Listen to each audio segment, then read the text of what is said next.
The first thing Tack did, he wrote himself. The second thing Tack did, he wrote the laws. The third thing Tack did, he wrote the world. The fourth thing Tack did, he wrote a cave. The fifth thing Tack did, he wrote a geode, an egg of stone.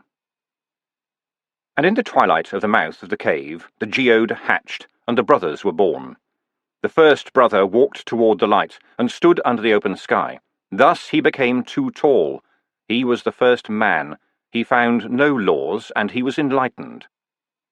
The second brother walked toward the darkness, and stood under a roof of stone. Thus he achieved the correct height. He was the first dwarf. He found the laws Tack had written, and he was endarkened. But some of the living spirit of Tack was trapped in the broken stone egg, and it became the first troll, wandering the world, unbidden and unwanted, without soul or purpose, learning or understanding. Fearful of light and darkness, it shambles forever in twilight, knowing nothing, learning nothing, creating nothing, being nothing. From Good Tack Gar, The Things Tack Wrote, translated Professor W. Wildblood, Ankh-Morpork, Unseen University Press, 8 Ankh-Morpork dollars. In the original, the last paragraph of the quoted text appears to have been added by a much later hand. Him who mountain crush, him no. Him who sun, him stop him no. Him who hammer, him break him no. Him who fire, him fear him no. Him who raise him head above him heart, him diamond.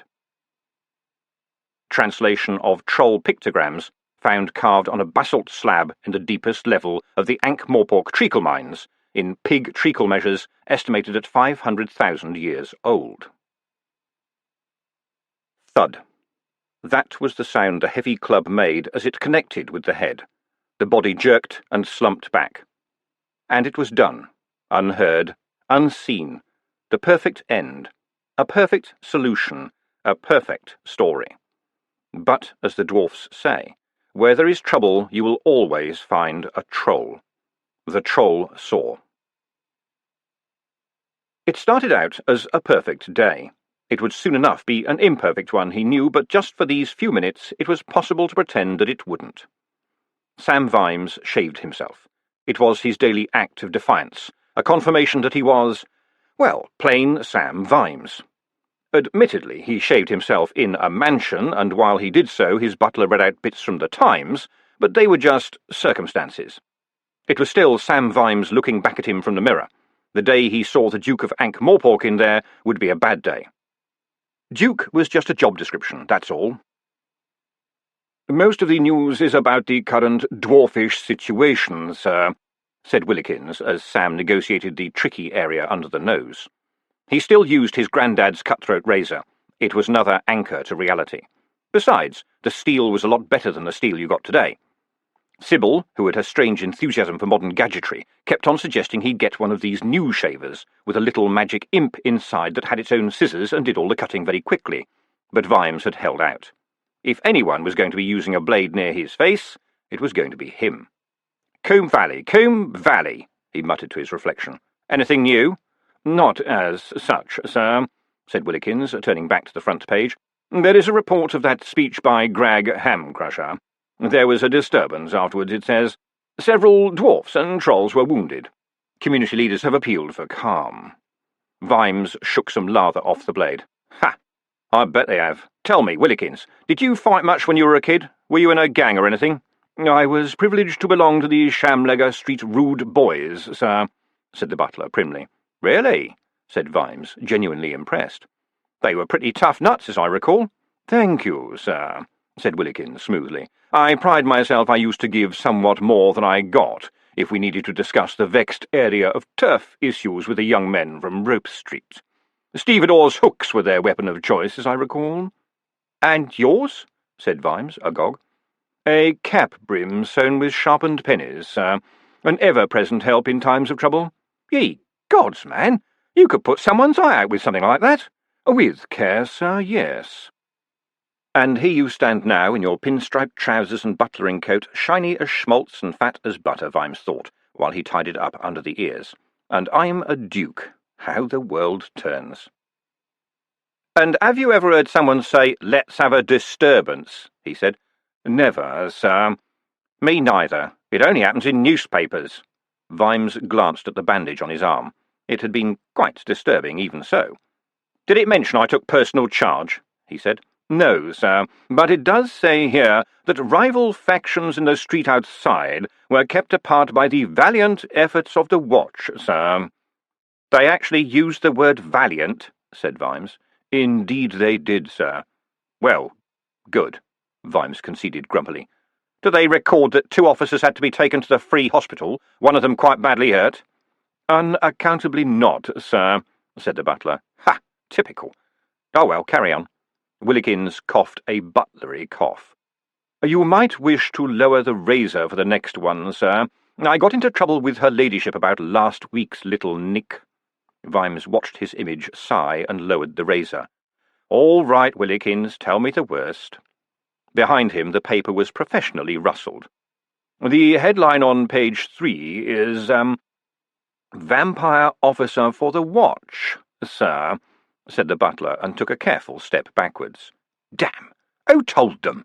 "I really couldn't say, sir. It says you are not in favour of vampires in the watch, but will be interviewing a recruit today. It says there is a lively controversy over the issue." "Turn to page 8, will you?" said Vimes grimly. Behind him the paper rustled again. "Well," he said, "that's where they usually put their silly political cartoon, isn't it?" "You did put the razor down, did you, sir?" said Willikins. "Yes." "Perhaps it would also be just as well if you stepped away from the wash-basin too, sir." "There's one of me, isn't there?" said Vimes grimly. "Indeed there is, sir. It portrays a small, nervous vampire, and, if I may say so, a rather larger-than-life drawing of yourself leaning over your desk, holding a wooden stake in your right hand. The caption is, 'Any good on a stakeout, A?'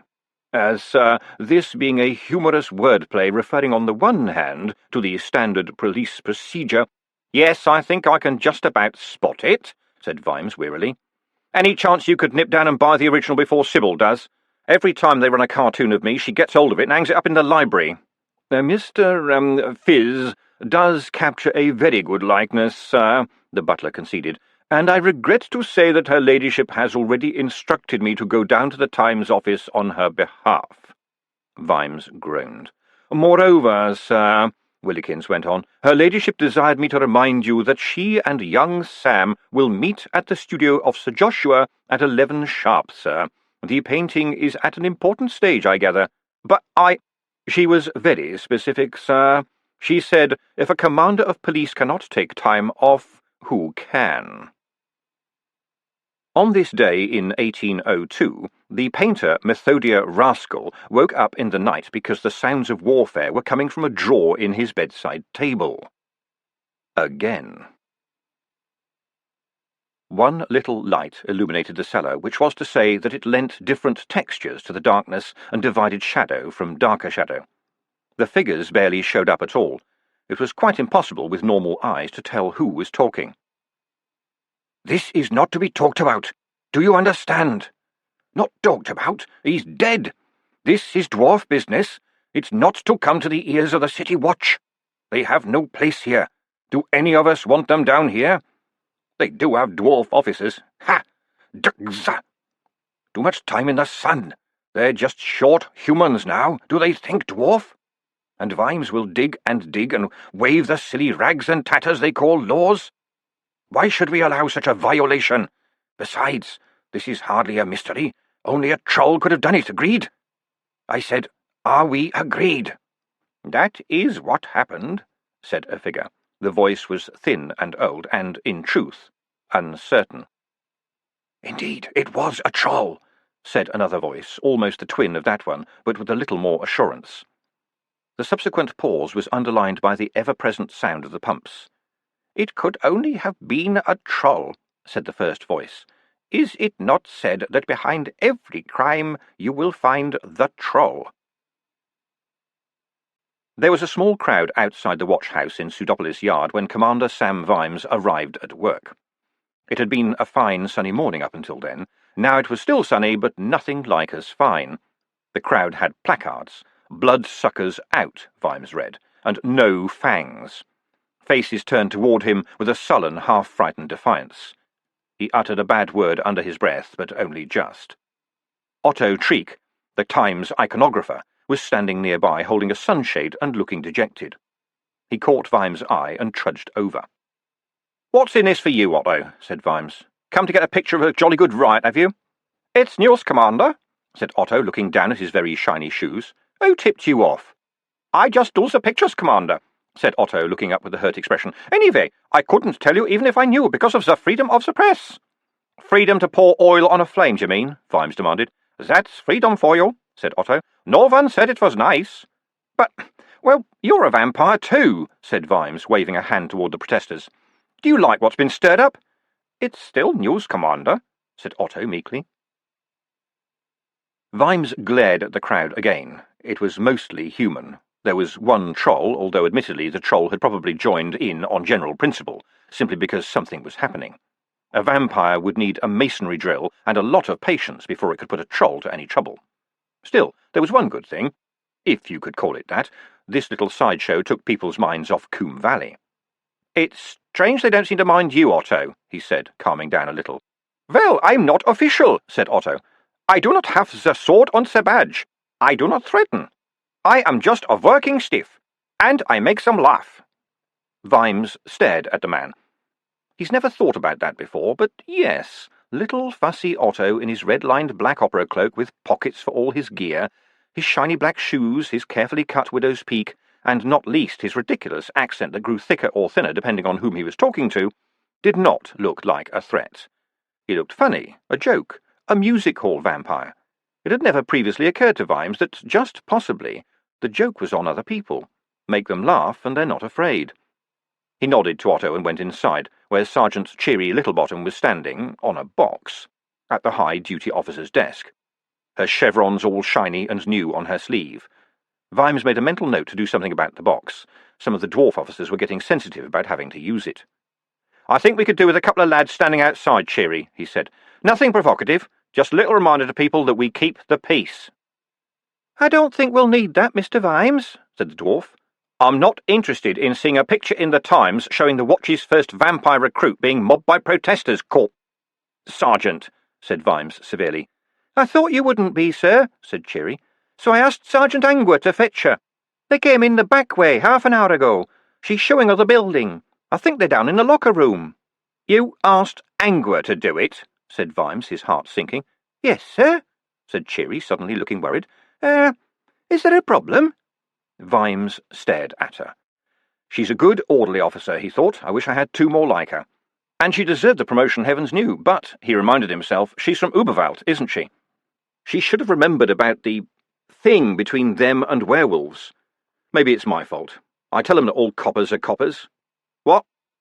Oh, no, he said, probably not.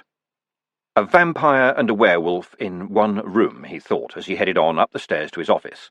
Well, they'll just have to deal with it, and that'll just be the first of our problems.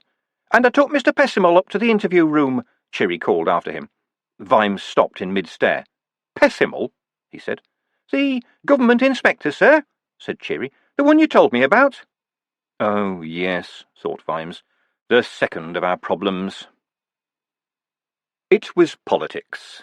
Vimes could never get a handle on politics, which was full of traps for honest men. This one had been sprung last week in Lord Veterinary's office at the normal daily briefing. "Ah, Vimes," said his lordship as Vimes entered. "So kind of you to come. Isn't it a beautiful day?" Up until now, Vimes thought, when he spotted the two other people in the room. "You wanted me, sir," he said, turning to Veterinary again. "There's a Silicon Anti-Defamation League march in Water Street, and I've got traffic backed up all the way to Least Gate. I'm sure it can wait, Commander." "Yes, sir, that's the trouble, sir. That's what it's doing." Veterinary waved a languid hand. "Full carts congesting the street, Vimes, is a sign of progress," he declared. "Only in the figurative sense, sir," said Vimes. "Well, at any rate, I'm sure your men can deal with it," said Veterinary, nodding to an empty chair. "You have so many of them now. Such an expense. Do sit down, Commander. Do you know Mr. John Smith?" The other man at the table took the pipe out of his mouth and gave Vimes a smile of manic friendliness. "I don't believe we have had the pleasure," he said, extending a hand. It should not be possible to roll your W's, but John Smith managed it. Shake hands with a vampire, not bloody likely, Vimes thought, not even one wearing a badly hand-knitted pullover. He saluted instead. "Pleased to meet you, sir," he said crisply, standing to attention. It really was an awful garment, that pullover. It had a queasy zigzag pattern in many strange, unhappy colours. It looked like something knitted as a present by a colour-blind aunt, the sort of thing you wouldn't dare throw away in case the garbage collectors laughed at you and kicked your trash cans over. "Vimes, Mr. Smith is," Veterinary began, "President of the Ankh-Morpork Mission of the Uberwald League of Temperance," said Vimes, "and I believe the lady next to him to be Mrs. Doreen Winkings, Treasurer of same. This is about having a vampire in the watch, isn't it, sir? Again." "Yes, Vimes, it is," said Veterinary. "And yes, it is again. Shall we all be seated, Vimes?" There was no escape, Vimes knew, as he sagged resentfully into a chair, and this time he was going to lose. Veterinary had cornered him. Vimes knew all the arguments for having different species in the watch. They were good arguments. Some of the arguments against them were bad arguments. There were trolls in the watch, plenty of dwarfs, one werewolf, 3 golems, an Igor, and, not least, Corporal Nobbs. This was a bit of a slur on Nobby, Vimes had to admit. Like many other officers, Nobby was human. It was just that he was the only one who had to carry a certificate to prove it. So why not a vampire? And the League of Temperance was a fact. Vampires wearing the League's black ribbon, not one drop, were a fact too. Admittedly, vampires who had sworn off blood could be a bit weird, but they were intelligent and clever and, as such, a potential asset to society. And the watch was the most visible arm of government in the city. Why not set an example? "Because," said Vimes's battered but still functional soul, "you hate bloody vampires. No messing about, no dissembling, no weasel words about the public won't stand for it, or it's not the right time. You hate bloody vampires, and it's your bloody watch." The other 3 were staring at him. "Mr. Vimes," said Mrs. Winkings, "we cannot help but notice that you still have not employed any of our members in the watch." "Say watch, why don't you?" Vimes thought. "I know you can. Let the 23rd letter of the alphabet enter your life. Ask Mr. Smith for some. He's got more than enough. Anyway, I have a new argument. It's copper-bottomed." "Mrs. Winkins," he said aloud, "no vampire has applied to join the watch. They're just not mentally suited to a copper's way of life. And it's Commander Vimes, thank you." Mrs. Winkins's little eyes gleamed with righteous malice. "Oh, so you are saying vampires are stupid?" she said. "No, Mrs. Winkings. I'm saying they're intelligent, and there's your problem right there. Why would a clever person want to risk getting their head kicked in on a daily basis for $38 a month plus allowances? Vampires have got class, education, a Von in front of their name. There's 100 better things for them to be doing than walking the streets as a cop. What do you want me to do? Force them to join the force?" "Wouldn't they be offered officer rank?" said John Smith. There was sweat on his face, and his permanent smile was manic. Rumour had it that he was finding the pledge very hard going. "No, everyone starts on the street," said Vimes. That wasn't entirely true, but the question had offended him. "And on the night watch too. Good training. The best there is. A week of rainy nights with the mists coming up and the water trickling down your neck and odd noises in the shadows. Well, that's when we find out if we've got a real copper." He knew it as soon as he said it. He'd walked right into it. They must have found a candidate. "Well, that is good news," said Mrs. Winkings, leaning back. Vimes wanted to shake her and shout, "You're not a vampire, Doreen. You're married to one, yes, but he didn't become one until a time when it is beyond human imagining that he could possibly have wanted to bite you. All the real black ribboners try to act normal and unobtrusive. No flowing cloaks, no sucking, and definitely no ripping the underwired night-dresses off young ladies. Everyone knows John Not a Vampire at All Smith used to be Count Vargo St. Gruit von Villainous, but now he smokes a pipe and wears those horrible woolen sweaters, and he collects bananas and makes models of human organs out of matchsticks because he thinks hobbies make you more human. But you, Doreen, you were born in Cockbill Street. Your mum was a washerwoman. No one would ever rip your nightdress off, not without a crane. But you're so into this, right? It's a damned hobby. You try to look more like vampires than vampires do. Incidentally, those fake pointy teeth rattle when you talk. Vimes? Huh? Vimes became aware that people had been speaking. Mr. Smith has some good news, said Veterinary. Indeed, yes, said John Smith, beaming manically. We have a recruit for you, Commander. A vampire who wants to be in the watch. And, of course, the night will not present a problem, said Doreen triumphantly. We are the night. Are you trying to tell me that I must— Vimes began. Veterinary cut in quickly. Oh no, Commander, we all fully respect your autonomy as head of the watch. Clearly you must hire whomsoever you think fit. All I ask is that the candidate is interviewed in a spirit of fairness. Yeah, right, thought Vimes. And politics with Uberwald will become just that bit easier, won't it, if you can say you even have a black ribboner in the watch. And if I turn this man down, I'll have to explain why. And I just don't like vampires, okay, probably won't do. Of course, he said. Send him along.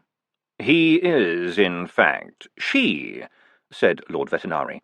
He glanced down at his paperwork. Salacia della resista amanita trigestatra zeldana malefi. He paused, turned over several pages, and said, I think we can skip some of these, but the end von Humperdinck. She is 51, but, he added quickly before Vimes could seize on his revelation, that is no age at all for a vampire. Oh, and she'd prefer to be known simply as Sally. The locker room wasn't big enough. Nothing like big enough. Sergeant Angua tried not to inhale. A large hall, that was fine. The open air, even better. What she needed was room to breathe. More specifically, she needed room not to breathe vampire. Damn cheery. But she couldn't have refused. That would have looked bad. All she could do was grin and bear it and fight down a pressing desire to rip out the girls' throats with her teeth. She must know she's doing it, she thought. They must know that they exude this air of effortless ease, confident in any company, at home everywhere, making everyone else feel second-class and awkward. Oh my, call me Sally indeed. Sorry about this, she said aloud, trying to force the hairs on the back of her neck not to rise.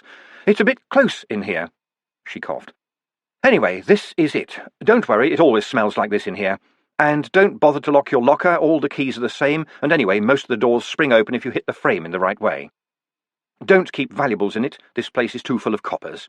And don't get too upset when someone puts holy water or a wooden stake in there. Is that likely to happen? Said Sally. Not likely, said Angua. Certain. For instance, I used to find dog collars and bone-shaped biscuits in mine. Didn't you complain? What? No, you don't complain, snapped Angua, wishing she could stop inhaling right now. Already she was sure her hair was a mess.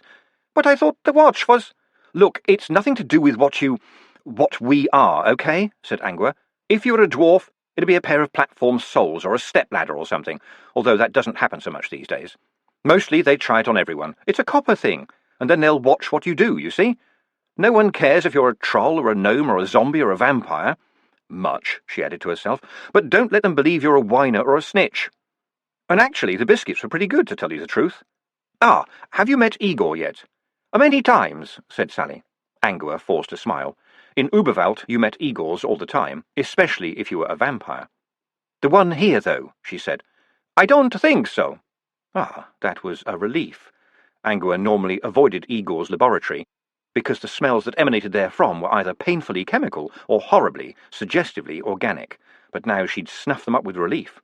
She headed to the door with slightly more speed than politeness required and knocked. It creaked open. Any door opened by an Igor would creak. It was a knack.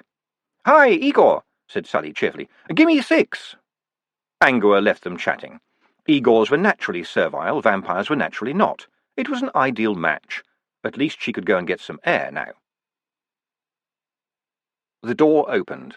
Mr. Pessimble, sir, said Cheery, ushering in a man not much taller than she was into Vimes's office. And here's the office copy of the Times. Mr. Pessimble was neat. In fact, he went beyond neat. He was a folding kind of person. His suit was cheap but very clean. His little boots sparkled. His hair gleamed too, even more than the boots. It had a centre parting, and had been plastered down so severely that it looked as though it had been painted on his head. All the city's departments got inspected from time to time, Veterinari had said. There was no reason why the watch should be passed over, was there? It was, after all, a major drain on the city coffers. Vimes had pointed out that a drain was where things went to waste. Nevertheless, Veterinari had said. Just nevertheless. You couldn't argue with nevertheless. And the outcome was Mr. Pessimal walking toward Vimes. He twinkled as he walked. Vimes couldn't think of another way to describe it. Every move was, well, neat. Shovel, purse, and spectacles on a ribbon, I'll bet, he thought. Mr. Pessimal folded himself onto the chair in front of Vimes's desk and opened the clasps of his briefcase with two little snaps of doom. With some ceremony, he donned a pair of spectacles. They were on a black ribbon. My letter of accreditation from Lord Veterinari, Your Grace, he said, handing over a sheet of paper. Thank you, Mr. A.E. Pessimal, said Vimes, glancing at it and putting it on one side. And how can we help you? It's Commander Vimes when I'm at work, by the way. I will need an office, Your Grace, and an oversight of all your paperwork. As you know, I am tasked to give His Lordship a complete overview and cost-benefit analysis of the watch, with any suggestions for improvement in every aspect of its activities. Your cooperation is appreciated, but not essential. Suggestions for improvement, eh? Said Vimes cheerfully, while behind A.E. Pessimal's chair, Sergeant Littlebottom shut her eyes in dread. Jolly good. I've always been known for my cooperative attitude. I did mention about the Duke thing, did I? Yes, Your Grace, said A.E. Pessimal primly. Nevertheless, you are Duke of Ankh-Morpork, and it would be inappropriate to address you in any other way. I would feel disrespectful. I see. And how should I address you, Mr. Pessimal? Said Vimes. Out of the corner of his eye he saw a floorboard on the other side of the room lift almost imperceptibly. A.E. Pessimal will be quite acceptable, Your Grace, said the inspector. The A standing for, Vimes said, taking his eyes off the board for a moment. Just A, Your Grace, said A.E. Pessimal patiently. A.E. Pessimal? You mean you weren't named, you were initialed? Just so, Your Grace, said the little man calmly.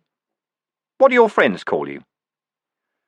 A.E. Pessimal looked as though there was one major assumption in that sentence that he did not understand, so Vimes took a small amount of pity on him. Well, Sergeant Littlebottom here will look after you, he said with fake joviality. Find Mr. A.E. Pessimal an office somewhere, Sergeant, and let him see any paperwork he requires. As much as possible, Vimes thought. Bury him in the stuff if it keeps him away from me. Thank you, Your Grace, said A.E. Pessimal. I shall need to interview some officers too. Why? Said Vimes. To ensure that my report is comprehensive, Your Grace. I can tell you anything you need to know, said Vimes. Yes, Your Grace, but that is not how an inquiry works. I must act completely independently. Quis custodiet ipsos custodes, Your Grace? I know that one, said Vimes. Who watches the watchman? Me, Mr. Pessimal. Ah, but who watches you, Your Grace? Said the inspector with a brief little smile. I do that too, all the time, said Vimes. Believe me. Quite so, Your Grace. Nevertheless, I must represent the public interest here. I shall try not to be obtrusive. Very good of you, Mr. Pessimal, said Vimes, giving up. He hadn't realised he'd been upsetting Veterinari so much lately. This felt like one of his games. All right, enjoy your hopefully brief stay with us. Do excuse me, this is a busy morning, what with the damned Coombe Valley thing and everything. Come in, Fred. That was a trick he'd learned from Veterinari. It was hard for a visitor to hang on when their replacement was in the room.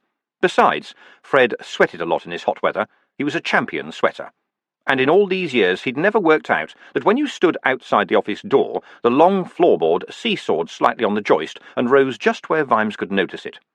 The piece of floorboard settled again and the door opened. Don't know how you do it, Mr. Vimes, said Sergeant Colon cheerfully. I was just about to knock. After you'd had a decent earful, thought Vimes. He was pleased to see A.E. Pessimal's nose wrinkle, though. What's up, Fred? He said. Oh, don't worry, Mr. Pessimal was just leaving. Carry on, Sergeant Littlebottom. Good morning, Mr. Pessimal. Fred Colon removed his helmet as soon as the inspector had been ushered away by Cheery and wiped his forehead. It's heating up out there again, he said. "We're in for thunderstorms, I reckon." "Yes, Fred, and you wanted what exactly?" said Vimes, contriving to indicate that while Fred was always welcome, just now was not the best of times.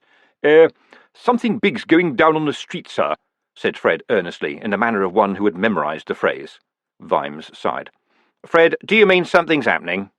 "Yes, sir, it's the dwarfs, sir. I mean the lads here. It's got worse. They keep going into huddles. Everywhere you look, sir, there's huddling going on.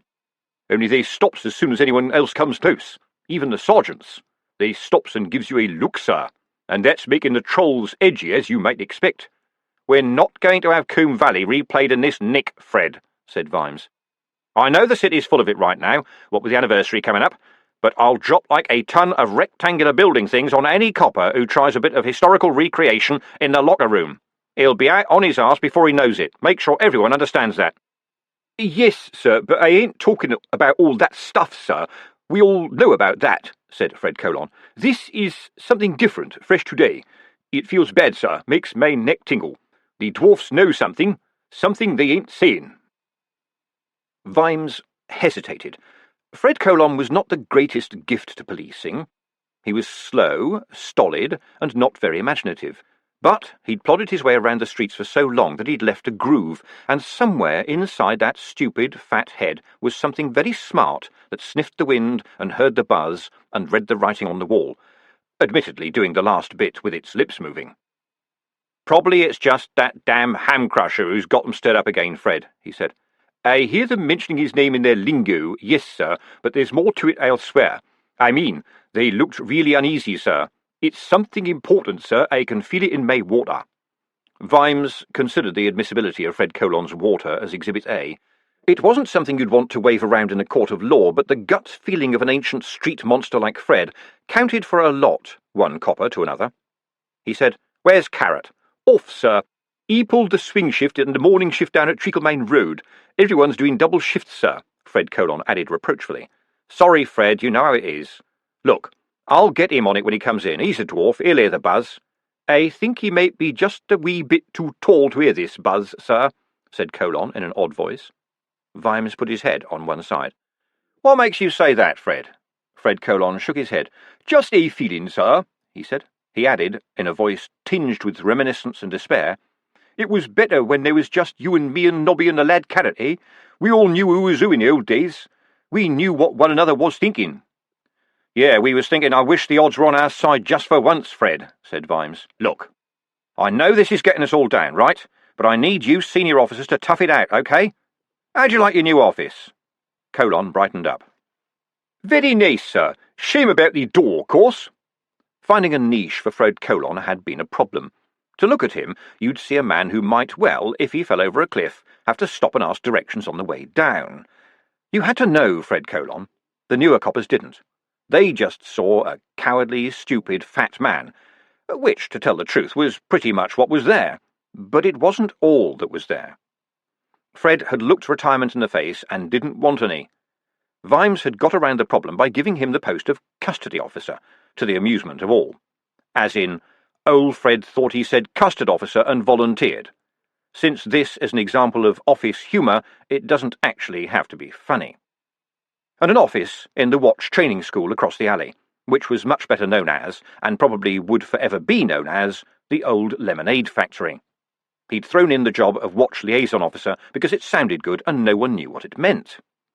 Vimes had also given him Corporal Nobbs, who was another awkward dinosaur in today's watch. It was working, too. Nobby and Colon had a street-level knowledge of the city that rivalled Vimes's own. They ambled about, apparently aimlessly and completely unthreatening, and they watched and they listened to the urban equivalent of the jungle drums. And sometimes the drums came to them. Once, Fred's sweaty little office had been the place where bare-armed ladies had mixed up great batches of sarsaparilla and raspberry lava and ginger pop. Now the kettle was always on, and it was open house for all his old mates, ex-watchmen and old cons, sometimes the same individual, and Vimes happily signed the bill for the doughnuts consumed when they dropped by to get out from under their wives' feet. It was worth it. Old coppers kept their eyes open and gossiped like washerwomen. In theory, the only problem in Fred's life right now was his door. "The Historians' Guild say we've got to preserve as much of the old fabric as possible, Fred," said Vimes. "I know that, sir, but, well, the twaddle room, sir, I mean, really." "Nice brass plate, though, Fred," said Vimes. "It's what they called the basic soft drink syrup, I'm told. Important historical fact. You could stick a piece of paper over the top of it." "We do that, sir, but the lads pull it off and snigger." Vimes sighed. "Sort it out, Fred. If an old sergeant can't sort out that sort of thing, the world has become a very strange place. Is that all?" "Well, yes, sir, really, but—" "Come on, Fred, it's going to be a busy day." "Have you ever heard of Mr. Shane, sir?" "Do you clean stubborn surfaces with it?" said Vimes.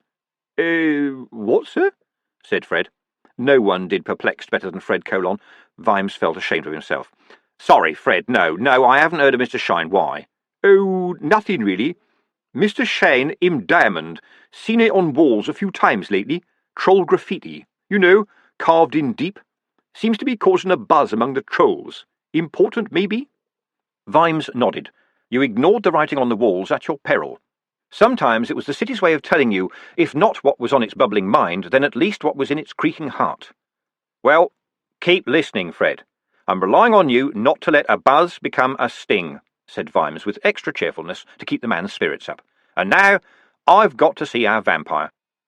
"Best of luck, Sam. I think it's going to be a long day." Sam, thought Vimes as the old sergeant went out.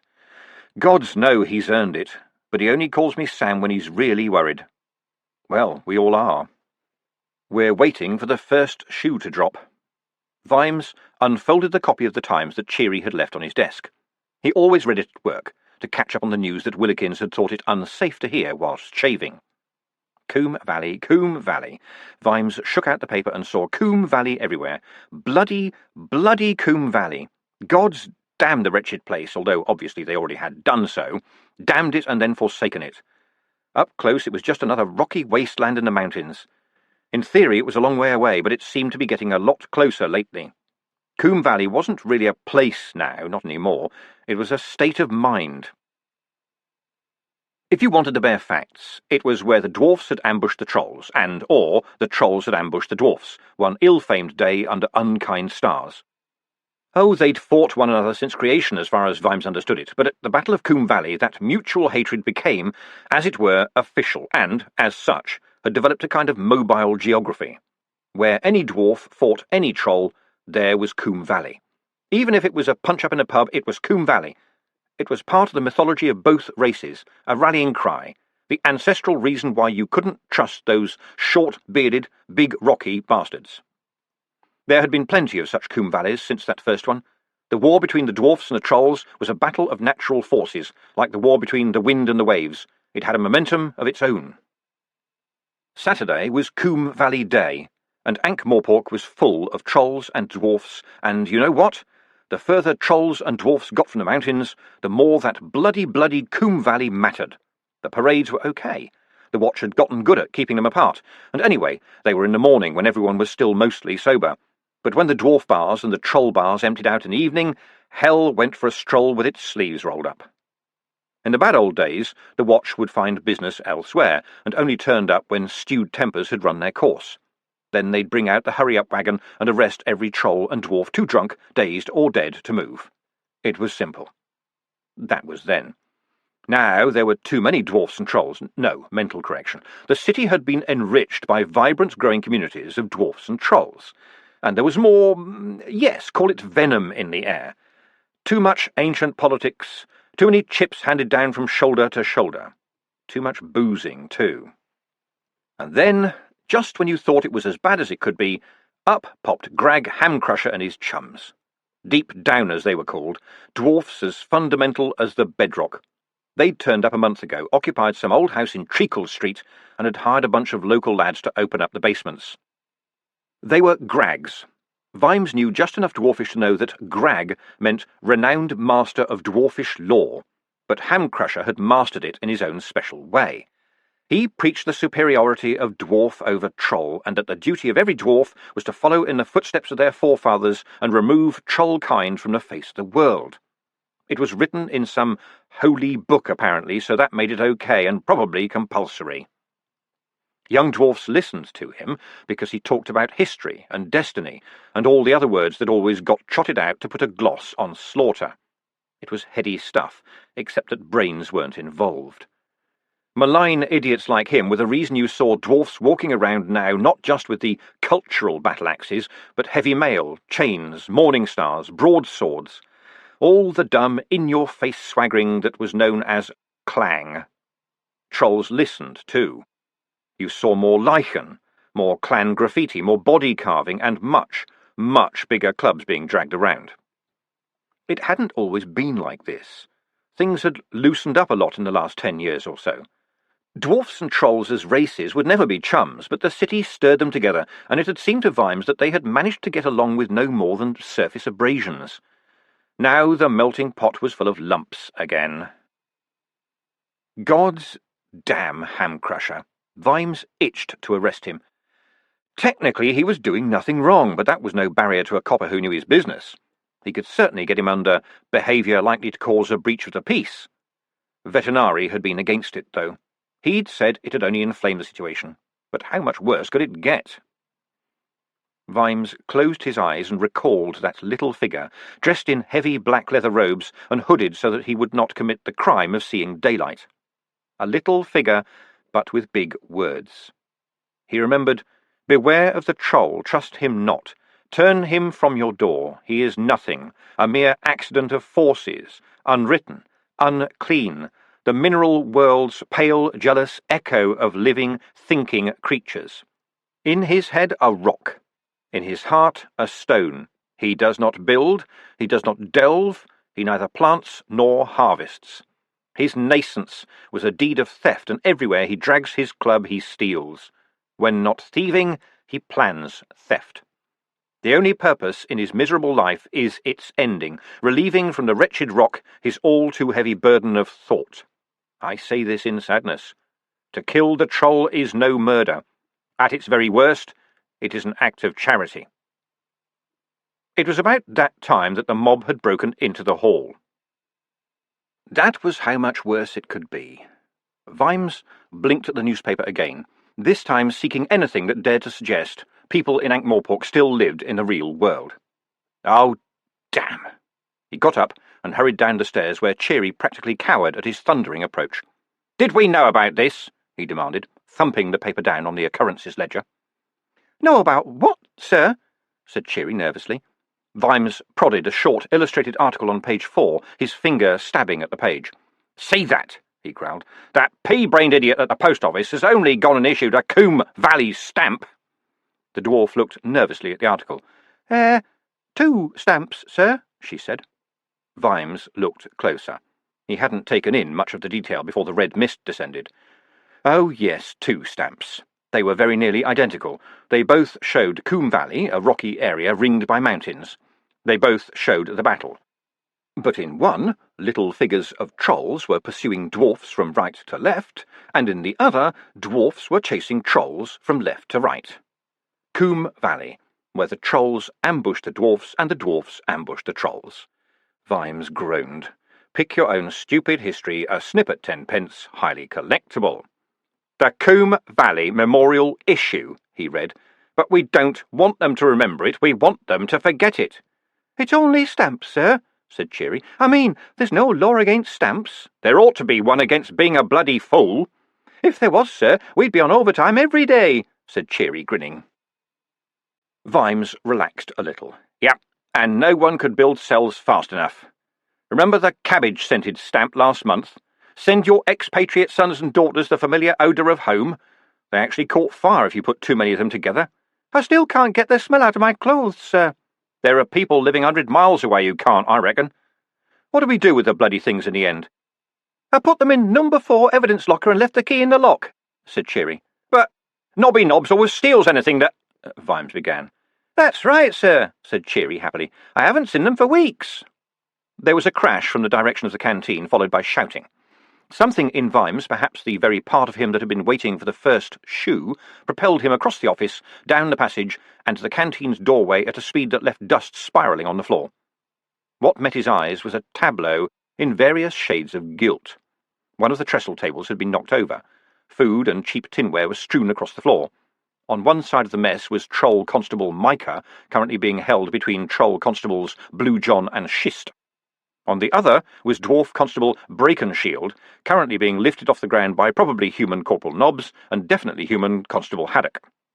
There were watchmen at the other tables too, all caught in the act of rising, and, in the silence, audible only to the fine-tuned ears of a man searching for it, was the sound of hands pausing an inch away from the weapon of choice and very slowly being lowered. "All right," said Vimes in the ringing vacuum. "Who's going to be the first to tell me a huge whopper? Corporal Nobbs?" "Well, Mr. Vimes," said Nobby Nobbs, dropping the mute Brakenshield to the floor. Brakenshield here, picked up Micah's mug by mistake, as it were, and we all spotted that and jumped up. Yes," Nobby speeded up now, the really steep fibs now successfully negotiated, "and that's how the table got knocked over, 'cause—" and here Nobby's face assumed an expression of virtuous imbecility that was really quite frightening to see. "He'd have really hurt himself if he'd taken a swig of troll coffee, sir." Inside, Vimes sighed. As stupid, lame excuses went, it wasn't actually a bad one. For one thing, it had the virtue of being completely unbelievable. No dwarf would come close to picking up a mug of troll espresso, which was a molten chemical stew with rust sprinkled on the top. Everyone knew this, just as everyone knew that Vimes could see that Brakenshield was holding an axe over his head, and Constable Blue John was still frozen in the act of wrenching a club off Micah. And everyone knew, too, that Vimes was in the mood to sack the first bloody idiot to make a wrong move, and probably anyone standing near him. "That's what it was it?" said Vimes. "So it wasn't, as it might be, someone making a nasty remark about a fellow officer's and others of his race, perhaps? Some little bit of stupidity to add to the wad of it that's floating around the streets right now?" "Oh, nothing like that, sir," said Nobby. "Just one of them things." "Nearly a nasty accident, was it?" said Vimes. "Yes, sir." "Well, we don't want any nasty accidents, do we, Nobby?" "No, sir." "None of us want nasty accidents, I expect," said Vimes, looking around the room. Some of the constables he was grimly glad to see were sweating with the effort of not moving. "And it's so easy to have 'em when your mind isn't firmly on the job, understood?" There was a general muttering. "I can't hear you." This time there were audible riffs on the theme of "Yes, sir." "Right," snapped Vimes. "Now get out there and keep the peace, because as sure as hell you won't do it in here." He directed a special glare at Constables Brakenshield and Micah, and strode back to the main office, where he almost bumped into Sergeant Angua. "Sorry, sir, I was just fetching—" she began. "I sorted it out, don't worry," said Vimes. "But it was that close." "Some of the dwarfs are really on edge, sir. I can smell it," said Angua. "You and Fred Colon," said Vimes. "I don't think it's just the ham-crusher thing, sir. It's something dwarfish." "Well, I can't beat it out of them. And just when the day couldn't get any worse, I've got to interview a damned vampire." Too late, Vimes saw the urgent look in Angua's eyes. "Ah, I think that would be me," said a small voice behind him. Fred Colon and Nobby Nobbs, having been rousted from their lengthy coffee break, proceeded gently up Broadway, giving the old uniform an airing. What with one thing or another, it was probably a good idea not to be back at the yard for a while. They walked like men who had all day. They did have all day. They had chosen this particular street because it was busy and wide, and you didn't get too many trolls and dwarfs in this part of town. The reasoning was faultless. In lots of areas right now, dwarfs or trolls were wandering around in groups, or, alternatively, staying still in groups in case any of those wandering bastards tried any trouble in this neighbourhood. There had been little flare-ups for weeks. In these areas, Nobby and Fred considered, there wasn't much peace, so it was a waste of effort to keep what little was left of it, right? You wouldn't try keeping sheep in places where all the sheep got eaten by wolves, right? It stood to reason. It would look silly. Whereas in big streets like Broadway there was lots of peace, which obviously needed keeping. Common sense told them this was true. It was as plain as the nose on your face, and especially the one on Nobby's face. "Bad business," said Colon as they strolled. "I've never seen the dwarfs like this."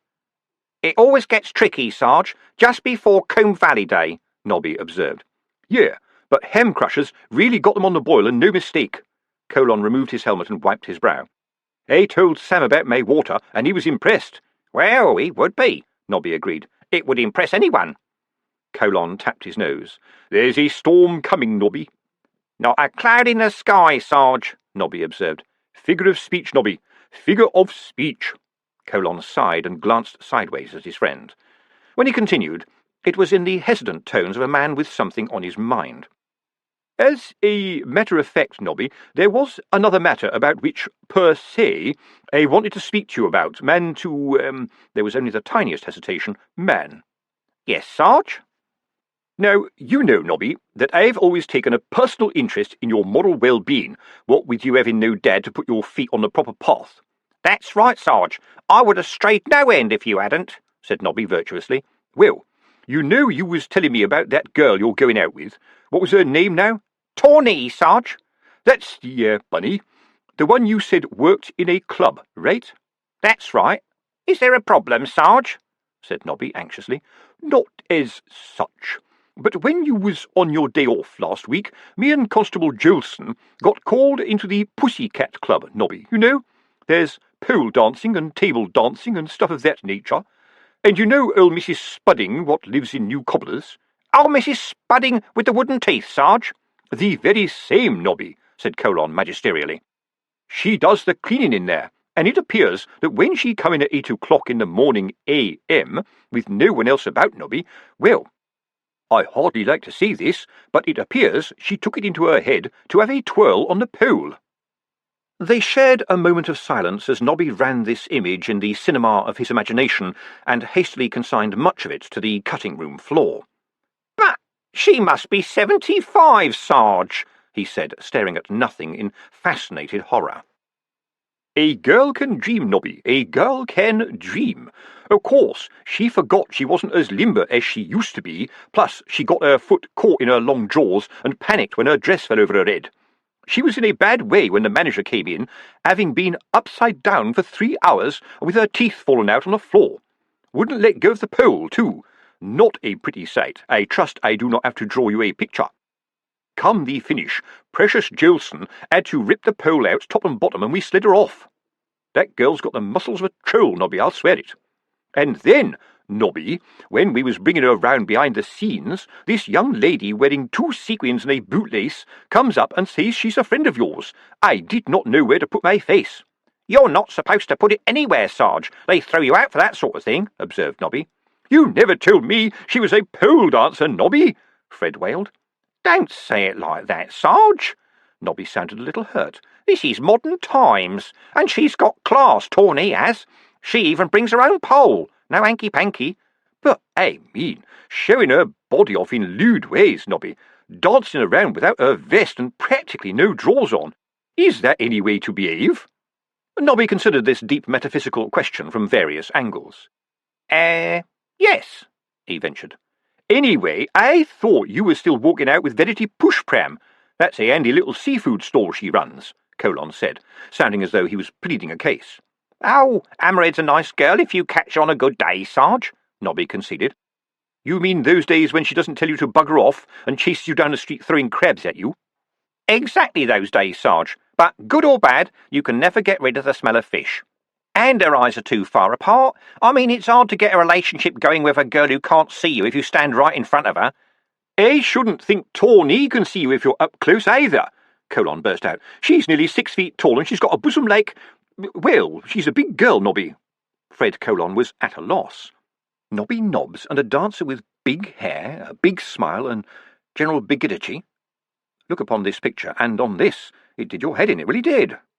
He struggled on. She told me, Nobby, that she'd been Miss May on the centrefold of Girls, Giggles and Garters. Well, I mean... What do you mean, Sarge? Anyway, she wasn't just Miss May, she was the first week in Groon as well, Nobby pointed out. It was the only way they had room. Well, I ask you, Fred floundered, is a girl who displays her body for money the kind of wife for a copper? Ask yourself that. For the second time in 5 minutes, what passed for Nobby's face wrinkled up in deep thought. Is this a trick question, Sarge? He said at last. Because I know for a fact that Haddock's got that picture pinned up in his locker, and every time he opens the door, he goes, "For, will you look at the—" How did you meet her, anyway? Said Colon quickly. What? Oh, our eyes met when I shoved an IOU in her garter, Sarge, said Nobby happily. And She hadn't just been hit on the head or something? I don't think so, Sarge. She's not ill, is she? Said Fred Colon, exploring every likelihood. No, Sarge. Are you sure? She says perhaps we're two halves of the same soul, Sarge, said Nobby dreamily.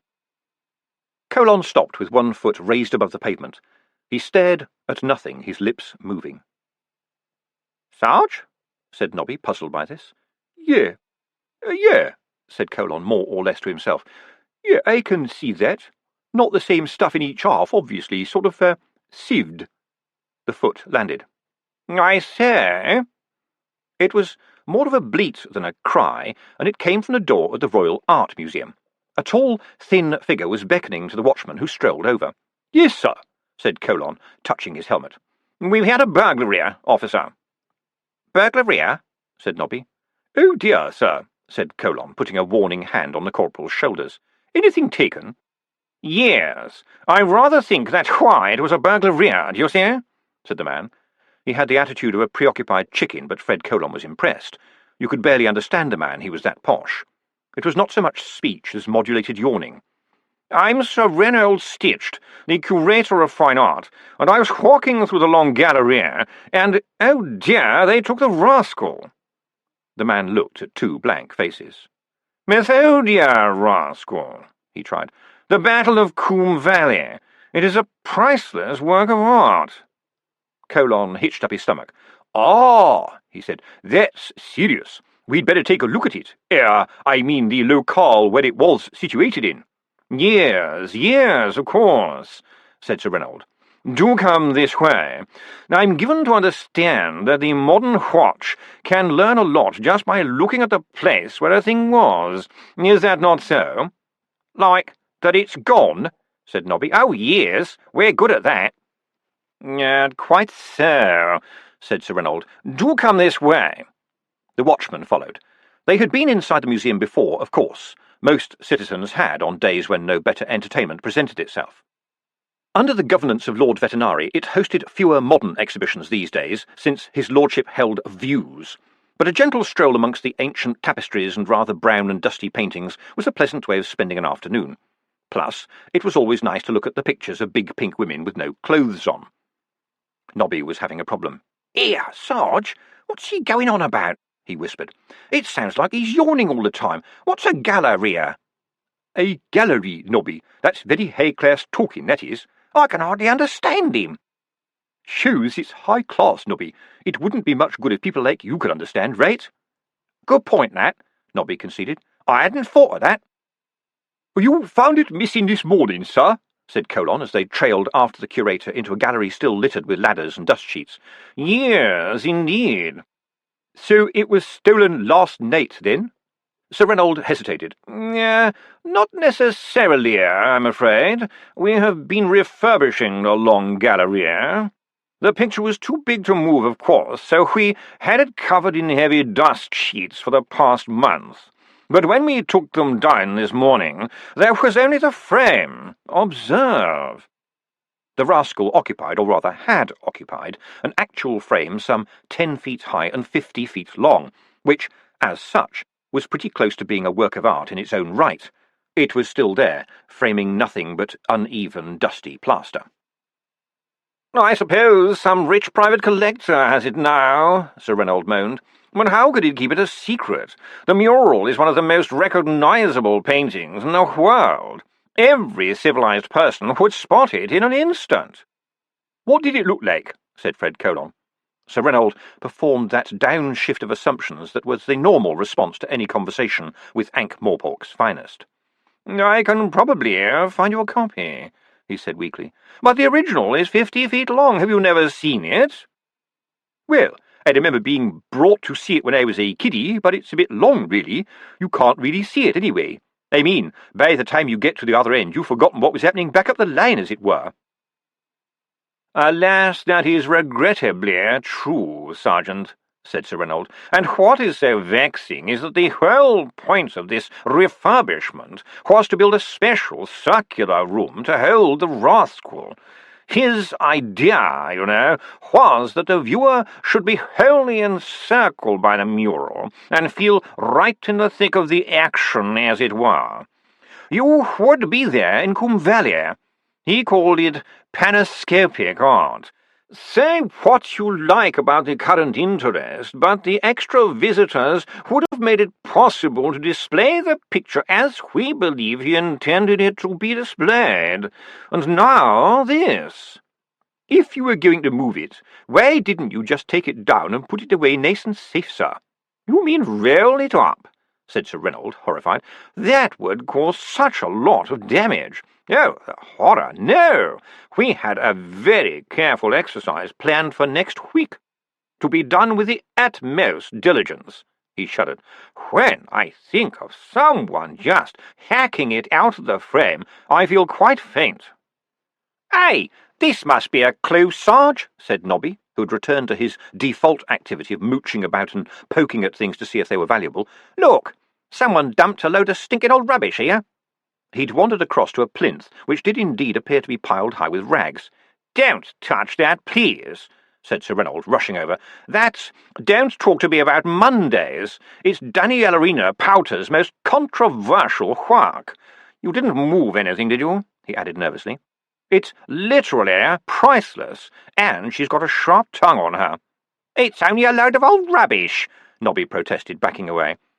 Art is greater than the sum of its mere mechanical components, Corporal, said the curator. Surely you would not say that Caravati's 3 large pink women and 1 piece of gauze is just a lot of old pigment? What about this one, then? Said Nobby, pointing to the adjacent plinth. It's just a big stake with a nail in it. Is this art too? Freedom? If it was ever on the market, it would probably fetch $30,000, said Sir Reynold. For a bit of wood with a nail in it, said Fred Colon. Who did it? After he viewed Don't Talk to Me About Mondays, Lord Vetinari graciously had Miss Powter nailed to the stake by her ear, said Stitch. However, she did manage to pull free during the afternoon. I bet she was mad, said Nobby. Not after she won several awards for it. I believe she's planning to nail herself to several other things. It could be a very exciting exhibition. Tell you what then, sir, said Nobby cheerfully, why don't you leave the old big frame where it is and give it a new name, like Art Theft? No, said Sir Reynold coldly. That would be foolish. Shaking his head at the way of the world, Fred Colon walked right up to the wall so cruelly, or cruellier, denuded of its covering. The painting had been crudely cut from its frame. Sergeant Colon was not a high-speed thinker, but that point struck him as odd. If you've got a month to pinch a painting, why botch the job? Fred had a copper's view of humanity that differed in some respects to that of the curator. Never say that people wouldn't do something, no matter how strange it was. Probably there were some mad rich people out there who would buy the painting, even if it meant only ever viewing it in the privacy of their own mansion. People could be like that. In fact, knowing that this was their big secret probably gave them a lonely, tight little shiver inside. But the thieves had slashed the painting out, as if they didn't care about making a sale. There were several ragged inches all along the... Just a moment. Fred stood back. A clue. There it was, right there. He got a lovely, tight little shiver inside. This painting, he declared, this painting which isn't here, I mean, obviously, was stolen by a... troll. My goodness, how can you tell? Said Sir Reynold. I'm very glad you asked me that question, sir, said Fred Colon, who was. I have detected, you see, that the top of the circular mural was cut really close to the frame, he pointed. Now, your troll would easily be able to reach up with his knife, right, and cut along the edge of the frame at the top and down a bit on each side, see? But your average troll don't bend that well, so when it come to cutting along the bottom, right, he made a bit of a mess of the job and left it all jagged. Plus, only a troll could carry it away. A stair carpet's bad enough, and a rolled-up mural would be a lot heavier than that. He beamed. Well done, Sergeant, said the curator. Good thinking, Fred, said Nobby. Thank you, Corporal, said Fred Colon, generously. Or it could have been a couple of dwarfs with a stepladder, Nobby went on cheerfully. The decorators have left a few behind. They're all over the place. Fred Colon sighed. You see, Nobby, he said, It's comments like that, made in front of a member of the public, that are the reason why I'm a sergeant and you ain't. If it was dwarfs, it would be neat all round, obviously. Is this place locked up at night, Mr. Serenold? Of course, not just locked, but barred. Old John is meticulous about it, and he lives in the attic, so he can make this place like a fortress. This would be the caretaker, said Fred. We'll need to talk to him. Certainly you may, said Sir Reynold nervously. Now, I think we may have some details about the painting in our storeroom. I'll, just go and, find them. He hurried off toward a small doorway. I wonder how they got it out, said Nobby when they were alone. Who says they did? Said Fred Colon. Big place like this, full of attics and cellars and odd corners, well, why not stash it away and wait a while?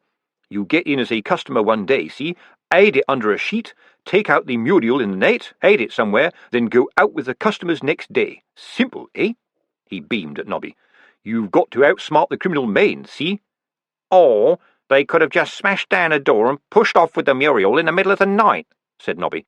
Why mess about with a cunning plan when a simple one will do? Fred sighed. I can see this is going to be a complicated case, Nobby. You should ask Vimesy if we can have it then, said Nobby. I mean, we already know the facts, right? Hovering in the air unsaid was, where would you like to be in the next few days? Out there where the axes and clubs are likely to be flying, or in here, searching all the attics and cellars very, very carefully? Think about it. And it wouldn't be cowardice, right? 'Cause a famous mural like this is bound to be part of our national heritage, right? Even if it is just a painting of a load of dwarfs and trolls having a scrap. I think I will do a proper report and suggest to Mr. Vames that maybe we should handle this one, said Fred Colon slowly. It needs the attention of mature officers. Do you know much about art, Nobby? If necessary, Sarge. Oh, come on, Nobby. What? Tawny says what she does is art, Sarge, and she wears more clothes than a lot of the women on the walls round here, so why be sniffy about it? Yeah, but... Fred Colon hesitated here. He knew in his heart that spinning upside down around a pole wearing a costume you could floss with definitely was not art. And being painted lying on a bed wearing nothing but a smile and a small bunch of grapes was good, solid art. But putting your finger on why this was the case was a bit tricky. No urns, he said at last. What urns? Said Nobby. Nude women are only art if there's an urn in it, said Fred Colon. This sounded a bit weak even to him, so he added, or a plinth. Both is best, of course. It's a secret sign, see, that they put in to say that it's art and it's okay to look at. What about a potted plant? That's okay if it's in an urn. What about if it's not got an urn or a plinth or a potted plant? Said Nobby. Have you one in mind, Nobby? Said Colon suspiciously. Yes, the goddess Anoia arising from the cutlery. Anoia is the Ankh-Morpork goddess of things that get stuck in drawers. They've got it here. It was painted by a bloke with 3 eyes in his name, which sounds pretty artistic to me. The number of eyes is important, Nobby, said Sergeant Colon gravely. But in these situations you have to ask yourself, where's the cherub? If there's a little fat pink kid holding a mirror or a fan or similar, then it's still okay, even if he's grinning. Obviously you can't get urns everywhere. All right, but supposing, Nobby began. The distant door opened, and Sir Reynold came hurrying across the marble floor with a book under his arm. No, I'm afraid there's no copy of the painting, he said. Clearly, a copy that did it justice would be quite hard to make. But this rather sensationalist treatise has many detailed sketches at least. These days, every visitor seems to have a copy, of course. Did you know that more than 2,490 individual dwarfs and trolls can be identified by armour or body markings in the original picture? It drove Rascal quite mad, poor fellow. It took him 16 years to complete. That's nothing, said Nobby cheerfully. Fred here hasn't finished painting his kitchen yet, and he started 20 years ago. Thank you for that, Nobby, said Colon coldly. He took the book from the curator. The title was The Coombe Valley Codex. Mad how? He said. Well, he neglected his other work, you see. He was constantly moving his lodgings because he couldn't pay the rent, and he had to drag that huge canvas with him. Imagine! He had to beg for paints in the streets, which took up a lot of his time, since not many people have a tube of burnt umber on them. He said it talked to him, too. You'll find it all in there, rather dramatized, I fear. The painting talked to him? Sir Reynold made a face. We believe that's what he meant. We don't really know. He did not have many friends. He was convinced that if he went to sleep at night, he would turn into a chicken. He'd leave little notes for himself saying, "You are not a chicken," although sometimes he thought he was lying. The general belief is that he concentrated so much on the painting that it gave him some kind of brain fever. Toward the end, he was sure he was losing his mind. He said he could hear the battle. "How do you know that, sir?" said Fred Colon. "You said he didn't have any friends." "Ah, the incisive intellect of the policeman," said Sir Reynold, smiling. "He left notes to himself, Sergeant, all the time. When his last landlady entered his room, she found many hundreds of them stuffed in old chicken feed sacks. Fortunately, she couldn't read, and since she'd fixed in her mind the idea that the lodger was some sort of genius, and therefore might have something she could sell, she called in a neighbour, a Miss Adelina Happily, who painted watercolours, and Miss Happily called in a friend who framed pictures, who hurriedly summoned Ephraim Douster, the noted landscape artist. Scholars have puzzled over the notes ever since, seeking some insight into the poor man's tortured mind. They are not in order, you see. Some are very odd." "Odder than you are not a chicken?" said Fred. "Yes," said Sir Reynold. "No, there is stuff about voices, omens, ghosts. He also wrote his journal on random pieces of paper, you know, and never gave any indication as to the date or where he was staying, in case the chicken found him. And he used very guarded language, because he didn't want the chicken to find out." "Sorry, I thought you said he thought he was the Colon began. "Who can fathom the thought processes of the sadly disturbed, Sergeant?" said Sir Reynold wearily. And does the painting talk?" said Nobby Nobbs. "Stranger things have happened, right?" "No," said Sir Reynold. "At least not in my time. Ever since that book was reprinted, there's been a guard in here during visiting hours, and he says it has never uttered a word. Certainly, it has always fascinated people, and there have always been stories about hidden treasure there. That is why the book has been republished. People love a mystery, don't they?" "Not us," said Fred Colon. "I don't even know what a mystery is," said Nobby, leafing through the codex. "Here, I heard about this book. My friend Dave, who runs the stamp shop, says there's this story about a dwarf, right, who turned up in this town near Coombe Valley more than 2 weeks after the battle, and he was all injured, 'cause he'd been ambushed by trolls and starving, right, and no one knew much dwarfish, but it was like he wanted them to follow him. And he kept saying this word over and over again, which turned out, right, to be dwarfish for treasure, right, only when they followed him back to the valley, right, he died on the way, and they never found out nothing. And then this artist bloke found some thing in Coombe Valley and hid the place where he'd found it in this painting, but it drove him bananas like it was haunted, Dave said. He said the government hushed it up." "Yeah, but your mate Dave says the government always hushes things up, Nobby," said Fred. "Well, they do." "Except he always gets to hear about them, and he never gets hushed up," said Fred. "I know you like to point a finger of scoff, Sarge, but there's a lot goes on that we don't know about." "Like what exactly?" Colon retorted. "Name me one thing that's going on that you don't know about." "There, you can't, can you?" Sir Reynold cleared his throat. "That is certainly one of the theories," he said, speaking carefully, as people tended to after hearing the Colon Nobb's brains trust crossing purposes. "Regrettably, Methodia Rascal's notes support just about any theory one may prefer. The current popularity of the painting is, I suspect, because the book does indeed revisit the old story, that there's some huge secret hidden in the painting." "Oh?" said Fred Colon, perking up. "What kind of secret?" "I have no idea. The landscape was painted in great detail. A pointer to a secret cave, perhaps. Something about the positioning of some of the combatants. There are all kinds of theories. Rather strange people come along with tape measures and rather worryingly intent expressions, but I don't think they ever find anything. Perhaps one of them pinched it, Nobby suggested. I doubt it. They tend to be rather furtive individuals who bring sandwiches and a flask and stay here all day. The sort of people who love anagrams and secret signs and have little theories and pimples. Probably quite harmless, except to one another. Besides, why steal it? We like people to take an interest in it. I don't think that kind of person would want to take it home, because it would be too large to fit under the bed. Did you know that Rascal wrote that sometimes in the night he heard screams? The noise of battle, one is forced to assume. So sad. Not something you'd want over the fireplace, then, said Fred Colon. Precisely, Sergeant, even if it were possible to have a fireplace 50 feet long. Thank you, sir. One other thing, though.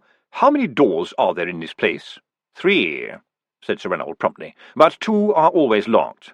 But if the troll, or the dwarfs, said Nobby, or, as my junior colleague points out, the dwarfs, tried to get it out. Gargoyles, said Sir Reynold proudly. 2 watch the main door constantly from the building opposite, and there's 1 each on the other doors, and there are staff on during the day, of course. This may sound a silly question, sir, but have you looked everywhere?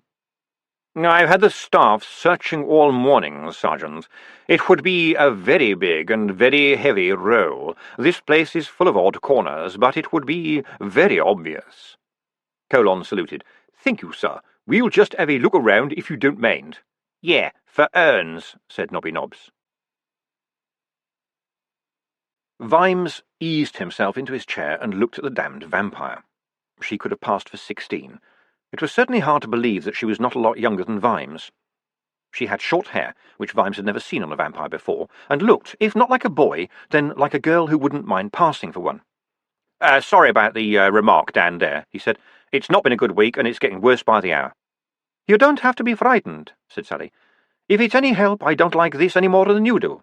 I am not frightened, said Vimes sharply. Sorry, Mr. Vimes. You smell frightened, not badly, Sally added, but just a bit. And your heart is beating faster. I'm sorry if I have offended you. I was just trying to put you at your ease. Vimes leaned back. Don't try to put me at my ease, Miss von Humperdinck, he said. It makes me nervous when people do that. It's not as though I have any ease to be put at. And do not comment on my smell either, thank you. Oh, and it's Commander Vimes, or Sir, understand, not Mr. Vimes. And I would prefer to be called Sally, said the vampire. They looked at each other, both aware that this was not going well, both uncertain that they could make it go any better. So, Sally, you want to be a copper, said Vimes. A policeman, yes. Any history of policing in your family? Said Vimes. It was a standard opening question. It always helped if they'd inherited some idea about coppering. No, just the throat-biting, said Sally. There was another pause. Vimes sighed. Look, I just want to know one thing, he said. Did John Not a Vampire at All Smith and Doreen Winkings put you up to this? No, said Sally. I approached them, and if it's any help to you, I didn't think there'd be all this fuss either. Vimes looked surprised. But you applied to join, he said. Yes, but I don't see why there has to be all this interest. Don't blame me, that was your League of Temperance. Really. Your Lord Vetinari was quoted in the newspaper, said Sally. All that stuff about the lack of species discrimination being in the finest traditions of the watch. Ha! Said Vimes. Well, it's true that a copper's a copper as far as I'm concerned, but the fine traditions of the watch, Miss von Humperdinck, largely consist of finding somewhere out of the rain, mumping for free beer round the back of pubs, and always keeping 2 notebooks. You don't want me, then, said Sally. I thought you needed all the recruits you could get. Look, I'm probably stronger than anyone on your payroll who isn't a troll. I'm quite clever, I don't mind hard work, and I've got excellent night vision. I can be useful. I want to be useful. Can you turn into a bat? She looked shocked. What? What kind of a question is that to ask me? Probably among the less tricky ones, said Vimes. Besides, it might be useful. Can you? No. Oh, well, never mind. I can turn into a lot of bats, said Sally. One bat is hard to do because you have to deal with changes in body mass, and you can't do that if you've been reformed for a while. Anyway, it gives me a headache. What was your last job? I didn't have one. I was a musician. Vimes brightened up. Really? Some of the lads have been talking about setting up a watch band. Could they use a cello? Probably not. Vimes drummed his fingers on the desk. Well, she hadn't gone for his throat yet, had she? That was a problem, of course. Vampires were fine, right up until the point where suddenly they weren't. But in truth, right now, he knew she'd got it right. He needed anyone who could stand upright and finish a sentence. This damn business was taking its toll. He needed men out there all the time just to keep the lid on things. Oh, right now it was just scuffles and stone-throwing and breaking windows and running away, but all that stuff added up, like snowflakes on an avalanche slope. People needed to see coppers at a time like this. They gave the illusion that the whole world hadn't gone insane. And the Temperance League was pretty good and very supportive of its members. It was in the interests of all members that no one found themselves standing in a strange bedroom with an embarrassingly full feeling. They'd be watching her. "We've got no room for passengers in the watch," he said. "We're too pressed right now to give you any more than what is laughingly known as on-the-job training, but you'll be on the streets from day one. How are you with the daylight thing?" "I'm fine with long sleeves and a wide brim. I carry the kit, anyway." Vimes nodded. A small dustpan and brush, a vial of animal blood, and a small card saying, "Help, I have crumbled and I can't get up. Please sweep me into a heap and crush vial. I am a black ribboner and will not harm you. Thanking you in advance." His fingers rattled on the desktop again. She returned his stare. "All right, you're in," Vimes said at last. "On probation to start with. Everyone starts that way. Sort out the paperwork with Sergeant Littlebottom downstairs. Report to Sergeant Detritus for your gear and orientation lecture. And try not to laugh. And now you've got what you want, and we're not being official. Tell me why." "Pardon?" said Sally. "A vampire wanting to be a copper," said Vimes, leaning back in his chair. "I can't quite make that fit, Sally." "I thought it would be an interesting job in the fresh air, which would offer opportunities to help people, Commander Vimes." Said Vimes. "If you can say that without smiling, you might make a copper after all. Welcome to the job, Lance Constable. I hope you have—" The door slammed. Captain Carrot took 2 steps into the room, saw Sally, and hesitated. "Lance Constable von Humperdinck has just joined us, Captain," said Vimes. Fine. Hello, miss," said Carrot quickly. "Sir, someone's killed Hamcrusher." Ankh-Morpork's finest strolled back down toward the yard. "What I do," said Nobby, "is cut the painting up into little bits, like, a few inches across." "That's diamonds, Nobby. It's how you get rid of stolen diamonds." "All right, then. How about this one? You cut the mural up into bits the size of ordinary paintings, OK? Then you paint a painting on the other side of each one and put them in frames and leave them around the place. No one will notice extra paintings, right? And then you go and pinch them when the fuss has died down." "And how do you get them out, Nobby?" "Well, first you get some glue and a really long stick and—" Fred Colon shook his head. "Can't see it happening, Nobby." "All right, then. You get some paint that's the same colour as the walls, and you glue the painting to the wall somewhere it'll fit, and you paint over it with your wall paint so it looks just like the wall." "Got a convenient bit of wall in mind, then?" "How about inside the frame that's there already, Sarge?" "Bloody hell, Nobby, that's clever," said Fred, stopping dead. "Thank you, Sarge. That means a lot coming from you." "But you've still got to get it out, Nobby." "Remember all those dust sheets, Sarge? I bet in a few weeks' time a couple of blokes in overalls will be able to walk out of the place with a big white roll under their arms, and no one would think twice about it, 'cause they'd, be thinking the Muriel had been pinched weeks before." There were a few moments of silence before Sergeant Colon said, in a hushed voice, "That's a very dangerous mind you got there, Nobby. Very dangerous indeed. How'd you get the new paint off, though?" "Oh, that's easy," said Nobby, "and I know where to get some painters' aprons, too." "Nobby," said Fred, shocked. "All right, Sarge, you can't blame a man for dreaming, though." "This could be a feather in our caps, Nobby, and we could do with one now." "Your water playing up again, Sarge?" "You may laugh, Nobby, but you've only got to look around," said Fred gloomily. "It's just gang fights now, but it's going to get worse, you mark my words. All this scrapping over something that happened thousands of years ago. I don't know why they don't get back to where they came from if they want to do that." "Most of them come from here now," observed Nobby. Fred grunted his disdain for a mere fact of geography. "War, Nobby. Huh. What is it good for?" he said. "Dunno, Sarge. Freeing slaves, maybe?" Well, OK.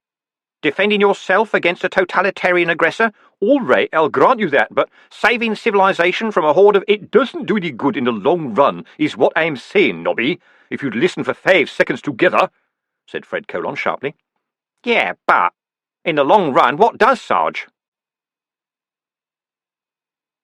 Say that again, paying attention to every word, will you? Said Vimes.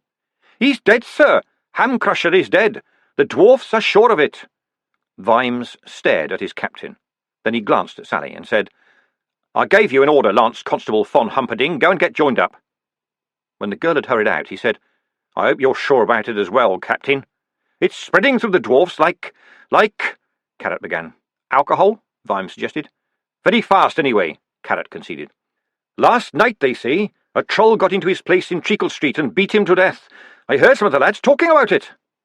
Carrot, wouldn't we know if something like that had happened? Said Vimes. But in theatre of his mind, Angua and Fred Colon uttered their Cassandraic warnings again. The dwarfs knew something. The dwarfs were worried. Don't we, sir? Said Carrot. I mean, I've just told you. Why aren't his people shouting it in the streets? Political assassination and all that sort of thing. Shouldn't they be screaming bloody murder? Who told you this? Constable Ironbender and Corporal Ringfounder, sir. They're steady lads. Ringfounder's up for sergeant soon. There was something else, sir. I did ask them why we hadn't heard officially, and Ironbender said... You won't like this, sir. He said the watch wasn't to be told. Carrot watched Vimes carefully. It was hard to see the change of expression on the commander's face, but certain small muscles set firmly. On whose orders? Said Vimes. Someone called Ardent, apparently. He's Hamcrusher's interpreter, I suppose you could say. He says it's dwarf business. But this is Ankh-Morpork, Captain, and murder is murder. Yes, sir. And we are the City Watch, Vimes went on. It says so on the door. Actually, it mostly says copers are bar studs on the door at the moment, but I've got someone scrubbing it off, said Carrot. And that means if anyone gets murdered, we're responsible, said Vimes. I know what you mean, sir, said Carrot carefully.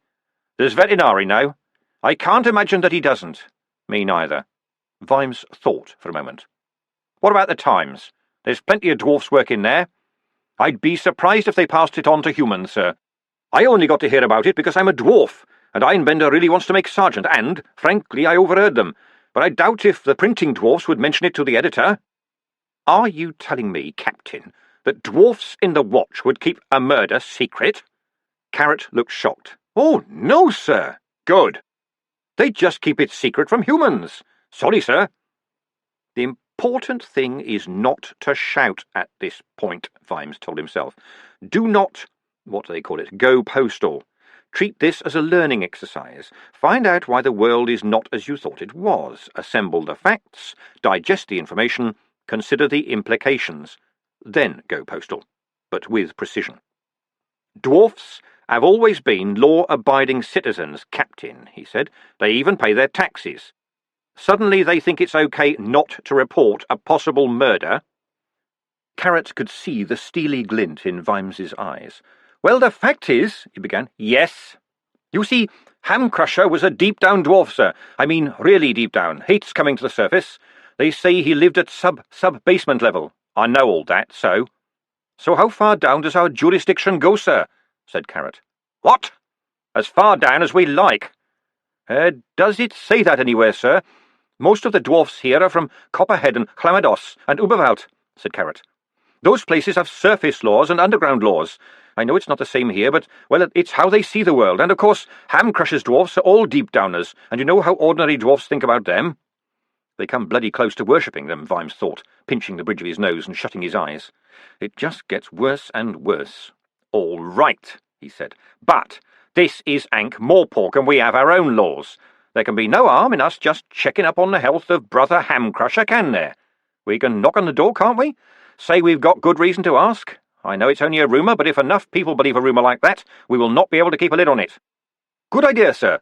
Go and tell Angua I want her along. And, Haddock. And Ringfounder, maybe. You come too, of course. Not a good idea, sir. I happen to know most deep-downers are nervous about me. They believe I'm too human to be a dwarf. Really? 6 feet 3 inches in his stockinged feet, thought Vimes, adopted and raised by dwarfs in a little dwarf mine in the mountains. His dwarfish name is Kazad Bat, which means head banger. He coughed.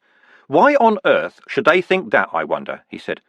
All right, I know I'm technically human, sir, but size has traditionally never been a dwarfish definition of a dwarf. Ham Crushers Group aren't happy about me, though. Sorry to hear it. I'll take cheery, then. Are you mad, sir? You know what they think about female dwarfs who actually admit it? All right, then. I'll take Sergeant Detritus. They'll believe in him all right, won't they? Could be said to be a bit provocative, sir, Carrot began doubtfully. Detritus is an Ankh Morpork copper captain just like you and me, said Vimes. I suppose I'm acceptable, am I? Yes, sir, of course. I think you worry them, though. I do? Oh. Vimes hesitated. Well, that's good. And Detritus is an officer of the law.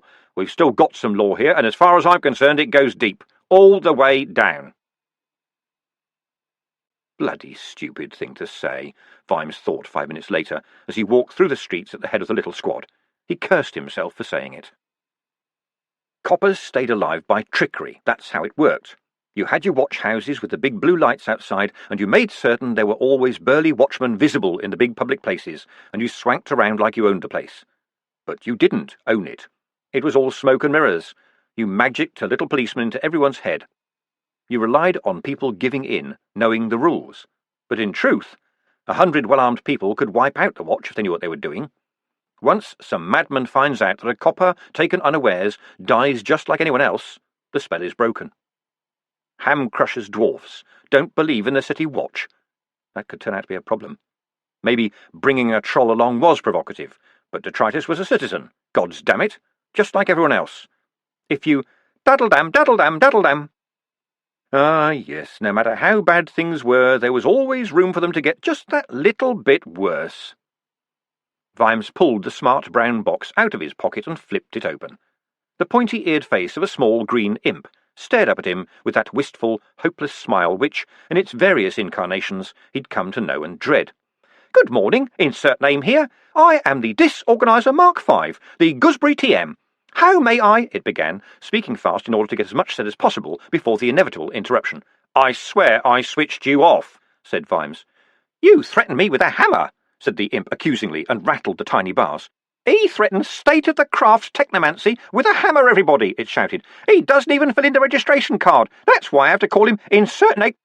I thought you got rid of that thing, sir, said Angua, as Vimes snapped the lid shut. I thought it had had an accident. Ha! Said a muffled voice from the box. Sybil always gets me a new one, said Vimes, making a face. A better one. But I know this one was turned off. The box's lid thrust upwards. I wake up for alarms, the imp shrieked. 10:45:, sit for damned portrait. Vimes groaned. The portrait with Sir Joshua. He'd get into trouble for this. He'd already missed 2 sittings. But this dwarf thing was important. I won't be able to make it, he mumbled. Then would you like to engage the handy-to-use Blue Nose TM Integrated Messenger Service? What does that do? Said Vimes with deep suspicion. The succession of disorganisers he had owned had proved quite successful at very nearly sorting out all the problems that stemmed from owning them in the first place. Basically, it means me running with the message to the nearest Clacks Tower really fast, said the imp hopefully. And do you come back? Said Vimes, hope also rising. Absolutely. Thank you, no, said Vimes.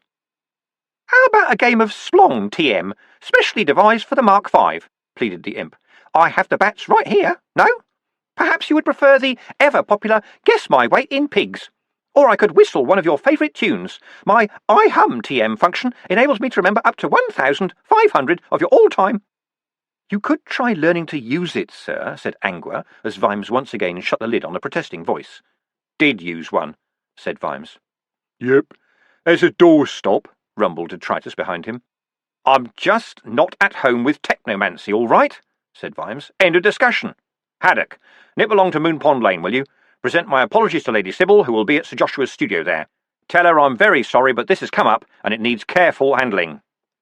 Well, it does, he thought as they headed onwards. It probably needs more careful handling than I'm going to give it. Well, to hell with that. It comes to something if you have to tread carefully even to find out if there's been a murder. Treacle Street was just the kind of area the dwarfs colonised. on the edge of the less pleasant parts of town, but not all the way there.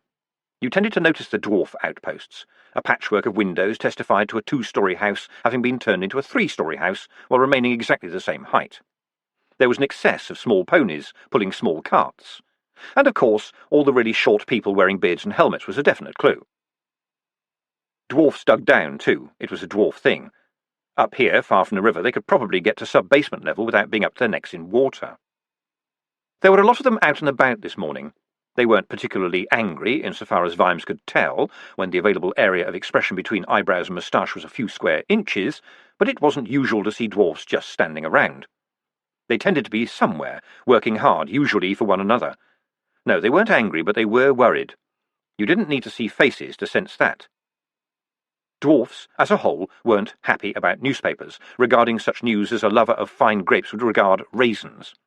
They got their news from other dwarfs, to ensure that it was new and fresh and full of personality, and no doubt it grew all kinds of extras in the telling. This crowd was waiting uncertainly for news that it was going to become a riot.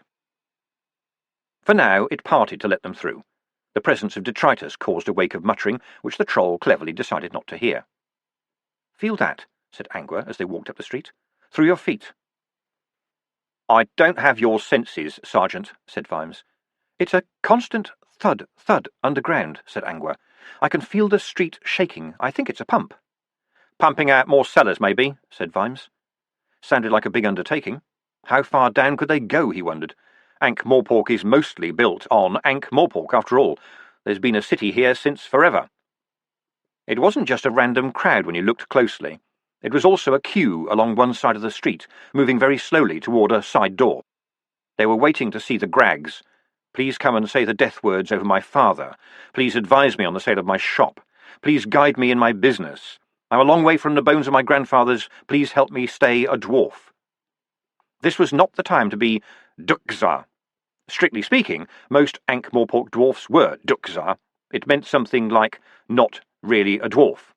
They didn't live deep underground and only come out at night. They didn't mind metal. They let their daughters show at least a few indications of femininity. They tended to be a little slipshod when it came to some of the ceremonies. But the whiff of Coombe Valley was in the air, and this was no time to be mostly a dwarf. So you paid attention to the Grags. They kept you on the straight seam. And until now that had been fine by Vimes. Up until now, though, the Grags in the city had stopped short of advocating murder. He liked dwarfs. They made reliable officers, and dwarfs tended to be naturally law-abiding, at least in the absence of alcohol. But they were all watching him. He could feel the pressure of their gaze. Standing around watching people was, of course, Ankh-Morpork's leading industry. The place was a net exporter of penetrating stares. But these were the wrong kind. The street felt not exactly hostile, but alien. And yet it was an Ankh-Morpork street. How could he be a stranger here? Maybe I shouldn't have brought a troll, he thought. But where does that lead? Pick your own copper from a chart? 2 dwarfs were on guard outside Hamcrusher's house. They were more heavily armed than the average dwarf, insofar as that was possible, but it was probably the black leather sashes they wore that were doing the trick of keeping the mood subdued. These declared to all who recognised them that they were working for deep-down dwarfs, and, as such, partook a little of the magic, manner, awe, or fear that they engendered in the average backsliding dwarf. They started to give Vimes the look of all guards everywhere, which, in summary, is this. The default position is that you're dead. Only my patience stands in the way. But Vimes was ready for it. Any 5 hells you cared to name knew that he'd used it himself often enough. He countered with the aloof expression of someone who didn't notice guards. "Commander Vimes, City Watch," he said, holding up his badge. "I need to see Grag Hamcrusher immediately." "He's not seeing anyone," said one of the guards. "Oh, so he is dead then," said Vimes. He felt the answer. He didn't even have to see Angua's little nod. The dwarfs had been dreading the question and were sweating. To their shock and horror, and also somewhat to his own surprise, he sat down on the steps between them and pulled a packet of cheap cigars out of his pocket. "I won't offer one to you lads, because I know that you aren't allowed to smoke on duty," he said convivially. "I don't allow my boys to do it. The only reason I can get away with it is that there's no one to tell me off. Ha ha ha!" He blew a stream of blue smoke. "Now, I am, as you know, head of the City Watch, yes?" The 2 dwarfs, staring straight ahead, nodded imperceptibly. "Good," said Vimes. "And that means you, that's both of you, are impeding me in the execution of my duty. That gives me, a whole range of options. The one I'm thinking of right now is summoning Constable Dorful. He's a golem. Nothing impedes him in the execution of his duty, believe me. You'll be picking bits of that door off the floor for weeks, and I wouldn't stand in his way if I was you. Oh, and it'd be lawful, which means that if anyone puts up a fight, it gets really interesting. Look, I'm only telling you this because I've done my share of guarding over the years, and there are times when looking tough works, and there are times, and this, I suggest, is one of them, when going and asking the people inside what you should do next is a very good career move. Can't leave our post, said one of the dwarfs. Don't worry about that, said Vimes, standing. I'll stand guard for you. You can't do that. Vimes bent down to the dwarf's ear. I am Commander of the Watch, he hissed, no longer Mr. Friendly. He pointed at the cobblestones. This is my street. I can stand where I like. You are standing on my street. It's the public highway. That means that there are about a dozen things I could arrest you for right now. That would cause trouble, right enough, but you would be bang in the middle of it. My advice to you, one guard to another, is to hop off smartly and speak to someone further up the ladder, okay? He saw worried eyes peering out from between the rampant eyebrows and the luxuriant moustache, spotted the tiny little tails he'd come to recognize, and added, Off you go, ma'am. The dwarf hammered on the door. The hatch slid back. Whispering transpired. The door opened. The dwarf hurried in. The door closed. Vimes turned, took up station beside it, and stood to attention slightly more theatrically than necessary. There were one or two outbreaks of laughter. Dwarfs they may be, but in Ankh-Morpork people always wanted to see what would happen next. The remaining guard hissed, We're not allowed to smoke on duty. Oops, sorry, said Vimes, and removed the cigar, tucking it behind his ear for later. This got a few more chuckles. Let them laugh, said Vimes to himself. At least they're not throwing things. The sun shone down. The crowd stood still. Sergeant Angua stared at the sky, her face carefully blank. Detritus had settled into the absolute rock-like stillness of a troll with nothing to do right now. Only Ringfounder looked uneasy. This probably was not a good time and place to be a dwarf with a badge, Vimes thought. But why? All we've been doing in the last couple of weeks is trying to stop two bunches of idiots from killing one another.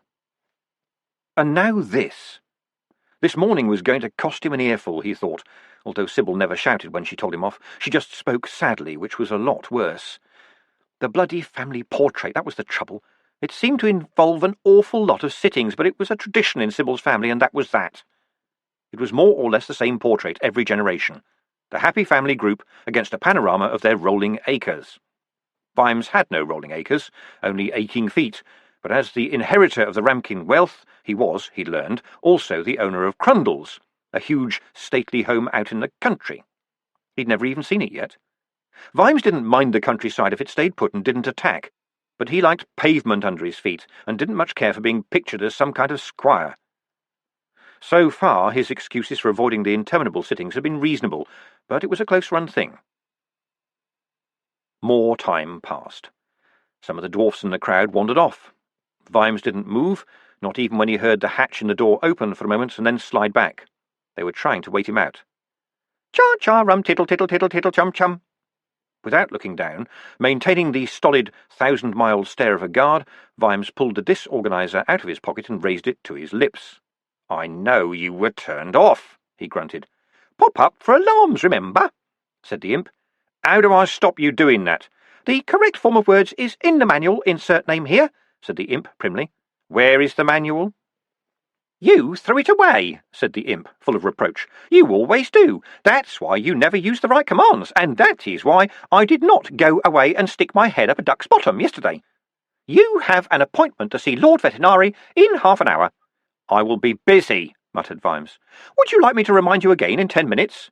Tell me, what part of stick your head up a duck's bottom didn't you understand? Vimes replied, and plunged the thing back into his pocket. So, it had been half an hour. Half an hour was enough. This was going to be drastic, but he'd seen the looks the dwarfs were giving Detritus. Rumour was an evil poison. As he stepped forward, ready to go and summon Dorful and all the problems that invading this place would entail, The door opened behind him. "Commander Vimes, you may come in." There was a dwarf in the doorway. Vimes could just make out his shape in the gloom, and for the first time he noticed the symbol chalked on the wall over the door, a circle with a horizontal line through it. "Sergeant Angua will accompany me," he said. The sign struck Vimes as vaguely unsettling. It seemed to be a stamp of ownership that was rather more emphatic than, for example, a little plaque saying Mon Repos. "The troll will stay outside," said the figure flatly. "Sergeant Detritus will stand guard along with Corporal Ringfounder," said Vimes. This restatement of fact seemed to pass muster, suggesting that the dwarf probably knew a lot about iron but nothing about irony. The door opened further, and Vimes stepped inside. The hall was bare, except for a few stacked boxes, and the air smelled of what? Stale food. Old, empty houses. Sealed-up rooms. Attics. The whole house is an attic, Vimes thought. The thud from below was really noticeable here. It was like a heartbeat. "This way, if you please," said the dwarf, and ushered Vimes and Angua into a side room. Again, the only furnishings were more wooden boxes and, here and there, some well-worn shovels. "We do not often entertain. Please be patient," said the dwarf, and backed out. The key clicked on the lock. Vimes sat down on a box. "Polite," said Angua. Vimes put one hand to his ear and jerked a thumb toward the damp-stained plaster. She nodded, but mouthed the word corpse and pointed downwards. "Sure," said Vimes. Angua tapped her nose. "Yes." You couldn't argue with a werewolf's nose. Vimes leaned back against a bigger box. It was comfort itself to a man who'd learned to sleep leaning against any available wall. The plaster on the opposite wall was crumbling, green with damp and hung with dusty old spiderwebs. Someone, though, had scratched a symbol in it so deeply that bits of the plaster had fallen out.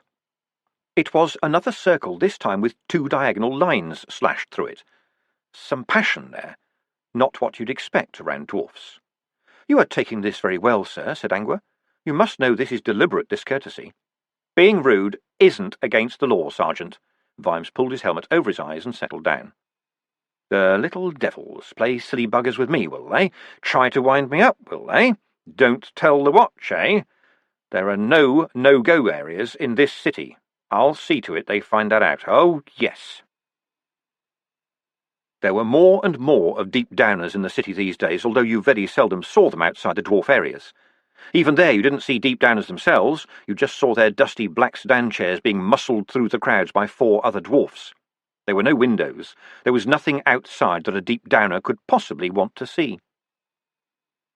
The city dwarfs regarded them with awe, respect, and, it had to be said, a certain amount of embarrassment, like some honoured but slightly loopy relative.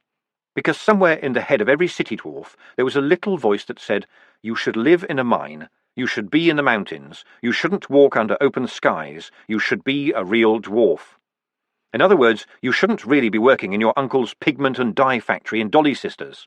However, since you were, you could at least try to think like a proper dwarf. And part of that meant being guided by the deep-downers, the dwarfs, who lived in caves miles below the surface and never saw the sun. Somewhere down there in the dark was true dwarfishness. They had the knowing of it. They could guide you. Vimes had no problem with that at all. It made as much sense as what most humans believed, and most dwarfs were model citizens, even at 2/3 scale. But deciding that murder could be kept in the family, thought Vimes, not on my watch. After 10 minutes the door was unlocked and another dwarf stepped inside. He was dressed as what Vimes thought of as standard city dwarf, which meant basic helmet, leather, chainmail, and battle-axe-stroke-mining pick, but hold the spiky club. He also had a black sash. He looked flustered.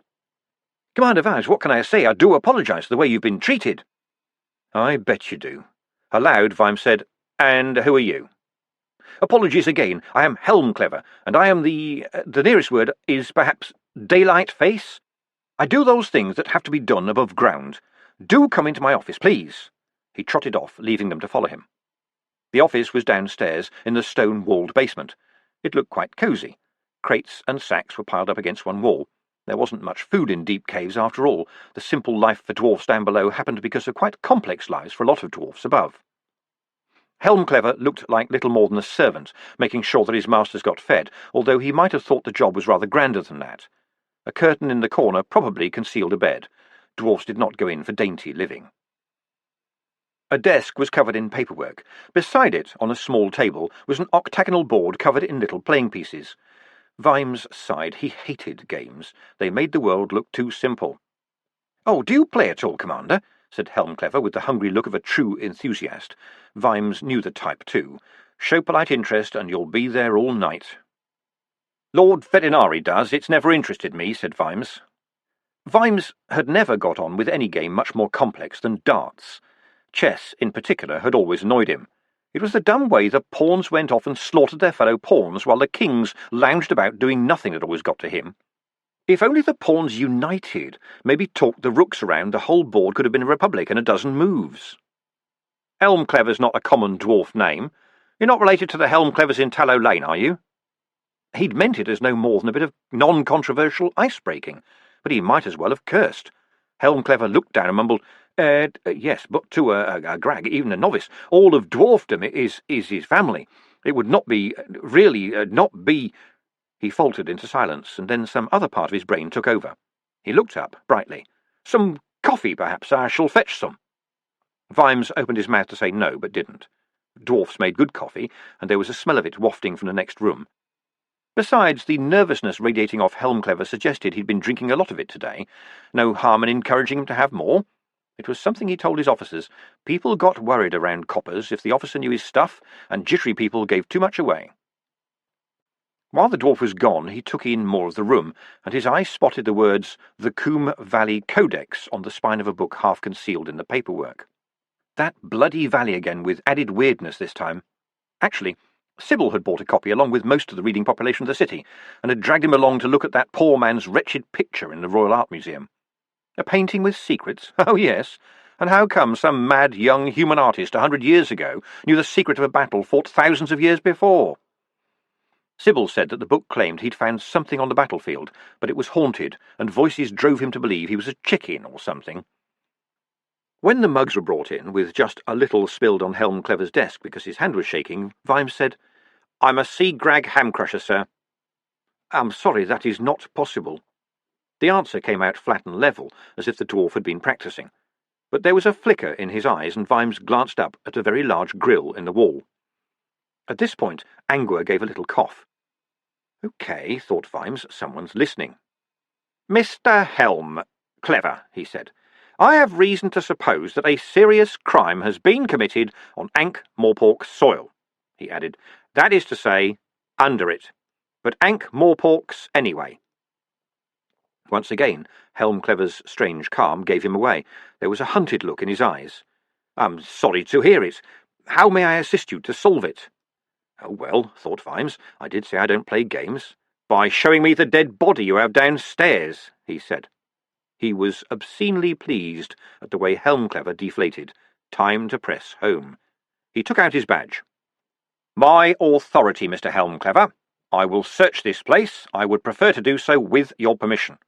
The dwarf was trembling with fear or anxiety, or probably both.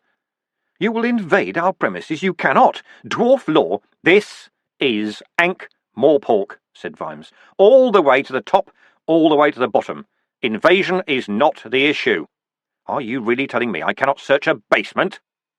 "Now take me to Grag Hamcrusher, or whoever is in charge, now." I refuse your request." "It wasn't a request." And now we reach our own little Coombe Valley, Vimes thought, as he stared into Helmclever's eyes. No backing down. We both think we're right, but he's wrong. A movement made him glance down. Helmclever's trembling finger had teased out the spilled coffee into a circle. As Vimes stared, the dwarf's fingers drew 2 lines across the circle. He looked back up, his eyes bulging with anger, fear, and just a hint of something else. "Ah, Commander Vimes, is it?" said a figure in the doorway. It might have been Lord Vetinari speaking. It was that same level tone indicating that he had noticed you, and you were, in some small way, a necessary chore. But it was coming from another dwarf, presumably, although he wore a rigid, pointed black hood which brought him up to the height of the average human. Elsewhere he was completely shrouded, and that was a well-chosen word, in overlapping black leather scales, with just a narrow slit for the eyes. Were it not for the quiet authority of the voice, the figure in front of Vimes could be mistaken for a very sombre hogswatch decoration. "And you are?" said Vimes. "My name is Ardent, Commander. Helmclever, go about your chores." As the daylight face scuttled off at speed, Vimes turned in his seat and allowed his hand to brush across the sticky symbol, wiping it out. "And do you want to be helpful too?" he said. "If I can be," said the dwarf. "Please follow me. It would be preferable if the sergeant did not accompany you." "Why?" "The obvious reason," said Ardent. "She is openly female."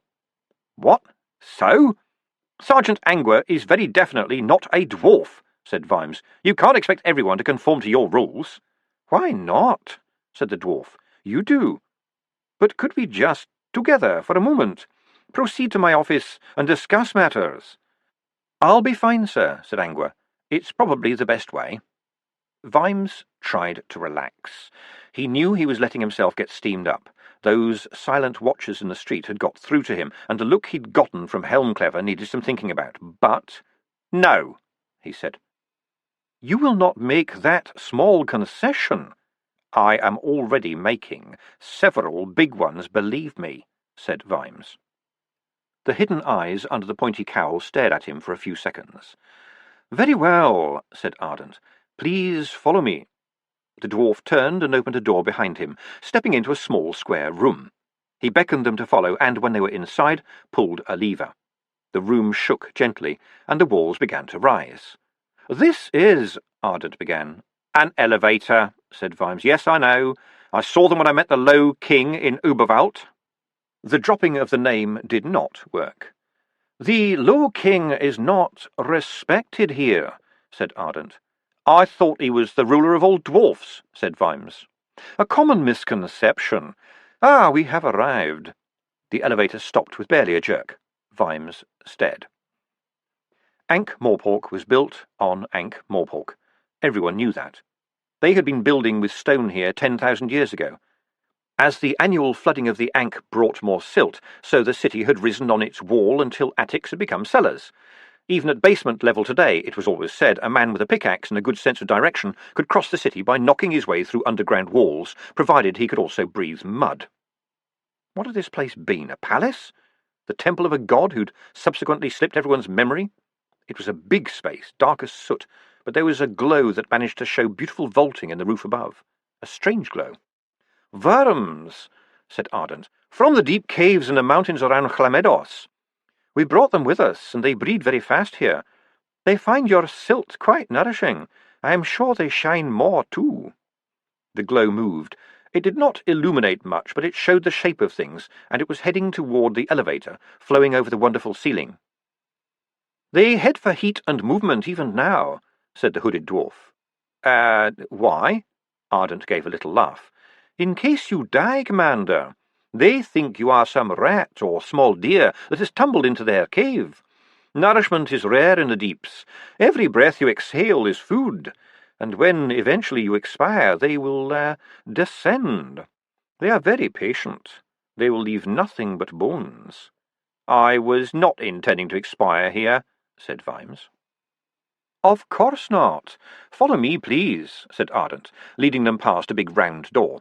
There were more doors on the other side of the room, and several gaping tunnel mouths. "How far down are we?" "Not far, about 40 feet. We are good at digging." "In this city?" said Vimes. "Why aren't we trying to breathe underwater? And calling it water is giving it the best of it." "We are very good at keeping water out, too. Alas, it appears we are less good at keeping out Samuel Vimes." The dwarf stepped into a smaller room, its ceiling thick with brilliant verms, and motioned to a couple of dwarf-sized chairs. "Do sit down. Can I offer you refreshment?" "No, thank you," said Vimes. He sat down gingerly on a chair that brought his knees up almost to his chin. Ardent sat down behind a small desk made of stone slabs, and to Vimes's amazement, took off his headgear. He looked quite young, with a beard that was actually trimmed. Angua watched him, breathing slowly. "How far do all these tunnels run?" Vimes said. "I don't propose to tell you," said Ardent levelly. So you're undermining my city? Oh, Commander! You've been to the caves in Uberwald. You've seen how dwarfs can build. We are craftsmen. Do not think that your house is about to collapse.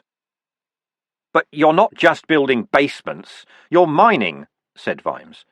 In a sense. We would say we are mining for holes. Space Commander is what we are digging for. Yes, we are mining for holes, although our bores have found deep treacle you'll be interested to hear. You can't do this. Can we not? But we are doing it nevertheless, said Ardent calmly. You are burrowing under people's property. Rabbits burrow, Commander. We dig, and yes, we are. How far down does ownership go after all, and how far up? Vimes looked at the dwarf. Calm down, he thought. You can't deal with this. This is too big. It's something for veterinary to decide. Stick to what you know. Stick to what you can deal with. I'm investigating reports of a death, he said. Yes, Grag Hamcrusher. A terrible misfortune, said Ardent, with a calmness that was enraging. I've heard it was a vicious murder. That would be a fair description. You admit it, said Vimes. I'll choose to assume that by that you mean, do I admit there has been a murder, Commander? Yes, there has, and we are dealing with it. How? We are discussing the appointment of a Zadkrdga, said Ardent, folding his hands. That is, one who smelts, one who finds the pure ore of truth in the dross of confusion. Discussing? Have you sealed off the scene of the crime yet? The smelter may order that, Commander, but we already know that the crime was committed by a troll. Ardent's face now bore an expression of amused contempt that Vimes longed to remove. He said, How do you know this? Was it witnessed? Not as such, but a troll's club was found besides the body, said the dwarf. And that's all you have to go on? Vimes stood up. I've had enough of this. Sergeant Angua. Sir, said Angua beside him. Let's go. We're going to find the murder scene while there's still any clues left to find. You have no business in the lower areas, snapped Ardent, standing up. How are you going to stop me? How are you going to get past locked doors? How are you going to find out who murdered Hamcrusher? I told you, a troll's club was found. And that's it? We found a club so a troll did it? Is anyone going to believe that? You're prepared to start a war in my city with a piece of flim-flam like that? Because believe me, that's what's going to happen when this gets out. Try it, and I'll arrest you. And start a war in your city, said Ardent. Dwarf and man glared at one another while they caught their breath. On the ceiling above them, verms congregated, feasting on spittle and rage. Why would anyone but a troll strike down the Grag? Said Ardent. Good, you're asking questions. Vimes leaned across the desk. If you really want answers, unlock those doors. No, you cannot go down there. Blackboard monitor, Vimes. The dwarf could not have put more venom in the words child murderer. Vimes stared. Blackboard monitor. Well, he had been, in that little street school more than 45 years ago. Mum had insisted. Gods knew where she'd sprung the penny a day it cost, although most of the time Dame Slightly had been happy to accept payment in old clothes and firewood, or preferably gin. Numbers, letters, weights, measures. It was not what you'd call a rich curriculum. Vimes had attended for 9 months or so, until the streets demanded he learn much harder and sharper lessons. But for a while he'd been trusted to hand out the slates and clean the blackboard. Oh, the heady, strutting power of it when you're 6 years old. Do you deny it? Said Ardent. You destroy written words. You admitted as much to the Low King in Uberwald. It was a joke, said Vimes. Oh, then you do deny it. What? No. He was impressed by my titles, and I just threw that one in for fun. Then you deny the crime, Ardent persisted. Crime? I cleaned the blackboard so that new things could be written on it. How is that a crime? You did not care where those words went, said Ardent. Care? They were just chalk dust. Ardent sighed and rubbed his eyes. Busy night, said Vimes. Commander, I understand that you were young and may not have realized what you were doing, But you must understand that to us you appear to be proud of being complicit in the most heinous of crimes, the destruction of words. Sorry, rubbing out A is for apple is a capital crime, one that would be unthinkable for a true dwarf, said Ardent. Really? But I have the trust of the Low King himself, said Vimes. So I understand. There are 6 venerable Grags below us, Commander, and in their eyes the Low King and his kind have strayed from the true seam. He is, Ardent rattled off a sentence in staccato dwarfish, too fast for Vimes to catch it, and then translated, wishy-washy, dangerously liberal, shallow. He has seen the light. Ardent was watching him carefully. Think hard. From what Vimes could remember, the Low King and his circle had been pretty crusty types, but these people think they're soppy liberals. Wishy-washy, he said. Indeed. I invite you, therefore, to derive from that statement something of the nature of those I serve below. Ah, thought Vimes, there's something there, just a hint. Friend Ardent is a thinker. When you say, he has seen the light, you sound as if you mean corrupted, he said. Something like that, yes. Different worlds, Commander. Down here it would be unwise to trust your metaphors. To see the light is to be blinded. Do you not know that in the darkness the eyes open wider? Take me to see these people down below, said Vimes. They will not listen to you. They will not even look at you. They have nothing to do with the world above. They believe it is a kind of bad dream. I have not dared tell them about your newspapers, printed every day and discarded like rubbish. The shock would kill them. But dwarfs invented the printing engine, Vimes thought. Obviously they were the wrong kind of dwarf. I've seen Cheery throw stuff in a wastepaper basket too. It seems like nearly all dwarfs are the wrong sort, eh? What exactly is your job, Mr. Ardent? Said Vimes. I am their chief liaison with the world above. The steward, you could say. I thought that was Helmclever's job. Helmclever? He orders the groceries, relays my orders, pays the miners and so on. The chores, in fact, said Ardent disdainfully. He is a novice, and his job is to do what I tell him. It is I who speak to the Grags. You talk to Bad Dreams on their behalf. You could put it that way, I suppose. They would not let a proud word-killer become a smelter. The idea would be abominable. They glared at one another. Once again we end up in Coombe Valley, Vimes told himself.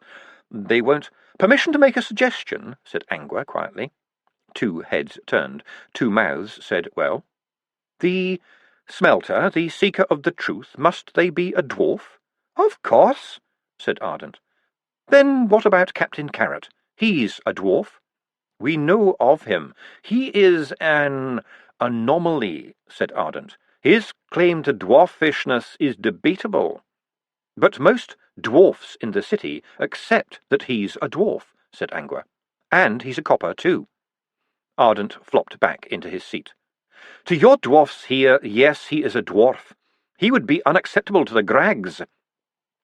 There's no dwarf law that says a dwarf can't be more than 6 feet tall, sir. The Grags are the law, woman, Ardent snapped. They interpret laws that go back for tens of thousands of years. Well, ours don't, said Vimes. But murder is murder anywhere. The news has got out. You've already got the dwarfs and the trolls simmering nicely, and this will bring it all right to the boil. Do you want a war?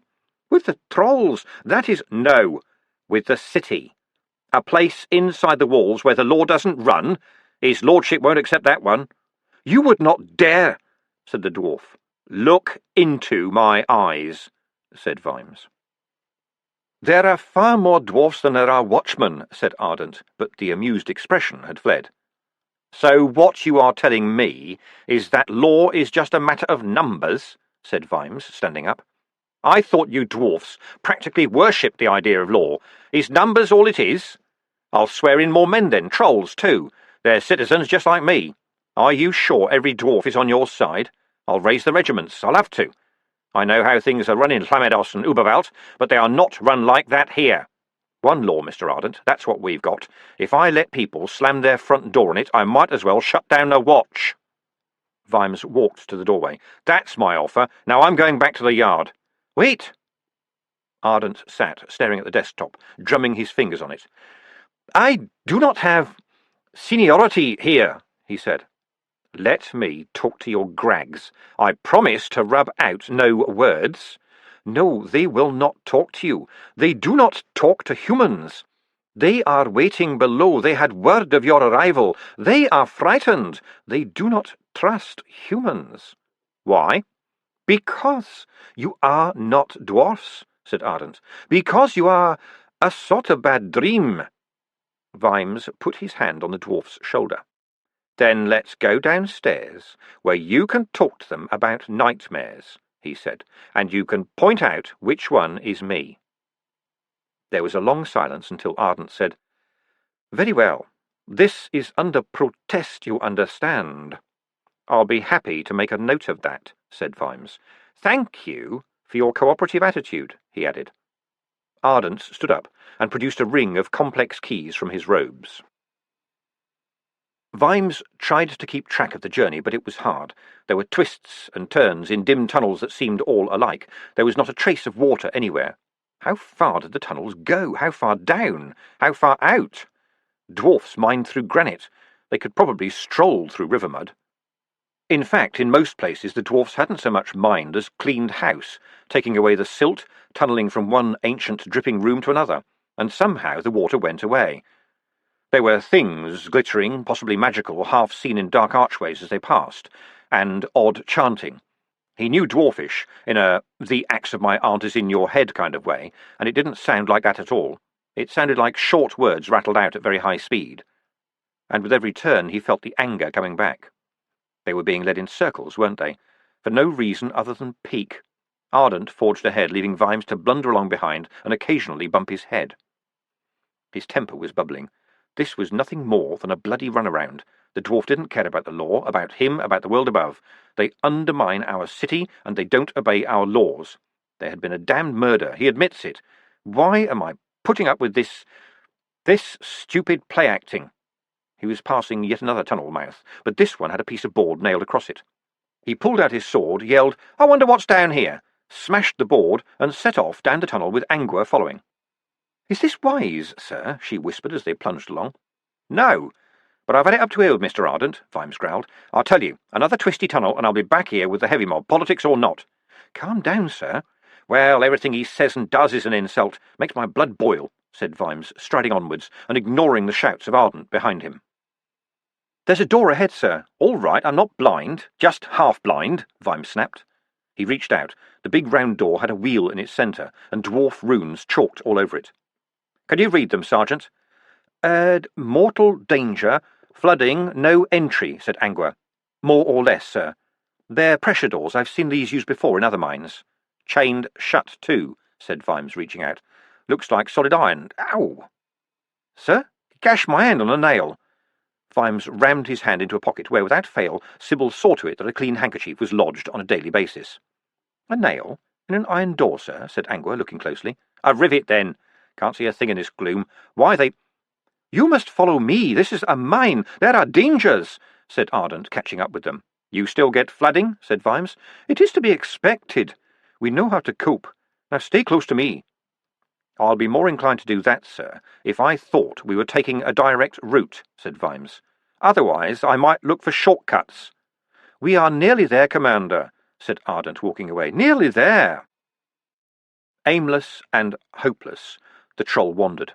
His name was Brick, although currently he couldn't remember this. His head ached. It really ached. It was the scrape that did it. What did they always say?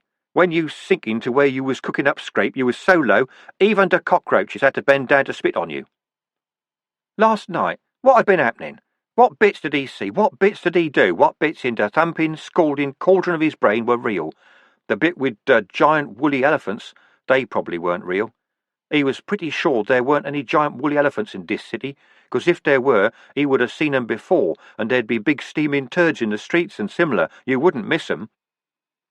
He was called Brick because he'd been born in the city, and trolls, being made of metamorphorical rock, often take on the nature of the local rocks. His hide was a dirty orange with a network of horizontal and vertical lines.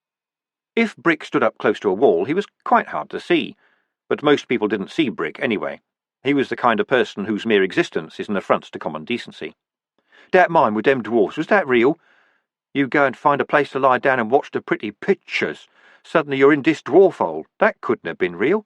Only word on the street was that some troll had got into a dwarf hole, yeah, and everyone was looking for that troll and not to shake him by the hand. The word said the Pratchett wanted to find out real hard, and by the sound of it they was not happy.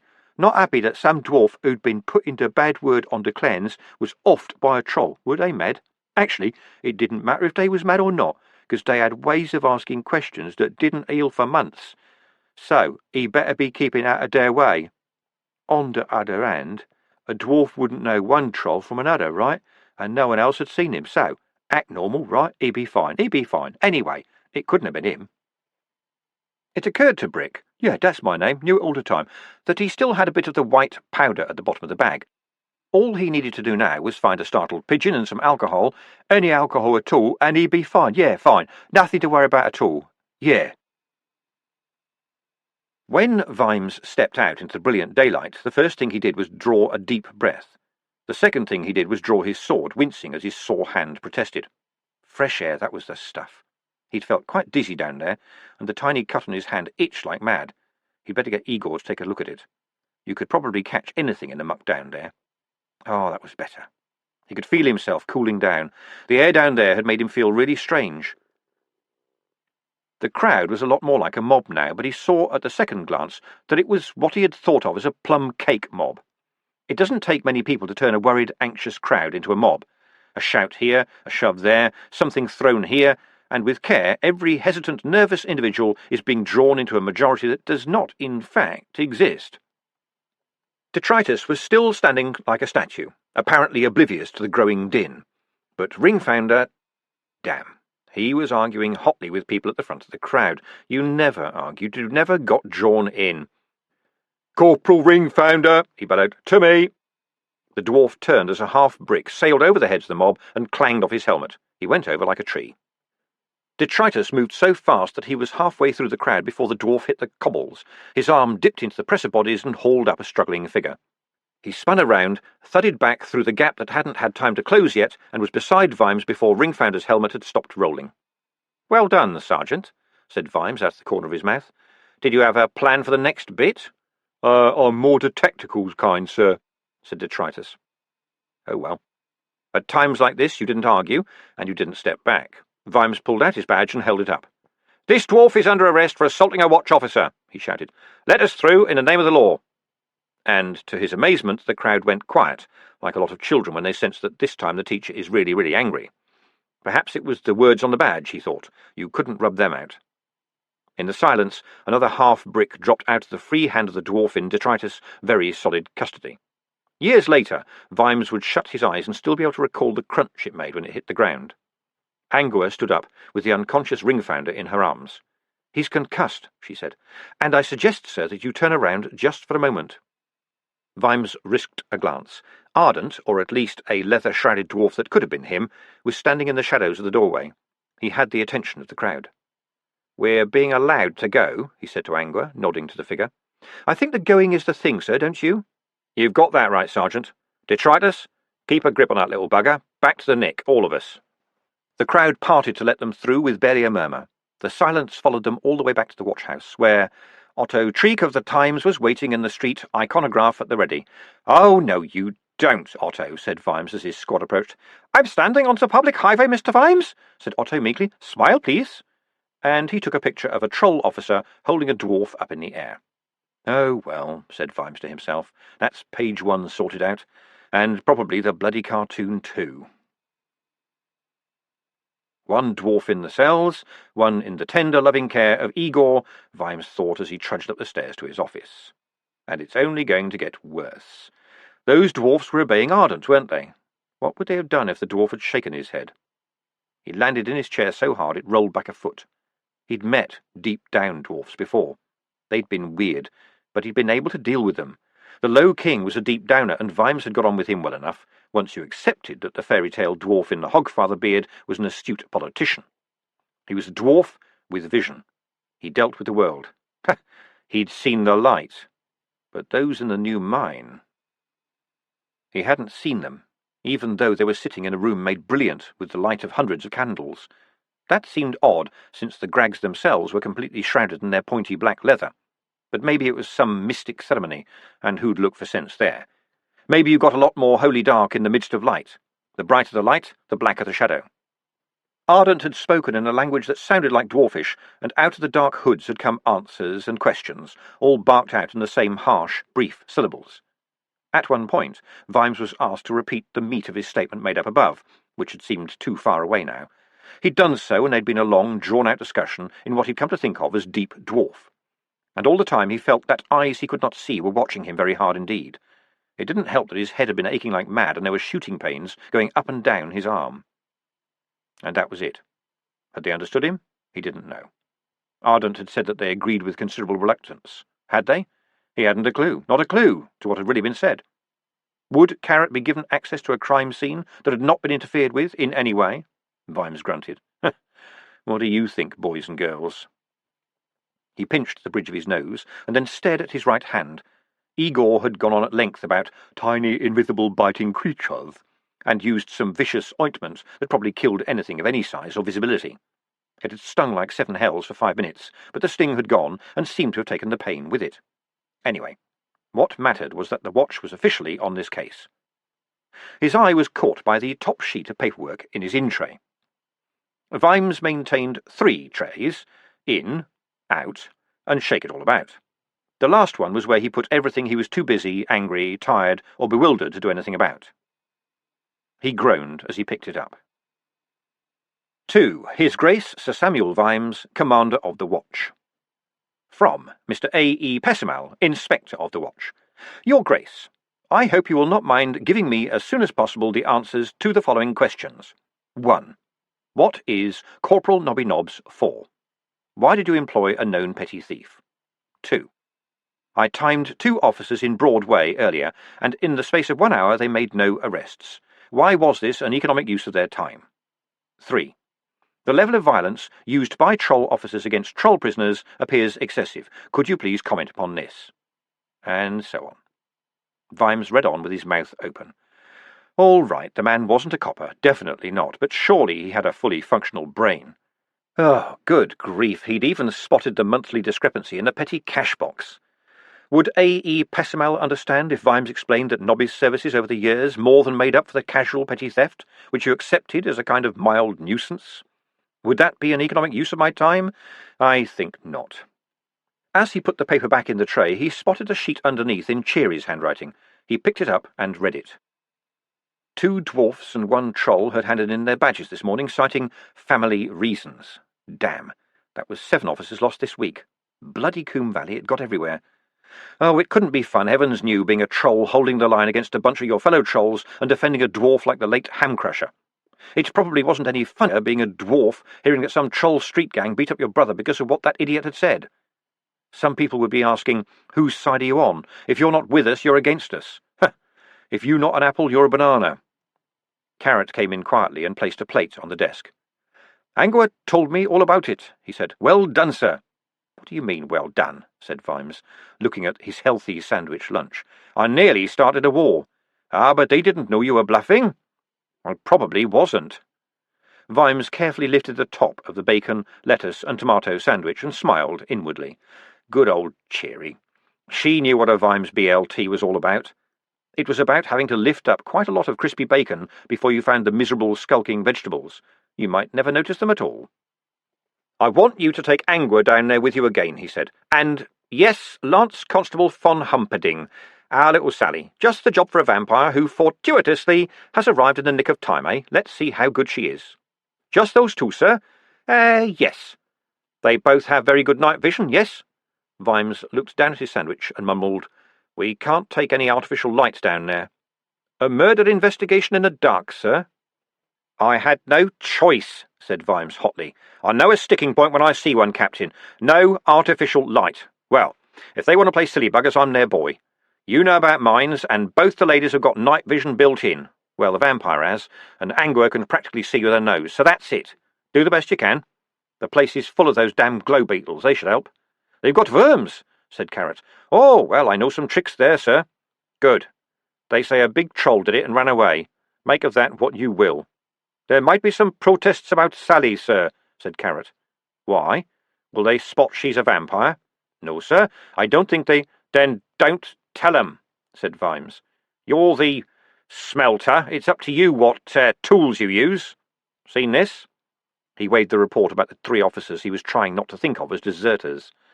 Yes, sir. I was meaning to talk to you about that. It might help if we changed the patrols a bit, said Carrot. How do you mean? It would be quite easy to arrange the patrol schedules so that trolls and dwarfs don't have to go on the beat together, sir.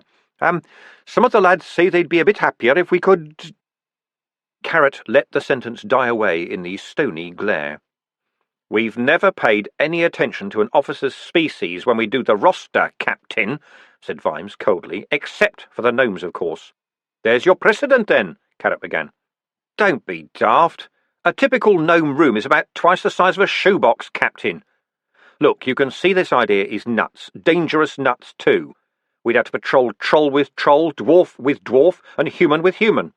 Not necessarily, sir. Humans could patrol with either of the others. Vimes rocked his chair forward. No, they couldn't. This is not about common sense. This is about fear. If a troll sees a dwarf and a human patrolling together, he'll think, there's the enemy, 2 against 1. Can't you see where this is going? When a copper's in a tight corner and blows his whistle for backup, I don't want him demanding that when it arrives it's the right damn shape. He calmed down a little, opened his notebook and tossed it onto the desk. And talking of shapes, do you know what this means? I spotted it in the mine, and a dwarf called Helmclever scrawled it with some spilt coffee, and you know what? I think he was only half aware that he'd done it. Carrot picked up the notebook and regarded the sketch solemnly for a moment. Mine sign, sir, he said. It means the following dark. And what does that mean? That things are pretty bad down there, sir, said Carrot earnestly. Oh dear. He put the notebook down slowly, as if half afraid that it might explode. Well, there has been a murder, Captain, Vimes pointed out. Yes, sir, but this might mean something worse, sir. Mine sign is a very strange phenomenon. There was a sign like it over the door, only there was just one line, and it was horizontal, Vimes added. Oh, that'd be the long dark rune, sir, said Carrot dismissively. It's just a symbol for a mine, nothing to worry about. But this other one is? Is it anything to do with Grag sitting in a room surrounded by lighted candles? It was always nice to surprise Carrot, and this time he looked amazed. How did you work that out, sir? It's only words, Captain, said Vimes, waving a hand. The following dark doesn't sound good. Time to stay brightly lit, maybe? When I met them, they were surrounded by candles. I thought maybe it was some kind of ceremony. Could be, Carrot agreed carefully. Thank you for this, sir. I'll go prepared. As Carrot reached the door, Vimes added, One thing, Captain. Yes, sir? Vimes didn't look up from the sandwich, from which he was daintily separating the L and the T from the crispy B. Just remember you're a copper, will you? Sally knew something was up as soon as she got back into the locker room, in her shiny new breastplate and soup bowl helmet. Coppers of various species were standing around trying to look nonchalant. Coppers are never any good at this at all. They watched as she approached her locker. She opened the door, therefore, with due care. The shelf was full of garlic. Ah, it starts, and so soon, too, just as well she'd been prepared. Here and there behind her she heard the faint coughs and throat-clearings of people trying not to laugh, and there was smirking going on. A smirk makes a subtle noise if you're listening for it. She reached into the locker with both hands and pulled out 2 big fat bulbs. All eyes were on her, all coppers were motionless as she walked slowly around the room.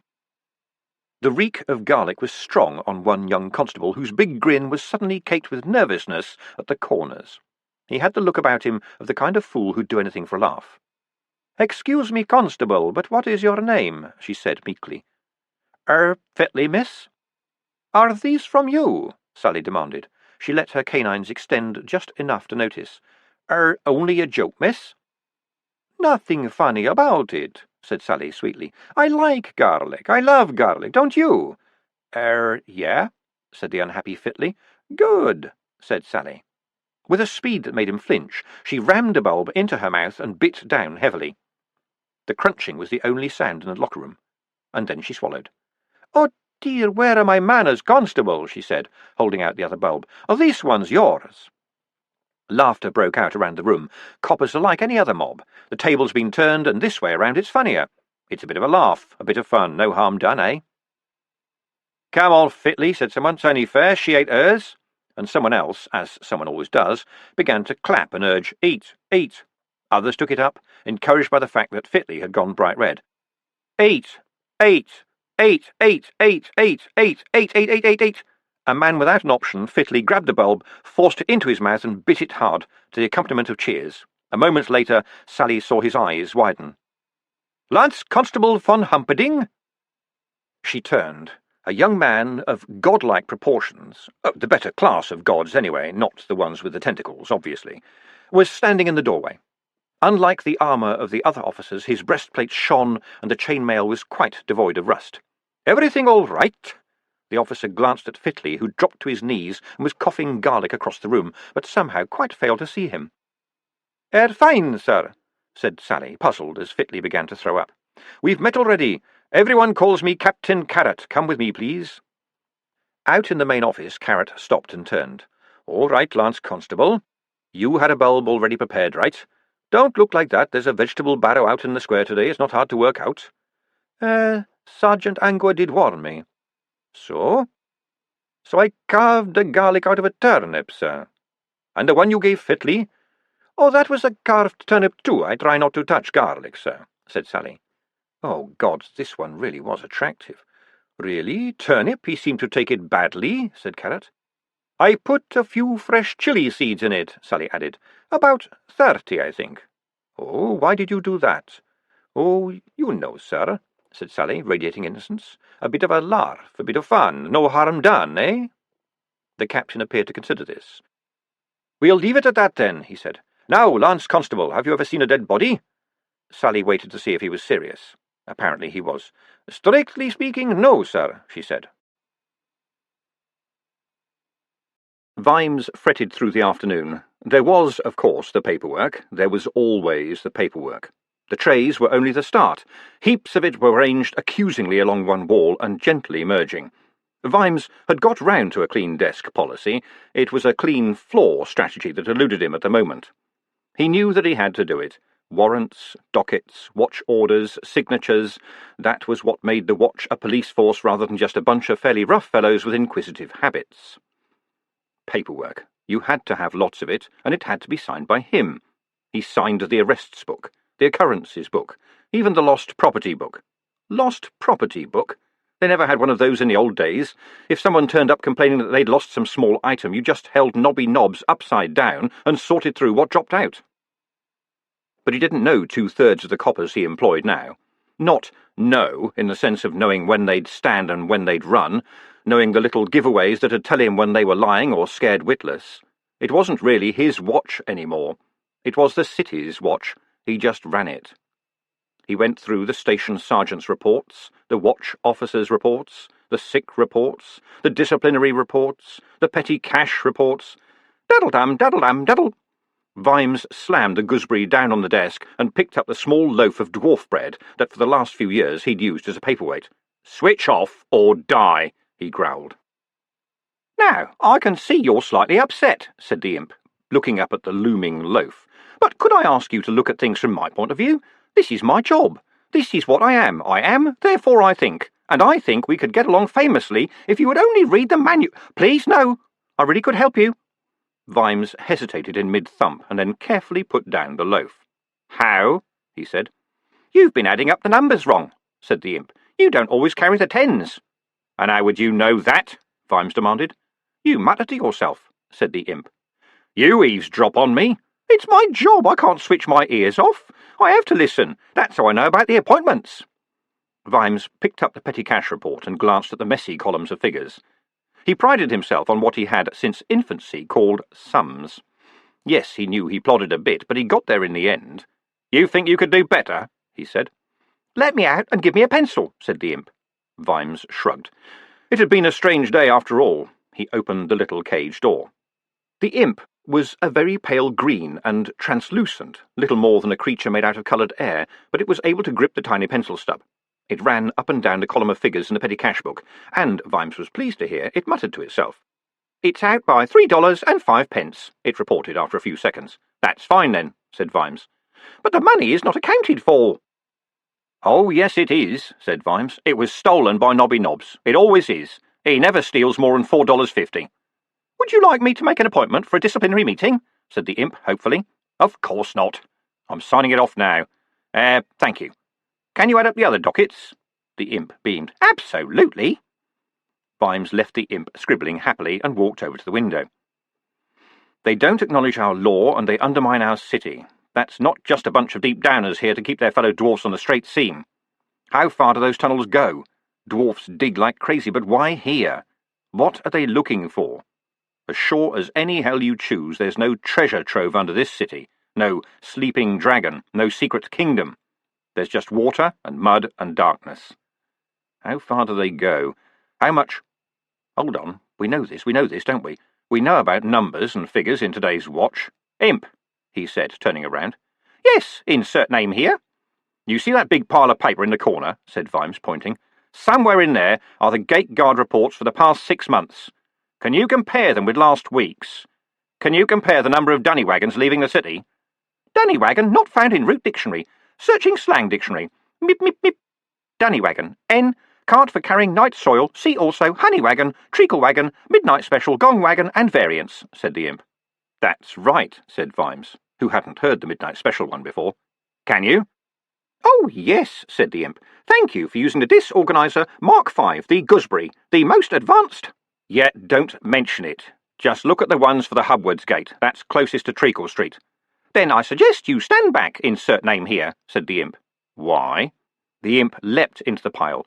There was some rustling noises, a couple of mice scampered out, and the pile exploded. Vimes backed away hurriedly as papers fountained into the air, borne aloft on a very pale green cloud. Vimes had instigated record-keeping at the gates not because he had a huge interest in the results, but because it kept the lads on their toes. It wasn't as if it was security duty. Ankh-Morpork was so wide open it was gaping, but the cart census was handy. It stopped watchmen falling asleep at their posts, and it gave them an excuse to be nosy. You had to move soil, that was it. This was a city. If you were a long way from the river, the only way to do that was on a cart.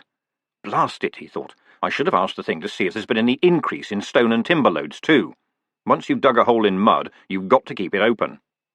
The circling, swooping papers snapped back into piles. The green haze shrank with a faint zip noise, and there was the little imp ready to burst with pride. "An extra 1.1 dunny carts a night over 6 months ago," it announced. "Thank you, insert name here. Cogito ergo sum, insert name here. I exist, therefore I do sums." "Right, yes, thank you," said Vimes. A bit more than 1 cart a night. They held a couple of tons maximum. You couldn't make much of that. Maybe people living near that gate had been really ill lately. But what would he do in the dwarf's position? He damn well wouldn't send stuff out of the nearest gate, that's what. Ye gods, if they were tunnelling in enough places they could dump it anywhere. "Imp, could you—" Vimes paused. "Look, don't you have some kind of a name?" "Name? Insert name here?" said the imp, looking puzzled. "Oh, no. I am created by the dozen, insert name here. A name would be a bit stupid, really." "I'll call you Gooseberry, then. So, Gooseberry, can you give me the same figures for every city gate, and also the numbers of timber and stone carts? It will take some time, insert name here, but yes, I should love to. And while you're about it, see if there were any reports of subsidence, walls falling down, houses cracking, that sort of thing." "Certainly, insert name here. You can rely on me, insert name here." "Snap to it, then." "Yes, insert name here. Thank you, insert name here. I think much better outside the box, insert name here." Zip! The paper started to fly. Well, who'd have thought it, Vimes wondered. Maybe the damn thing could be useful after all. The speaking tube whistled. He unhooked it and said, "Vimes." "I've got the evening edition of the Times, sir," said the distant voice of Sergeant Littlebottom. She sounded worried. "Fine, send it up." "And there's a couple of people here who want to see you, sir." Now there was a guarded tone to her voice. "And they can hear you?" said Vimes. "That's right, sir. Trolls. They insist on seeing you personally. They say they have a message for you." "Do they look like trouble?" "Every inch, sir." "I'm coming down." Vimes hung up the tube. Trolls with a message. It was unlikely to be an invitation to a literary lunch. Gooseberry," he said. Once again the faint green blur coalesced into the beaming imp. "Found the figures, insert name here. Just working on them," it said, and saluted. "Good, but get back in the box, will you? We're going out." "Certainly, insert name here. Thank you for choosing the—" Vimes pushed the box into his pocket and went downstairs. The main office included not only the duty officer's desk, but also half a dozen smaller ones where watchmen sat when they had to do the really tricky parts of police work, like punctuating a sentence correctly. A lot of rooms and corridors opened into it. A useful result of all this was that any action there attracted a lot of attention very quickly. If the two trolls very conspicuously in the middle of the room had intended trouble, they'd picked a bad time. It was between shifts. Currently they were trying without success to swagger whilst standing still, watched with deep suspicion by 7 or 8 officers of various shapes. They'd brought it on themselves. They were bad trolls. At least they'd like everyone to think so. But they'd got it wrong. Vimes had seen bad trolls, and these didn't come close. They'd tried. They'd tried. Lichen covered their heads and shoulders. Clan graffiti adorned their bodies. One of them had even had his arm carved, which must have hurt for that stone-cool troll look. Since wearing the traditional belt of human or dwarf skulls would have resulted in the wearer's heels leaving a groove all the way to the nearest nick, and monkey skulls left the wearer liable to ambush by dwarfs with no grounding in forensic anthropology, these trolls— Vimes grinned. These boys had done the best they could with, oh dear, sheep and goat skulls. Well done, boys, that's really scary. It was depressing. The old-time bad trolls didn't bother with all that stuff. They just beat you over the head with your own arm until you got the message. "Well, gentlemen," he said, "I'm Vimes." The trolls exchanged glances through the mats of lichen, and one of them lost. "Mid a chryso phrase, 'e wanna see you," said Carved Arm sulkily. "Is that so?" said Vimes. "'E wanna see you now," said the troll. "Well, he knows where I live," said Vimes. "Yeah, he does." 3 words, smacking into the silence like lead. It was the way the troll had said them, a suicidal kind of way. The silence was broken by the steely sounds of bolts being shot home, followed by a click. The trolls turned. Sergeant Detritus was taking the key out of the lock of the watchhouse's big, thick double doors. Then he turned around, and his heavy hands landed on the troll's shoulders. He sighed. "Boys," he said, "if there was a PhD in being thick, yous wouldn't be able to find a pencil." The troll who'd uttered the not-very-veiled threat then made another mistake. It must have been terror that moved his arms, or dumb machismo. Surely no one with a functioning brain cell would have selected that moment to move their arms into what, for trolls, was the attack position. Detritus's fist moved in a blur, and the crack as it connected with the troll's skull made the furniture rattle. Vimes opened his mouth and shut it again. Trollish was a very physical language, and you had to respect cultural traditions, didn't you? It wasn't only dwarfs who were allowed to have them, was it? Besides, you couldn't crack a troll's skull even with a hammer and chisel. And he threatened your family, his hind brain added. He had it coming. There was a twinge of pain from the wound on his hand, echoed by the stab of a headache. Oh, hells, and Igor said the stuff would work. The stricken troll rocked for a second or two and then went over forwards in one rigid movement. Detritus walked across to Vimes, kicking the recumbent figure en passant. "Sorry about that, sir," he said, and his hand clanged on his helmet as he saluted. "They got no manners." "All right, that's enough," said Vimes, and addressed the remaining, suddenly very alone messenger. "Why does Chrysoprase want to see me?" "He wouldn't tell the brothers Fick that, would he?" said Detritus, grinning horribly at the troll. There was no swagger left now. "All I know is, it's about the killing of the horrug," mumbled the troll, taking refuge in surliness. At the sound of the word, the eyes of every watching dwarf narrowed further. It was a very bad word. "Oh, boy, oh, boy, oh," Detritus hesitated. "Boy," said Vimes, out of the corner of his mouth. "Boy," said Detritus triumphantly, "you are making friends like nobody's business today." "Where's the meeting?" said Vimes. "The Pork Futures warehouse," said the troll. "You is to come alone." He paused, awareness of his position dawning on him, and added, "If you don't mind." "Go and tell your boss. I might choose to wander that way, will you?" said Vimes. "Now get out of here. Let him out, Sergeant." "And take your rubbish home with you," Detritus roared. He slammed the doors behind the troll, bent under the weight of his fallen comrade. "Okay," said Vimes, as tensions relaxed. "You heard the troll. A good citizen wants to help the watch. I'll go and see what he's got to—" His eye caught the front page of the Times spread out on the desk. Oh, hell, he thought wearily. There we are, at a time like this, with a troll officer holding a dwarf with his feet off the ground. "It's a good picture of detritus, sir," said Sergeant Littlebottom nervously. "The long arm of the law," Vimes read aloud. "Is that supposed to be funny?" "Probably it is to people who write headlines," said Cheery. "Ham Crusher murdered," Vimes read. "Watch investigating." "Where do they get this?" he said aloud. "Who tells them? Pretty soon I'll have to read the Times to find out what I'm doing today." He flung the paper back on the desk. "Anything important I need to know about right now?" "Sergeant Colon says there's been a robbery at the Royal—" Cheery began, but Vimes waved that away. "More important than robberies, I mean," he said. Another 2 officers have quit since I sent you that note, sir," said Cheery. "Corporal Ringfounder and Constable Schist at Chitlin Street. Both say it's for, personal reasons, sir."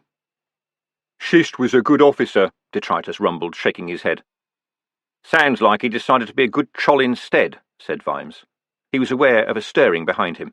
He still had an audience. Oh well, time for the speech. "I know it's hard for dwarf and troll officers right now," he said to the room at large. "I know that giving one of your own kind a tap with your truncheon because he's trying to kick you in a fork might feel like you're siding with the enemy. It's no fun for humans either, but it's worse for you. The badge seems a bit heavy now, right? You see your people looking at you and wondering whose side you're on, yes? Well, you're on the side of the people, which is where the law ought to be. All the people, I mean, who are out there beyond the mob, who are fearful and puzzled and scared to go out at night. Now, funnily enough, the idiots who are out there right in front of you getting their self-defence in first are also the people. But since they don't seem to remember that, well, you're doing them a favour by cooling them off a bit. Hold on to that, and hold together. You think that you should stay home to make sure your old mum is okay? What good would you be against a mob? Together we can stop things going that far. This'll go its course. I know we're all being run ragged, but right now I need everyone I can get, and in return there will be jam tomorrow and free beer too. Maybe I'll even be a little blind when I'm signing the overtime dockets, who knows? Got it? But I want you all, whatever, whoever you are, to know this. I've got no patience with idiots who'll drag a grudge across 500 miles and 1,000 years. This is Ankh-Morpork. It's not Coombe Valley. You know it's going to be a bad night tonight. Well, I'll be on duty. If you are too, then I'll want to know that I can depend on you to watch my back as I'll watch yours. If I can't depend on you, I don't want to see you near me. Any questions?" There was an embarrassed silence, as there always is on such occasions. Then a hand went up. It belonged to a dwarf. "Is it true a troll killed the Grag?" he asked. There was a murmuring from the watchman, and he went on, a little less timorously. "Well, he did ask." "Captain Carrot is investigating," said Vimes. "At the moment we are still in the dark. But if, indeed, there has been a murder, then I will see that the murderer is brought to justice, no matter what size they are, what shape they are, who they are, or where they may be. You have my guarantee on that, my personal guarantee. Is that acceptable?" The general change in the atmosphere indicated that it was so. "Good," he said. "Now go out there and be coppers. Go on." The room emptied of all except those still labouring over the knotty problem of where they should put the comma. "Permission to speak freely, sir," said Detritus, knuckling closer. Vimes stared at him. "When I first met you, you were chained to a wall like a watchdog and didn't speak much beyond a grunt," he thought. Truly, the leopard can change his shorts. "Yes, of course," he said. "You ain't serious, are you? You're not going running after a coprolite like Chrysoprase, sir? What's the worst he can do to me?" "Rip your head off, grind you to mince, and make soup from your bones, sir," said Detritus promptly. "And if you was a troll, he'd have all your teeth knocked out and make cufflinks out of them." "Why'd he choose to do that now? Do you think he's looking for a war with us? That's not his way. He's hardly going to kill me by appointment, is he? He wants to talk to me. It's got to be to do with the case. He might know something. I don't dare not go, but I want you along. Scrounge up a squad, will you?"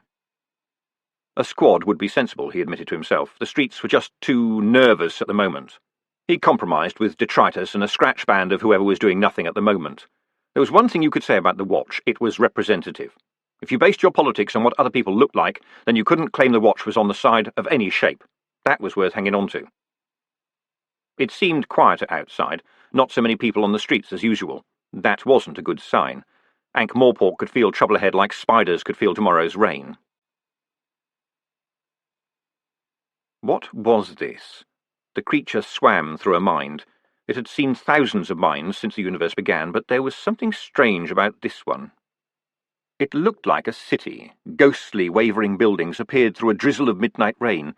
Of course, no two mines were alike. The creature was old, although it would be more accurate to say that it had existed for a long time.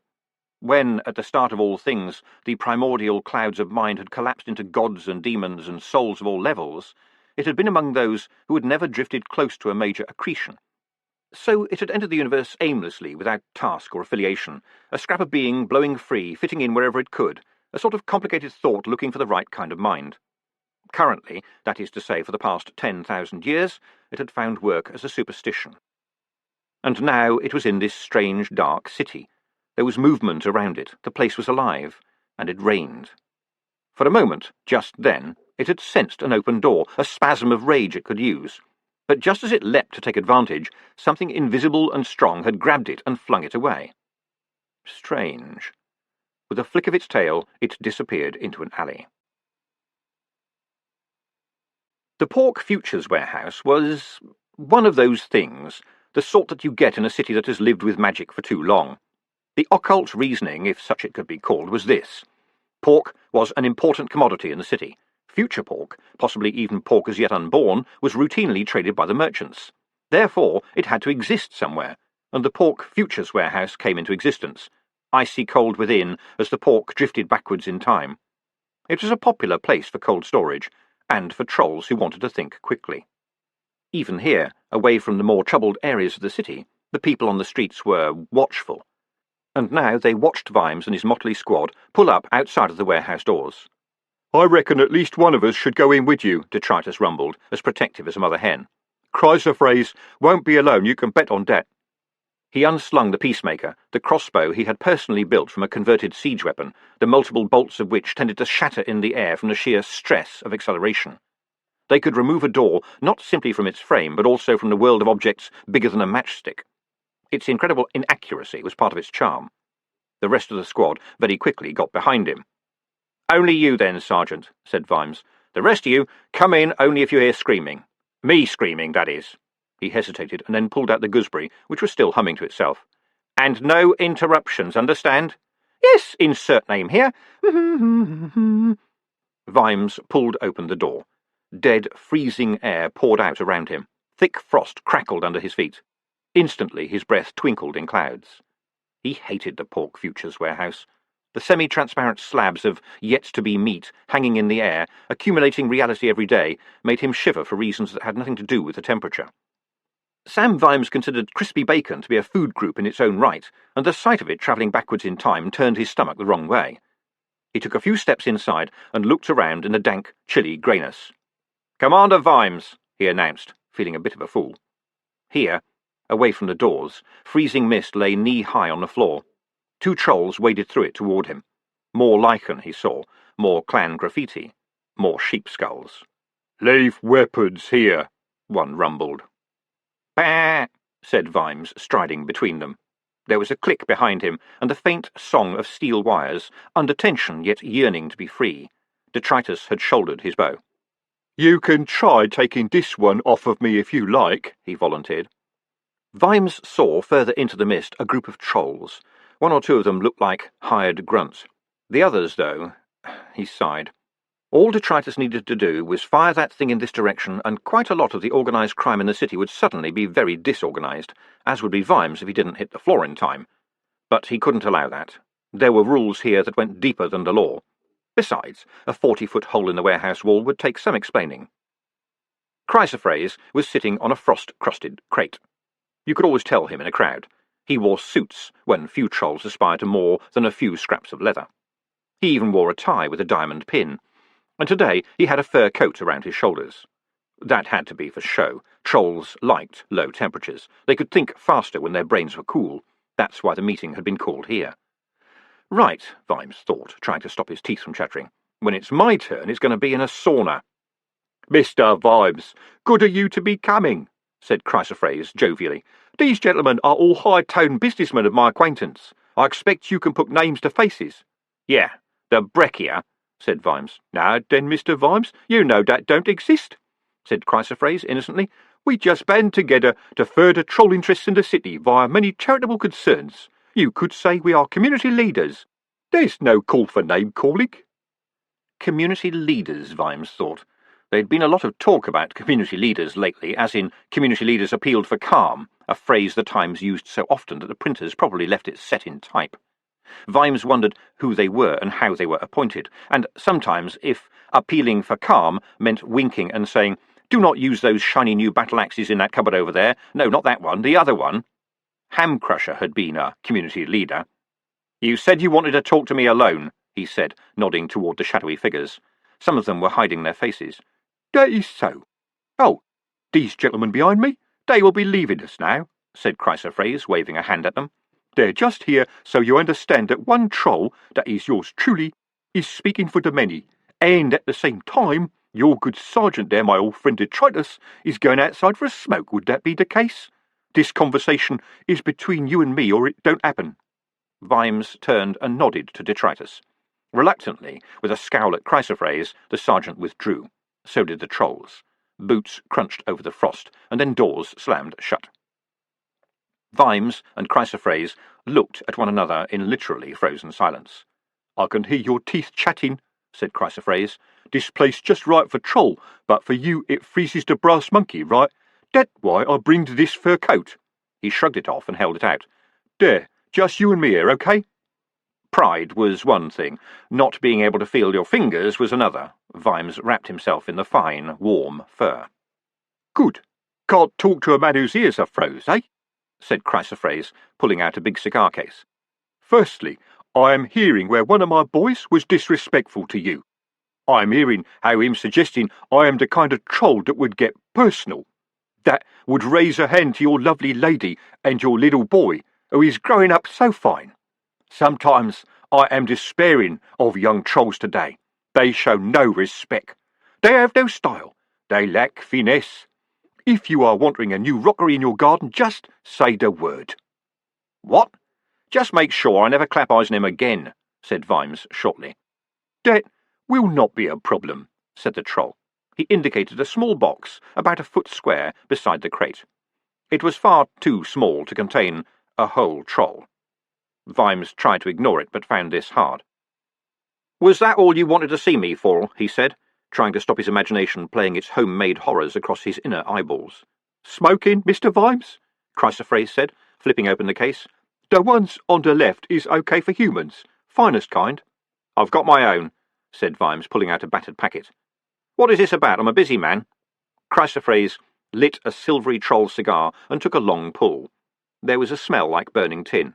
"Yeah, busy because that old dwarf dies," he said, not looking at Vimes. "Well?"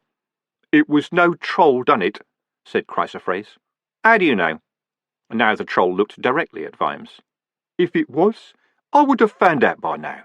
I've been asking questions." "So are we." "I've been asking questions more louder," said the troll.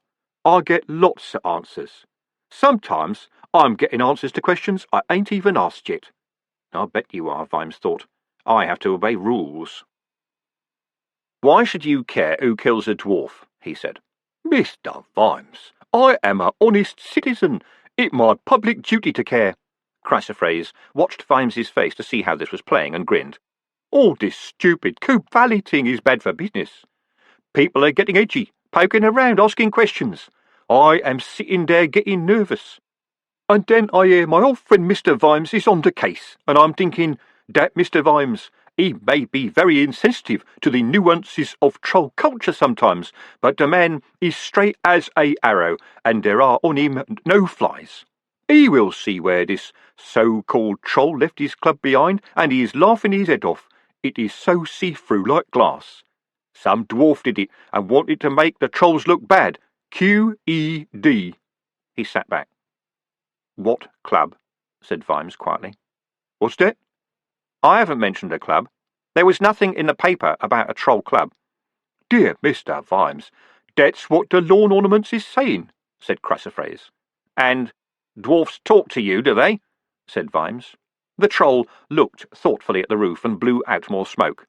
"Eventually," he said, "but that's just detail. Just between you and me, here and now. We understand these things. It is clear as anything that the crazy dwarfs had a fight, or the old dwarf died of being alive too long, Or you asked him a few questions? No calling for that, Mr. Vimes. That club is nothing but a red, dried swimming thing. The dwarfs put it there. Or a troll did the murder, dropped his club and ran, said Vimes. Or he was clever and thought, no one would believe a troll would be so stupid as to leave his club, so if I do leave it, the dwarfs will get the blame. Hey, good job it's so cold in here, or I wouldn't be following you, laughed Chrysoprase. But then I ask, a troll gets into a nest of them daisy deep downers and lays out just one? No way. Hose, eh? He'd whack as many of them as he could. Thud, thud. He looked at Vimes's puzzlement and sighed.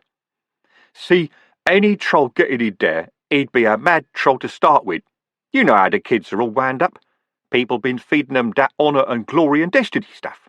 That coprolite rots your brain faster than slab, faster even than slide. From what I am hearing, the dwarf got knocked off forensic, all slick and quiet. We don't do that, Mr. Vimes. You played the game, you know it. Get a troll in the middle of a load of dwarfs, and he is like a fox in them things with wings, laying them egg things. Fox in a hen house? That's fur, big ears. Bunny? Right. Bash one dwarf and sneak out now, troll, and stop at one, Mr. Vimes. It's like you people and peanuts. The game got that right. What's this game? You never played Thud?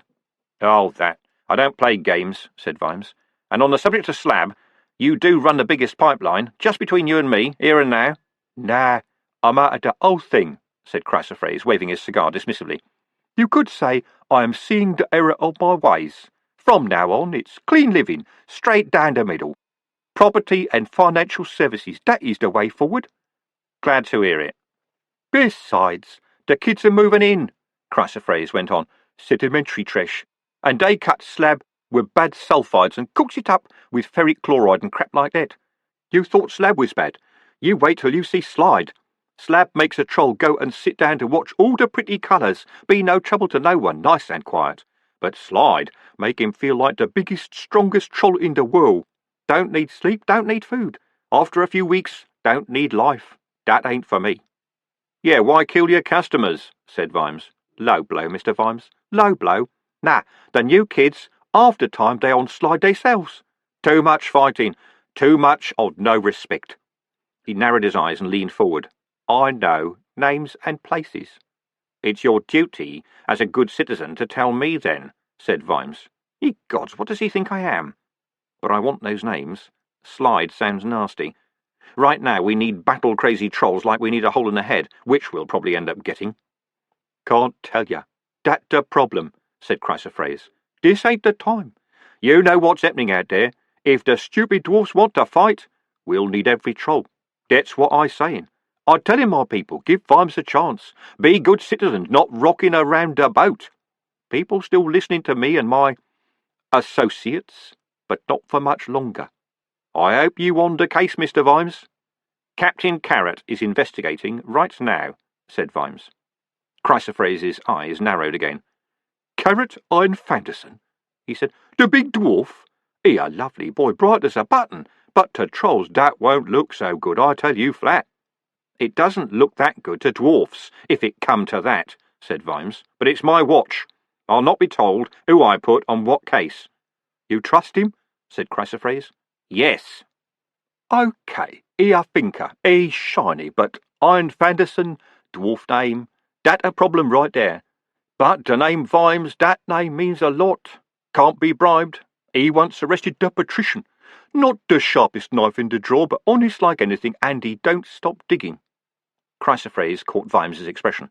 That's what they say. I wishing Vimes was on this case, 'cause him like me, bare knuckle boy, he get at the truth soon enough. And to him I say, no troll did that thing, not like that. Forget that he's talking street troll, Vimes told himself. That's just to seem like a good old troll. This is Chrysoprase. He beat out most of the old-style mobsters, who were pretty sharp players themselves, and he holds off the Thieves' Guild with one hand. And that's without sitting in a pile of snow. You know he's right. But not the sharpest knife in the drawer, thank you so very much. But Captain Carrot was shiny, was he? Vimes's mind always looked for connections and came up with, Who is Mr. Shine? Chrysoprase was absolutely still, apart from the greenish smoke spiralling up from the cigar. Then, when he spoke, his air was uncharacteristically jovial. Oh, a story for kids. Kind of like a troll legend from the far-off days of long ahead, he said. Troll lore says that living creatures actually move backwards through time. It's complicated. Like a folk hero? Yeah, that kind of thing. Kind of silly thing people talk about when times is tricky. Just a willy-dare-wisp, not real. This is modern times. And that seemed to be that. Vimes stood up. All right, I've heard what you say, he said, and now I've got a watch to run. Chrysoprase puffed his cigar and flicked the ash into the frost where it sizzled. You going back to the watch house by way of Turnagain Lane? He said. No, that's well out of... Vimes stopped. There had been a hint of suggestion in the troll's voice. Give my regard to the old lady at next door to the cake shop, said the troll. I will I? Said Vimes, nonplussed. Sergeant? The door at the far end opened with a bang, and detritus ran in, crossbow at the ready. Vimes, aware that one of the troll's few faults was an inability to understand all the implications of the term safety catch, fought down a dreadful urge to dive for the ground. Time's coming when we all got to know where we standing, mused Chrysoprase, as if talking to the audience of ghostly pork. And who is standing next to us? As Vimes headed to the door, the troll added, Give the coat to your lady, Mr. Vimes, with my compliments. Vimes stopped dead and looked down at the coat over his shoulders. It was of some silvery fur, beautifully warm, but not as warm as the rage rising within him. He'd nearly walked out wearing it. He'd come that close. He shrugged it off and wrapped it into a ball. Quite probably several dozen small, rare, squeaky things had died to make this, but he could see to it that their deaths were not, in some small way, in vain. He threw the bundle high in the air, yelled, Sergeant, and threw himself on the floor. There was the instant slap of the bow, a sound as of a swarm of maddened bees, the plink-plink-plink of arrow fragments turning a circle of metal roof into a colander, and the smell of burnt hair. Vimes got to his feet. What was falling around him was a kind of hairy snow. He met Chrysoprase's gaze. Trying to bribe a watch officer is a serious offence, he said. The troll winked. Honest like anything, I tell him. Nice to have this little talk, Mr. Vimes. When they were well outside, Vimes pulled detritus into an alley, insofar as it was possible to pull a troll anywhere. OK, what do you know about Slide? He said. The troll's red eyes gleamed. I've been hearing rumours. Head to Treacle Mine Road and put a heavy squad together. Go to Turnagain Lane behind the Scours. There's a wedding cake maker up there, I think. You've got a nose for drugs. Poke it around, Sergeant. Right, said detritus. You've been told something, sir. Let's just say I think it's an earnest of good intent, shall we? Said Vimes. That's good, sir, said the troll. Earnest who? Someone we know wants to show us what a good citizen he is. Get to it, OK? Detritus slung his crossbow over his shoulder for ease of carriage and knuckled off at high speed. Vimes leaned against the wall. This was going to be a long day. And now he... On the wall, just a little above head height, a troll had scored a rough sketch of a cut diamond. You could tell troll graffiti easily. They did it with a fingernail, and it was usually an inch deep in the masonry. Next to the diamond was scored Shine. Ahem, said a small voice in his pocket. Vimes sighed and pulled out the gooseberry, while still staring at the word. Yes. You said you didn't want to be interrupted, said the imp defensively. Well, what have you got to say? It's 11 minutes to 6, insert name here, said the imp meekly. Good grief, why didn't you tell me? Vimes looked aghast. Because you said you didn't want to be interrupted, the imp quavered. Yes, but not... Vimes stopped. 11 minutes. He couldn't run it, not at this time of day.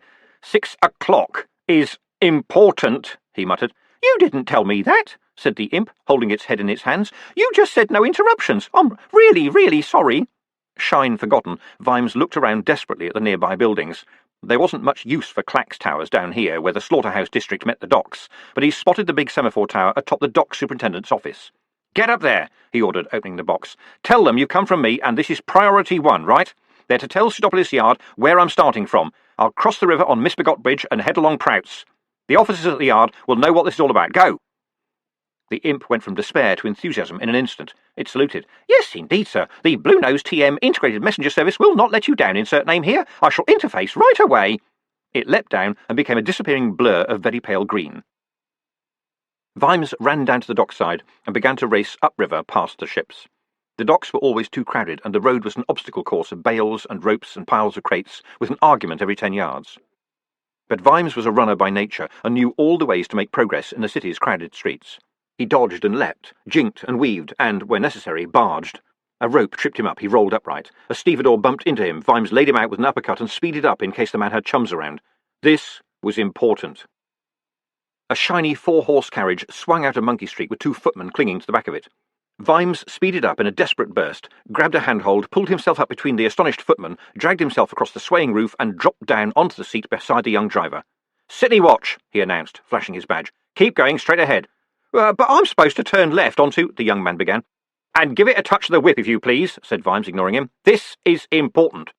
"Oh, right. Death-defying high-speed chase, is it?" said the coachman, enthusiasm rising. "Right. I'm the boy for that. You got your man right here, sir. Do you know, I can make this carriage go along for 50 yards on 2 wheels? Only old Miss Robinson won't let me. Right side or left side, just say the word. Hya! Hya!" Look, just," Vimes began as the whip cracked overhead. "Of course, getting the horses to run along on 2 legs was the trick. Actually, it's more of a hop, you might say," the coachman went on, turning his hat around for minimum wind resistance. "Here, want to see my wheelie?" "Not especially," said Vimes, staring ahead. "The hooves don't half-race sparks when I do me wheelie, I can tell you. Here!" The scenery was blurring. Ahead was the cut-through leading to 2 Pint Dock. It was normally covered by a swing bridge. Normally. It was swung now. Vimes could see the masts of a ship being warped out of the dock and into the river. "Oh, don't you bother about that, sir," yelled the coachman beside him. "We'll go along the quay and jump it." "You can't jump a 2-master with a 4-horse carriage, man." "I bet you can if you aim between the masts, sir. Hya! Hya!" Ahead of the coach, men were running for cover. Vimes pushed the boy back into his seat, grabbed a handful of reins, put both feet against the brake lever, and hauled. The wheels locked. The horses began to turn. The coach slid, the metal rims of the wheels sending up sparks and the throaty scream of metal. The horses turned some more. The coach began to swing, dragging the horses with it, whirling them out like fairground mounts. Their hooves made trails of fire across the cobblestones. At this point, Vimes let go of everything, gripped the underside of the seat with one hand, held onto the rail with the other, shut his eyes, and waited for all the noise to die away. Blessedly, it did. Only one little sound remained, a petulant banging on the coach roof, caused, probably, by a walking stick. A querulous, elderly female voice could be heard saying, "Johnny, have you been driving fast again, young man?" "A bootlegger's turn," Johnny breathed, looking at a team of 4 steaming horses now facing back the way they'd come. "I am impressed." He turned to Vimes, who wasn't there. The men moving the ship had dropped their ropes and run at the sight of the coach and 4 spinning down the road toward them. The dock entrance was narrow. A man could easily scramble up a rope onto the deck, run across the ship, and let himself down on the cobbles on the other side, and this a man had just done. Speeding along, Vimes could see that Miss Spigot Bridge was going to be a struggle. An overloaded hay wagon had wedged itself between the rickety houses that lined the bridge, ripped out part of someone's upper story, and had shed some of its load in the process. There was a fight going on between the carter and the unimpressed owner of the new bungalow. Valuable seconds were spent struggling over and through the hay until he was hurrying through the backed-up traffic to the other end of the bridge. Ahead of him was the wide thoroughfare known as Prout's, full of vehicles and uphill all the way. He wasn't going to make it. It must be gone 5 to 6 already. The thought of it, the thought of that little face. "Mr. Vimes!" He turned. A mail coach had just pulled out onto the road behind him and was coming up at a trot. Carrot was sitting beside the driver and waving frantically at him. "Get on the step, sir!" he yelled. "You don't have much time!" Vimes started to run and, as the coach drew level, jumped onto the door's step and hung on. "Isn't this the mail coach to Quirm?" he shouted, as the driver urged the horses into a canter. "That's right, sir," said Carrot. "I explained it was a matter of extreme importance." Vimes redoubled his grip. The mail coaches had good horses. The wheels, not very far away from him, were already a blur. "How did you get here so quick?" he yelled. "Short cut through the apothecary garden, sir." "What? That little walk by the river? That's never wide enough for a coach like this." "It was a bit of a squeeze, sir, yes. It got easier when the coach lamp scraped off." Vimes took in the state of the coach's side. The paintwork was scored all along it. "All right," he shouted. "Tell the driver I'll meet the bills, of course, but it'll be wasted, Carrot. Park Lane will be jam-packed at this time of day." "Don't worry, sir. I should hang on very tight if I were you, sir," shouted Carrot above the rising wind. Vimes heard the whip crack. This was a real mail coach. Mailbags don't care if they're comfortable. He could feel the acceleration. Park Lane would be coming up very soon. Vimes couldn't see much because the wind of their flight was making his eyes water, but up ahead was one of the city's most fashionable traffic jams. It was bad enough at any time of day, but early evening was particularly bad, owing to the Ankh-Morpork belief that right-of-way was the prerogative of the heaviest vehicle or the gobbiest driver. There were minor collisions all the time, which were inevitably followed by both vehicles blocking the junction while the drivers got down to discussing road safety issues with reference to the first weapon they could get their hands on. And it was into this maelstrom of jostling horses, scurrying pedestrians, and cursing drivers that the mail coach was heading, apparently at a full gallop. He shut his eyes, and then, hearing a change in the sound of the wheels, risked opening them again. The coach flew across the junction. Vimes had a momentary glimpse of a huge line, fuming and shouting behind a couple of immovable troll officers before they were spinning on down toward Scone Avenue. "You closed the road! You closed the road!" he yelled as they plunged on. "And Kingsway, sir, just in case," Carrot shouted down. "You closed 2 major roads, 2 whole damn roads, in the rush hour." "Yes, sir," said Carrot. "It was the only way." Vimes hung on, speechless. Would he have dared to do that? But that was Carrot all over. There was a problem, and now it's gone. Admittedly, the whole city is probably solid with wagons by now, but that's a new problem. He'd be home in time.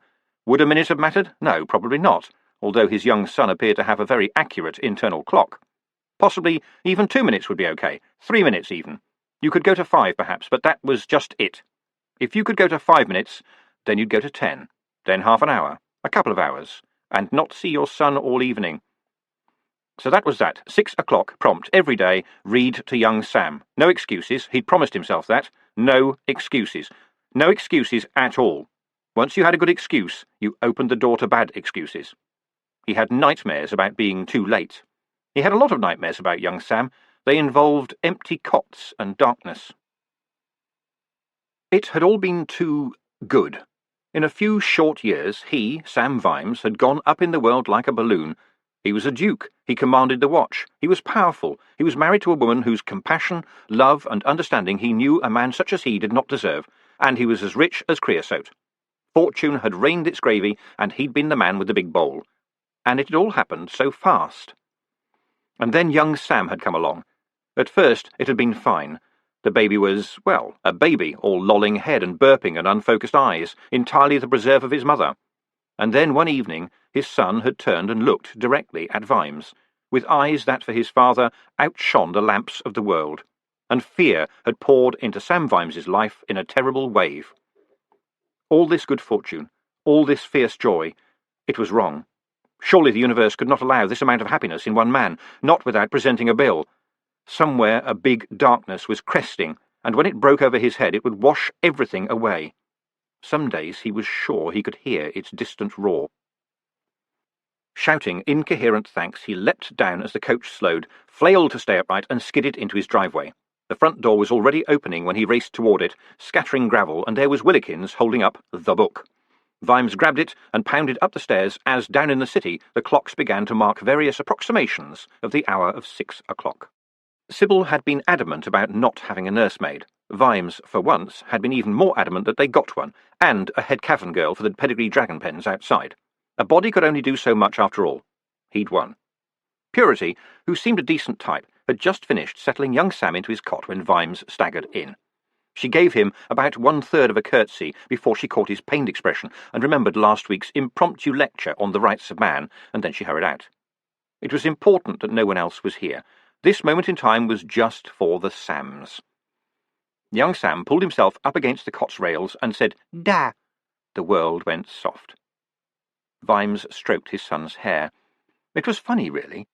He spent the day yelling and shouting and talking and bellowing, but here, in this quiet time, smelling, thanks to Purity, of soap, he never knew what to say. He was tongue-tied in the presence of a 14-month-old baby. All the things he thought of saying, like, "Who's Daddy's little boy, then?" sounded horribly false, as though he'd got them from a book. There was nothing to say, nor, in this soft pastel room, anything that needed to be said. There was a grunt from under the cot. Dribble, the dragon, was dozing there. Ancient, fireless, with ragged wings and no teeth, he clambered up the stairs every day and took up station under the cot. No one knew why. He made little whistling noises in his sleep. The happy silence enveloped Vimes, but couldn't last. There was the reading of the picture book to be undertaken. That was the meaning of 6 o'clock. It was the same book every day. The pages of said book were rounded and soft where young Sam had chewed them, but to one person in this nursery this was the book of books, the greatest story ever told. Vimes didn't need to read it anymore, he knew it by heart. It was called Where's My Cow? The unidentified complainant has lost their cow. That was the story, really. Page 1 started promisingly. Where's my cow? Is that my cow? It goes bar. It is a sheep. No, that's not my cow. Then the author began to get to grips with their material. Where's my cow? Is that my cow? It goes neigh. It is a horse. No, that's not my cow. At this point, the author had reached an agony of creation and was writing from the racked depths of their soul. Where's my cow? Is that my cow? It goes hurrah. It is a hippopotamus. No, that's not my cow. This was a good evening. Young Sam was already grinning widely and crowing along with the plot. Eventually the cow would be found. It was that much of a page-turner. Of course, some suspense was lent by the fact that all other animals were presented in some way that could have confused a kitten, who perhaps had been raised in a darkened room. The horse was standing in front of a hat stand, as they so often did, and the hippo was eating at a trough against which was an upturned pitchfork. Seen from the wrong direction, the tableau might look, for just 1 second, like a cow. Young Sam loved it anyway. It must have been the most cuddled book in the world. Nevertheless, it bothered Vimes, even though he'd got really good at the noises and would go up against any man in his rendition of the hurrugh. But is this a book for a city kid? When would he ever hear those noises? In the city, the only sound those animals would make was sizzle. But the nursery was full of the conspiracy, with bar lambs and teddy bears and fluffy ducklings everywhere he looked. One evening, after a trying day, he'd tried the Vimes street version. Where's my daddy? Is that my daddy? He goes, Buglet, Millennium Hand and Shrimp. He is foul old Ron. No, that's not my daddy. It had been going really well when Vimes heard a meaningful little cough from the doorway, wherein stood Sybil. Next day, young Sam, with a child's unerring instinct for this sort of thing, said Buglet to Purity. And that, although Sybil never raised the subject when they were alone, was that. From then on, Sam stuck rigidly to the authorised version. He recited it tonight, while wind rattled the windows, and this little nursery world, with its pink and blue peace, its creatures who were ever so very soft and woolly and fluffy, seemed to enfold them both. On the nursery clock, a little woolly lamb rocked the seconds away. When he not quite awoke in twilight, with ragged strands of dark sleep filling his mind, Vimes stared in incomprehension at the room. Panic filled him. What was this place? Why were there all these grinning animals? What was lying on his foot? Who was this doing the asking, and why was he wrapped in a blue shawl with ducks on it? Blessed recollection flowed in. Young Sam was fast asleep, with Vimes's helmet clutched like a teddy bear, and Dribble, always on the lookout for somewhere warm to slump, had rested his head on Vimes's boot. Already the leather was covered with goo. Vimes carefully retrieved his helmet, gathered the shawl around him, and wandered down into the big front hall. He could see a light on under the door of the library, and so, still slightly muzzy, he pushed his way in. 2 watchmen stood up. Sybil turned in her chair by the fire. Vimes felt the ducks slither down his shoulders slowly and end up in a heap on the floor. "I let you sleep, Sam," said Lady Sybil. "You didn't get in this morning till after 3. "Everyone's double-shifting, dear," said Sam, daring Carrot and Sally to even think about telling anyone they'd seen the boss wearing a blue shawl covered in ducks. "I've got to set a good example." "I'm sure you intend to, Sam, but you look like a horrible warning," said Sybil. "When did you last eat?" "I had a lettuce, tomato and bacon sandwich, dear," he said, endeavouring by tone of his voice to suggest that the bacon had been a mere condiment rather than a slab barely covered by the bread. "I expect you jolly well did," said Sybil, rather more accurately conveying the fact that she didn't believe a word of it. "Captain Carrot has something to tell you. Now you sit down, and I'm going to see what's happened to dinner." When she bustled out in the direction of the kitchens, Vimes turned to the watchman and debated for a moment whether to give that sheepish little grin and eye-roll that between men means women, and decided not to, on the basis that the watchman consisted of Lance Constable von Humperdinck, who'd think he was a fool, and Captain Carrot, who wouldn't know what it meant. He settled instead on, "Well?" "We did the best we could, sir," said Carrot. "I was right. That mine is a very unhappy place. Murder scenes usually are, yes. Actually, I don't think we found the murder scene, sir. Didn't you see the body?" "Yes, sir, I think. Really, sir, you had to be there." "I don't think I can go through with this," Angua hissed as she headed along Treacle Street again. "What's wrong?" said Carrot. Angua jerked her thumb over her shoulder. "Her! Vampires and werewolves, not good company." "But she's a black ribboner," Carrot protested mildly. She doesn't have to do anything. She just is. For one of us, being around a vampire is like the worst bad hair day you can imagine. And believe me, a werewolf knows what a really bad hair day is. Is it the smell? Well, that's not good, but it's more than that. They're so poised, so perfect. I get near her and I feel hairy. I can't help it. It goes back thousands of years. It's the image. Vampires are always so cool, so in control, but werewolves are, well, shambling animals, underdogs. But that's not true. A lot of black ribboners are totally neurotic, and you're so sleek and... Not when I'm around vampires. They trigger off something. Look, stop trying to be logical about it, will you? I hate it when you get logical on me. Why didn't Mr. Vimes hold out? All right, I'm on top of it, but it's hard, that's all. I'm sure it's not easy for her either, Carrot began. Angua gave him a look. But that's him, she thought. He really does think like that. It's just that he doesn't know when saying something like that is a really bad idea. Not easy for her? When was it ever easy for me? At least she probably doesn't have to stash changes of clothes around the city. OK, going cold bat can't be nice, but we get cold bat every month. And when do I ever rip out a throat? I hunt chickens, and I pay for them in advance. Does she suffer from PLT? I don't think so. Oh, gods, and it's already well past waxing gibbous tonight. I can feel my hair growing. Bloody vampires. They make such a big thing about not being murderous bloodsuckers anymore. They get all the sympathy. Even his. All this flashed past in a second. She said, "Let's just get down there and get it done and get out, shall we?" There was still a crowd hanging around near the entrance. Among them was Otto Shriek, who gave Carrot a little shrug. There were still guards on duty too, but it was clear that someone had been talking to them. They nodded to the squad when they arrived. One of them even opened the door very politely. Carrot beckoned the other watchman closer. "Everything we say will be overheard, understand?" he said. "Everything. So be careful, and remember, as far as they are concerned, you can't see in the dark." He led the way inside to where Helmclever stood, beaming and edgy. "Welcome, Headbanger," said the dwarf. If we are using more Porkian, I would prefer Captain Carrot," said Carrot. "As you wish, Smelter," said the dwarf. "The elevator awaits." As they descended, Carrot said, "What powers this, please?" "A device," said Helmclever, pride breaking out over his nervousness. "Really? You have many devices?" said Carrot. "An axle and an average bar." "An average bar? I'd only ever heard of them." "We are fortunate. I will be happy to show it to you. It is invaluable for food preparation," Helmclever gabbled. "And down below we have a number of cubes of varying powers. Nothing may be withheld from the smelter. I am ordered to show you everything you wish to see, and tell you everything you wish to know." "Thank you," said Carrot, as the elevator stopped in blackness speckled with the corpse glow of verms. "How large are your diggings here?" "I cannot tell you that," said Helmclever quickly. "I do not know. Ah, here is Ardent. I will go back up." "No, Helmclever, remain with us, please," said a darker shadow in the gloom. "You should see this too. Good day to you, Captain Carrot, and—" Ardent managed something like a smile. "Ladies, please follow me. I'm sorry for the lack of light. Perhaps your eyes will adapt. I will be happy to describe to you any object that you touch. Now I will lead you to the place where the dreadful occurrence occurred." Angua looked around as they were led along the tunnel, noting that Carrot had to walk with his knees slightly bent. Headbanger, eh? Funny you never mentioned that to the lads.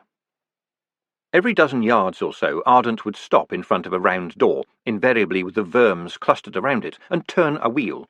The doors creaked when they opened, and they opened with a ponderousness that suggested they were heavy. Here and there in the tunnels were things, mechanical things, hanging from the wall, and clearly there with a purpose. Verms glowed around them. She hadn't got a clue what the objects were for, but Carrot greeted them with enthusiastic glee like a schoolboy. "You have air bells and water boots, Mr. Ardent. I've only ever heard of them." "You were raised on the good rock of Copperhead, were you not, Captain? Mining in this wet plain is like digging tunnels in the sea. And the iron doors are quite watertight, are they?" "Yes, indeed, airtight too." "Remarkable. I should like to visit again when this wretched business is over. A dwarf mine under the city. It's quite hard to believe." "I'm sure that could be arranged, Captain." And that was Carrot at work. He could sound so innocent, so friendly, so stupid in a puppy dog kind of way, and then he suddenly became this big block of steel and you walked right into it. By the smell of it, Sally was watching him with interest. Be sensible, Angua told herself. Don't let the vampire get to you. Don't start believing you're stupid and hairy. Think clearly. You do have a brain. Surely people could go mad living in this murk. Angua found it easier to close her eyes. Down here her nose worked better without distraction. Darkness helped. With her eyes shut, various faint colours danced across her brain. Without the stink of the damned vampire, though, she would have been able to pick up a lot more.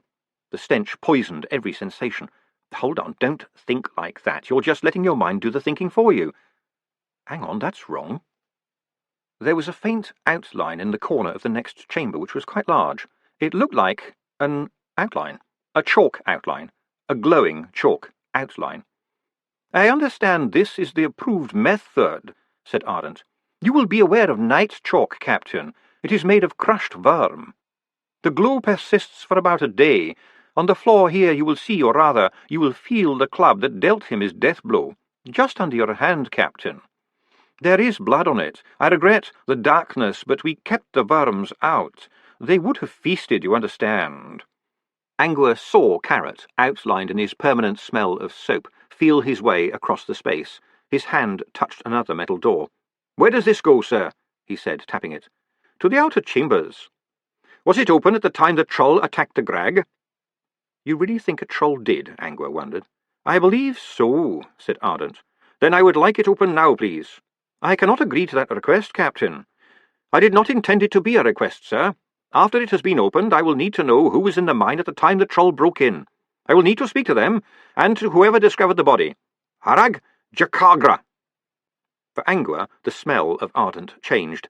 Under all those layers, the dwarf was suddenly uncertain. He'd walked right into it. He hesitated for several seconds before replying. "I will endeavour to meet your requirements, Smelter," he said. "I will leave you now. Come, Helm Clever." "Gruz, Davaj," said Carrot. "Crack, Graj, Dudj, Ragna, Rajj." Ardent stepped forward, uncertainty growing, and held out both hands, palms down. For a moment, until his sleeves slipped, Angua saw a faintly glowing symbol on his right wrist. Every deep downer had a drut as unique evidence of identity in a world of shrouded figures. She'd heard they were made by tattooing worm blood under the skin. It sounded painful. Carrot took his hands for a moment and then let go. "Thank you," he said, as if the dwarfish interlude had not taken place. The two dwarfs hurried away. In the thick darkness, the watchmen were left alone. "What was all that about?" said Angua. "Just reassuring him," said Carrot cheerfully. He reached into a pocket. "Now we've arrived, let's have some light in here, shall we?" Angua smelled his hand, moved vigorously across the wall once or twice, as if he was painting. There arose an aroma of pork pie. "Soon be brighter," he said. "Captain Carrot, this wasn't where—" Sally began. "All in good time, Lance Constable," said Carrot firmly. "For now we just observe." "But I must tell you, later on, Lance Constable," said Carrot a little louder. Verms were flowing around the open door they'd arrived by and across the stone. "By the way, Sally, will you be all right if we view the body?" "That's right," Angua thought. "Think of her. I've dealt with blood every day. Walk a mile in my nostrils." "Old blood will not be a problem, sir," said Sally. "There's some in here, but there's—" "I expect they've set up a morgue," said Carrot quickly. "The death rites are quite complex." "Morgue? A home away from home for you, my dear," snarled Angua's inner wolf. The verms were spreading out now, crawling across the wall with a purpose. She crouched down to bring her nose nearer to the floor. "I can smell dwarfs. Lots of dwarfs," Angua thought. Hard to smell trolls, especially underground. Blood on the club, like a flower. Dwarf smell on the club, but there's dwarf smell everywhere. I can smell— Hang on, that's familiar. The floor mostly smelled of slime and loam. Carrot's footprints showed up, and so did hers. There was a lot of dwarf smell, and she could still just make out the smell of their concern. This is where they found the body, then. But this patch of mud here, that was different. It had been trodden into the floor, but it smelled just like the heavy clay from up around Quarry Lane. Who lived in Quarry Lane? Most of the trolls in Ankh-Morpork. A clue. She smiled in the dwindling darkness. The trouble with clues, as Mr. Vimes always said, was that they were so easy to make. You could walk around with a pocket full of the bloody things. The darkness was disappearing because the light was growing. Angua looked up. There was a huge, bright symbol on the wall where Carrot had touched it. He dragged some meat across it, she thought. They've turned up for the feast. Ardent came back in, with Helmclever trailing after him. He got as far as, "The door here can be opened again, but alas we—" and stopped. They were happy verms. By the standards of greeny-white glow, they were brilliant. Behind Carrot there was now a gently glowing circle with 2 diagonal lines slashed through it. Both dwarfs stared at it as if in shock. "Well, let's take a look, shall we?" said Carrot, apparently oblivious to all this.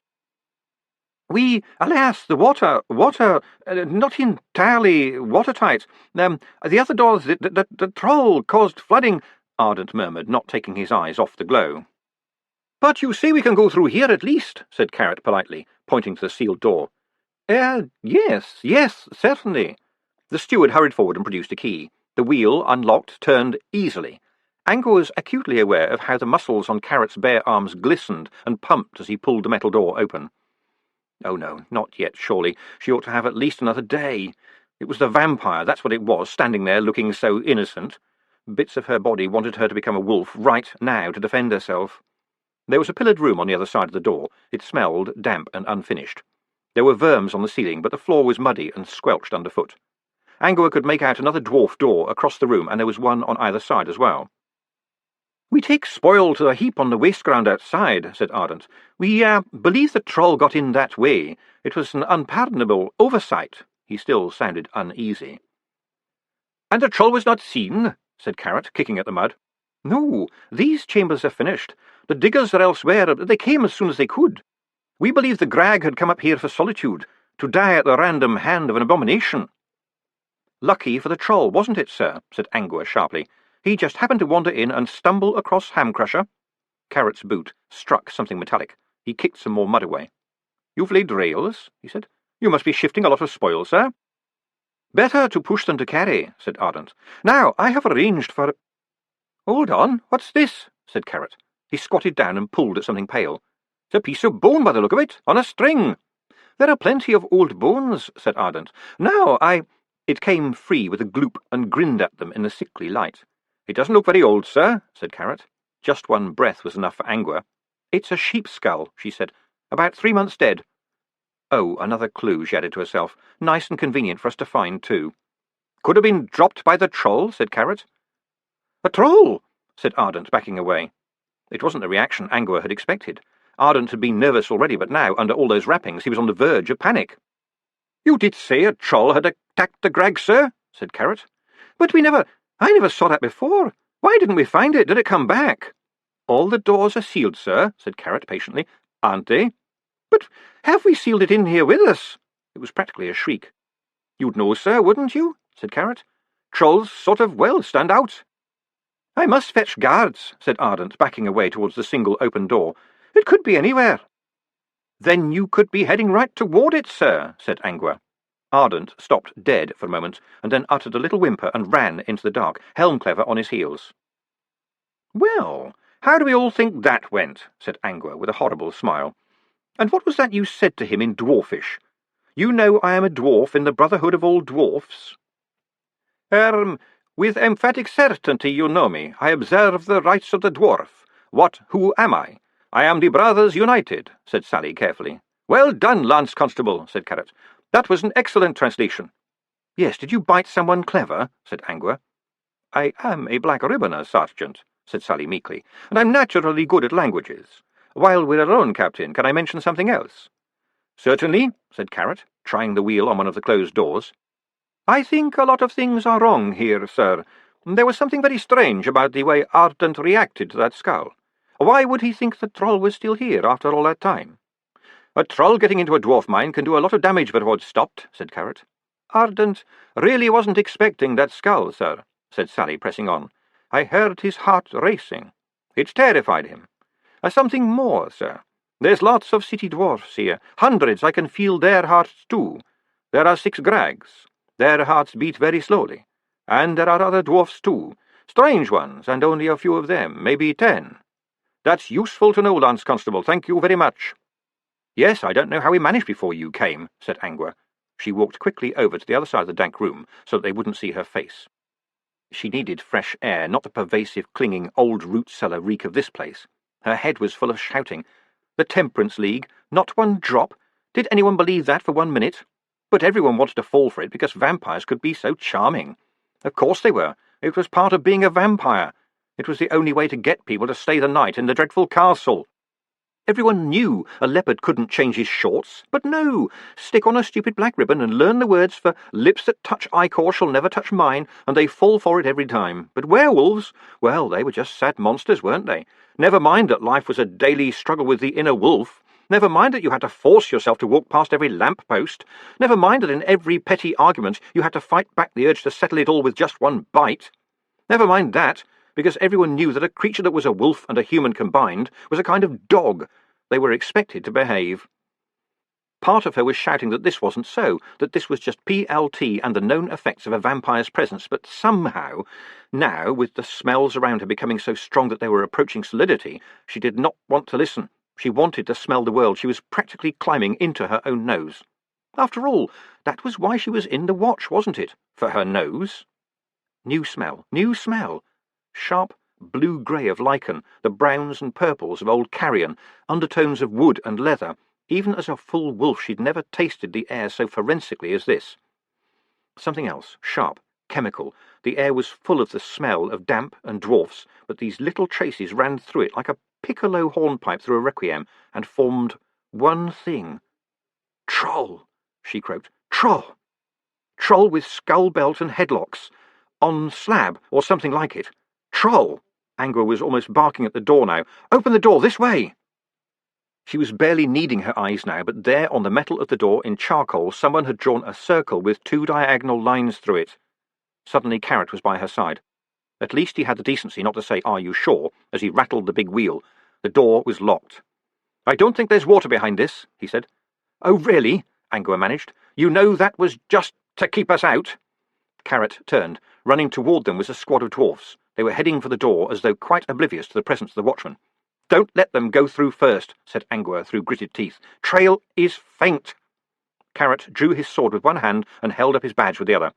"City watch!" he roared. "Lower your weapons, please. Thank you."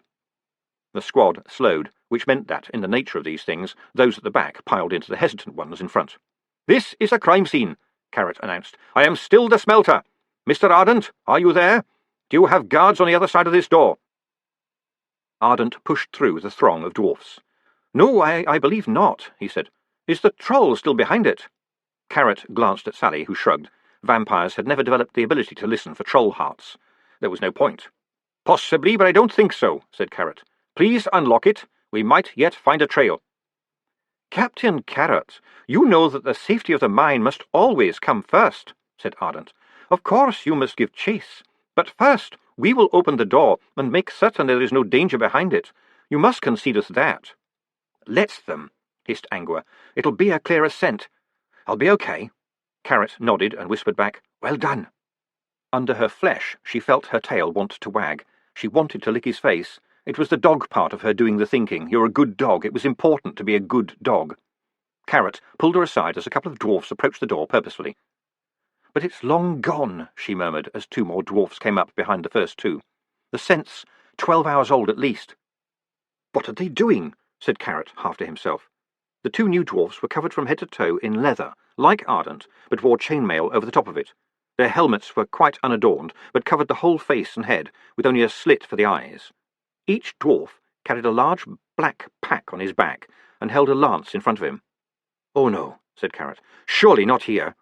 At a word of command, the door was swung open, revealing only darkness beyond.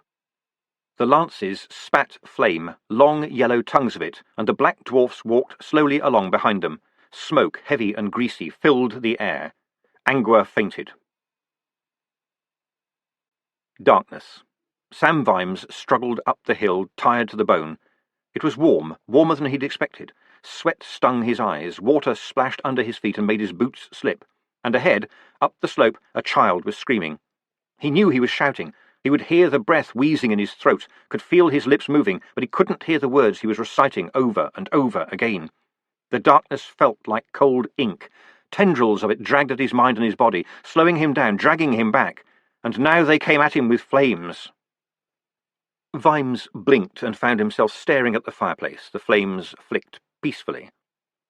There was the swish of a dress as Sybil came back into the room, sat down and picked up her darning.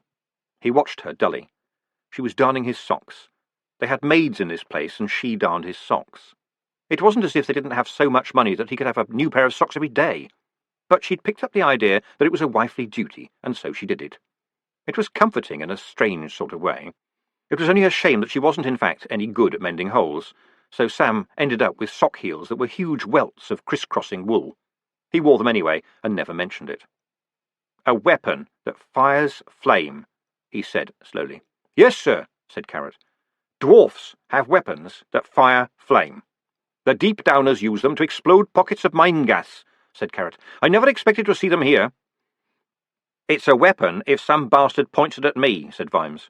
"How much gas do they expect to find in Ankh-Morpork?" "Sir? Even a river catches fire in a hot summer." OK, I'll grant you that," Vimes conceded unwillingly. "Make sure the word gets out, will you? Anyone seen above ground with one of those things will shoot first, and there will be no point in asking questions afterwards." "Good grief, that's all we need." "Have you got anything more to tell me, Captain?" "Well, afterwards we did get to see Hamcrusher's body," said Carrot.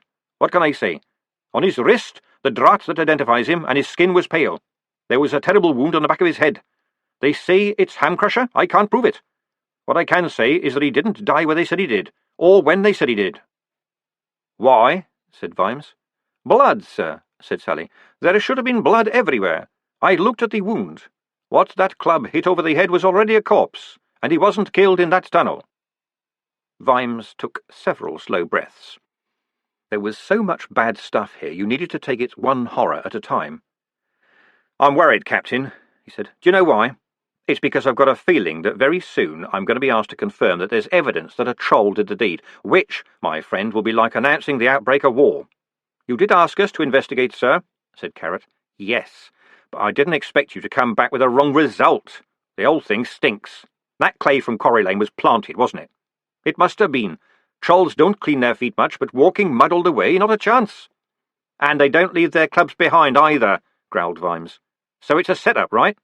But it turns out there really was a troll. Was Angua sure?"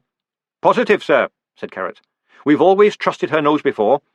Sorry, sir, she had to go and get some fresh air. She was straining her senses as it was, and she got a lungful of that smoke." "I can imagine," said Vimes. Hell's bells, he thought.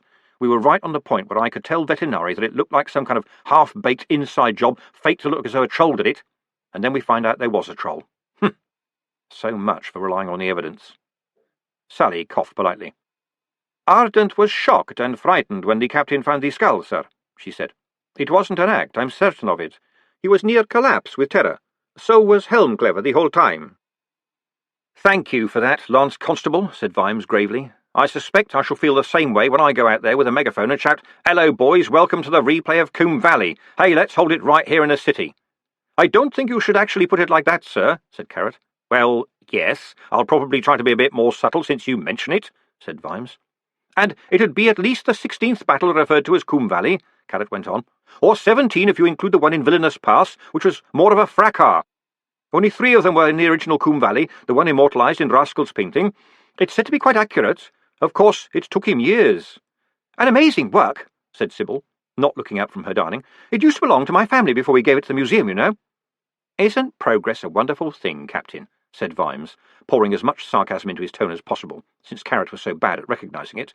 "When we have our Coombe Valley, our friend Otto will be able to take a colour iconograph of it in a fraction of a second. Wonderful! It's been a long time since this city was last burned to the ground." He ought to be springing into action. Once upon a time he would have done. But now, perhaps he should take these precious moments to work out what he should do before he sprang. Vimes tried to think.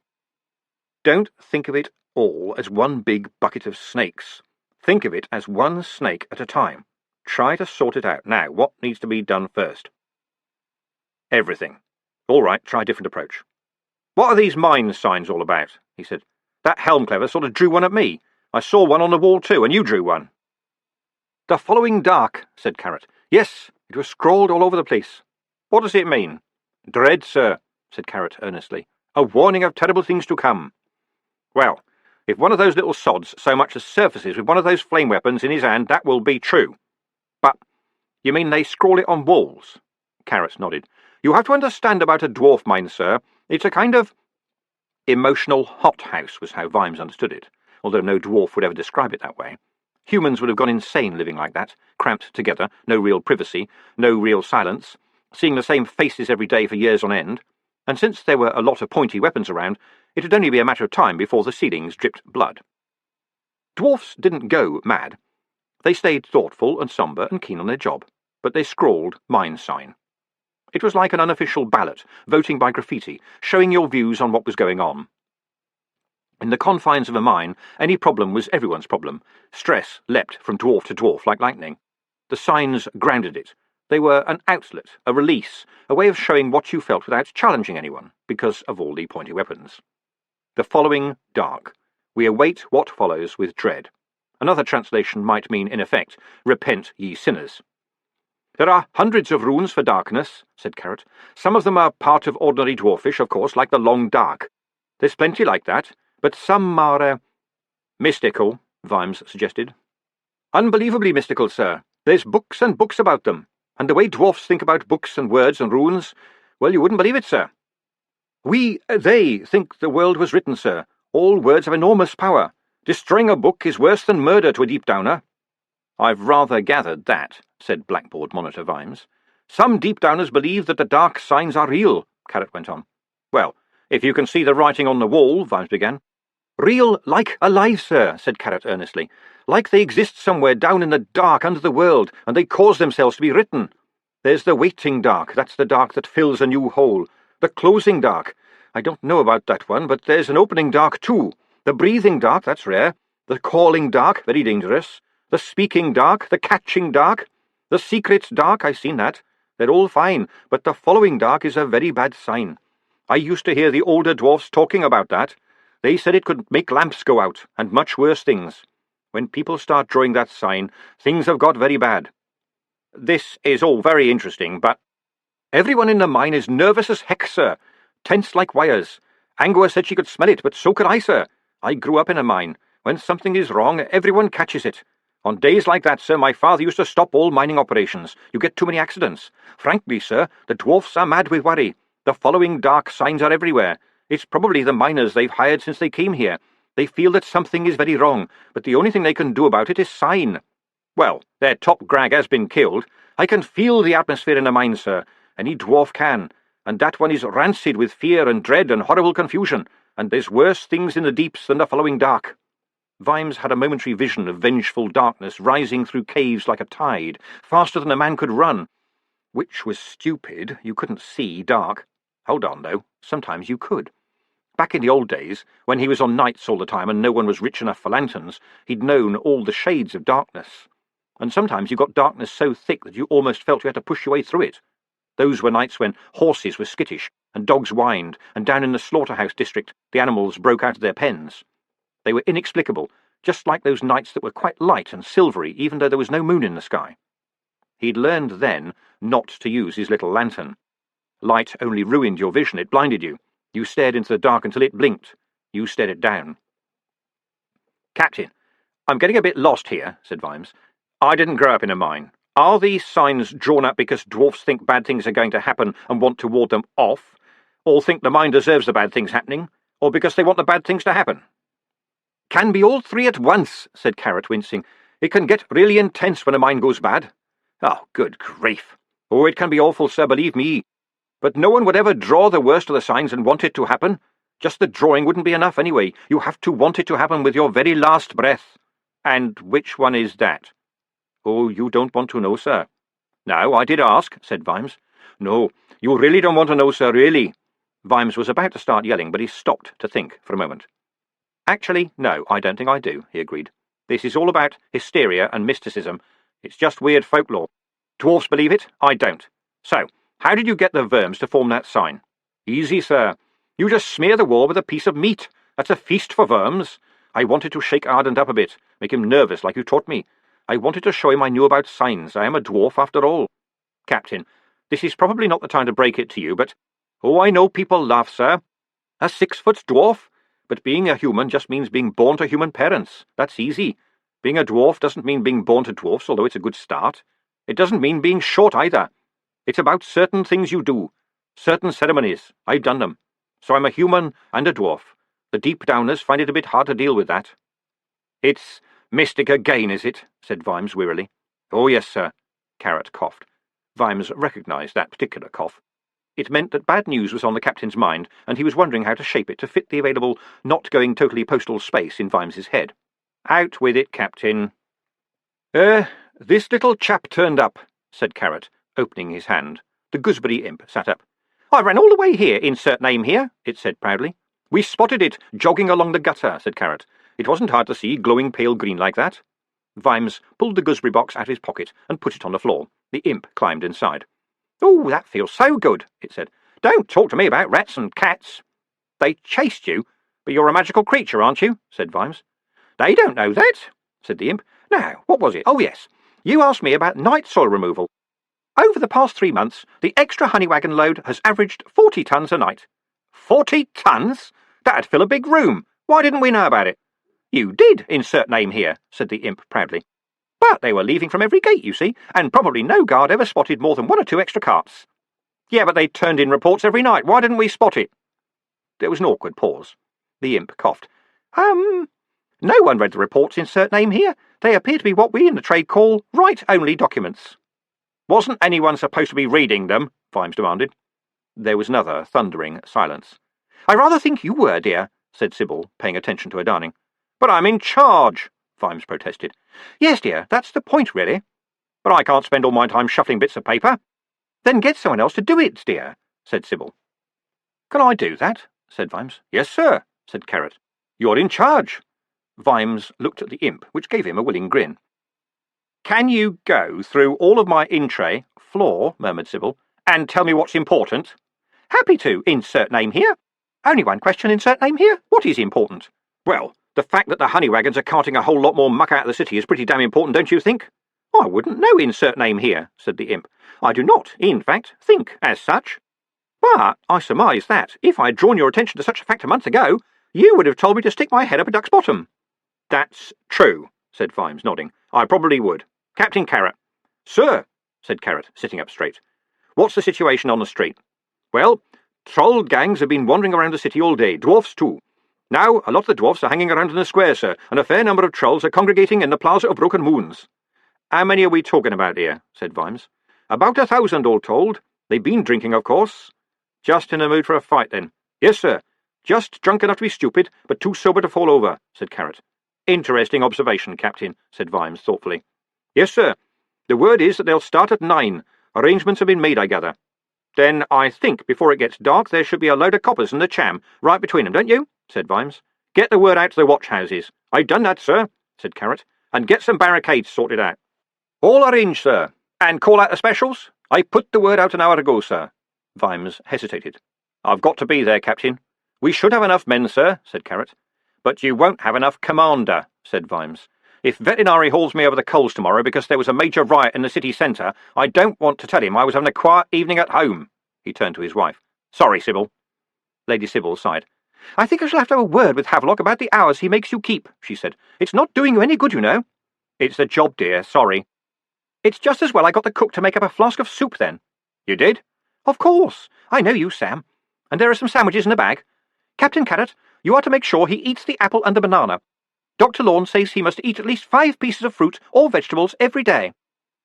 Vimes stared woodenly at Carrot and Sally, trying to project the warning that the first officer to crack a smile or even mention this to anyone ever would have a very hard time of it indeed. And incidentally, tomato ketchup is not a vegetable, Sybil added. Not even the dried stuff round the top of the bottle. Well, what are you all waiting around for? There's something I didn't want to mention in front of her ladyship, said Carrot as they hurried down to the yard. Hitherto is dead, sir. Who's hitherto? Lance Constable Horace Hitherto, sir, got walloped on the back of the head last night, when we were at that meeting, when there was that, disturbance. Got sent to the Free Hospital. Oh, gods, said Vimes. It seems like a week ago. He'd only been with us a couple of months. They said at the hospital his brain died, sir. I'm sure they did their best. Did we do ours? Vimes wondered. But it was a bloody melee and the cobblestone came out of nowhere. Could have hit me, could have hit Carrot. Hit the kid instead. What'll I tell his parents? Killed in the line of duty? But his duty shouldn't have been to stop one lot of idiot citizens murdering another lot of idiot citizens.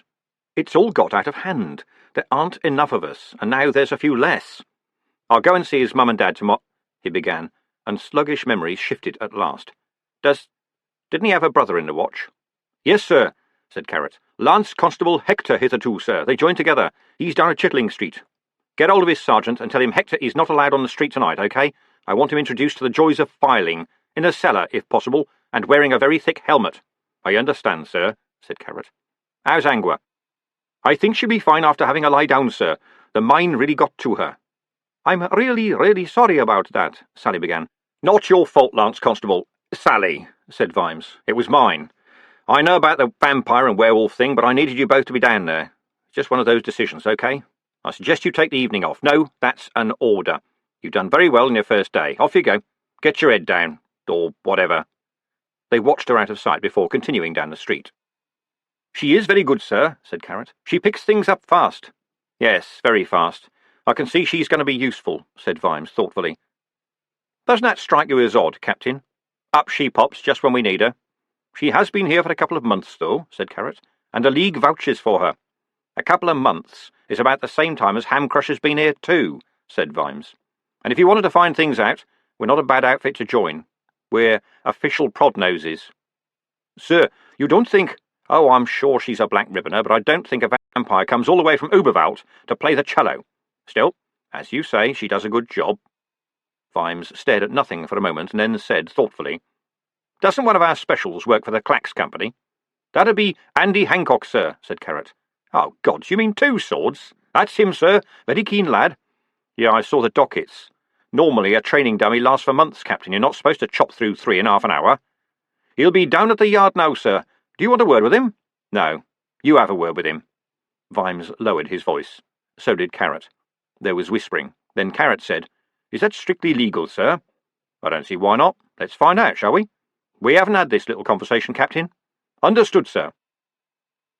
Ye gods, it was so much better when there was just 4 of us up against that bloody great dragon, Vimes thought as they walked on. Of course, we nearly got burned alive a few times, but at least it wasn't complicated. It was a damn great dragon. You could see it coming. It didn't get political on you. It had started to rain a fine, invasive rain by the time they arrived at Pseudopolis Yard. Vimes had, with extreme reluctance, to hand it to Carrot. He certainly could organise. The place was bustling. Wagon loads of yellow and black barricades were being trundled out of the old lemonade factory. Watchmen were pouring in from every street. I really pushed the boat out on this one, sir, said Carrot. I thought it was important. Well done, Captain, said Vimes, as they stood like islands in the flood. But I think there is a little matter of forward planning you may have overlooked. Really, sir? I thought I've covered everything, said Carrot, looking puzzled. Vimes slapped him on the back. Probably not this one, he said, and added, but only to himself, because you, Captain, are not a bastard. Bewildered and aimless, the troll wanders through the world. Brick's head really gonged. He didn't want to be doing this, but he'd fallen into bad company. He often fell into bad company, he reflected, although sometimes he had to look all day to find it, 'cause Brick was a loser's loser. A troll without a clan or a gang, and who is considered thick even by other trolls, has to take any bad company he can find. In this case, he'd met Totally Slag and Hardcore and Big Marble, and it had been easier to fall in with them than decide not to, and they'd met up with more trolls, and now... Look at it like this, he thought as he trudged along, singing gang songs a bit behind the beat, because he didn't know the words. All right, being in the middle of this mob of trolls ain't lying low, that is a fact. But Totally Slag had said the word was that the watch was also after the troll who'd been down that mine, right? And if you think about it, the best place to hide a troll, right, is a big bunch of trolls. 'Cause the watch would be poking around in the cellars where the real mean trolls hung out. They wouldn't be looking here. And if they did, and were putting their finger on him, then all these brother trolls would help him out. He wasn't too certain about that last bit, in his heart of hearts.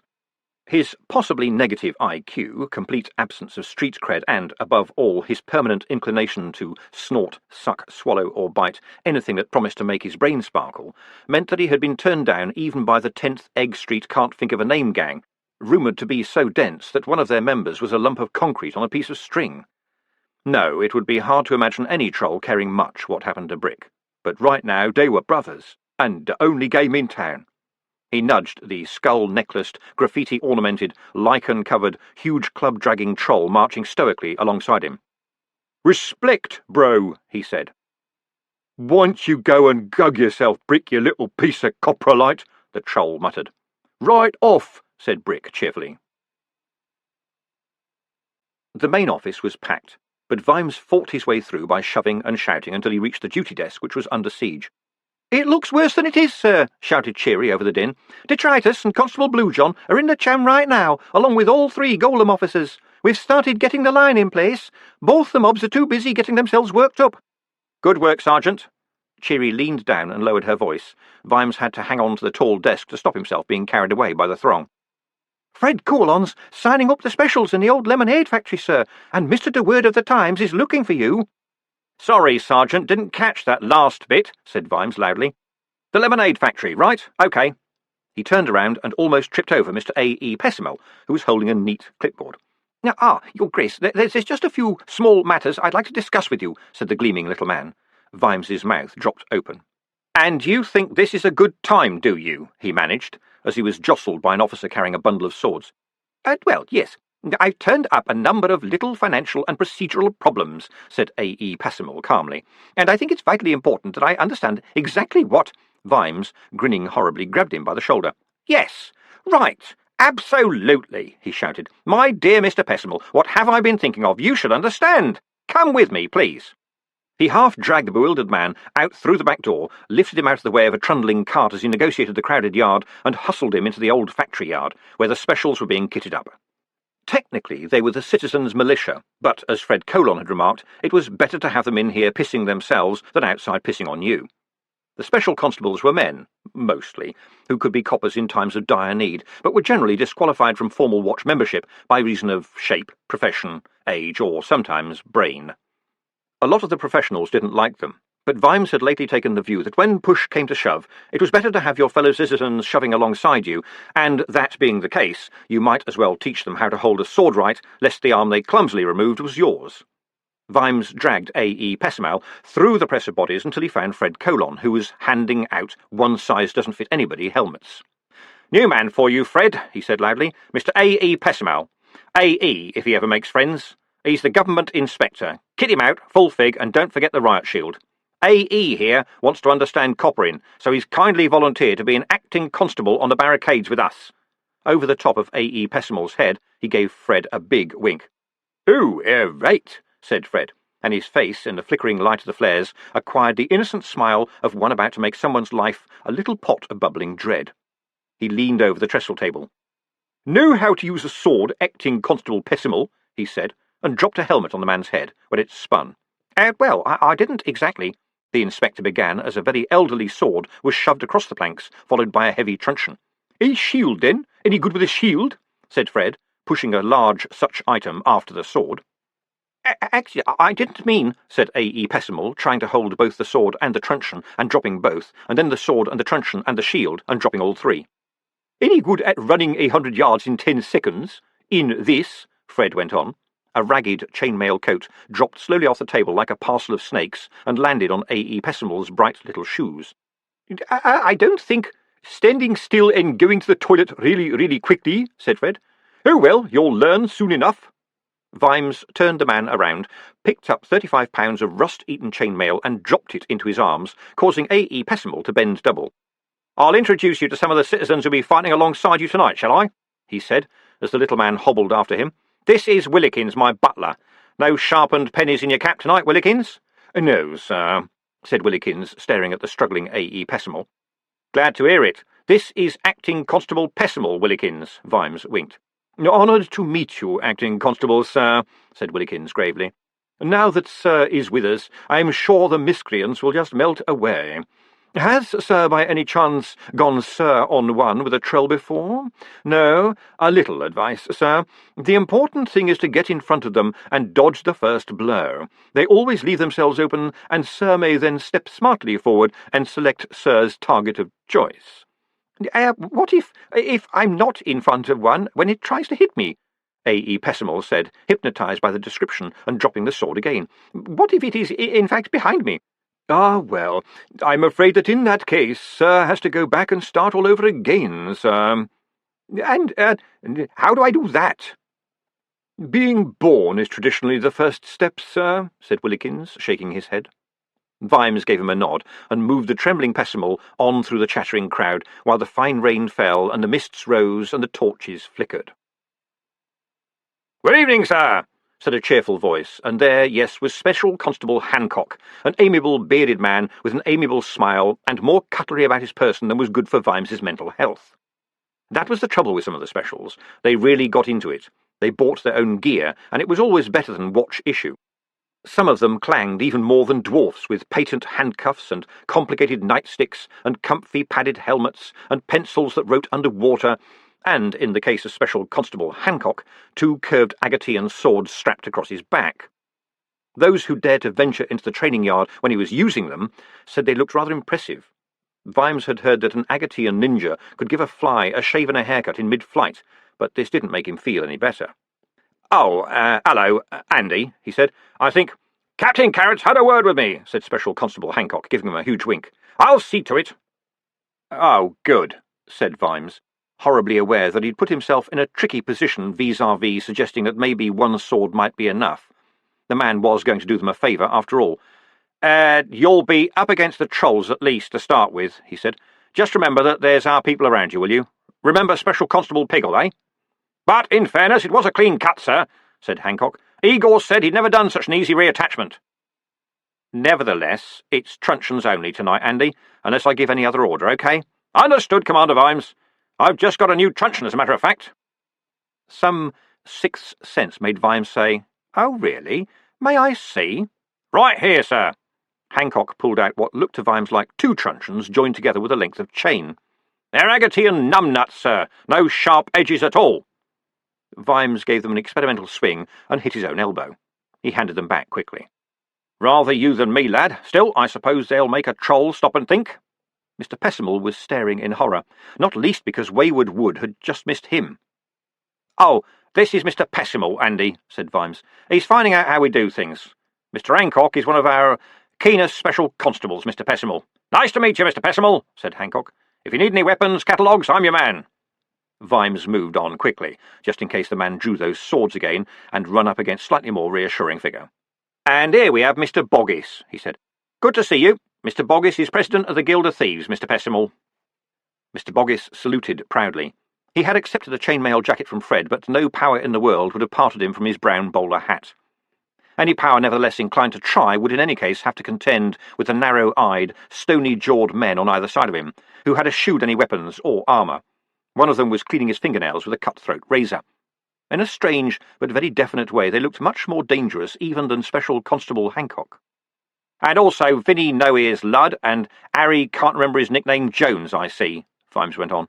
"You brought your bodyguards, Mr. Boggis?" "Vinny and Harry like to get out in the fresh air, Mr. Vimes," said Mr. Boggis. "And I see you've got your own bodyguard, then?" He beamed down on A.E. Pessimal and then grinned at Vimes. "You have to watch them little bantam fighters, Mr. Vimes. They can have the nose off your face quicker and wink. I can tell a killing cove when I see one, eh? Best of luck to you, Mr. Pessimal." Vimes bustled the astonished man away before Mr. Boggis was killed on the spot by the god of overacting, and almost walked into the one special who could be guaranteed not to talk too much. "And here, Mr. Pessimal, here we have the University Librarian," he said. "Good man in the melee, eh?" But that's not a man. That's an orangutan, Pongo Pongo, native of Bang Bang Duck and nearby islands." "Ook," said the librarian, patting A.E. Pessimal on the head and handing him a banana skin. "Well done, A.E., said Vimes. "Not many people get that right." And so Vimes dragged the inspector back through the crowd of damp, armoured men, introducing him right and left. Then he pushed him into a corner, and, to faint stunned protestations, dragged the mail shirt over his head. "You stick close behind me, Mr. Pessimal," he said, as the man tried to move. "It could get a bit sticky later on. The trolls are up in the plaza and the dwarfs are down in the square, and both of them are drinking enough courage to have a good scrap. That's why we'll be lining up in the cham, right between them, the thin brown streak. The dwarfs favour battle-axes, the trolls go in for clubs. Our weapon of first resort will be our truncheons, and our weapon of last resort is our feet. That is to say, we'll run like hell." But you have swords," A.E. Pessimal managed. "We have swords, acting constable. Yes, that is a fact, but poking holes in citizens is watch brutality, and we don't want any of that now, do we? Let's get going. I wouldn't like you to miss anything." He harried the man again, out into the street and the stream of watchmen heading for the cham. Apart from them, the street was empty, Ankh-Morpork people had an instinct for staying indoors when there were too many battle-axes and spiky clubs out there. The Cham was simply a very, very wide road, once intended for ceremonial parades, a hangover from the days when the city had much to be ceremonious about. Drizzle filled it now, and did not do much more than wet the pavements and reflect the light of the flares along the barricades. Barricades, well, that's what they were called on the watch inventory. Ha! Lengths of wood painted in black and yellow stripes and mounted on trestles were not barricades, not to anyone who'd been behind a real one, which was built of rubbish and furniture and barrels and fear and bowel-knotting defiance. No, these simple things were the physical symbol of an idea. It was a line in the sand.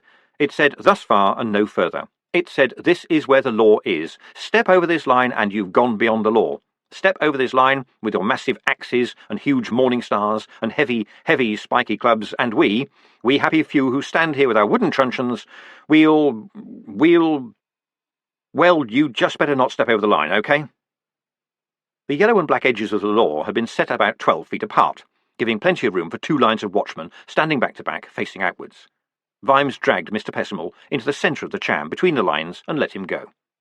"Any questions?" he said, as latecomers jostled past them to take up their positions. The little man stared toward the distant plaza, where the trolls had lit a big fire, and then turned to look the other way at the square, where the dwarfs had lit several fires. There was the sound of singing. "Oh, yes, we'll get the singing first. At this point it's all about getting the blood pounding, you see," Vimes added helpfully. "Songs about heroes, great victories, killing your enemies and drinking out of their warm skulls, that sort of thing." "And then they'll attack us?" said A.E. Pessimal. "Well, not as such," Vimes conceded. "They'll try to attack the other bunch, and we're in the way." "They won't go around, perhaps," said A.E. Pessimal hopefully. "I doubt it. They won't be in the mood for narrow alleys. They'll be thinking in straight lines. Charge and yell, they'll say. That's the way." "Ah, there's the university over there," said A.E. Pessimal, as if noticing the huge bulk of unseen university for the very first time. "Surely the wizards could magic their weapons out of their hands, possibly leaving them with all their fingers, magic them into the cells, turn them all into ferrets. And what then, Mr. Pessimal?" Vimes lit a cigar, cupping the match in his hand so that the flame made his face glow briefly. "Shall we follow where magic leads us? Wave a wand, to find out who's guilty, and what of? Magic men good? The innocent would have nothing to fear, do you think? I wouldn't bet twopence, Mr. Pessimal. Magic's a little bit alive, a little bit tricky. Just when you think you've got it by the throat, it bites you in the arse. No magic in my watch, Mr. Pessimal. We use good, old-fashioned policing." "But there are lots of them, Commander." "About 1,000 altogether, I reckon," said Vimes placidly. "Plus who knows how many more out there who'll wail in if we let it get out of hand. This is just the hotheads and the gangs right now." But can't you just leave them to it?" "No, Mr. Pessimal, because that'd be what we in the watch call complete and utter bloody chaos, and it will not stop, and it will get bigger very quickly. We have to finish it right now, so—" There was a thud from the direction of the plaza. It was loud enough to echo around the buildings. "What was that?" A.E. Pessimal said, looking around hurriedly. "Oh, that was to be expected," said Vimes. Pessimal relaxed very slightly. "It was?" "Yeah, it's the Gahanka, the troll war beat," said Vimes. "They say that within 10 minutes of hearing it, you're dead." Behind Pessimal, Detritus grinned, the torchlight turning his diamond teeth into rubies. "Is that true?" "I shouldn't think so," said Vimes. "And now, please excuse me for a while, Acting Constable Pessimal. I'll leave you in the good hands of Sergeant Detritus while I talk to my men. Stiffen their sinews, that sort of thing." He moved away quickly. He told himself he shouldn't be doing this to the inspector, who was just a clerk in the wrong place and probably wasn't a bad man. The trouble was, the trolls up in the plaza probably weren't bad trolls, and the dwarfs down in the square probably weren't bad dwarfs either. People who probably weren't bad could kill you. The troll beat boomed around the city as Vimes reached Fred Colon. "I see they're giving us the old Gahanka then, Mr. Vimes," said the sergeant with nervous cheerfulness. "Yep, they'll be charging pretty soon, I expect." Vimes screwed up his eyes, trying to see figures around the distant glow. Trolls didn't charge fast, but when they charged it was like a wall getting nearer. Extending a hand and shouting "Halt" in a firm, authoritative voice probably would not be sufficient. "You thinking about another barricade, Mr. Vimes?" said Fred. Said Vimes, dismissing the mental picture of himself laminated to the street. "Barricades, sir," Colon prompted. "More than 30 years ago." Vimes gave a curt nod. Oh, yes, he remembered the glorious revolution. It hadn't really been a revolution, and it had been glorious only if you thought an early grave was glorious. Men had died there too, because of other men who, bar one or two, probably weren't bad. "Yes," he said, And it seems like only yesterday. Every day, he thought, it seems like only yesterday. Remember old Sergeant Keel? He pulled off a few tricks that night. Sergeant Colon's voice, like A.E. Pessimal's, had a curiously hopeful tone. Vimes nodded. I suppose you wouldn't have one or two up your sleeve too, sir, Fred went on, the hope now naked and unashamed. You know me, Fred. Always willing to learn, said Vimes vaguely. He strolled on, nodding to watchmen he knew, slapping others on the back, and trying not to get trapped in anyone's gaze. Every face was in some way a reflection of the face of Fred Colon. He could practically see their thoughts, while the thud of 500 clubs hitting the stone in unison banged on the eardrums like a hammer. You have got it sorted, haven't you, Mr. Vimes? We're not really going to be stuck here like the meat in a sandwich, right? It's a trick, yes? It is a trick, isn't it, sir? I hope it is, Vimes thought. But one way or another, the watch has to be here. That's the bloody truth of it. Something had changed in the rhythm of the gahanka. You had to be listening, but some of the clubs were hitting the ground just ahead or just after the beat. Ah. He reached Cheery and Carrot, who were staring at the distant fires of the dwarfs. We think we might be getting a result, sir, said Carrot. I damn well hope so. What's happening with the dwarfs? Not so much singing, sir, Cheery reported. Glad to hear it. We could handle them, though, couldn't we, sir, said Carrot. With the golem officers on our side, too, if it came to it? Of course we couldn't, Vimes's mind supplied. Not if they mean it. What we could is die valiantly. I've seen men die valiantly. There's no future in it. I don't want it to come to it, Captain. Vimes stopped. A deeper shadow had moved among the shadows. What's the password? He said quickly. The shadowy figure, who was cloaked and hooded, hesitated. Password? Excuse me, I've got it written down somewhere, it began. OK, Igor, come on in, said Carrot. How did you know it was me, sir? Said Igor, ducking under the barricade. Your aftershave, said Vimes, winking at the captain. How did it go? Just as you said, sir, said Igor, pushing his hood back. Incidentally, sir, I have scrubbed the slab well, and my cousin Igor is standing by to lend a hand, in case of any little accidents, sir. Thank you for thinking of that, Igor, said Vimes, as if Igor's ever thought of anything else. I hope it won't be needed. He looked up and down the cham. The rain was falling harder now. Just once the copper's friend had turned up when he really needed it. Rain tended to dampen martial enthusiasm. Anyone seen Nobby? He said. A voice from the shadow said, Here, Mr. Vimes. Been here 5 minutes. Why didn't you sing out then? Couldn't remember the password, sir. Thought I'd wait till I heard Igor say it. Oh, come on in. Did it work? Better than you'd imagine, sir, said Nobby, rain pouring down his cloak. Vimes stood back. OK, lads, then this is it. Carrot and Cheery, you head for the dwarfs. Me and detritus will take the trolls. You know the drill. Lines to advance slowly and no edged weapons. I repeat, no edged weapons. Let's do this like coppers, OK? On the signal. He hurried back up the line of barricades as fast as the stir ran along the ranks of the watchmen. Detritus was waiting stoically. He grunted when Vimes arrived. Clubs have just about stopped, sir, he reported. I heard, Sergeant. Vimes took off his oiled leather cloak and hung it on the barricade. He needed his arms free. By the way, how did it go in Turnagain Lane? He said, stretching his arms. Oh, wonderful, sir, said Detritus happily. 6 alchemists and 50 pounds of fresh slide. In and out, quick and sweet, all banged up in a tanty. Didn't know what to hit him, eh? Said Vimes. Detritus looked mildly offended at this. Oh, no, sir, he said. I made sure they knew I hit them. And then Vimes spotted Mr. Pessimal, still where he had left him, his face a pale disk in the shadows. Well, enough of that game. Maybe the little tit would have learned something, standing here in the rain, waiting to be caught between a couple of screaming mobs. Maybe he'd had time to wonder what it was like to spend your life going through moments like that. A bit harder than pushing paper, eh? If I was you, I'd just wait here, Mr. Pessimal, he said, as kindly as he could manage. This might be a bit rough in parts. No, Commander, said A.E. Pessimal, looking up. What? I have been paying attention to what has been said, and intend to face the foe, Commander, said A.E. Pessimal. Now, see here, see here, A.E., said Vimes, putting his hand on the little man's shoulder. He stopped. A.E. Pessimal was trembling so much that his chainmail was faintly jingling. Vimes persevered. Look, go on home, eh? This isn't where you belong. He patted the shoulder a few times, totally nonplussed. Commander Vimes? Snapped the inspector. Yes? A.E. Pessimal turned up to Vimes a face wetter than the drizzle rightly accounted for. I am an acting constable, am I not? Well, yes, I know I said that, but I did not expect you to take it seriously. I am a serious man, Commander Vimes, and there is no place I would rather be now than here. Acting Constable Pessimal said, his teeth chattering, "and no time I'd rather be here than now. Let's do this, shall we?" Vimes looked at detritus, who shrugged his massive shoulders. Something was happening here, in the mind of a little man whose back he could possibly break with one hand. "Oh, well, if you say so," he said hopelessly. "You heard the Inspector, Sergeant Detritus. Let's do this, shall we?" The troll nodded, and turned to face the distant troll encampment. He cupped his hands and bellowed a string of trollish, which bounced off the buildings.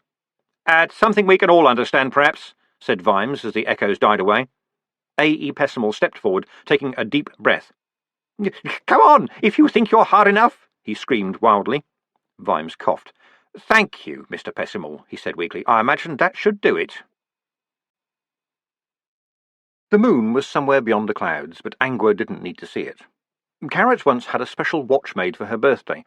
It was a little moon that turned right around black side and white side every 28 days.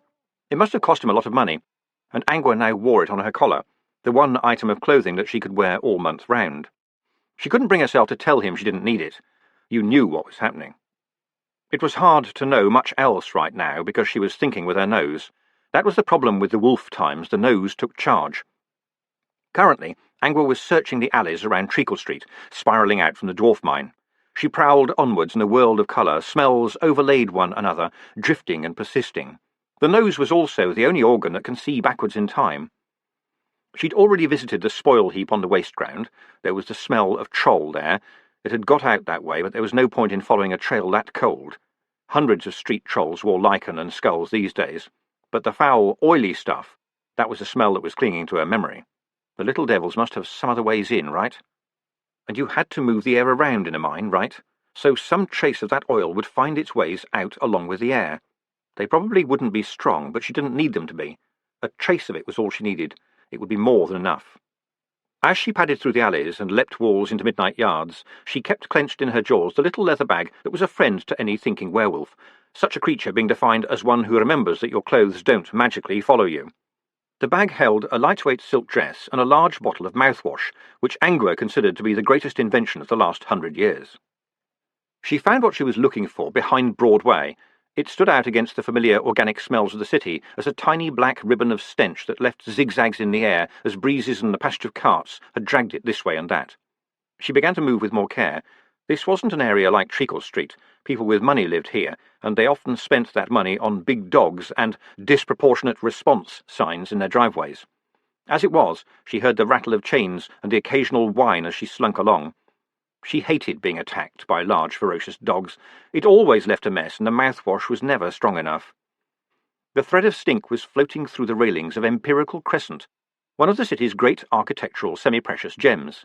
It was always hard to find people prepared to live there, however, despite the general desirable nature of the area. Tenants seldom stayed for more than a few months before moving hurriedly, sometimes leaving all their possessions behind. Empirical Crescent was just off Park Lane, in what was generally a high-rent district. The rents would have been higher still were it not for the continued existence of Empirical Crescent itself, which, despite the best efforts of the Ankh-Morpork Historical Preservation Society, had still not been pulled down.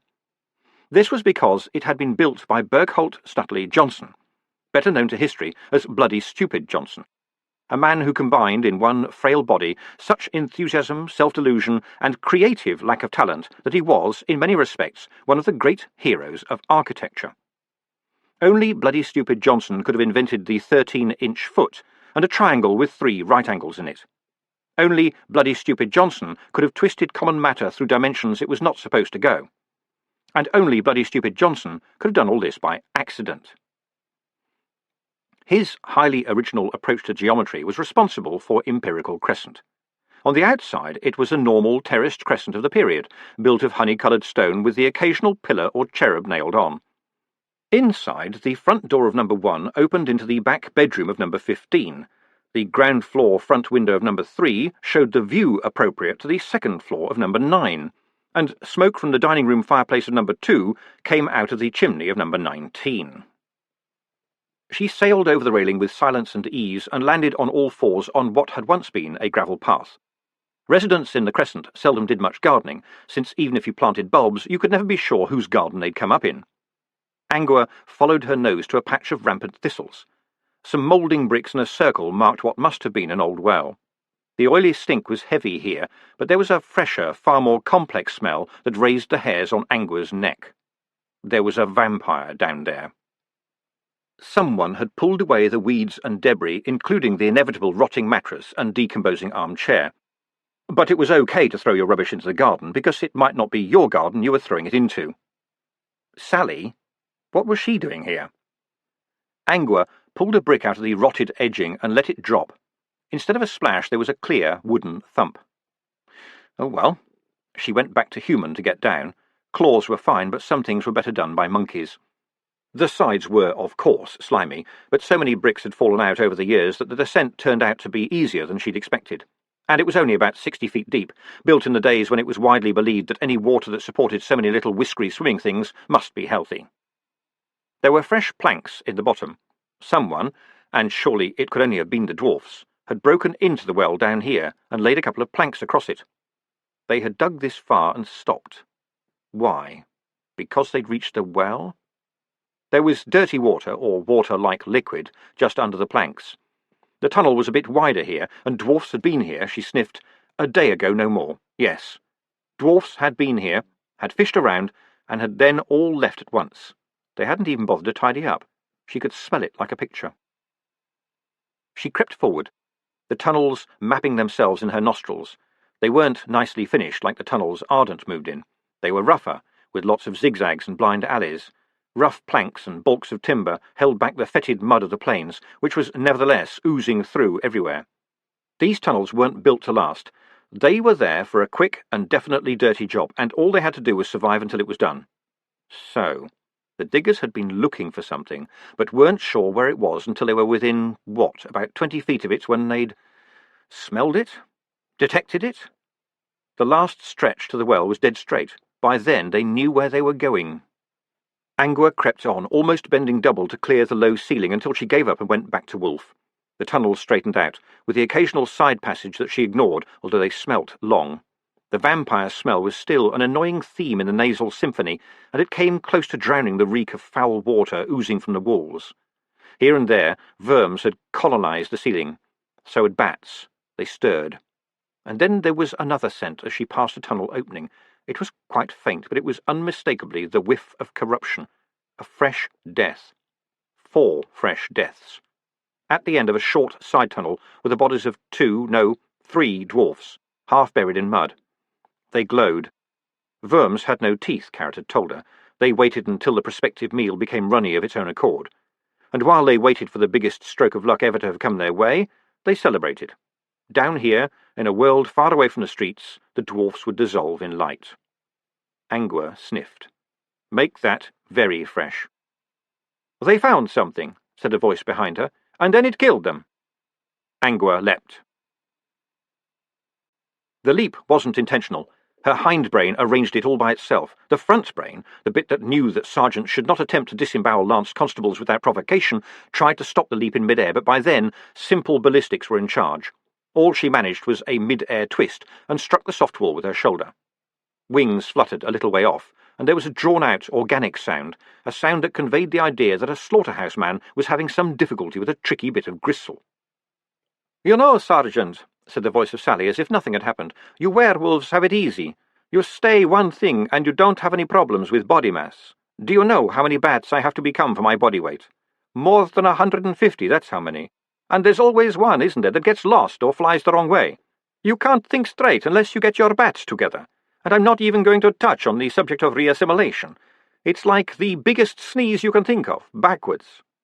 There was no point in modesty, not down here in the dark.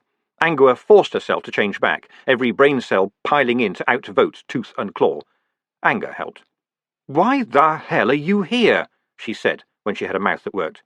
"I'm off duty," said Sally, stepping forward. "I thought I'd see what I could find." She was totally naked. "You couldn't have been so lucky," Angua growled. "Oh, I don't have your nose, Sergeant," said Sally with a sweet smile, "but I was using 150 pretty good flying ones, and they can cover a lot of ground."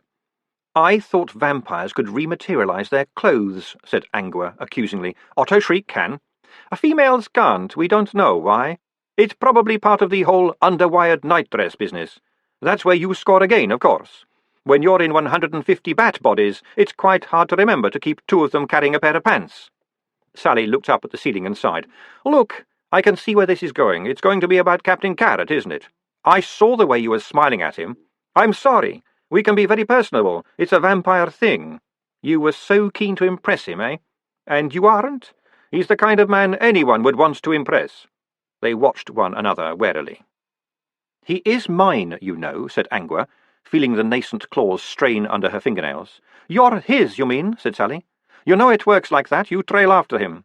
I'm sorry. It's a werewolf thing, Angua yelled. Hold it. Sally thrust both hands in front of her in a gesture of peace. There's something we'd better sort out before this goes any further. Yeah? Yes. We're both wearing nothing. We're standing in what, you may have noticed, is increasingly turning into mud, and we're squaring up to fight. Okay. But there's something missing, yes? And that is? A paying audience. We could make a fortune, Sally winked. Or we could do the job we came here to do. Angua forced her body to relax. She should have been saying that. She was the sergeant, wasn't she? All right, she said. We're both here, okay? Let's leave it at that. Were you saying that these dwarfs were killed by some thing from the well? Possibly. But if they were, it used an axe, said Sally. Take a look. Scrape some of the mud away. It's been oozing over them since I arrived. That's probably why you missed it, she added generously. Angua hauled one dwarf out of the shining slime. I see, she said, letting the body fall back. This one hasn't been dead 2 days. Not much effort made to hide them, I see. Why bother? They've stopped pumping out these tunnels. The props look pretty temporary. The mud's coming back. Besides, who'd be stupid enough to come down here? A piece of wall slithered down with a sticky, organic cowpat sort of noise. Little plops and trickles filled the tunnel. Ankh-Morpork's underworld was stealthily reclaiming its own. Angua closed her eyes and concentrated. The slime reek, the vampire's smell, and the water that was now ankle-deep all jostled for attention, but this was competition time. She couldn't let a vampire take the lead. That would be so traditional. There were other dwarfs, she murmured. 2, no, 3, 4 more. I'm getting the black oil. Distant blood, down the tunnel, and there are only 3 bodies here. She stood up so sharply that she nearly hit her head on the tunnel roof. Come on. It's getting a bit unsafe. We could solve this, come on. You can't be afraid of dying. Angua plunged away. And you think spending a few thousand years buried in sludge is likely to be fun? Shouted Sally. But she was talking only to dripping mud and fetid air. She hesitated a moment, groaned, and followed Angua. Further along the main tunnel there were more passages branching off. On either side, rivers of mud like cool lava were already flowing out of them. Sally splashed past something that looked like a huge copper trumpet, turning gently on the current. The tunnel was better built here than the ones nearer the well, and there, at the end of it, was a pale light, and Angua crouched by one of the big round dwarf doors. Sally paid her no attention. She barely glanced at the dwarf, slumped with his back against the bottom of the door. Instead, she stared at the symbol scrawled large on the metal. It was big and crude, and might be a round, staring eye with a tail, and it gleamed with the greeny-white glow of worms. He wrote it in his blood, said Angua, without looking up. They left him for dead, but he was only dying, you see. He managed to make it to here, but the killers had shut the door. He scratched at it, smell here, and there's blood under all his fingernails. Then he made that sign in his own warm blood and sat here, holding the wounds shut, watching the worms turn up. I'd say he's been dead for 18 hours or so, I think we should get out of here right now, said Sally, backing away. Do you know what that sign means? I know it's a mine sign, that's all. Do you know what it means? No, but I know it's one of the really bad ones. It's not good, seeing it here. What are you doing with that body? Sally backed away further. Trying to find out who he was, said Angua, searching the dwarf's clothing. It's the sort of thing we do in the watch. We don't stand around getting worried about drawings on the wall. What's the problem? Right now, said the vampire, he's oozing a bit. If I can stand it, so can you. You see a lot of blood in this job. Don't attempt to drink it, that's my advice, said Angua, still rummaging. Ah, he's got a rune necklace, and... She pulled a hand out of the dead dwarf's jerkin. Can't make this out very well, but I can smell ink, so it may be a letter. OK, let's get out of here. She stood up. Did you hear me? The sign was written by someone dying, said Sally, still keeping her distance. Well, it's probably a curse. So, we didn't kill him, said Angua, getting to her feet with some difficulty. They looked down at the liquid mud now rising to their knees. Do you think it cares? said Sally matter-of-factly. "No, but I think there may be another way out in that last tunnel we passed," said Angua, looking back along the tunnel. She pointed.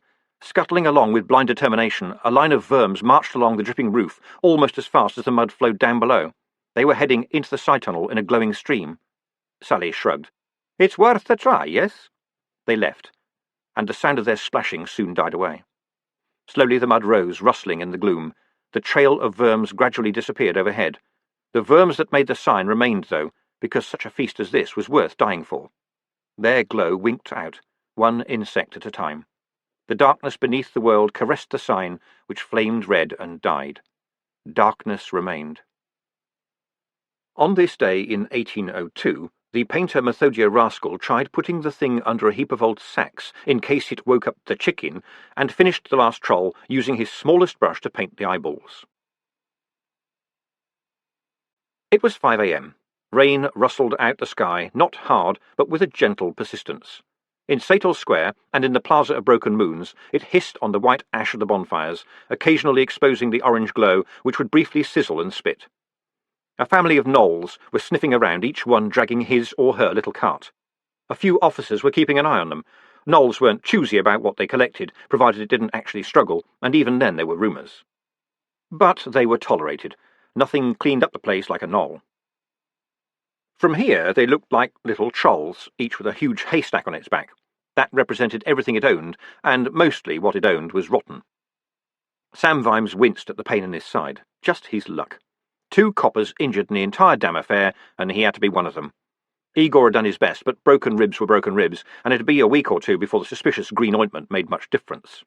His hand twinged in sympathy with them too.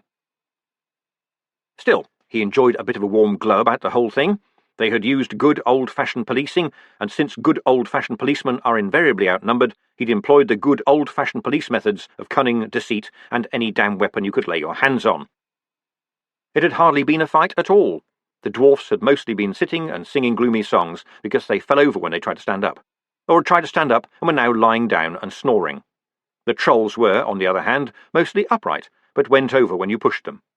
1 or 2, a little clearer in the head than the others, had put up a ponderous and laughable fight, but had fallen to that most old-fashioned of police methods, the well-placed boot. Well, most of them had. Vimes shifted to ease the aching in his side. He should have seen that one coming. But all's well that ends well, eh? No deaths at all, and just to put a little cherry on the morning cake, he had in his hand an early morning edition of the Times, in which a leading article deplored the gang stalking the city and wondered if the watch was up to the job of cleaning up the streets. "Well, yes, I think we are, you pompous twerp." Vimes struck a match on a plinth and lit a cigar in recognition of a petty but darkly satisfying triumph. Gods knew they needed one. The watch had taken a pounding over the whole damn Coombe Valley thing, and it was good to hand the lads something to be proud of for a change. All in all, it was definitely a result. He stared at the plinth. He didn't remember what statue had been there. It celebrated generations of graffiti artists now. A piece of troll graffiti adorned it now, obliterating everything done by the artists who used mere paint. He read, "Mr. Shine, him Diamond." Mine sign, city scrawl, he thought. Things go bad, and people are moved to write on the walls. "Commander?" He turned. Captain Carrot, armour gleaming, was hurrying toward him, his face, as usual, radiating an expression of 100% pure keen. "I thought I'd told everyone not on prisoner duty to get some sleep, Captain," said Vimes. "Just clearing up a few things, sir," said Carrot. "Lord Vetinari sent a message down to the yard. He wants a report. I thought I'd better tell you, sir." "I was just thinking, Captain," said Vimes expansively. "Should we put up a little plaque? Something simple. It could say something like, 'Battle of Coombe Valley not fought here, Groon the 5th, year of the prawn.' Could we get him to do a bloody stamp? What do you think?" "I think you need to get some sleep yourself, Commander," said Carrot. "And technically, it isn't Coombe Valley until Saturday. Of course, monuments to battles that didn't take place might be stretching things a bit, but a stamp—" "Lady Sybil really worries about you, sir," Carrot broadcast concern. The fizz in Vimes's head subsided. As if awakened by the reference to Sybil, the debtors of his body queued up to waive their overdue IOUs. Feet, dead tired and in need of a bath. Stomach, gurgling. Ribs, on fire. Back, aching. Brain, drunk on its own poisons. Bath, sleep, eat. Good ideas, but still must do things. "How's our Mr. Pessimal?" he said. "Igor's fixed him up, sir. He's a bit amazed at all the fuss. Now, I know I can't order you to go and see his lordship. No, you can't, because I am a commander, Captain, said Vimes, still fuzzily intoxicated on exhaustion. But he can, and he has, sir, and your coach will be waiting for you outside the palace when you come out. That's Lady Sybil's orders, sir, said Carrot, appealing to higher authority. Vimes looked up at the ugly bulk of the palace. Suddenly clean sheets seemed such a sweet idea. Can't face him like this, he murmured. I had a word with Secretary Drumknot, sir. Hot water, a razor, and a big cup of coffee will be waiting in the palace. You thought of everything, Carrot. I hope so, sir. Now, off you— But I thought of something, eh? Said Vimes, swaying cheerfully. Better dead drunk than just dead, eh? It was a classic ruse, sir, said Carrot reassuringly. One for the history books. Now off you go, sir. I'm going to have a look for Angua. She hasn't slept in her bed. But at this time of the month— I know, sir. She hasn't slept in her basket either. In a dank cellar that was once an attic and was now half full of mud, the verms poured out of a small hole where wooden planks had long since worn away. A fist punched up. Soggy timber split and crumbled. Angua pulled herself up into this new darkness, then reached down to help Sally, who said, Well, here's another fine mess. Let's hope so, said Angua. I think we need to go up at least one more level. There's an archway here, come on. There had been too many dead ends, forgotten stinking rooms and false hopes, and altogether too much slime. After a while, the smell became almost tangible, and then it managed to become just another part of the darkness. The women wandered and scrambled from one dripping, fetid room to another, testing the muddy walls for hidden doors, searching for even a pinprick of light in the ceilings, hanging with interesting but horrible growths. Now they heard music. 5 minutes wading and slithering brought them to a blocked-in doorway, but since it had been filled by the more modern Ankh-Morpork mortar of sand, horse-dung, and vegetable peelings, several bricks had already fallen out. Sally removed most of the rest with one punch. Sorry about that, she said. It's a vampire thing. The cellar behind the demolished wall had some barrels in it, and looked as though it was regularly used. There was a proper door, too. Rather dull, repetitive music filtered down from between the boards. There was a trapdoor in them. Okay, said Angua. There's people up there. I can smell them. I count 57 hearts beating, said Sally. Angua gave her a look. You know, that's one particular talent I'd keep to myself if I was you, she said. Sorry, Sergeant. It's not the sort of thing people want to hear, Angua went on. I mean, I personally am quite capable of crushing a man's skull in my jaws, but I don't go around telling everyone. I shall make a note of it, Sergeant, said Sally, with a meekness that was quite possibly feigned. Good. Now, what do we look like? Swamp monsters? Yes, Sergeant. Your hair looks dreadful, just like a great lump of green slime. Green? I'm afraid so. And my emergency dress is back down there somewhere, said Angua. It's past dawn, too. Can you go bats now? In daylight. 150 disoriented bits of me? No. But you could get out as a wolf, couldn't you? I'd kind of prefer not to be a slime monster coming through the floor if it's all the same to you, said Angua haughtily. Yes, I can see that. It does not pay to advertise. Sally flicked away a lump of nameless ooze. Ugh, this stuff is foul. So the best we can hope for is that when we make a run for it, no one will recognize us, said Angua, pulling a lump of wobbly green stuff from her hair. At least we— Oh, no. What's wrong? Said Sally. Nobby Nobbs. He's up there. I can smell him. She pointed urgently at the boards overhead. You mean Corporal Nobbs, the little man with the spots, said Sally. We're not under a watch-house, are we? Said Angua, looking around in panic. I don't think so. Someone's dancing by the sound of it. But look, how can you smell one human in the middle of all this? It never leaves you, believe me. The smell of old cabbage, acne ointment, and non-malignant skin disease became transmuted in Corporal Nobbs into a strange odour that lay across the nose like a saw blade on a harp. It wasn't bad, as such, but it was like its host, strange, ubiquitous, and hellishly difficult to forget. Well, he's a fellow officer, isn't he? Won't he help us? Said Sally. We are naked, Lance Constable. Only technically, this mud really sticks. I mean underneath the mud, said Angua. Yes, but if we had clothes on, we'd be naked underneath them too, Sally pointed out. This is not the time for logic. This is the time for not seeing Nobby grinning at me. But he's seen you when you're wolf-shaped, hasn't he? Said Sally. So? Snapped Angua. Well, technically you're naked then, aren't you? Never tell him that. Nobby Nobbs, a shadow in the warm red gloom, nudged Sergeant Colon. "You don't have to keep your eyes shut, Sarge," he said. "It's all legit. It's an artistic celebration of the female body, Tawny says. Anyway, she's got clothes on." "Two tassels and a folded hanky is not clothes, Nobby," said Fred, sinking down in his seat. The pink pussycat. Now, fair's fair, he'd been in the army and watch, and you couldn't spend all that time in uniform without seeing a thing or two. Or three, now he came to recollect. And it was true, as Nobby had pointed out, that the ballerinas down at the Opera House didn't leave a lot to the imagination.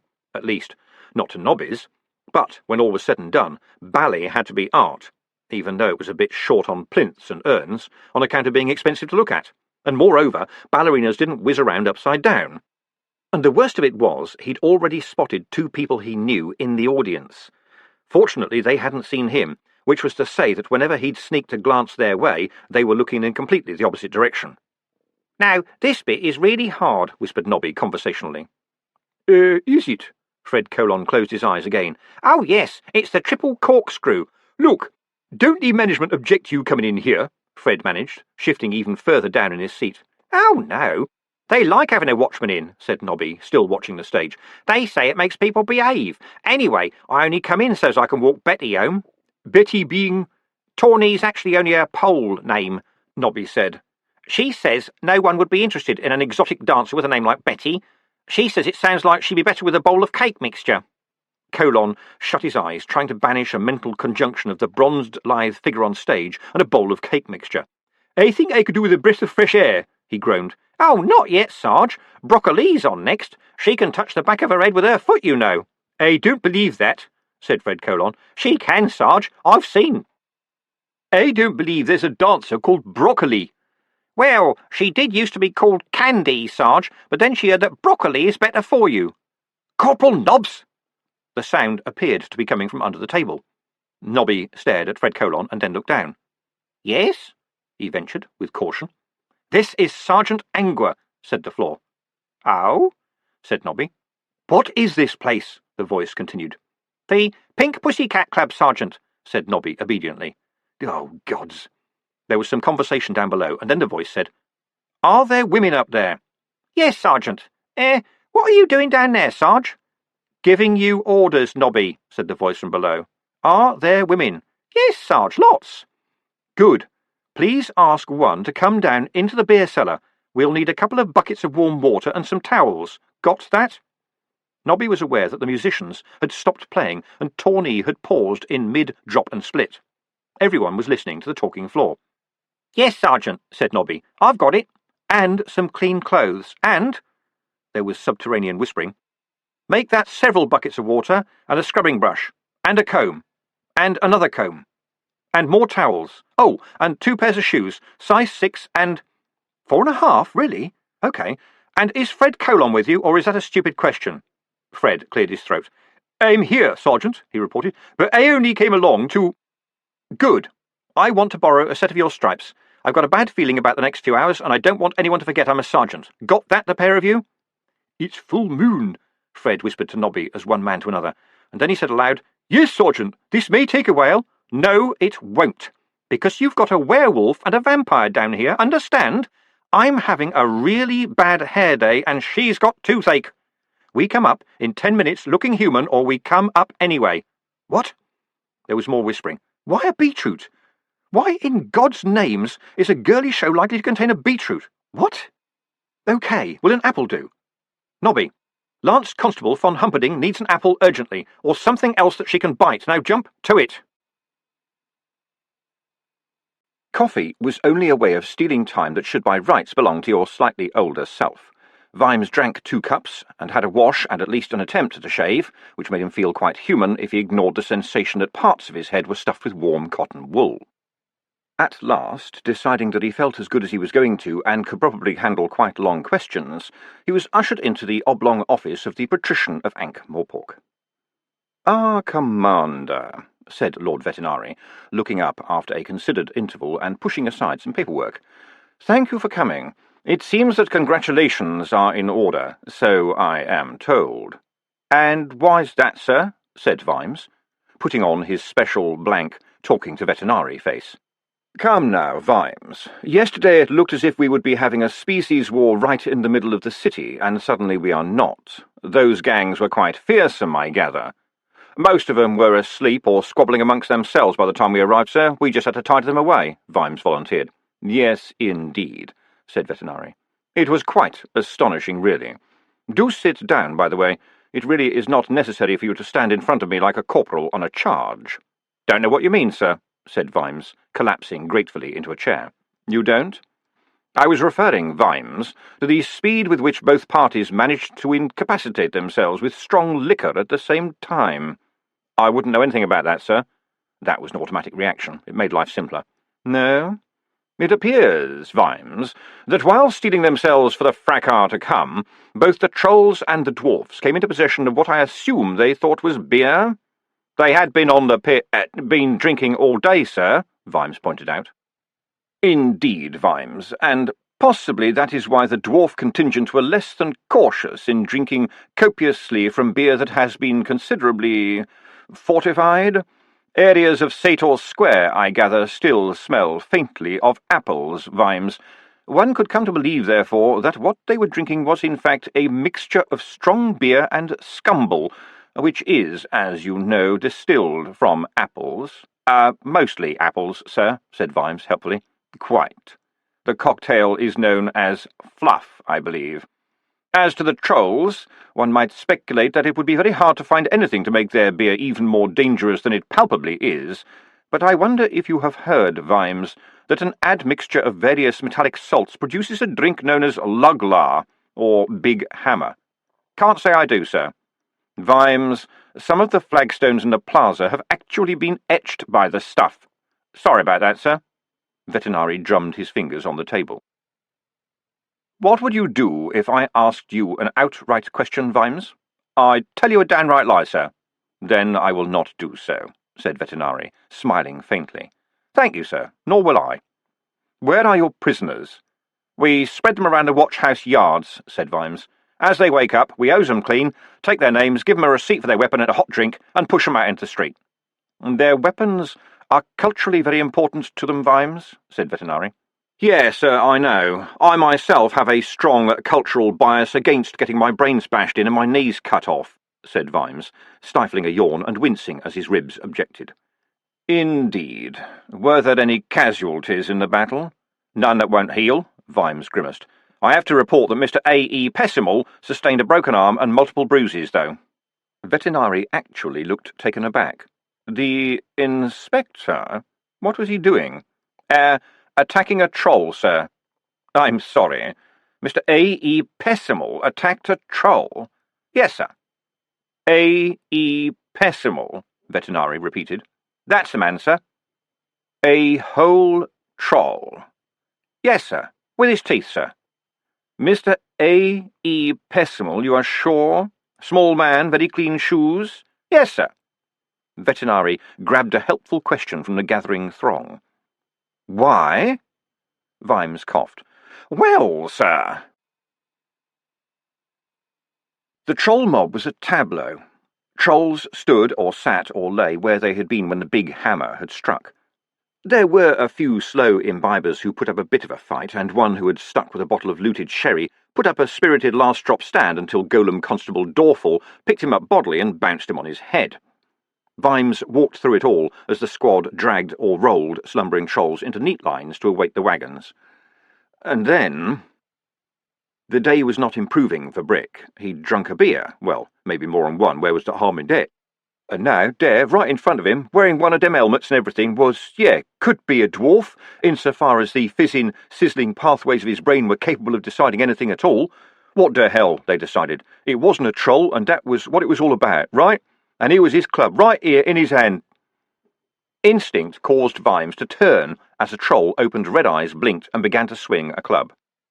Too slowly in the suddenly frozen time he tried to dive away, and he felt the club smash into his side and lift him up and tip him onto the ground. He could hear shouting as the troll lumbered forward, club raised again to make Vimes at one with the bedrock. Brick became aware that he was being attacked. He stopped what he was doing and, with sparks going whizzle in his brain, looked down at his right knee. Some little gnome or something was attacking him with a blunt sword and kicking and screaming like a mad thing. He put it down to the drink, like the feeling that his ears were giving off flames, and brushed the thing away with a flip of his hand. Vimes, helpless, saw A.E. Pessimal tumble across the plaza and watched the troll turn back to the clubbing at hand. But detritus, arriving behind it now, pulled it around with one shovel-sized hand, and here came the detritus fist, like the wrath of gods. For Brick, everything went dark. "You wish me to believe," said Lord Vetinari, "that Mr. A.E. Pessimal single-handedly attacked a troll—" "Both hands, sir," said Vimes. "And feet, too. And tried to bite it, we think." "Isn't that certain death?" said Vetinari. "That didn't seem to worry him, sir." Vimes had last seen A.E. Pessimal being bandaged by Igor and smiling in a semi-conscious way. Watchmen were dropping in all the time to say things like, "Hi, big man," and slap him on the back. The world had turned for A.E. Pessimal. "Might I inquire, Vimes, why one of my most conscientious and most decidedly civilian clerks was in a position to do this?" Vimes shifted uncomfortably. "He was inspecting. Learning all about us, sir."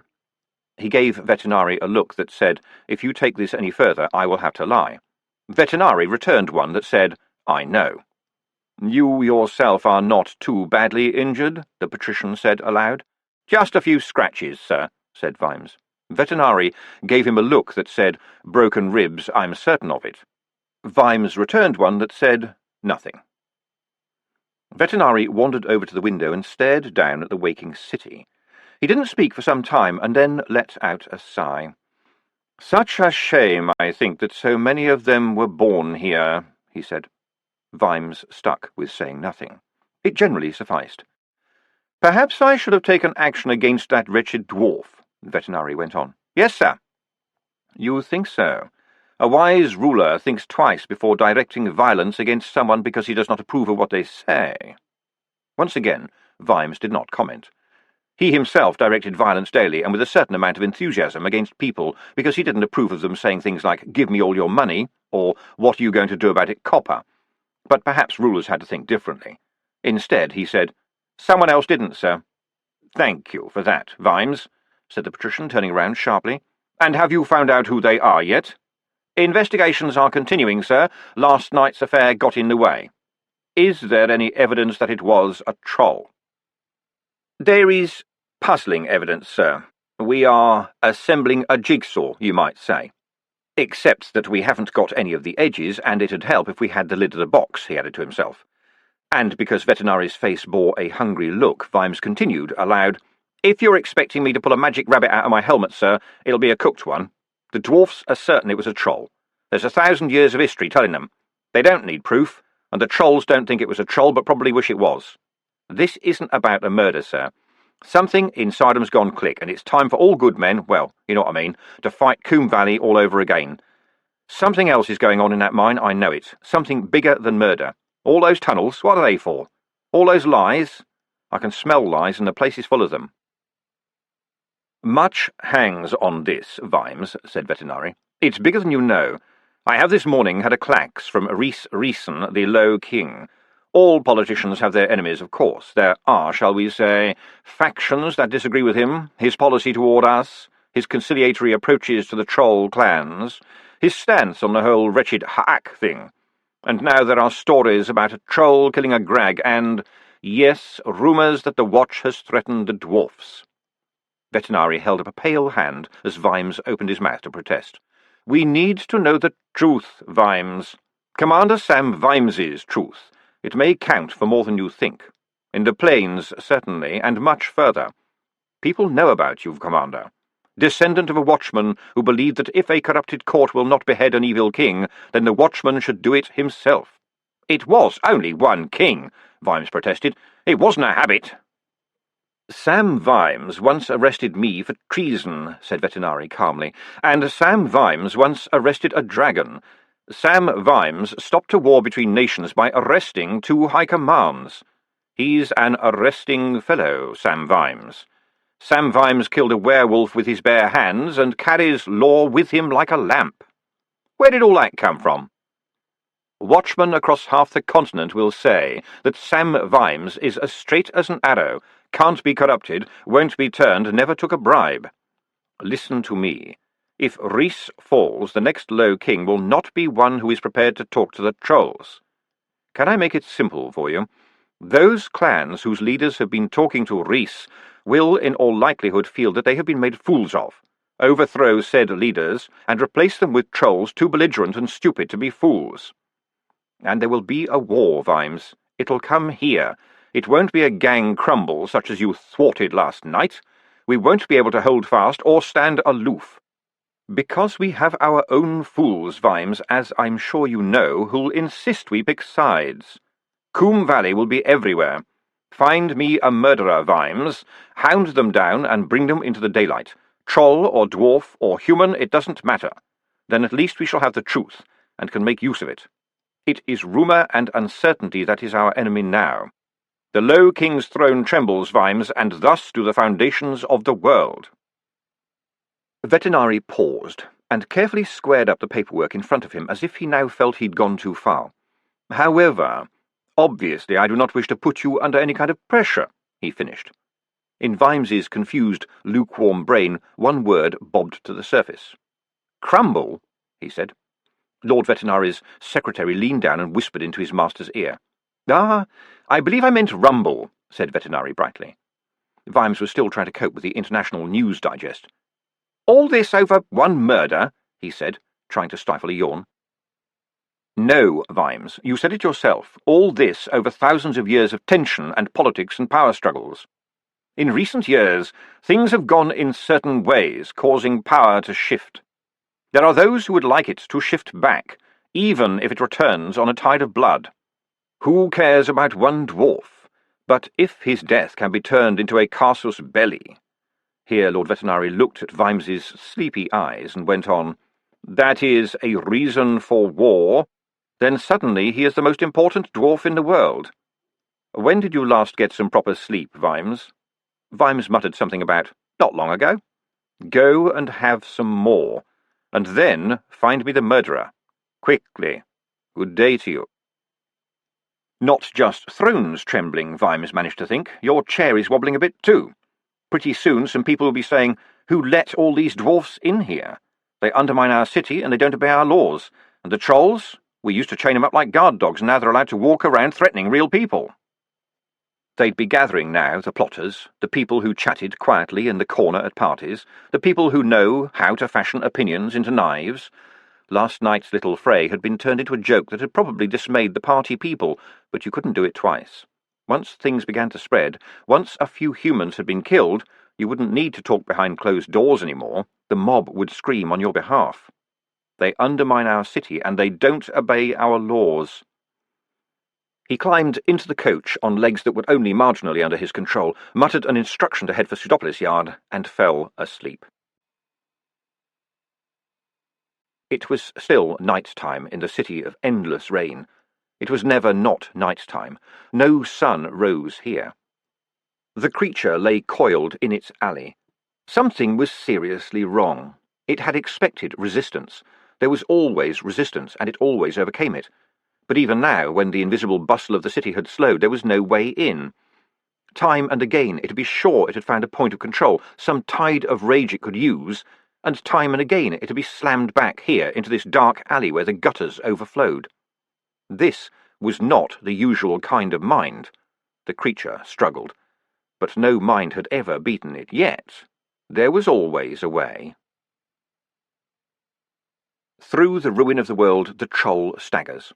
Brick lurched out of Dolly Sister's watch-house, clutching his head with one hand and, in the other, holding the bag that contained as many of his teeth as detritus had been able to find. The sergeant had been very decent about that, Brick thought. Detritus had also explained to him exactly what would have happened to him had his second blow hit the human, graphically indicating that finding Brick's teeth would have been secondary to finding a head to put them in. He'd gone on to say, though, that there might be a place in the watch for any troll who could still stand up after a head full of big hammer, and maybe Brick might like to conduct his future behaviour with an eye to this.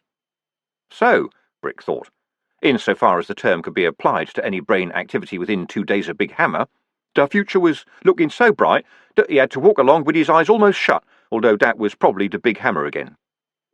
But he'd heard the other trolls talking, and the watchman too. All this stuff about a troll killing a dwarf down in that new mine now. Brick was still certain he hadn't killed no dwarf, even after half an ounce of scrape.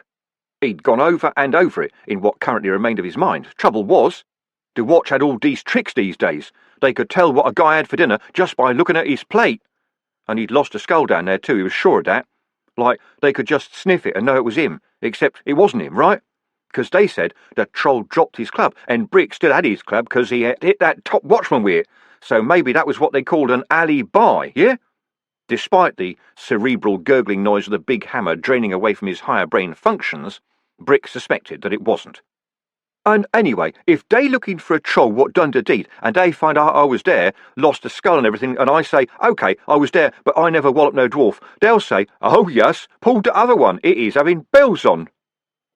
Right here, and right now, Brick was feeling a very lonely troll. There was nothing for it. There was only one person who could help him with this one. It was too much thinking for one troll. Slinking through alleys, pressed against walls, keeping his head down, avoiding every living creature, Brick sought out Mr. Shine. Angua decided to go straight to Pseudopolis Yard rather than a closer watchhouse. That was HQ, after all, and besides, she always kept a spare uniform in her locker. What was annoying was that Sally walked so easily in 6-inch heels. That was vampires for you. She had taken hers off and was carrying them. It was that or turn an ankle. The Pink Pussycat Club had a fairly limited choice of footwear. There wasn't much to choose from in the way of clothing either, if by clothing you meant something that actually made an attempt to cover anything. Angua had been rather surprised that the stage wardrobe had included a female watch outfit, but with skimpy papier-mâché armour and a skirt that was much too short to be any protection. Tawny had explained, rather carefully, that men sometimes liked to see a pretty girl in armour. To Angua, who'd found that men she was apprehending never looked very pleased to see her, this was food for thought. She'd settled for a sequined gold dress, which just didn't work. Sally had picked something simple and cut the thigh in blue, which of course had become stunning the moment she'd put it on. She looked fabulous. So when Angua strode into the main office, slamming the big doors back, and there was a derisory wolf whistle, the unwise watchman found himself being pushed backwards until he was slammed against the wall. He felt 2 sharp points pressed against his neck as Angua growled, "You want a wolf, do you? Say no, Sergeant Angua." "No, Sergeant Angua, you don't? I was probably mistaken then, was I?" The points pressed a little harder. In the man's mind, steely talons were about to pierce his jugular. "Couldn't say for sure, Sergeant Angua. My nerves are a tad stretched right now," Angua howled. "Hadn't noticed, Sergeant Angua. We're all a little bit on edge at the moment, wouldn't you say?" "That's ever so true, Sergeant Angua." Angua let the man's boot reach the ground. She put 2 black, shiny, and noticeably pointed heels into his unresisting hands. "Could you do me a really big favour, please, and take these back up to the Pink Pussycat Club?" she said sweetly. "They belong to someone called Sherilee, I think. Thank you." She turned and looked over to the duty desk, where Carrot was watching her with his mouth open. Well aware of the stir she was causing, she walked up to the desk past an audience of shocked faces and threw a muddy necklace down onto the open incident book. 4 dwarfs, murdered by other dwarfs down in the long dark, she said. "I'll bet my nose on it. That belonged to one of them. He'd also written this." A muddy envelope was dropped by the necklace. "It's pretty slimy, but you can read it. Mr. Vimes is going to go postal." She looked up into the blue eyes of Carrot. "Where is he?" "Sleeping on a mattress in his office," said Carrot, and shrugged. "Lady Sybil knew he wouldn't go home, so she got Willikins to make up a bed down here. Are you two all right?" "Fine, sir," said Sally. "I was getting very worried," Carrot began. 4 dead dwarfs, Captain," said Angua. "City dwarfs. That's what you should be worrying about. 3 half-buried, this one crawled away." Carrot picked up the necklace and read the runes. "Lars Legstrong," he said. "I think I know the family. Are you sure he was murdered?" "Throat cut. It'd be hard to call it suicide, but he took some time to die. He made it to one of their damned doors, which they'd locked shut, and scrawled one of their signs on it in his own blood. Then he sat down and waited to die in the dark. In the damn dark, Carrot. They were working dwarfs. They had shovels and wheelbarrows. They were down there doing a job, and when they weren't needed any more, they got the chop. hacked down and left for the mud. He might even still have been alive down in the mud when Mr. Vimes and I went in, behind their bloody thick door, dying by inches. And do you know what this means? She pulled a folded piece of card out of her bodice and passed it over. A drinks menu? Said Carrot. Open it, snapped Angua. I'm sorry it's written in lipstick, it was all we could find. Carrot flipped it open. Another dark symbol, he said. I don't think I know this one. There were other dwarf officers in the office. Carrot held up the symbol. Does anyone here know what this means?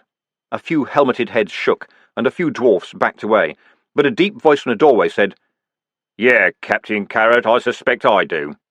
Does it look like an eye with a tail? Yes, sir, said Carrot, staring. A shadow moved. It was drawn in the dark, by a dying dwarf, in his own blood. It is the summoning dark, Captain, and it will be moving. Good morning to you. I am Mr. Shine.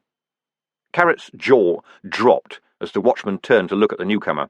He loomed in the doorway, almost as broad as he was tall, in a cloak and hood that hid any possible feature. "The Mr. Shine?" he said. "Regrettably so, Captain.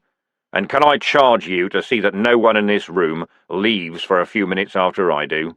I'll like to keep my movements private." "I didn't think you were real, sir." "Believe me, young man, I wish it were possible to keep you in that happy state," said the hooded figure. "However, my hand is forced." Mr. Shine stepped forward, pulling a rangy figure into the room. It was a troll, whose look of sullen defiance did not quite manage to conceal knee-knocking terror. "This is Brick, Captain. I deliver him back into the personal custody of your Sergeant Detritus. He has information of use to you. I've heard his story. I believe him. You must move fast. The Summoning Dark may already have found a champion. What else? Oh, yeah. Be sure not to keep that symbol in a dark place. Keep light around it at all times. And now, if you will excuse the theatricals..." The black robe twitched. Hard, white, blinding light filled the room for a second. When it had gone, so had Mr. Shine. All that was left was a large, round stone on the stained floor. Carrot blinked and then pulled himself together. "All right, you heard," he said to the suddenly animated room at large. "No one is to follow Mr. Shine, understood?" "Follow him, Captain," said a dwarf. "We're not mad, you know." "That's right," said a troll. "They say he can reach inside of you and stop your heart." "Mr. Shine?" said Angua. "Is he what they've been writing about on the walls?" "It looks like that," said Carrot shortly. "And he said we don't have much time. Mr. Brick, was it?" While Chrysophrase's trolls had contrived to swagger while standing still, Brick just managed to huddle all alone. You usually need two to huddle, but here was a troll trying to hide behind himself. No one could hide behind Brick. For a troll, he was stick-thin to the point of knobbliness. His lichen was cheap and matted, not the real thing at all. Probably the stuff they made up out of broccoli stalks on the back alleys of Quarry Lane. His belt of skulls was a disgrace. Some of them were clearly the papier-mâché kind that could be bought from any joke shop. One had a red nose. He looked around nervously, and there was the thud as his club dropped from his fingers. "I'm in deep copro, right?" he said. "Certainly we need to talk to you," said Carrot. "Do you want a lawyer?" "No, I ate already." "You eat lawyers?" said Carrot. Brick gave him an empty stare until sufficient brain had been mustered. "What do you call them things? They kind of crumble when you eat them," he ventured. Carrot looked at Detritus and Angua to see if there was going to be any help there. "Could be lawyers," he conceded.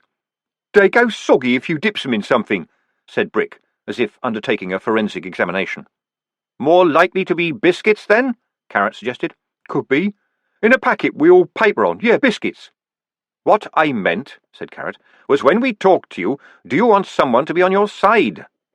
Yeah, please, everyone," said Brick promptly. To be the centre of attention in a room full of watchmen was his worst nightmare. Now, hold on. What about that time when he had that bad slab, what had been cut with ammonium nitrate? Woo! Goodbye, lobes, yep. Then this was his second worst No, come to think of it. There was this time when he had that stuff what hardcore, jacked off a one-eyed goddamn. Whee, yeah. Who knows where that has been? All them dancing teeth. So this was his, hey, wait. Remember that time you got lunched on scrape and your arms flew away? OK, that was bad. So maybe this was his... Now, wait, of course, can't be forgetting the day when you got baked on sliver and blew powdered zinc up your nose and thought you'd thrown up your feet. And then it come that time again when Brick had got as far as his 19th worst nightmare before Carrot's voice cut through the snakes. "Mr. Brick?" Is that still me?" said Brick nervously. He could really do some slab right now. "Generally, your advocate is one person," said Carrot. "We're going to have to ask you some difficult questions. You're allowed to have someone to help you. Perhaps you have a friend we could fetch?" Brick pondered this. The only people he could think of in this context were Totally Slag and Big Marble, although more correctly they fell into the category of people that don't throw things at me much and let me glom a bit of slab sometimes. Right now these did not seem ideal qualifications. He pointed to Sergeant Detritus. "Him," he said. "He helped me find my teeth." "I'm not sure a serving officer is—" Carrot began. "I'll volunteer for the role, Captain," said a little voice. Carrot peered over the edge of the desk. "Mr. Pessimal, I don't think you should be out of bed." I'm in fact acting Lance Constable, Captain," said A.E. Pessimal politely yet firmly. He was on crutches. Right," said Carrot. "Oh, well, I still think you shouldn't be out of bed." "Nevertheless, justice must be served," said A.E. Pessimal. Brick bent down and peered closely at the inspector. "It's that gnome from last night," he said. "Don't want him." "You can't think of anyone?" said Carrot. Brick thought again, and at last brightened up. "Yeah, I can," he said. "Easy. Someone to help me answer the questions, right?" "That's right." "Well, easy peas. If you can fetch that dwarf I saw down in that new dwarf mine last night, he'd help me." The room went deadly quiet. "And why would he do that?" said Carrot carefully. "He could tell you why he was hitting that other dwarf on the head," said Brick. "I don't know. But I expect he won't want to come on account of me being a troll, so I'll stick with the sergeant if it all the same to you." "I think this is going too far, Captain," said A.E. Pessimal. In the silence that followed this, Carrot's voice sounded very loud. "I think this, Mr. Pessimal, is the point where we wake up Commander Vimes." There was an old military saying that Fred Colon used to describe total bewilderment and confusion. An individual in that state, according to Fred, couldn't tell if it was arsehole or breakfast time. This had always puzzled Vimes. He wondered what research had been done. Even now, with his mouth tasting of warmed over yesterday and everything curiously sharp in his vision, he thought he'd be able to tell the difference. Only one was likely to include a cup of coffee for a start. He had one now, ergo it was breakfast time. Actually, it was near lunchtime, but it would have to do. The troll, known to everyone else and occasionally to himself as Brick, was seated in one of the big troll cells, but in deference to the fact that no one could decide if he was a prisoner or not, the door had been left unlocked. The understanding was that, provided he didn't try to leave, no one would stop him leaving. Brick was engulfing his third bowl of mineral-rich mud that, to a troll, was nourishing soup. "What is scrape?" Vimes said, leaning back in the room's one spare chair and staring at Brick as a zoologist might eye a fascinating but highly unpredictable new species. He'd put the stone ball from the mysterious Mr. Shine on the table by the bowl to see if it got any reaction, but the troll paid it no attention. "Scrape? You don't see it much these days now that slab's so damn cheap," rumbled Detritus, who was watching his new find with a proprietorial air, like a mother hen watching a chick who was about to leave the nest. "It what you scrape up, see? It few bits of drain-grade slab boiled up in a tin with alcohol and pigeon droppings. It what the street trolls make when they is short of cash and, what is it they short of, Brick?" The moving spoon paused. "They is short of self-respect, Sergeant," he said, as one might who'd had the lesson shouted into his ear for 20 minutes. "By Io, he got it," said Detritus, slapping the skinny Brick on the back so hard that the young troll dropped his spoon into the steaming gloop. "But this lad has promised me all that is behind him, and he is damn straight now on account of having joined my one-step programme. Ain't that so, Brick? No more slab, scrape, slice, slide, slunky, slurp, or sliver for this boy, right?" "Yes, Sergeant," said Brick obediently. "Sergeant, why do the names of all troll drugs start with S?" said Vimes. "It make them easier to remember, sir," said Detritus, nodding sagely. "Of course, I hadn't spotted that," said Vimes. "Has Sergeant Detritus explained to you why he calls it a one-step programme, Brick?" "'Cause he won't let me put a foot wrong, sir," said Brick, as if reading it off a card. "And Brick here's got something else to say to you, haven't you, Brick?" said the maternal detritus. "Go on, tell Mr. Vimes." Brick looked down at the table. "Sorry I tried to kill you, Mrs. Vimes," he whispered. "Well, we'll see about that, shall we?" said Vimes, for something better to say.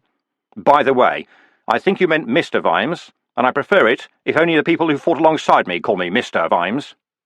"Well, technically, Brick has fought," detritus began, but Vimes put down his coffee mug firmly. His ribs were aching. "No, in front of is not the same thing as alongside, Sergeant," he said. "It really isn't." "Not really his fault, sir. It was more a case of mistaken identity," detritus protested. "You mean he didn't know who I was?" said Vimes. "That didn't seem to—" "No, sir. He didn't know who he was, sir. He thought he was a bunch of lights and fireworks. Trust me, sir. I reckon I can make something of this one, please. Sir, he was out of his brain on Big Hammer, and still he was walking about." Vimes stared at detritus a moment, and then looked back at Brick. "Mr. Brick, tell me how you got into the mine, will you?" he said. "I told the other policeman," Brick began. "Now you tell Mr. Vimes," growled detritus. "Right now." It took a little while, with pauses for bits of Brick's mind to shunt into position, but Vimes assembled it like this. The wretched Brick had been cooking up scrape with some fellow gutter trolls in an old warehouse in the maze of streets behind Park Lane, had blundered down into the cellar looking for a cool place to watch the display, and the floor had given way under him. By the sound of it, he'd fallen a long way, but to judge by the troll's natural state, he probably floated down like a butterfly. He'd ended up in a tunnel, like a mine, with all wood holding a roof up, and had wandered along it in the hope that it led back to the surface or something to eat. He didn't start to worry until he came out into a far grander tunnel, and the words dwarfs finally reached a bit of his brain with nothing to do but listen. A troll in a dwarf mine goes on the rampage. It was one of those givens like a bull in a china shop, but Brick seemed refreshingly free of hatred toward anyone. Provided the world supplied enough things beginning with S to make his head go bzz, and the city had no shortage of these, he didn't much care about what else it did. Brick, down in the gutter, had even dropped below that horizon. No wonder Chrysophrase's shakedown hadn't corralled him. Brick was something you stepped over. It might even have occurred to Brick, standing there in the dark with the sound of dwarf voices in the distance, to be afraid. And then he'd seen, through a big round doorway, one dwarf hold up another and hit it over the head. It was cave gloomy, but trolls had good night vision, and there were always the verms. The troll hadn't made out details, and was not particularly interested in seeing any. Who cared what dwarfs did to one another? So long as they didn't do it to him, he didn't see a problem. But when the dwarf that had done the bashing started to shout, then there was a problem large as life. A big metal door right by him had slammed open and hit him in the face. When he peered out from behind it, it was to see several armed dwarfs running past. They weren't interested in what might be behind the door, not yet. They were doing what people do, which is to run toward the source of the shouting. Brick, on the other hand, was only interested in getting as far away from the shouting as possible, and right here there was an open door. He took it and ran, not stopping until he was out in the fresh night air. There had been no pursuit. Vimes wasn't surprised. You needed a special kind of mind to be a guard. It was one that was prepared to be in a body that stood and looked at nothing very much for hours on end. Such a mind did not command high wages. Such a mind, too, would not be likely to start a search by looking in the tunnel it just arrived by. It would not be the sharpest knife in the drawer. And so, aimlessly, without intent, malice, or even curiosity, a wandering troll had wandered into a dwarf mine, spotted a murder through a drug-addled perception, and wandered out again. Who could plan for anything like that? Where was the logic? Where was the sense? Vimes looked at the watery, fried egg eyes, the emaciated frame, the thin dribble of God's knew what from a crusted nostril. Brick wasn't telling lies. Brick had enough trouble dealing with things that weren't made up. "Tell Mr. Vimes about the big wuck-wuck," detritus prompted. "Oh, yeah," said Brick. "There was this big wuck-wuck in the cave." "I think I'm missing a vital point here," said Vimes. "A wuck-wuck is what you make with charcoal and niter and slab," said the sergeant. "All rolled up in paper, like a cigar, He said it was—" "We called them wuck-wucks because they looked like, a wuck-wuck," said Brick with an embarrassed grin. "Yes, I'm getting the picture," said Vimes wearily. "And did you try to smoke it?" "No, sir, it was big," said Brick. all rolled up in their cave just by the manky old tunnel I fell into." Vimes tried to fit this into his thinking and left it out for now. So, a dwarf did it, right. And right now he believed Brick, although a bucket of frogs would make a better witness. No sense in pushing him further right now, anyway. "OK," he said. He reached down and came up with the mysterious stone that had been left on the floor of the office. It was about 8 inches across, but curiously light. "Tell me about Mr. Shine, Brick. Friend of yours?"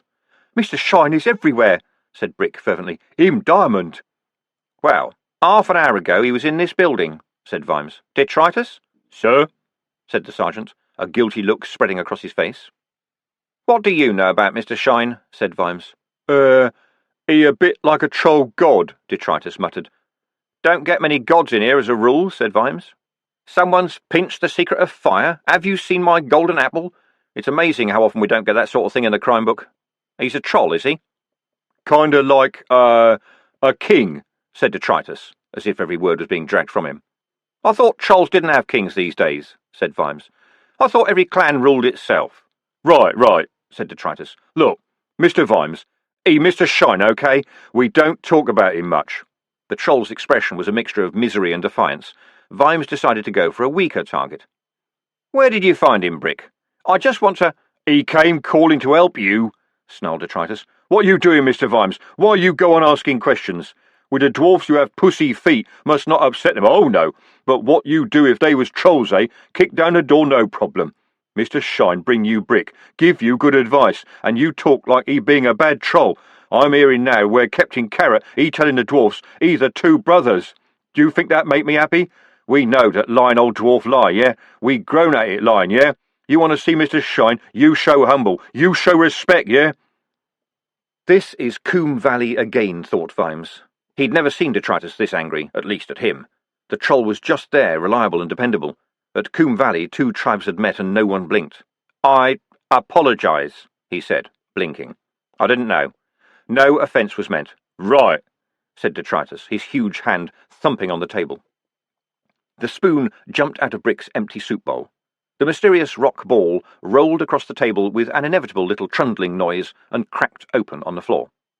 Vimes looked down at 2 neat halves. "It's full of crystals," he said. Then he looked closer. There was a piece of paper in one broken, glittering hemisphere. He picked it up and read, "Pointer and Pickles, Crystals, Minerals and Tumbling Supplies, No. 3, 10th Egg Street, Ankh-Morpork." Vimes put this down carefully and picked up the 2 pieces of the stone. He pushed them together, and they fitted with the merest hairline crack. There was no sign that any glue had ever been used. He looked up at Detritus. "Did you know that was going to happen?" he said. "No," said the troll. "But I think Mr. Shine did." "He's given me his address, Sergeant." "Yeah, so maybe he want you to visit," Detritus conceded. "That is a honour, all right. You don't find Mr.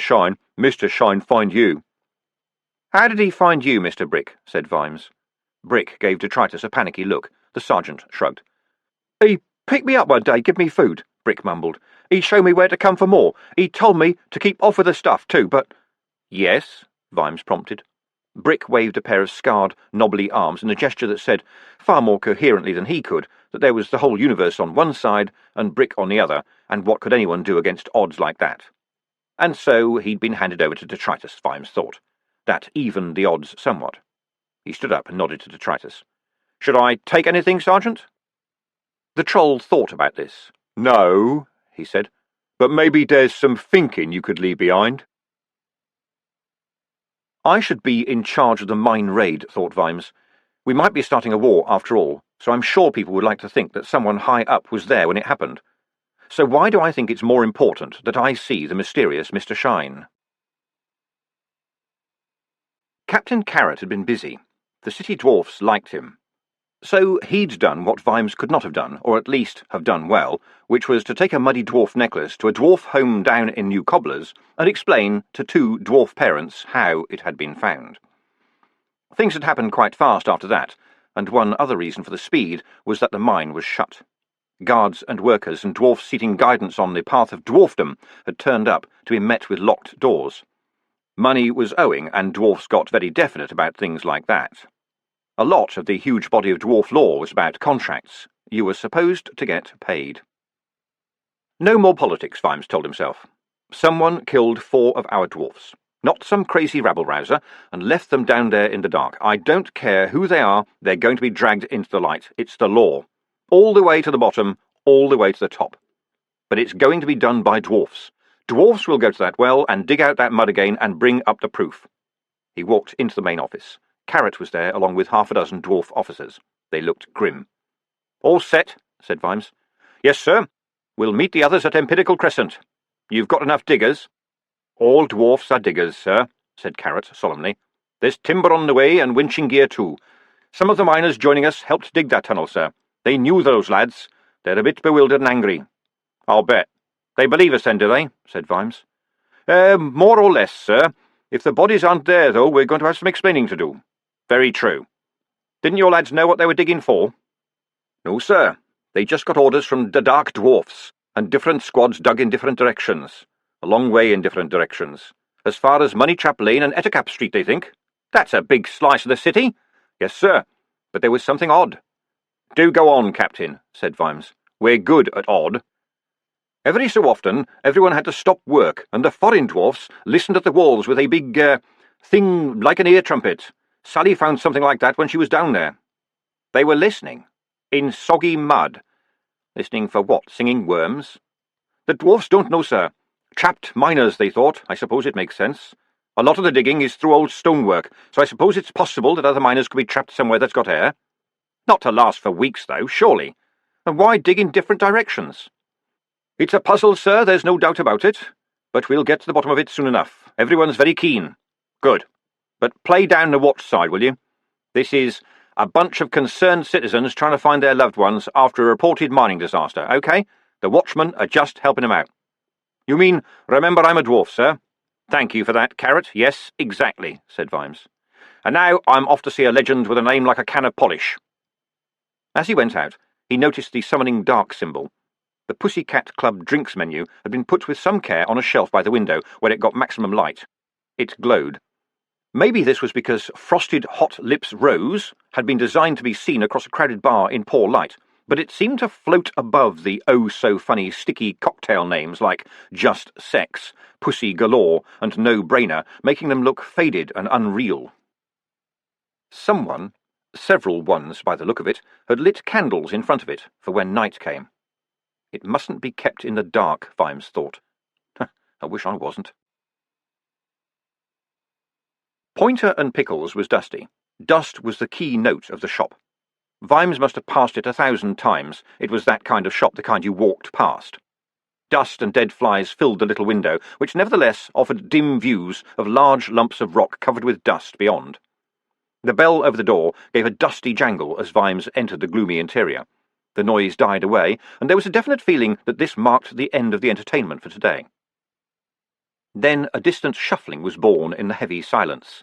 It turned out to belong to a very old woman who appeared at first sight to be as dusty as the rocks she, presumably, sold. Vimes had his doubt even about that. Shops like this one often looked upon the selling of merchandise as, in some way, a betrayal of a sacred trust. As if to underline this, she was carrying a club with a nail in it. When she was close enough for conversation, Vimes said, "I've come here to—" "Do you believe in the healing power of crystals, young man?" snapped the woman, raising the club threateningly. "What? What healing power?" said Vimes. The old woman gave him a cracked smile and dropped the club. "Good," she said. "We like our customers to take their geology seriously. We've got some cholite in this week." Good, but in fact, it's the only mineral that travels backwards in time, you know." "I'm here to see Mr. Shine," Vimes managed. "Mr. Who?" said the old woman, putting a hand to her ear.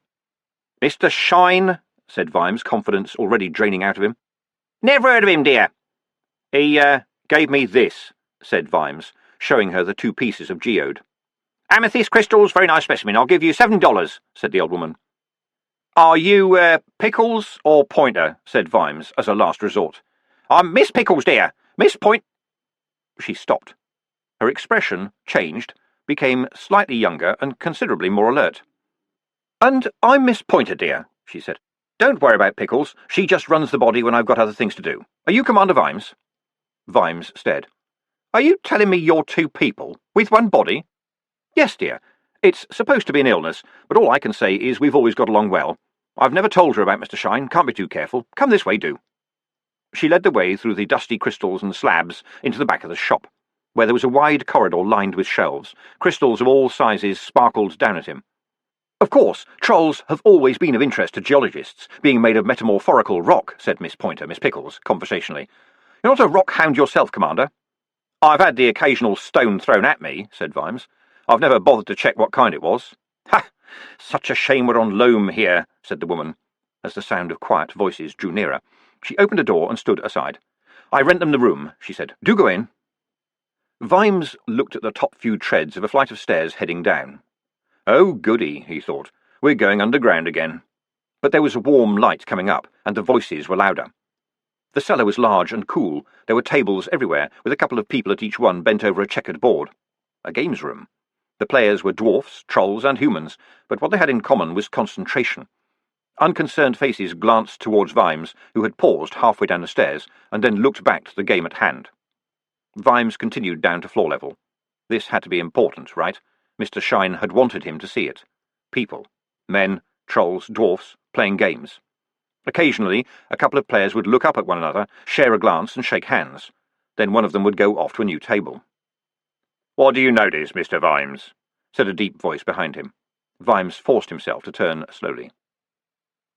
The figure sitting in the shadows beside the stairway was shrouded entirely in black. He looked a good head taller than Vimes.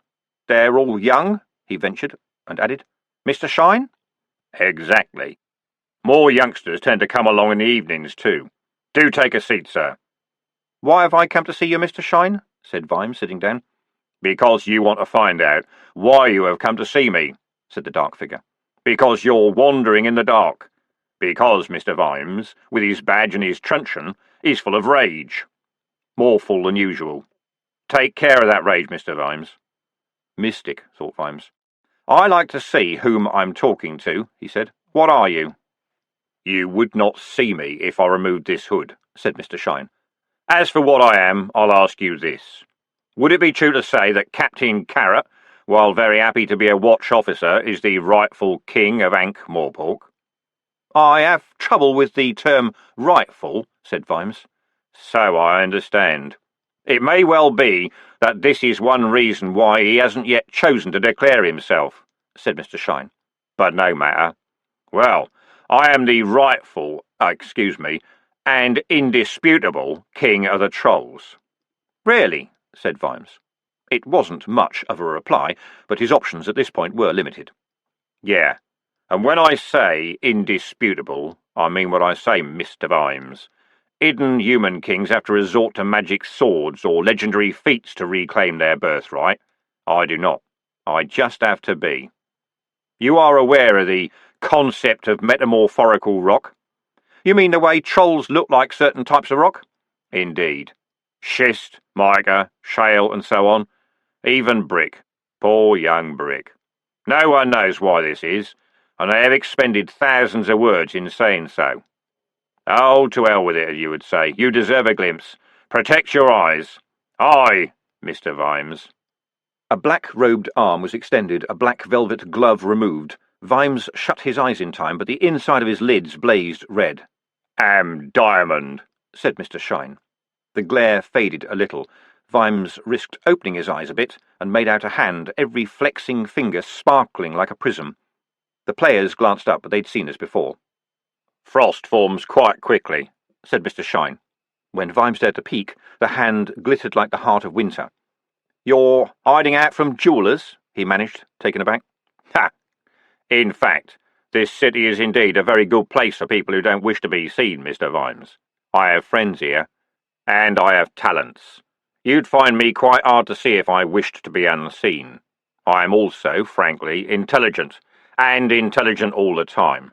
I don't need the Pork Futures warehouse. I can regulate the temperature of my brain by reflecting all heat. Diamond trolls are very rare, and when we do appear, kingship is our destiny." Vimes waited. Mr. Shine, who was now pulling his glove back on, appeared to have an agenda. The wisest thing was to let him talk until it all made sense. "And do you know what happens when we become kings?" said Mr. Shine, now safely shrouded once more. "Coombe Valley?" Vimes suggested. "Well done.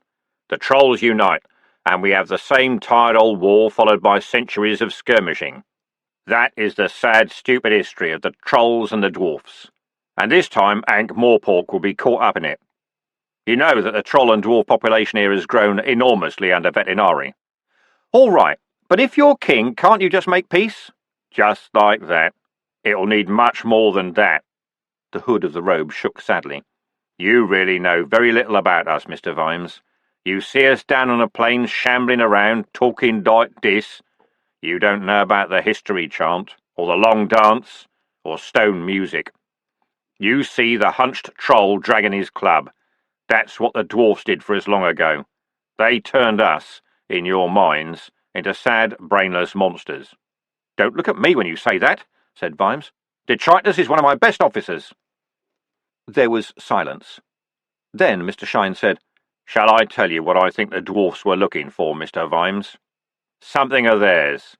It is a thing that talks. The dwarfs found it, and I think what it had to say directly caused 5 deaths. I believe I know how to find the secret of Coombe Valley. In a few weeks, everyone will be able to, but by then I think it will be too late. You must solve it too, before the war sweeps up all of us." "How do you know all this?" said Vimes. "Because I'm magical," said the voice from the hood. "Oh, well, if that's the way you're—" Vimes began. "Patience, Commander," said Mr. Shine.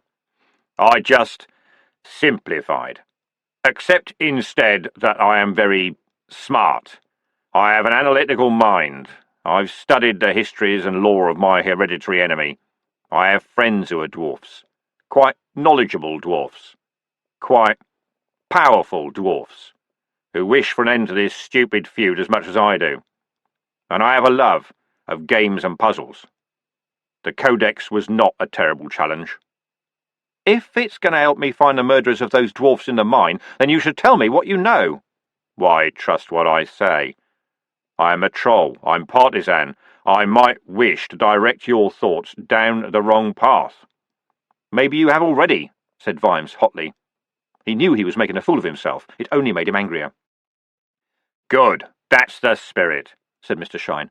"Test all that I've told you. Where would we be if Commander Vimes relied on magic, eh? No. The secret of Coombe Valley must be found by observation and questioning and facts, facts, facts. Possibly I'm helping you find them a little quicker than you might otherwise do. You just have to think about what you know, Commander. And in the meantime, shall we play a little game?" Mr. Shine picked up a box by his chair and upended it over the table. "This is Thud, Mr. Vimes," he said, as little stone figures bounced over the board. "Dwarfs versus trolls. 8 trolls and 32 dwarfs, forever fighting their little battles on a cardboard Coombe Valley." He began to place the pieces, black-gloved hands moving with untrollish speed. Vimes pushed back his chair. "Nice to meet you, Mr. Shine, but all you're giving me is riddles and—" "Sit down, Commander." The quiet voice had a school-teacher harmonic to it that folded Vimes's legs under him. "Good," said Mr. Shine. 8 trolls, 32 dwarfs. Dwarfs always start. A dwarf is small and fast and can run as many squares as possible in any direction. A troll, because we're stupid and drag our clubs, as everyone knows, can only move 1 square in any direction.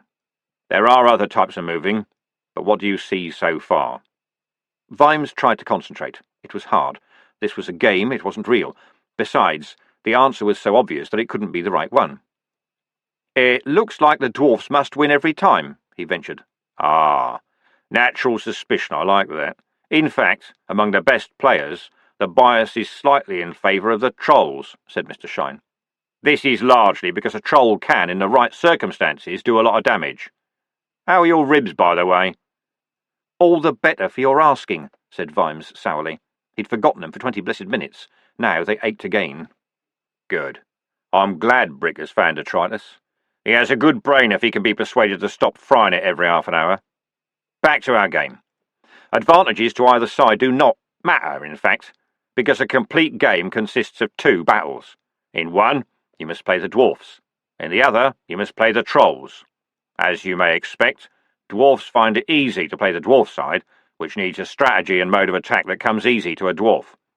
Something similar applies to the trolls, but to win, you must play both sides. You must, in fact, be able to think like your ancient enemy. A really skilled player? Well, take a look, Commander. Look toward the back of the room, where my friend Philite is playing against Nils Mousehammer. Vimes turned. What am I looking for? He said. Whatever you see.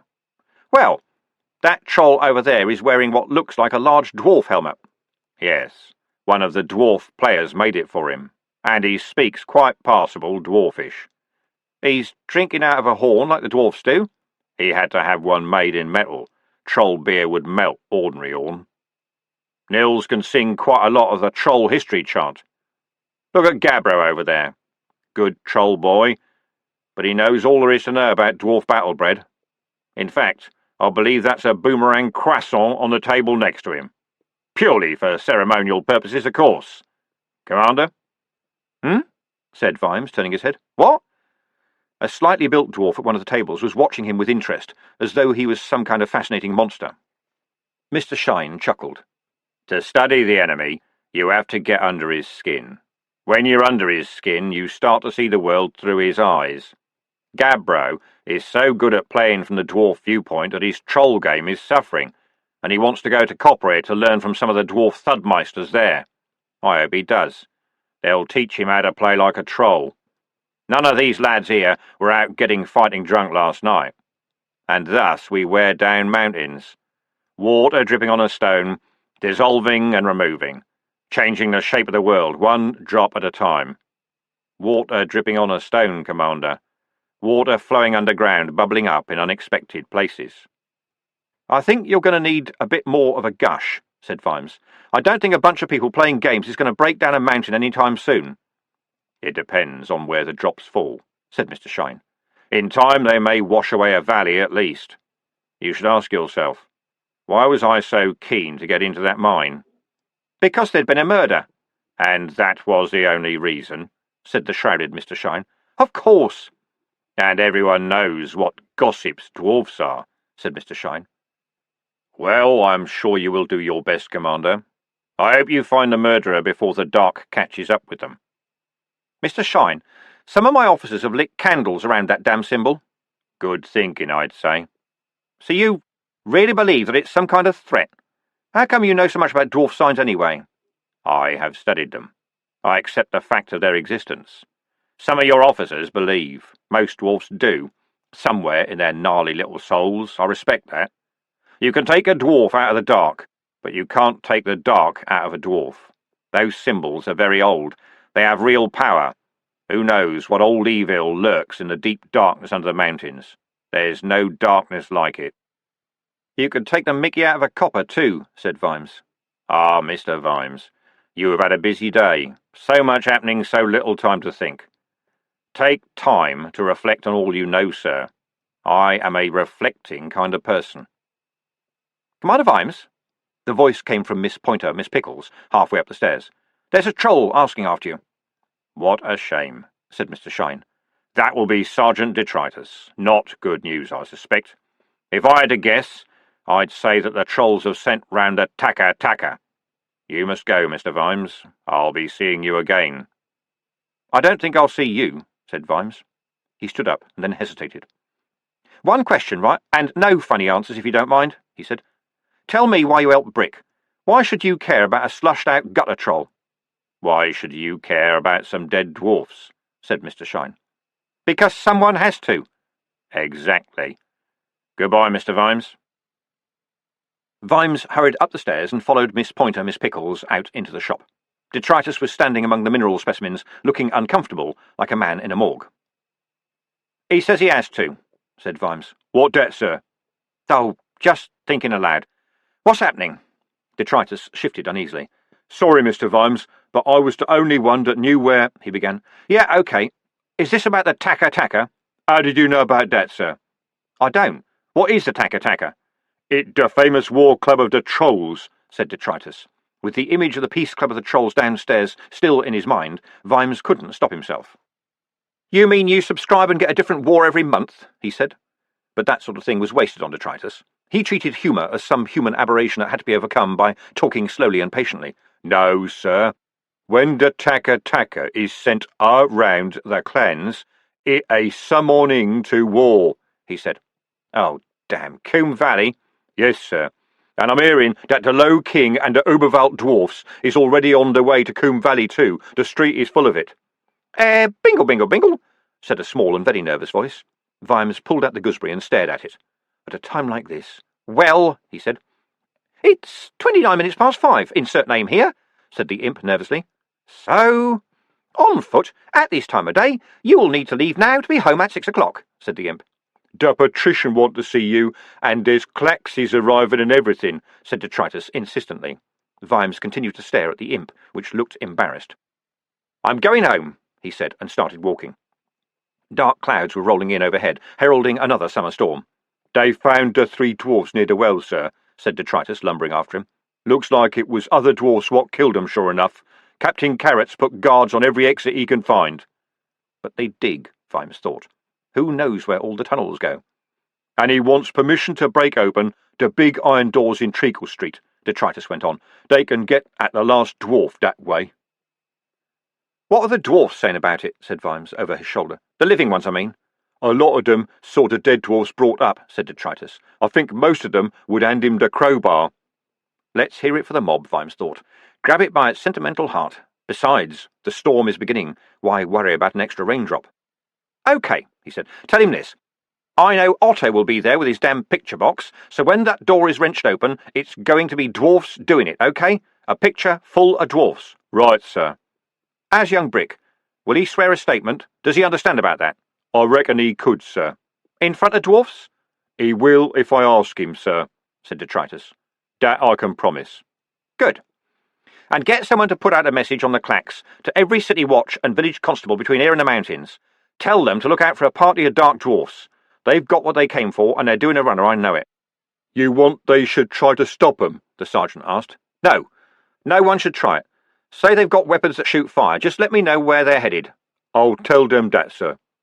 And I'm going home, Vimes repeated to himself. Everyone wants something from Vimes, even though I'm not the sharpest knife in the drawer. Hell, I'm probably a spoon. Well, I'm going to be Vimes, and Vimes reads Where's My Cow to young Sam at 6 o'clock, with the noises done right. He went home at a brisk walk, using all the little shortcuts, his mind sloshing backwards and forwards like thin soup, his ribs nudging him occasionally to say yes, they were still here, and twinging. He arrived at the door just as Willikins was opening it. I shall tell her ladyship you are back, sir, he called out as Vimes hurried up the stairs. She is mucking out the dragon pens. Young Sam was standing up in his cot, watching the door. Vimes's day went soft and pink. The chair was littered with the favoured toys of the hour, a rag ball, a little hoop, a woolly snake with one button eye. Vimes pushed them onto the rug, sat down and took off his helmet. Then he took off his damp boots. You didn't need to heat a room after Sam Vimes had taken his boots off. On the wall the nursery clock ticked, and with every tick and tock a little sheep jumped back and forth over a fence. Sam unfolded the rather chewed, rather soggy book. Where's my cow? He announced, and young Sam chuckled. Rain rattled on the window. Where's my cow? Is that my cow? A thing that talks, he thought, as his mouth and eyes took over the task at hand. I'm going to have to find out about that. Why'd it make dwarfs want to kill one another? It goes bar. It is a sheep. Why did we go into that mine? Because we heard there'd been a murder, that's why. No, that's not my cow. Everyone knows that dwarfs gossip. It was stupid to tell them to keep it from us. That's the deep downers for you. They think they just have to say a thing and it's true. Where's my cow? Water dripping on a stone. Is that my cow? Where did I see one of those Thud boards recently? It goes neigh. Oh yes, Helmclever. He was very worried, wasn't he? It is a horse. He had a board. He said he was a keen player. No, that's not my cow. That was a dwarf under pressure if ever I saw one. He looked as if he was dying to tell me something. Where's my cow? That look in his eyes. Is that my cow? I was so angry. Don't tell the watch. What did they expect? You'd have thought he would have known. It goes... Rrr. He knew I'd go postal. It is a hippopotamus. He wanted me to be angry. No, that's not my cow. He damn well wanted me to be angry. Vimes snorted and crowed his way through the rest of the zoo, missing out not one bark or squeak, and tucked up his son with a kiss. There was the sound of tinkling glass from downstairs.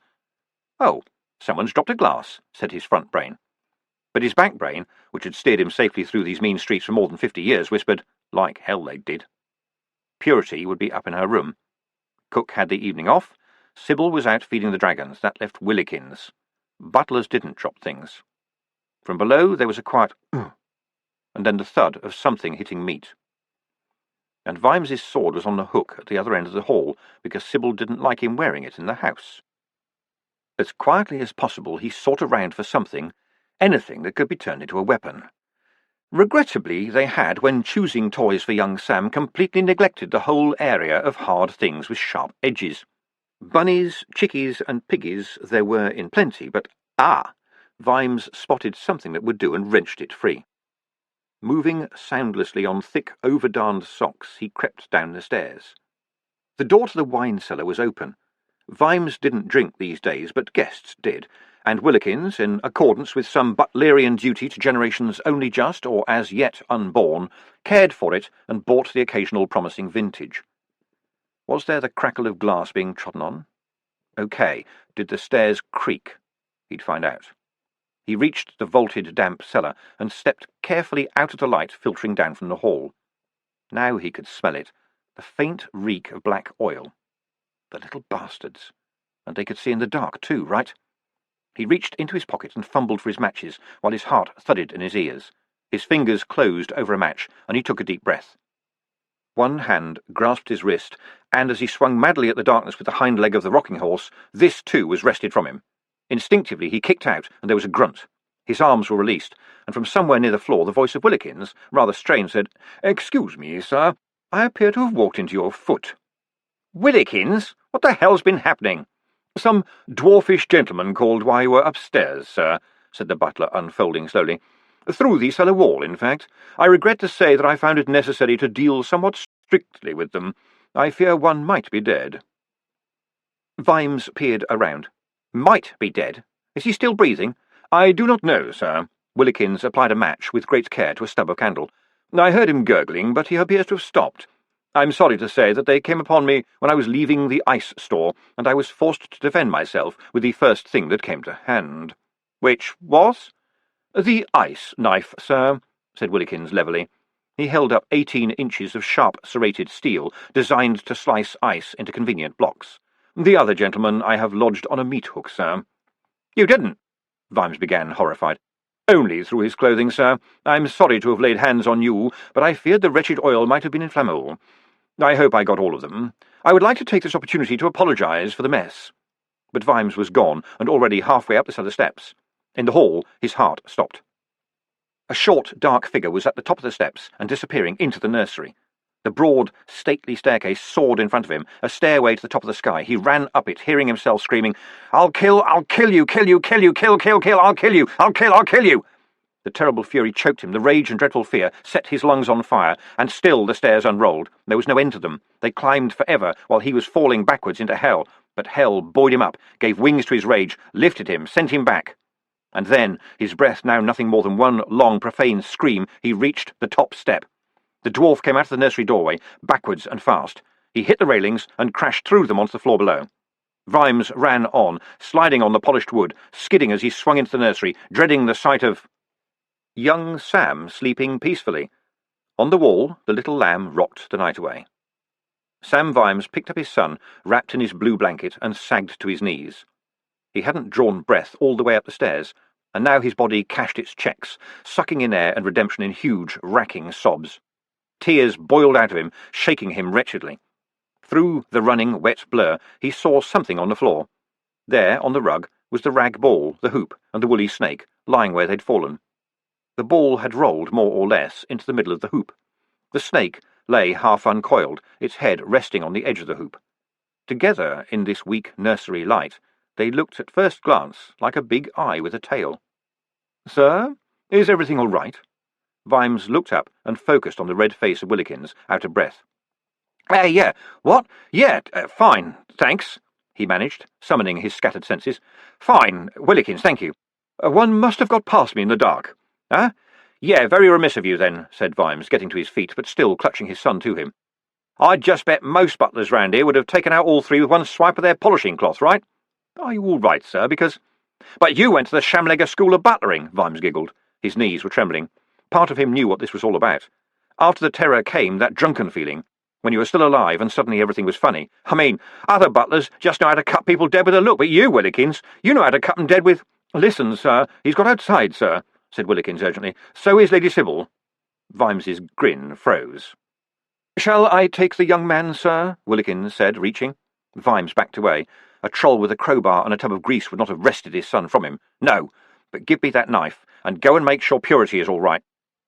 Clutching young Sam to him, he ran back downstairs, across the hall, and out into the garden. It was stupid, stupid, stupid. He told himself that later. But right now, Sam Vimes was thinking only in primary colours. It had been hard to go into the nursery in the face of the images that thronged his imagination. He was not going to go through that ever again. And the rage flowed back easily, under control now. Smooth like a river of fire. He'd find them all of them, and they would burn. The main dragon shed could only be reached now by dodging around 3 big cast-iron flame deflector shields, put in place 2 months ago. Dragon breeding was not a hobby for sissies or people who minded having to repaint the whole side of the house occasionally. There were big iron doors at either end. Vimes headed toward one at random, ran into the dragon shed and bolted the door behind him. It was always warm in there because the dragons burped all the time. It was that, or explode, which occasionally did happen. And there was Sybil, in full dragon-keeping gear, walking calmly between the pens with a bucket in each hand, and behind her the doors at the other end were opening, and there was a short, dark figure, and there was a rod with a little pilot flame on the end, and— "Look out! Behind you!" Vimes yelled. His wife stared at him, turned around, dropped the buckets, and started to shout something. And then the flame blossomed. It hit Sybil in the chest, splashed across the pens, and went out abruptly. The dwarf looked down and began to thump the pipe desperately. The pillar of flame that was Lady Sybil said, in an authoritative voice that brooked no disobeying, "Lie down, Sam, right now!" And Sybil dropped to the sandy floor as, all down the lines of pens, dragon heads rose on long dragon necks. Their nostrils were flaring. They were breathing in. They'd been challenged. They'd been offended. And they'd just had their supper. "Good boys," said Sybil from the floor. 26 streams of answering dragonfire rose to the occasion. Vimes, lying on the floor so that his body shielded young Sam, felt the hairs crisp on the back of his neck. This wasn't the smoky red of the dwarf fire. This was something only a dragon's stomach could cook up. The flames were practically invisible. At least one of them must have hit the dwarf's weapon, because there was an explosion and something went through the roof. The dragon pens were built like a firework factory. The walls were very thick, and the roof was as thin as possible to provide a faster exit to heaven. When the noise had died to an excited hiccuping, Vimes risked looking up. Sybil was also getting to her feet, a little clumsily, because of all the special clothing every dragon breeder wore. That is to say, every dragon breeder not currently occupying a small artistic urn. The iron of the far doors glowed around the black outline of a dwarf. A little way in front of them, 2 iron boots were cooling from the white heat in a puddle of molten sand. Metal went plink. Lady Sybil reached up with heavy gloved hands, patted out some patches of burning oil on her leather apron, and lifted off her helmet. It landed on the sand with a thud. "Oh, Sam," she said softly. "Are you all right? Young Sam is fine. We've got to get out of here." "Oh, Sam!" "Sybil, I need you to take him," Vimes said, speaking slowly and clearly to get through the shock. "There could be others out there." Lady Sybil's eyes focused. "Give him to me," she ordered, "and you take Raja." Vimes looked where she was indicating. A young dragon with floppy ears and an expression of mildly concussed good humour blinked at him. He was a golden wouter, a breed with a flame so strong that one of them had once been used by thieves to melt their way into a bank vault. Vimes picked him up carefully and still winced. Ye gods, the ache in his hand had gone all the way to the elbow. "Curl him up," Sybil commanded. Good old Sybil, he told himself as he fed anthracite into Raja's eager gullet. Her female forebears had valiantly backed up their husbands as distant embassies were besieged, had given birth on a camelback or in the shade of a stricken elephant, had handed round little gold-wrapped chocolates while trolls were trying to break into the compound, or had merely stayed at home and nursed such bits of husbands and sons that made it back from endless little wars. The result was a species of woman who, when duty called, turned into solid steel. Vimes flinched as Raja burped. "That was a dwarf, wasn't it?" said Sybil, cradling young Sam. "One of those deep-down ones you see about?" "Yes." "Why did it try to kill me?" When people are trying to kill you, it means you're doing something right. It was a rule Sam had lived by. But this, even a real stone killer like Chrysoprase wouldn't have tried something like this. It was insane. They will burn. They will burn. I think they're frightened of what I'm going to find out, said Vimes. I think it's all gone wrong for them, and they want to stop me. Could they have been that stupid, he wondered? A dead wife, a dead child. Could they think that would mean for one moment that I'd stop? As it is, when I catch up with whoever ordered this, and I will, I hope there's someone there to hold me back. They will burn for what they did. Oh, Sam, murmured Sybil, the iron mast falling for a moment. I'm sorry. I never expected this, said Vimes. He put the dragon down and held her carefully, almost fearfully. The rage had been so strong. He felt he might grow spikes or snap into shards, and the headache was coming back, like a lump of lead nailed just over his eyes. Whatever happened to all that, hi-ho, and being kind to poor lost orphans in the forest, Sam? Sybil whispered. Willikins is in the house, he said. Purity is as well. Let's go and find them then, said Sybil. She grinned, a little damply. I wish you wouldn't bring your work home with you, Sam. This time it followed me, said Vimes grimly. But I intend to tidy it up, believe me. They shall no. They shall be hunted down to any hole they hide in and brought back to face justice. Unless, oh please, they resist arrest. Purity was standing in the hall alongside Willikins. She was holding a trophy Clatchian sword without much conviction. The butler had augmented his weaponry with a couple of meat cleavers which he hefted with a certain worrying expertise. "By gods, man, you're covered in blood!" Sybil burst out. "Yes, your ladyship," said Willikins smoothly. "May I say in mitigation that it is not, in fact, mine." "There was a dwarf in the dragon house," said Vimes. "Any sign of any others?" "No, sir. The ones in the cellar had an apparatus for projecting fire, sir." "The dwarf we saw had one too," said Vimes, adding, "It didn't do him any good." "Indeed, sir. I apprised myself of its use, sir, and tested my understanding by firing it down the tunnel they had arrived by, until it ran out of igniferous juice, sir, just in case there were more. It is for this reason, I suspect, that the shrubbery at number 5 is on fire." Vimes hadn't met Willikins when they were both young. The Cockbill Street's roaring lads had a treaty with Shamlegger Street, thus allowing them to ignore that flank while they concentrated on stopping the territorial aggression of the Pigsty Hill Dead Marmoset gang. He was glad he hadn't fetched up against young Willikins. "They must have come up for air there," he said. "The Jeffersons are on holiday." "Well, if they're not ready for that sort of thing, they shouldn't be growing rhododendrons," said Sybil matter-of-factly. "What now, Sam?" "We're staying the night at Pseudopolis Yard," said Vimes. "Don't argue." "Ramkins have never run away from anything," Sybil declared.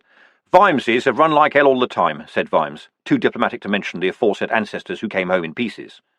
"That means you fight where you want to fight. We're all going to go and get the coach, and we're all going down to the yard. When we're there, I'll send people back to pick up our stuff. Just for one night, all right?" "What would you like me to do with the visitors, sir?" said Willikins, with a sidelong glance at Lady Sybil. "One is indeed dead, I'm afraid. If you recall, I must have stabbed him with the ice knife I happened to be innocently holding, having been cutting ice for the kitchen," he added, poker-faced. "Put him on the roof of the coach," said Vimes. "The other one also appears to be dead, sir. I'd swear he was fine when I tied him up, sir, because he was cursing me in their lingo." "You didn't tie him up too hard, did—" Vimes began, and gave up on it. If Willikins wanted someone dead, he wouldn't have taken a prisoner. It must have been a surprise, breaking into a cellar and meeting something like Willikins. Anyway, to hell with them. "Just died?" he said. "Yes, sir. Do dwarfs naturally salivate green?" "What?" "There is green around his mouth, sir. Could be a clue, in my opinion." "All right. Put him on the roof of the coach, too. Let's go, shall we?" Vimes had to insist that Sybil travelled on the inside. Usually she got her own way, and he was happy to give it to her, but the unspoken agreement was that when he really insisted, she listened. It's a married couple thing. Vimes rode beside Willikins and got him to stop halfway down the hill where a man was selling the evening edition of the Times, still damp from the press. The picture on the front page was of a mob of dwarfs. They were pulling open one of the mine's big round metal doors. It was hanging off its hinges. In the middle of the group, hands gripping the edge of the frame and muscles bulging, was Captain Carrot, gleaming with his shirt off. Vimes grunted happily, folded up the paper, and lit a cheroot. The shaking in his legs was barely noticeable now, the fires of that terrible rage banked but still glowing. "A free press, Willikins. You just can't beat it," he said. "I've often heard you remark as much, sir," said Willikins. The entity slithered through the rainy streets, confounded again. It was getting through, it knew it. It was being heard. and yet every time it tried to follow the words it was thrown back. Bars had blocked its way. Doors that had been opened locked themselves as it approached. And what was this? Some kind of low-class soldier? By now it would have had berserkers biting their shields in half. That was not the main problem, though. It was being watched, and that had never happened before. There was a crowd of dwarfs milling around outside the yard. They did not look belligerent, that is to say, any more than a species the members of which, by custom and practice, wear a big heavy helmet, mail iron boots, and carry an axe all the time can fail to look belligerent, but they did look lost and bewildered and unsure why they were there. Vimes got Willikins to drive in through the coach arch and take the bodies of the attackers down to Igor, who knew about things like people dying with green mouths. Sybil, Purity, and young Sam were hustled away to a clean office. Interesting thing, Vimes thought as he watched Cheery and a group of dwarf officers fuss over the child. Even now, in fact, especially now, given the way the tension had made everyone revert to old certainties, he wasn't sure how many female dwarf officers he had. It was a brave female dwarf who advertised the fact, in a society where the wearing of even a decent floor-length leather and chainmail dress instead of leggings positioned you on the moral map on the far side of Tawny and her hard-working co-workers at the Pussycat Club. But introduce a gurgling kid into the room, and you could spot them instantly for all their fearsome clang and beards you could lose a rat in. Carrot pushed his way through the crowd and saluted. "A lot's been happening, sir." "My word, has it?" said Vimes with manic brightness. "Yes, sir. Everyone was pretty angry when we brought the dead dwarfs up, and what with one thing and another, opening the big door in Treacle Street was pretty popular. All the deep downers have gone except one." "That'd be Helm Clever," said Vimes, heading for his office. Carrot looked surprised. "That's right, sir.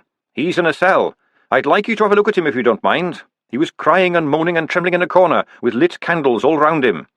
"More candles? Afraid of the dark?" Vimes suggested. "Could be, sir.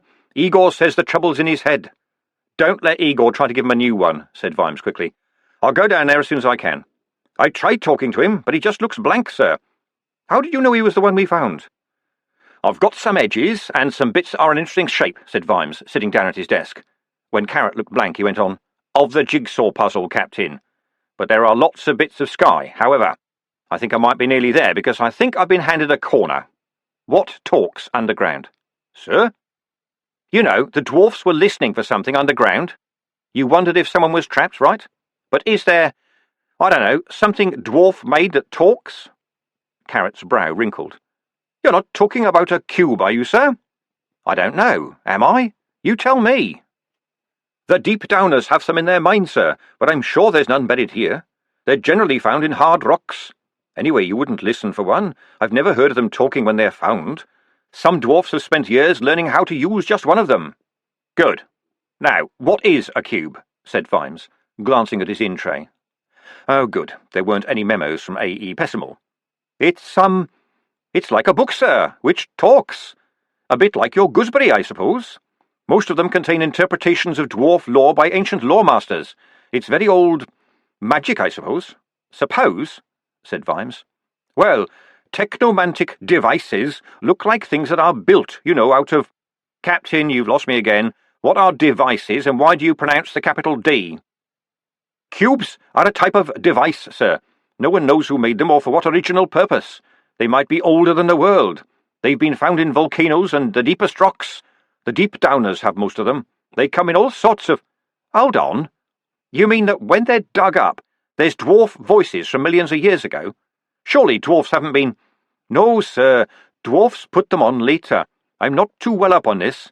I think, when they're first found, they mostly have natural noises, like moving water or bird song or rocks moving, that sort of thing. The Grags found out how to get rid of those to make room for words, I think. I did hear about one that was the sounds of a forest. 10 million years of sounds in a cube less than 2 inches across. And they're valuable, these things? Unbelievably valuable, especially the cubes. Worth mining through a mountain of granite, as we say. That's a dwarf, we, not a copper, we, sir.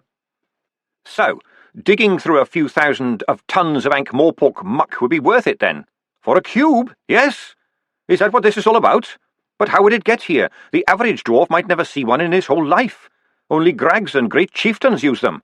And why would it be talking? All dwarf ones can only be brought to life by a key word. Search me. What do they look like, apart from being cubical, I assume? I've only ever seen a few, sir. They're, up to 6 inches on the side, look like old bronze and they glitter. Green and blue? Said Vimes sharply. Yes, sir. They had a few in the mine in Treacle Street. I think I saw them, said Vimes. And I think they've got one more. Voices from the past, eh? How come I've never heard of them before? Carrot hesitated. You're a very busy man, sir. You can't know everything. Vimes detected just a soupçon of a smidgen of a reproach there. Are you saying I'm a man of narrow horizons, Captain? Oh, no, sir. You're interested in every aspect of police work and criminology. Sometimes it was impossible to read Captain Carrot's face. Vimes didn't bother to try. I'm missing something, he said. But this is about Coombe Valley, I know it. Look, what is the secret of Coombe Valley? I don't know, sir. I don't think there is one. I suppose the big secret would be which side attacked first. You know, sir, both sides say they were ambushed by the other side. Does that sound very interesting to you? Said Vimes. Would it matter much now? Who started it all? I should say so, sir, said Carrot. But I thought they'd been scrapping since time began. Yes, but Coombe Valley was the first official one, sir. Who won? Said Vimes. Sir? It's not a difficult question, is it? Who won the first battle of Coombe Valley? I suppose you could say it was rained off, sir, said Carrot. They stopped a grudge match like that because of a bit of rain? For a lot of rain, sir. A thunderstorm just sat there in the mountains above it. There were flash floods full of boulders. The fighters were knocked off their feet and washed away. Some were struck by lightning. It quite ruined the old day, said Vimes. All right, Captain, do we have any idea where the bastards have gone? They had an escape tunnel. I bet they did. And collapsed it after them. I've got men digging. Stand them down. They could be in a safe house. They could have got out in a cart. Hell, they could all be wearing helmets and chainmail and passing for city dwarfs. Enough of that. We've been running people ragged. Let them go for now. I think we'll be able to find them again. Yes, sir. The Grags left so fast, sir, that they left some other devices. I've secured them for the city. They must have been very frightened. They took the cubes and ran. Are you all right, sir? You look a bit flustered. Actually, Captain, I feel inexplicably cheerful. Would you like to hear how my day went? The showers in the watch-house were the talk of the city. Vimes had paid for them himself after Veterinary made an acidic comment about the cost. They were a bit primitive and were really no more than watering can heads connected to a couple of water tanks on the next floor, but after a night in Ankh-Morpork's underworld the thought of being really clean was very attractive. Even so, Angua hesitated. "This is wonderful," said Sally, turning gently under a spray. "What's wrong?" "Look, I'm just dealing with it all right," snapped Angua, standing just beyond the spray. "It's full moon, okay? The wolf is a bit strong." Sally stopped scrubbing.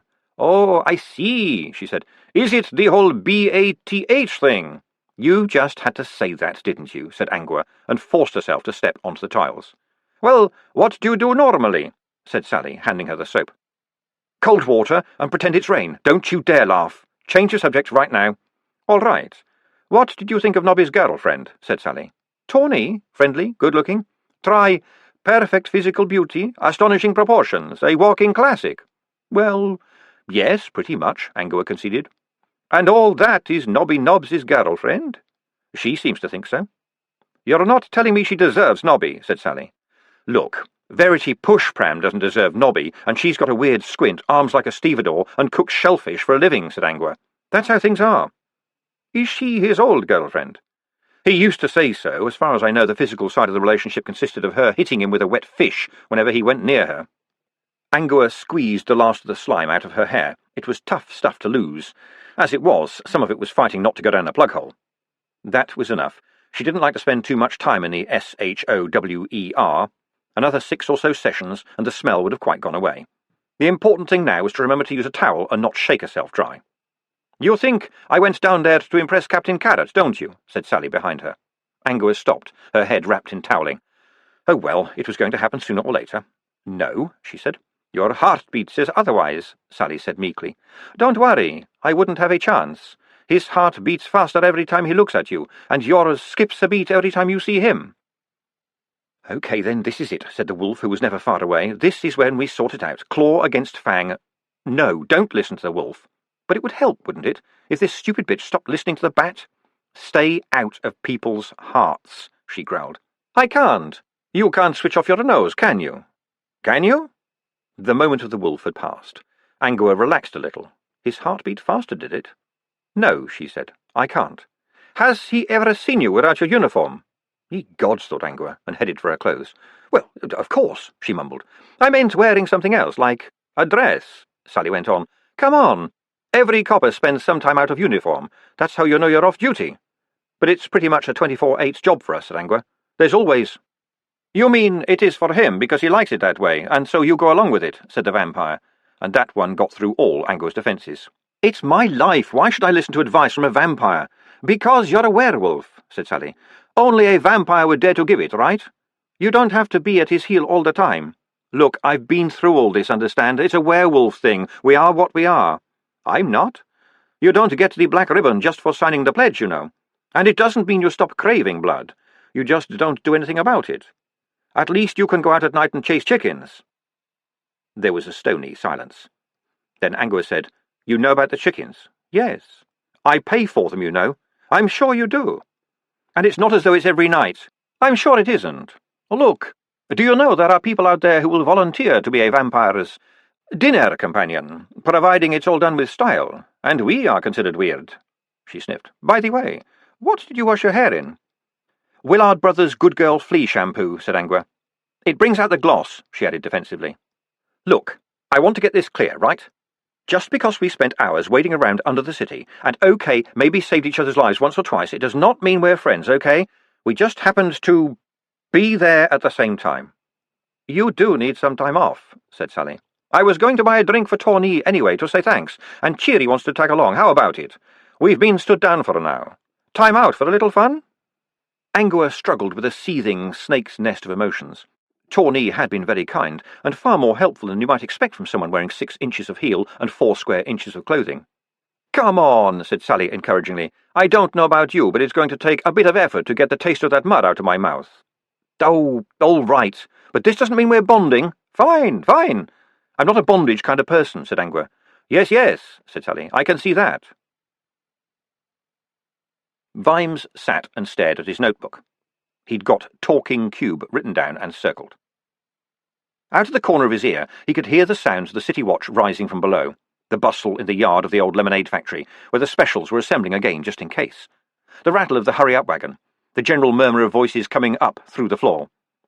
After some thinking, he wrote Old Well and circled that too. He'd scrumped plums in the gardens of Empirical Crescent with all the other kids. Half the houses were empty and no one cared much. Yes, there had been a well, but it had long been full up to the top with garbage even then. Grass was growing on the top. They only found the bricks because they looked for them. So, let's say that anything buried right at the bottom, where the dwarfs had headed, had been dumped, more than 50, 60 years ago. You never saw a dwarf in Ankh-Morpork even 40 years ago, and they weren't anything like rich or powerful enough to own a cube. They were hard workers, seeking, just possibly, a better life. So, what human would throw away a talking box worth a mountain of gold? He'd have to be bloody mad. Vimes sat rigidly, staring at the scrawls on the page. In the distance, Detritus was barking a command at someone. He felt like a man crossing a river on stepping stones. He was nearly halfway across, but the next stone was just a bit too far and could only be reached with serious groinal stress. Nevertheless, his foot was waving in the air, and it was that or a soaking. He wrote, Rascal. Then he circled the word several times, the pencil biting into the cheap paper. Rascal must have been to Coombe Valley. Let's say he found a cube there, who knows how. Just lying there? Anyway, he brings it home. He paints his picture and goes mad, but somewhere along the cube starts talking to him. Vimes wrote, Special word? He drew a circle around it so hard that his pencil broke. Maybe he can't find the word for stop talking. Anyway, he chucks it down a well. He'd tried to write, Did Rascal ever live in Empirical Crescent? And then gave up and tried to remember it. Anyway, then he dies, and afterwards this damn book is written. It doesn't sell many copies, but recently it's republished, and... but now there are lots of dwarfs in the city. That's true, there were only a few here even when I was a kid. Some of them read it, and something tells them that the secret is in this cube. They find out where it is. How? Damn. Doesn't the book say the secret of Coombe Valley is in the painting? Okay, maybe he somehow painted some kind of code into the painting to say where the cube was. But so what? What was so bad to hear that you killed the poor devils who heard it? I think I'm looking at this wrong. It's not my cow, it's a sheep with a pitchfork. Unfortunately, it goes quack. He was getting lost now, going all over the place, but he'd got a toe on the opposite stone, and he felt he made some progress. But to what exactly? I mean, what would really happen if there was real proof that, say, the dwarfs ambushed the trolls? Nothing that isn't happening already, that's what.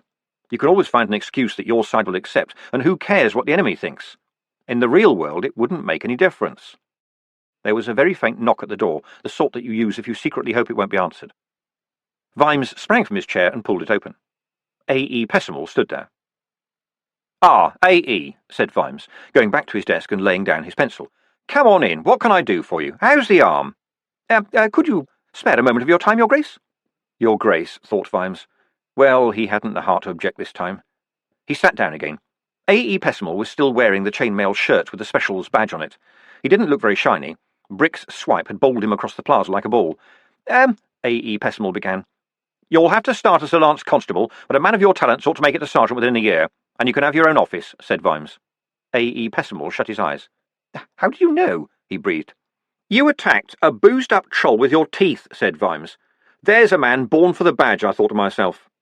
"And that's what you've always wanted, right? But you were always too small, too weak, too shy to be a watchman. I can buy big and strong anywhere. Right now, I need a man who knows how to hold a pencil without breaking it." "You'll be my adjutant," said Vimes. "You'll handle all my paperwork. You'll read the reports, you'll try to figure out what's important. And so you can learn what is important, you'll have to do at least 2 patrols a week." A tear was running down A.E. Pessimal's cheek. "Thank you, Your Grace," he said hoarsely. If A.E. Pessimal had enough chest to stick out, it would be sticking. "Of course, you'll need to finish your report on the watch first," Vimes went on. "That is a matter between you and his lordship. And now, if you'll excuse me, I really must get on. I look forward to seeing you working for me, Lance Constable Pessimal." "Thank you, Your Grace."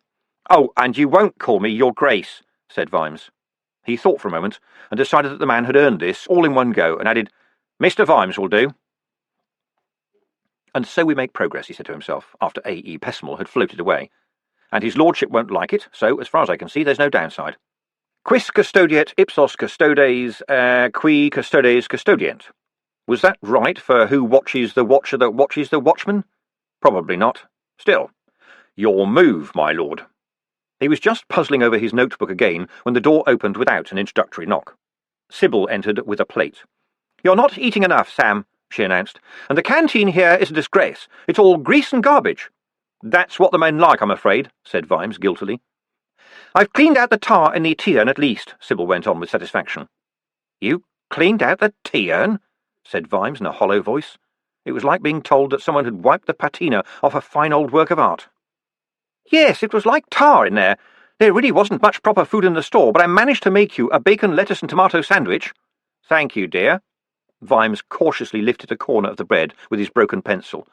There seemed to be too much lettuce, which was to say, there was some lettuce. "There's a lot of dwarfs come to see you, Sam," said Sybil, as if this was preying on her mind. Vimes stood up so fast that his chair fell over. "Is young Sam all right?" he said. "Yes, Sam. They're city dwarfs. You know them all, I think. They say they want to talk to you about—" But Vimes was already clattering down the stairs, drawing his sword as he did so. The dwarfs were clustered nervously by the duty sergeant's desk. They had that opulence of metalwork, sleekness of beard, and thickness of girth that marked them out as dwarfs who were doing very well for themselves, or who had been right up until now. Vimes appeared in front of them like a whirlwind of wrath. "You scum, you rat-sucking little worm-eaters, you heads-down little scurriers in the dark. What did you bring to my city? What were you thinking? Did you want the deep-downers here? Did you think about what Hamcrusher said, all that bile and ancient lies? Or did you say, well, I don't agree with him, of course, but he's got a point? Did you say, oh, he goes too far, but it's about time somebody said it? And now have you come here to wring your hands and say how deplorable it was nothing to do with you? Who were the dwarfs and the mobs, then? Aren't you community leaders? Were you leading them? And why are you here now, you ugly, snivelling grubbers? Is it possible that now, after that bastard's bodyguards tried to kill my family, you're here to complain? Have I broken some code, trodden on some ancient toe? To hell with it! To hell with you!" He could feel the words straining, fighting to get out, and the effort of restraining them filled his stomach with acid and made his temples throb. Just one whine, he thought, just one pompous moan. Go on. "Well?" he demanded, rubbing his aching hand. The dwarfs had perceptibly moved backwards. Vimes wondered if they'd read his thoughts.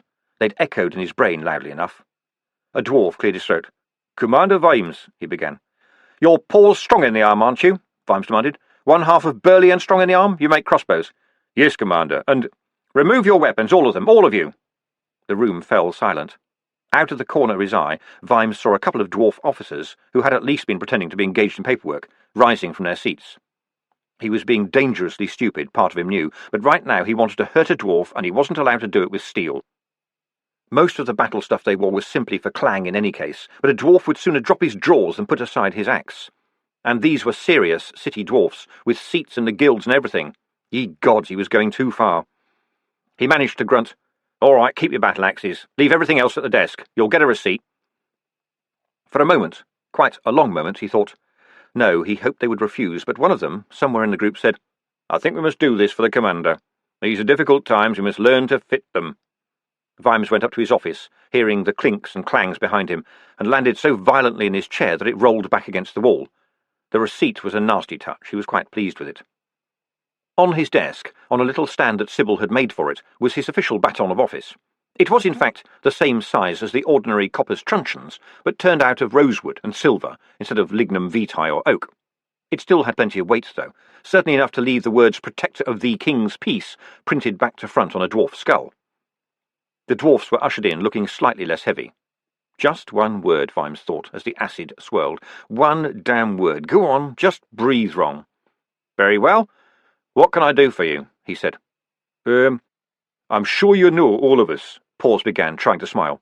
"Probably. The dwarf next to you is Grabpot Thundergust, who has just launched the new Ladies' Secrets range of perfumes and cosmetics. My wife uses your stuff all the time." Thundergust, in traditional chainmail, a three-horned helmet, and with an enormous axe strapped across his back, gave Vimes an embarrassed nod. Vimes's gaze moved on. "And you are Sether Ironcrust, proprietor of the chain of bakeries of the same name. And you are surely Gimlet, owner of two famous dwarf delicatessens and the newly opened Yo Rat in Attic B Street."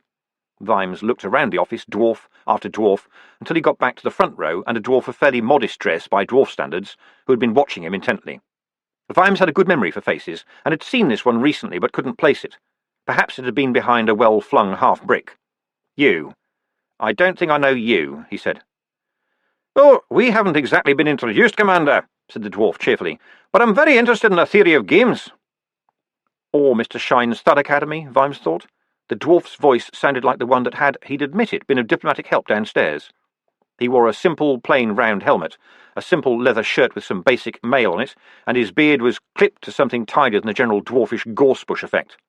Compared to the other dwarfs, this one looked streamlined. Vimes couldn't even see an axe. "Indeed," he said. "Well, in fact, I don't play 'em, so what's your name?" Bashfulson, Commander. Grag Bashfulson." Quietly, Vimes picked up his truncheon and rolled it in his fingers. "Not underground, then?" he said. "Some of us move on, sir. Some of us think that darkness isn't a depth, it's a state of mind." "That's nice of you," said Vimes. "Oh, friendly and forward-looking are we now? Where were you yesterday? But now I've got all the aces. Those bastards murdered 4 city dwarfs. They broke into my home, tried to kill my wife, and now they've had it away on their toes. Wherever they've gone, they're coming up." He put the truncheon back on its stand. "As I said, what can I do for you, gentlemen?" He got the sense that they were all turning, physically or mentally, to Bashfulson. "I see," he thought. "It seems that what we have here is a dozen monkeys and one organ grinder, eh?" "How can we help you, Commander?" said the Grag. Vimes stared. "You could have stopped them. That's how you could have helped. Don't give me those sombre faces. Maybe you didn't say yes, but you sure as hell didn't say no loud enough." "I owe you not one damned thing. Don't come to me for your bloody absolution." "Right now? By going out into the street, walking up to the biggest troll you can see and shaking him warmly by the hand, maybe?" said Vimes. "Or just going out into the street. Quite frankly, I'm busy, gentlemen, and the middle of a horse race is not the time to be mending fences." "They'll be heading for the mountains," said Bashfulson. "They'll steer clear of Uberwelt and Lanka. They won't be sure of meeting friends there. That means going to the mountains via Clemados. Lots of caves there." Vimes shrugged. "We can see you're annoyed, Mr. Vimes," said Strong in the Arm, "but "I've got 2 dead assassins in the morgue," said Vimes. "One of them died of poison. What do you know about that? And I'm Commander Vimes, thank you." "It's said they take a slow poison before they go on an important mission," said Bashfulson. No turning back, eh? Said Vimes. Well, that's interesting. But it's the living that concern me right now. He stood up. I have to go and see a dwarf in the cells who does not want to talk to me. Ah, yes, that would be helm clever, said Bashfulson. He was born here, Commander, but went off to study the mountains more than 3 months ago against his parents' wishes. I'm sure he never intended anything like this. He was trying to find himself. Well, he can start looking in my cells, said Vimes crisply. May I be there when you question him, said the Grag. Why? Snapped Vimes. Well, for one thing, it may prevent rumours that he was mistreated. Or start them, said Vimes. Who watches the watchman? He asked himself. Me. Bashfulson gave him a cool look. It could calm the situation, sir. I don't habitually beat up prisoners, if that's what you're suggesting, said Vimes. And I am sure you would not wish to do so tonight. Vimes opened his mouth to shout the Grag out of the building, and stopped. Because the cheeky little sod had got it right slap bang on the money. Vimes had been on the edge since leaving the house. He'd felt a tingling across his skin, and a tightness in his gut, and a sharp, nasty little headache. Someone was going to pay for all thisness, and it didn't need to be a screwed-up bit player like Helmclever. And he was not certain at all, what he'd do if the prisoner gave him any lip or tried to be smart. Beating people up in little rooms, he knew where that led. And if you did it for a good reason, you'd do it for a bad one. You couldn't say, we're the good guys and do bad guy things. Sometimes the watching watchman could use an extra pair of eyes. Justice had to be seen to be done, so he'd see it done up good and proper. Gentlemen, he said, keeping his eye on the Grag but talking to the room at large. I know all of you. You all know me. You're respected dwarfs with a stake in this city. I want you to vouch for Mr. Bashfulson because I've never met him before in my life. Come on, Gimlet. I've known you for years. What do you say? They killed my son, said Ironcrust. A knife dropped into Vimes's head. It slipped down his windpipe, sliced his heart, cut through his stomach and disappeared. Where the rage had been, there was a chill. I'm sorry, Commander, said Bashfulson quietly. It's true. I don't think Gunder Ironcrust was interested in the politics, you understand. He just took a job at the mine because he wanted to feel like a real dwarf and work with a shovel for a few days. Well, left him to the mud, said Ironcrust, in a voice that was eerily without emotion. Any help you need, we'll give. Any help. But when you find them, kill them all. Vimes could think of nothing more to say than, I will catch them. He didn't say, kill them? No, not if they surrender, not if they don't come at me armed. I know where that leads. Then we will leave and let you get about your business, said Strong in the Arm. Grash Bashfulson is known to us indeed. A little modern, perhaps. A little young. Not the kind of Grag we grew up with, but yes, we'd vouch for him. Good night, Commander. Vimes stared at his desk as they filed out. When he looked up, the Grag was still there with a patient little smile. You don't look like a Grag. You look like just another dwarf, said Vimes. Why have I heard of you? Because you're a policeman, perhaps, said Bashfulson meekly. OK, I take the point. But you're not a deep downer. Bashfulson shrugged. I can think deep thoughts. I was born here, Commander, just like Helmclever. I don't believe I need a mountain over my head in order to be a dwarf. Vimes nodded. A local lad, not some mountain greybeard, got a quick brain, too. No wonder the leaders like him. All right, Mr. Bashfulson, you can tag along, he said. But it's on 2 conditions, OK? Condition 1, you've got 5 minutes to lay your hands on a Thud set. I think you can do that. I think I can too, said the dwarf, smiling faintly. And the other condition? How long will it take you to teach me to play? Said Vimes.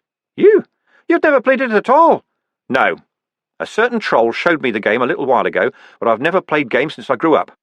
I used to be good at tiddly-rats when I was a nipper, though. Tiddly-rats is a famous Ankh-Morpork gutter sport second only to dead rat conkers. Turd races in the gutter appear to have died out, despite an attempt to take them up market with the name Poo Sticks. Well, a few hours should be... Bashfulson began. We don't have time, said Vimes. You've got 10 minutes. The drinking had started in the bucket in Gleam Street. This was the Coppers pub. Mr. Cheese, the owner, understood about coppers. They liked to drink somewhere where they wouldn't see anything that reminded them they were a copper. Fun was not encouraged. It was Tawny who suggested that they moved to Thank Gods It's Open. Angua wasn't really in the mood, but she hadn't the heart to say no. The plain fact was that, while Tawny had a body that every other woman should hate her for, she compounded the insult by actually being very likeable. This was because she had the self-esteem of a caterpillar, and, as you found out after any kind of conversation with her, about the same amount of brain.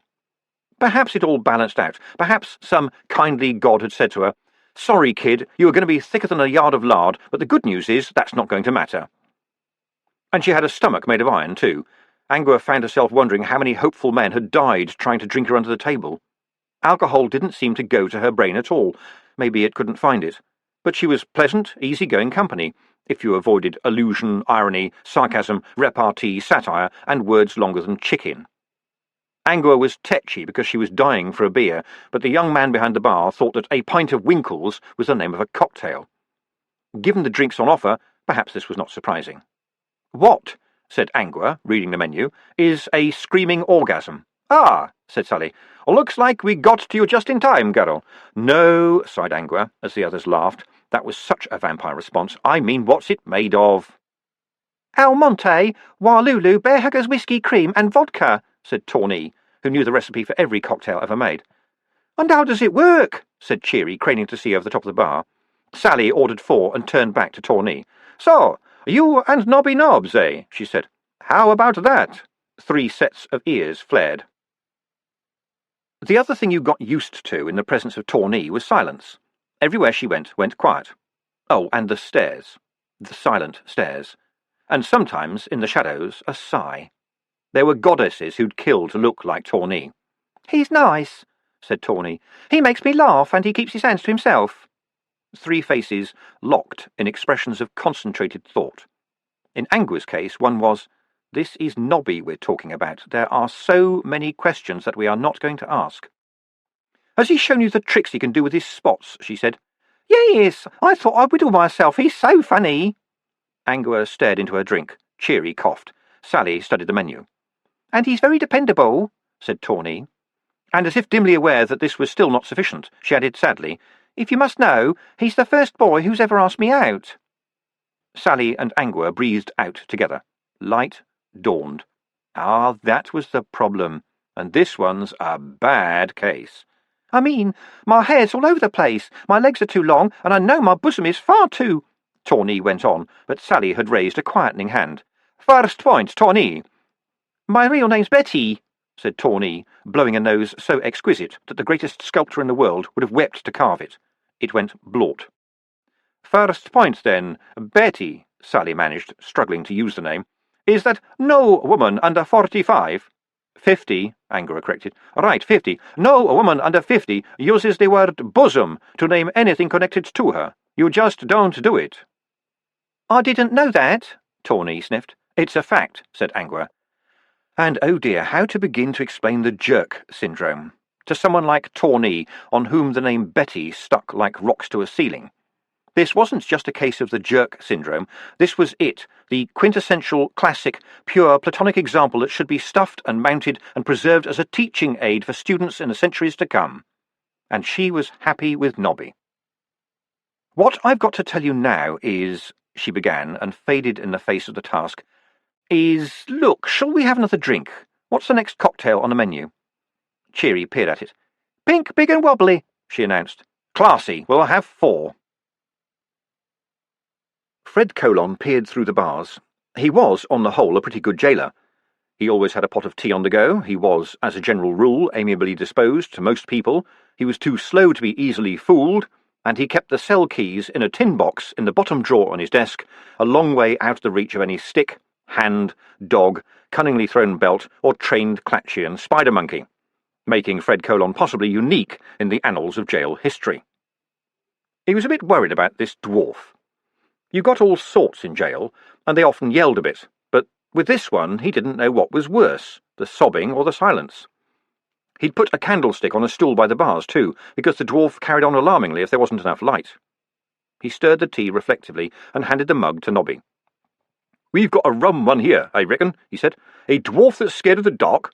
Not right in the head, then. Wouldn't touch his tea and biscuit. What do you think?" "I think I'll have his biscuit," said Nobby, reaching over to the plate. "Why are you down here, anyway?" said Fred. "I'm surprised you ain't out there a-oogling of young women." "Tawny's gone out boozing with the girls tonight," said Nobby. "Ah, you want to warn her about that sort of thing," said Fred Colon. "You know what it's like in the centre when the pubs and clubs empty. There's throwing up and yelling and unladylike behaviour and taking their vests off and I don't know what. It's called," he scratched his head, "minge drinking." "She's only gone out with Angua and Sally and Cheery, Sarge," said Nobby, taking another biscuit. "Oh, you want to watch that, Nobby? We mean ganging up on a man?" Fred paused. "A vampire and a werewolf out on a razzle? Take my tip, lad, stay indoors tonight, and if they start behaving in—" He stopped as the sound of Sam Vimes's voice came down the spiral stone steps, followed closely by its owner. "So, I've got to stop them forming a block, right?" "If you're playing the troll side, yes," said a new voice. "A tight group of dwarfs is bad news for trolls. Trolls shove, dwarfs throw. Right. And the central rock, no one can jump that, right?" said Vimes. "Yes. I still think the dwarfs have it all their own way. We shall see. The important thing—" Vimes stopped when he saw Nobby and Colon. "OK, lads, I'll talk to the prisoner now," he said. "How is he?" Fred indicated the hunched figure on the narrow bunk in the corner cell. "Captain Carrot tried talking to him for nearly half an hour, and you know he's got away with people," he said. "Didn't get as much as a sentence out of him. I read him his rights, but don't ask me if he understood 'em. He didn't want his tea and biscuit at any rate.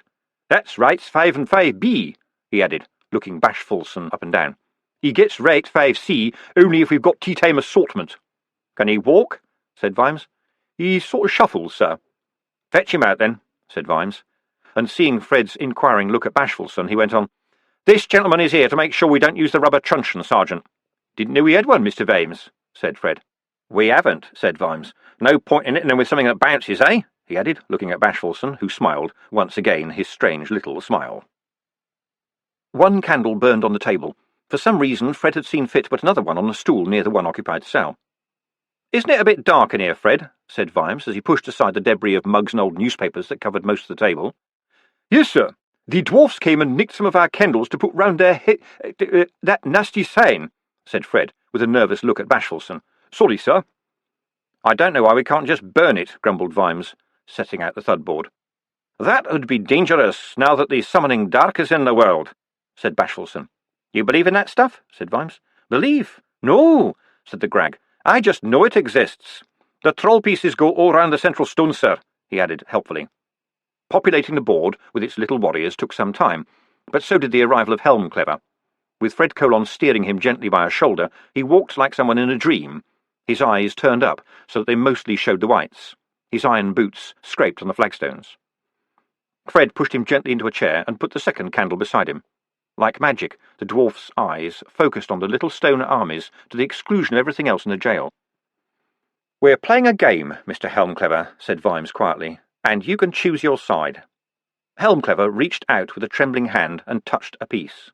A troll. A dwarf had chosen to play as the trolls. Vimes gave the hovering Bashfulson a questioning glance and got another smile in return. "OK, you got as many of the little sods as possible in a defensive huddle, right?" Vimes's hand hesitated and shifted a dwarf across the board. The click as he placed it was echoed by the one made by the movement of Helmclever's next troll. The dwarf looked sleepy, but his hand had moved with snake speed. "Who killed the 4 mining dwarfs, Helmclever?" said Vimes softly. "Who killed the boys from the city?" Dull eyes looked at him, and then, meaningfully, at the board. Vimes moved a dwarf at random. "The Dark Soldiers," Helmclever whispered, as a little troll clicked smartly into place. "Who ordered it?" Again the look. Again a dwarf placed at random, followed by a troll that was moved so fast that the 2 pieces seemed to hit the board together. "Greg Hamcrusher ordered it." "Why?" Click, click. They'd heard it speaking. "What was it that spoke? Was it a cube?" Click, click. "Yes, it was dug up. It said it spoke with the voice of Barian Bloodaxe." Vimes heard a gasp from Bashfulson and caught Fred Colon's eye. He jerked his head toward the cell block door and mouthed a couple of words. "Wasn't he a famous dwarf king?" said Vimes. Click, click. "Yes, he commanded the dwarfs at Coombe Valley," said Helmclever. "And what did this voice say?" said Vimes. Click, click. And a third click from behind Vimes as Fred Colon locked the door and stood in front of it, looking impassive. "I do not know. Ardent said it was about the battle. He said it was lies." "Who killed Greg Hamcrusher?" Click, click. "I do not know. Ardent called me to the meeting and said there was terrible fighting among the Grags. Ardent said one of them killed him in the dark, with a mining hammer, but none knew who. They were all struggling together. All dressed alike, Vimes thought. Just shapes if you can't see their wrists. Why did they want to kill him?" Click, click. They had to stop him destroying the words. He was screaming and hitting the cube with the hammer. "There are sensitive areas on a cube, and it's possible, if they're touched in the wrong order, all the sound will vanish," whispered Bashfulson. "I should think the hammer would do the trick whatever it hit," said Vimes, turning his head. "No, Commander. Devices are immensely tough." "They must be." Vimes turned back to Helmclever. "It's wrong to destroy lies, but it's okay to kill the miners," he said. Click. He heard the hiss of Bashfulson's intake of breath. Well, yes, perhaps that could have been better put. There was no answering move. Helmclever hung his head. "It was wrong to kill the miners," he whispered. "And why not destroy lies? But it is wrong to think these thoughts, so I said nothing. The old Grags were angry and upset and confused, so Ardent took charge. He said one dwarf killing another underground. Everyone knew that was no business for humans. He said he could make it all right. He said everyone must listen to him. He told the Dark Guards to take the body to the new outer chamber, and he told me to fetch my club." Vimes glanced at Bashfulson and mouthed the word, "Club?" He got an emphatic nod in return. Helmclever sat hunched in silence, and then raised one hand slowly and moved a troll. Click. Click, click. Click, click. Click, click. Vimes tried to spare a few brain cells for the game while his mind raced and tried to piece the random information spilling out of Helmclever. So, it all starts when they come here looking for this magic cube which can speak.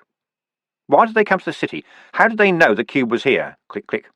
When I went to begin my training, I took a copy of the Codex. Ardent confiscated it.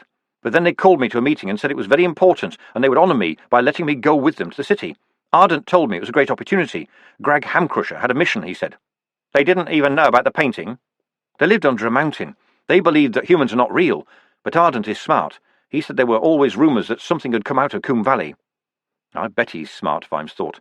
So they come here, do a little light pastoral work and rabble-rousing, and search for the cube in a very dwarfish way. They find it, but the poor bastards who are doing the digging hear what it's got to say. Well, everyone knows dwarfs gossip, so the Dark Guards make sure these four don't have a chance to. Click, click. Click, click. Then friend Hamcrusher doesn't like what he hears either. He wants to destroy this thing. In the struggle in the dark, one of the other Grags does the world a favour and fetches him a crack on the noggin. But whoops, big mistake, because the mob is going to miss him and his jolly urging to wholesale troll slaughter. You know how dwarfs gossip and you can't kill 'em all. So, while it's still just us all together in the dark, we need a plan. Forward Mr. Ardent, who says, I know, we'll take the corpse out to a tunnel that a troll might just have got into and bash its head in with a club. A troll did it. What right-thinking dwarf could possibly believe anything else? Click, click. Why the candles? Said Vimes. The old Grags have been sitting in brilliant candlelight when I saw them. Click, click. The Grags ordered it, Helmclever whispered. They feared what might come for them in the darkness. And what was it that might come? Click. Helmclever's hand stopped in mid-air. For several seconds nothing moved in the little circle of yellow light except the candle flames themselves. In the darkness beyond, the shadows craned to hear. I cannot say, whispered the dwarf. Click. Click, click. Click. Click. Vimes glared at the board. Where'd that troll come from? Helmclever had wiped 3 dwarfs off the board in one go. Ardent says there's always a troll. A troll got into the mine, said Helmclever. The Grags said yes, that must have been it. But they knew the truth! Click, click. Click. Click. 3 more dwarfs gone, just like that. Truth is what a Grag says it is, said Helmclever. The sunlight world is a bad dream anyway. Ardent said no one was to speak about it. He said I was to tell all the guards about the troll.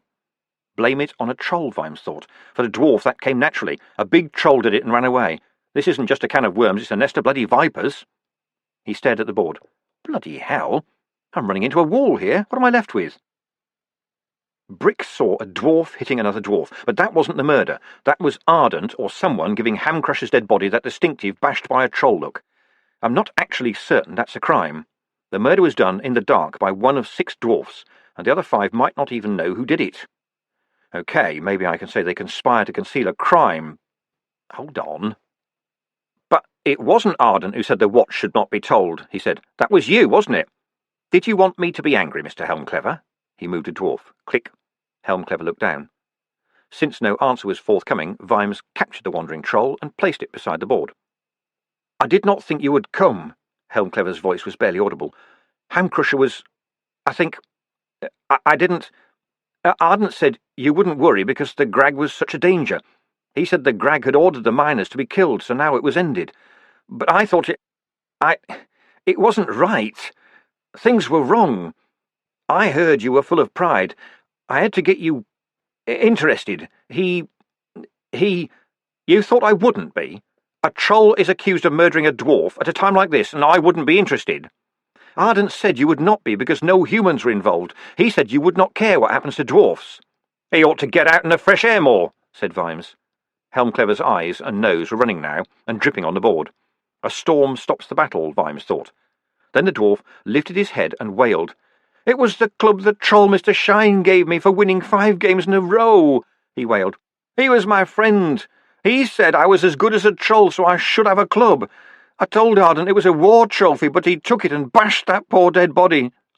Water dripping on a stone, Vimes thought, and it depends on where the drops fall, right, Mr. Shine? What good has it done this poor devil? He wasn't in the right job to have doubt enter his life. All right, Mr. Helmclever, thank you for this, he said, sitting back. There is just one thing, though. Do you know who sent those dwarfs to my house? What dwarfs? Vimes stared into the weeping red-rimmed eyes. Their owner was either telling the truth or the stage had missed a major talent. They came to attack me and my family, he said. I did hear Ardent talking to the captain of the guard, Helmclever murmured. Something about a warning. A warning? Do you call... Vimes began, and stopped when he saw Bashfulson shaking his head. Right. No point in taking it out on this one. He's had all the stuffing knocked out of him in any case. They are very frightened now, Helmclever said. They don't understand the city. They don't understand why trolls are allowed here. They don't understand people who don't understand them. They fear you. They fear everything now. Where have they gone? I don't know. Ardent said they would have gone now anyway because they've got the cube and the painting, said Helmclever. He said the painting will show where there are more lies and those can be destroyed. But they fear most of all the summoning dark, Commander. They can feel it coming for them. It's only a drawing, said Vimes. I don't believe in it. I do, said Helmclever calmly. It is in this room. How does it come? It comes in darkness and in vengeance and in disguise. Vimes felt his skin twitch. Nobby looked around the grimy stone walls. Bashfulson sat bolt upright in his chair. Even Fred Colon shifted uneasily. This is just mystic stuff, Vimes told himself. It's not even human mystic stuff. I don't believe in it. So why does it feel a bit chilly in here? He coughed. Well, once it knows they've gone, I expect it'll head out after them. And it will come for me, said Helmclever in the same calm voice. He folded his hands in front of him. Why? You didn't kill anybody, said Vimes. You don't understand. When they killed the miners, one was not all the way dead, and we could hear him hammering on the door with his fists. And I stood in the tunnel and listened to him die, and I wished him dead so that the noise would stop, but when it did, it went on in my head, and I could have turned the wheel, but I was afraid of the dark guards who have no souls, and because of that, the darkness will take mine. The little voice died away. There was a nervous cough from Nobby. Well, thank you again, said Vimes. Good grief. They really messed up his head, poor little sod. And I've got nothing, he thought. I might get Ardent on a charge of falsifying evidence. I can't put Brick in the witness box because I'll simply be proving there was a troll in the mine. All I've got is young Helmclever here, who's barely fit to testify. He turned to Bashfulson and shrugged. I think I'd like to keep our friend here tonight for his own good. I can't imagine there's anywhere else for him to go. The statement he made is, of course, covered by... Now his voice trailed off as his memory nudged him. He turned back in his chair to glare at the sorrowful Helmclever. What painting? He said. The painting of the Battle of Coombe Valley by Methodia Rascal, said the dwarf, not looking up. It's very big. They stole it from the museum. What? Said Fred Colon, who was making tea in the corner. It was them. What? You know about this, Fred? Vimes demanded. Yes, Mr. Vimes, we did a report. Coombe Valley! Coombe Valley! Coombe Valley! Roared Vimes, slapping his hand down on the table so hard that the candlesticks jumped into the air. A report? What the hell good's a report? Have I got time these days to read reports? Why doesn't someone tell me these things? One candlestick rolled onto the floor and went out. Vimes grabbed for the other as it reached the edge of the table, but it spun away from his fingers and landed wick first on the flagstones. Darkness fell like an axe. Helmclever groaned. It was a heartfelt, soul-creaking groan like the death rattle from a living mouth. Nobby! Screamed Vimes. Light a goddamn match right now, and that's a goddamn order. There was a frantic scrabbling in the dark, and then a match head was a sudden supernova. "Well, bring it here, man," he shouted to Nobby. "Get those candles lit." Helmclever was still staring at the table where the ill-tempered thump had scattered the remains of the game. Vimes glanced down at the game board as the candle flames grew. "If you were the kind to see things, you'd say that the trolls and dwarfs had fallen in a rough circle around the central rock, while a few more dwarfs had rolled away in a line. You'd say, in fact, that from above they formed the shape of a round eye with a tail." Helmclever gave a little sigh and slipped sideways onto the floor. Vimes stood up to help him, and then remembered just in time about politics. He forced himself to back away, hands in the air. "Mr. Bashelson," he said, "I can't touch him, please." The Grag nodded and knelt down by the dwarf. "No pulse, no heartbeat," he announced. "I'm sorry, Commander." "Then it looks as though I'm now in your hands," said Vimes. "Indeed, in the hands of a dwarf," said the Grag, standing up. "Commander Vimes, I will swear that Helmclever was treated with nothing but concern and courtesy while I was here, and perhaps with more kindness from you than a dwarf might have a right to expect. His death is not on your hands. The summoning dark called him. Dwarfs will understand." "Well, I don't. Why'd it kill him? What did the poor bugger do?" "I think it's more true to say that the fear of the summoning dark killed him," said the Grag. "He left a miner trapped, heard his cries in the dark and did nothing. To all dwarfs that is a terrible crime." "As bad as wiping away a word," said Vimes sourly. He felt more shaken up than he'd care to admit. He shouldn't have slapped the table like that, but he'd been so angry, and now his hand hurt more than ever. "Some would say it is far worse. His own guilt and fear killed Helmclever. It's as if he had his own summoning dark in his head," said Bashelson. "In a way, perhaps, we all have, Commander, or something similar. You know, your religion really messes people up," said Vimes. "Not in comparison to what they do to one another," said Bashfulson, calmly folding the dead dwarf's hands across his chest. "And it is not a religion, Commander. Tak wrote the world and the laws, and then he left us. He does not require that we think of him, only that we think." He stood up. "I shall explain the situation to my fellows, Commander. Incidentally, I would ask you to take me with you to Coombe Valley." "Did I say I was going to Coombe Valley?" said Vimes. "All right," said the Grag calmly. "Let's say, then, that should the mood take you to go to Coombe Valley, you will take me. I know the place, I know the history.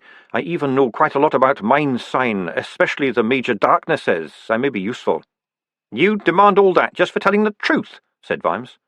"As a matter of fact, no. Juds has factus. A bargain with no axe in my hand. I will tell the truth whatever you decide," said Bashfulson. "However, since you are not going to Coombe Valley, Commander, I will not press you. It was only an idle thought." Fun. What is it good for? It's not pleasure, joy, delight, enjoyment, or glee. It's a hollow, cruel, vicious little bastard.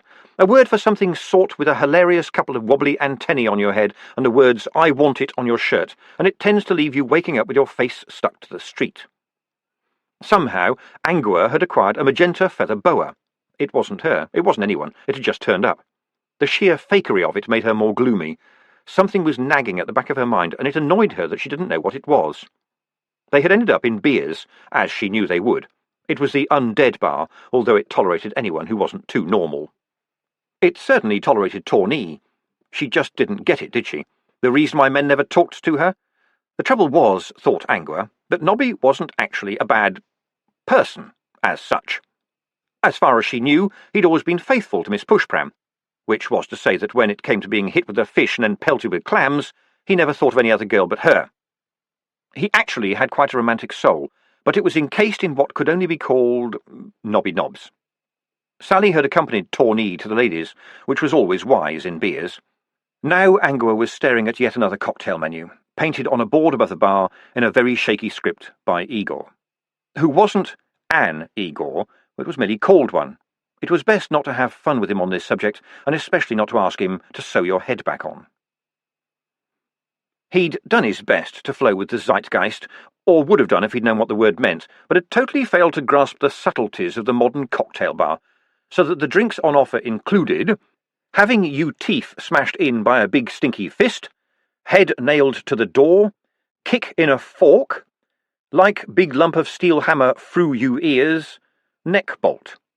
Actually, the neck bolt wasn't too bad, Angua had to admit. "Excuse me," said Cheery, teetering on a bar stool. Well, what was all that about, Tawny? I could see you and Sally nodding to each other. That? Oh, it's the jerk syndrome. Angua remembered who she was talking to and added, dwarfs probably don't have that. It means sometimes a woman is so beautiful that any man with half a brain isn't going to think of asking her out, okay? Because it's obvious that she's far too grand for the likes of him. Are you with me? I think so. Well, that's Tawny. And for the purposes of this explanation, Nobby has not got half a brain. He's so used to women saying no when he asks them out that he's not afraid of being blown off. So, he asks her because he figures why not, and she, who by now thinks there's something wrong with her, is so grateful she says okay. But she likes him. I know. That's where it all gets strange. It's much simpler for dwarfs, said Cheery. I expect it is. But probably not as much fun, said Cheery, looking crestfallen. Tawny was returning. Angua ordered 3 neck bolts, while Cheery hopefully negotiated for a screaming orgasm. Patience is a key virtue among dwarfs. And then, with occasional assistance from Sally, Angua explained to Tawny the facts of, well, everything. It took some while. You had to keep changing the shape of sentences to get them fit into the currently available space in Tawny's brain. Angua clung to the idea, though, that the girl couldn't be that stupid. She worked in a strip club, didn't she? I mean, why do you think men pay to watch you on stage? She asked. Because I'm very good, said Tawny promptly. When I was 10, I got the Dancer of the Year award in Miss Deviante's ballet and tap class. Tap dancing, said Sally, grinning. Hey, why don't you try that on stage? Angua closed her mind to the image of Tawny tap dancing. The club would probably burn to the ground. Let me try this another way, she said. And I'm telling you this as another female. Tawny listened intently, and even the way in which she looked puzzled was unfair to the rest of her sex. When Angua had finished, she looked hopefully at the angelic expression. So, what you're saying, right, said Tawny, is that walking out with Nobby is like going into a big posh restaurant and only eating the bread roll? Exactly, said Angua, you've got it. But I never really meet men. Granny told me not to act like a floozy. And you don't think that working at... Angua began, but Sally cut in. Sometimes you need to flooze regularly, she said. Haven't you ever just gone into a bar and had a drink with a man? No. Right, said Sally. She drained her glass. I don't like these neck bolts. Let's go somewhere else and... She paused. Open your mind to possibilities. It was odd, having Sybil in Pseudopolis Yard. It had been one of the Ramkin family homes before she'd given it to the watch. She'd been a girl there. It had been her home. Some apprehension of this crept into the chipped and stained souls of the watchmen. Men not known for the elegance of their manners found themselves automatically wiping their feet as they came in and respectfully removing their helmets. They spoke differently, too, slowly and hesitantly, anxiously scanning the sentence ahead for expletives to delete. Someone even found a broom and swept up, or at least moved the dirt to a less obvious place. Upstairs, in what had been up until then the cash office, young Sam slept peacefully in a makeshift bed. One day, Vimes hoped, he would be able to tell him that on one special night he'd been guarded by 4 troll watchmen. They'd been off duty but volunteered to come in for this, and were just itching for some dwarfs to try anything. Sam hoped the boy would be impressed. The most other kids could hope for was angels. Vimes had commandeered the canteen because it had a big enough table. He'd spread out a map of the city. A lot of the rest of the planking was occupied by pages from the Coombe Valley Codex. This wasn't a game, this was a puzzle. A sort of, jigsaw puzzle. And he ought to be able to do it, he reasoned, because he already had nearly all the corners. Ettercap Street, Moneytrap Lane, Crybaby Alley, Scuttlebutt Court, the Jeebies, Pellicles Steps, he said. Tunnels everywhere. They were lucky to find it after only 3 or 4. Mr. Rascal must have had lodgings in half the streets in the area, including Empirical Crescent. But why? Said Sir Reynold, stitched. I mean, why dig tunnels everywhere? Tell him, Carrot, said Vimes, drawing a line across the city. Carrot cleared his throat. Because they were dwarfs, sir, and deep downers at that, he said. It wouldn't occur to them not to dig, and mostly it'd be just a matter of clearing out buried rooms in any case. That's a stroll to a dwarf, and they were laying rails, so they could take the spoil out anywhere they wanted. Yes, but surely, Sir Reynold began. They were listening out for something talking at the bottom of an old well, said Vimes, still bending over the map. What chance that'd still be visible? And people can get a bit iffy when a bunch of dwarfs turn up and start digging holes in a garden. It'd be very slow, surely. Well, yes, sir, but it would be in the dark, under their control and secret, said Carrot. They could go anywhere they wanted. They could zigzag around if they weren't certain. They could home in with their listening tube, and they'd never have to speak to a human or see daylight. Dark, controllable, and secret. Deep downers, in a nutshell, said Vimes. This is very exciting, said Sir Reynold. And they dug into my museum. Over to you, Fred, said Vimes, carefully drawing a line across the map. Right, said Fred Colon. Nobby and me found out where only a couple of hours ago, he said, thinking it wisest not to add after Mr. Vimes yelled at us and made us tell him every last detail and then sent us back and told us what to look for. What he did add was, they were pretty clever, sir. The mortar even looked dirty. I bet you're saying to yourself, aha, sir. I am, said Sir Reynold, bewildered. I would normally say, my goodness. I expect you're saying to yourself, aha, how were they able to build up the wall again after they'd got the mural out, sir? And we reckon, well, I imagine one dwarf stayed behind to make good, lay low, as you would say, and wandered out in the morning, said Sir Reynold. There were people going in and out all the time. We were looking for a big painting, after all, not a person. Yes, sir, we reckon one dwarf stayed behind to make good, lay low, and wandered out in the morning. There were people going in and out all the time. You were looking for a big painting, after all, not a person, said Fred Colon. He'd been very pleased to come up with that theory, so he was going to say it out loud no matter what. Vimes tapped the map. And here, Sir Reynold, is where a troll called Brick fell through a cellar floor into their tunnel, he said. He also told us he saw something in the main mine which sounds very much like the rascal. But alas, you have not found it, said Sir Reynold. I'm sorry, sir, it's probably long gone out of the city. But why? Said the curator. They could have studied it in a museum. We're very interactive these days. Interactive, said Vimes. What do you mean? Well, people can look at the pictures as much as they want, said Sir Reynold. He sounded a little annoyed. People shouldn't ask that kind of question. And the pictures do what exactly? Hang there, Commander, said Sir Reynold. Of course. So what you mean is, people can come and look at the pictures, and the pictures, for their part, are looked at. Rather like that, yes, said the curator. He thought for a moment, aware that this probably wasn't sufficient, and added, but dynamically. You mean the people are moved by the pictures, sir, said Carrot. Yes, said Sir Reynold with huge relief. Well done. That's just what happens. And we've had the rascal on public display for years. We even had a stepladder in case people want to examine the mountains. Sometimes people come in with a bee in their bonnet that one of the warriors is pointing to some barely visible cave or something. Frankly, if there was some secret, I would have found it by now. There was no point to the theft. Unless someone had found the secret and didn't want anyone else to find it, said Vimes. That would be rather a coincidence, wouldn't it, Commander? It's not that anything has just changed recently. Mr. Rascal didn't turn up and paint another mountain, and although I hate to say this, just destroying the painting would have been enough. Vimes walked around the table. All the bits, he thought. I must have all the bits by now. Let's start with this legend of a dwarf turning up, nearly dead, weeks after the battle, babbling about treasure. All right. Then it might have been this talking cube thing, Vimes thought. He survived the battle, hid out somewhere, and he's got this thing, and it's important. He's got to get it somewhere safe. No, maybe he's got to get people to listen to it. And of course, he doesn't take it with him, because there's still likely to be trolls wandering the area, and right now they'll be in a mood to club first and try to think up some questions later.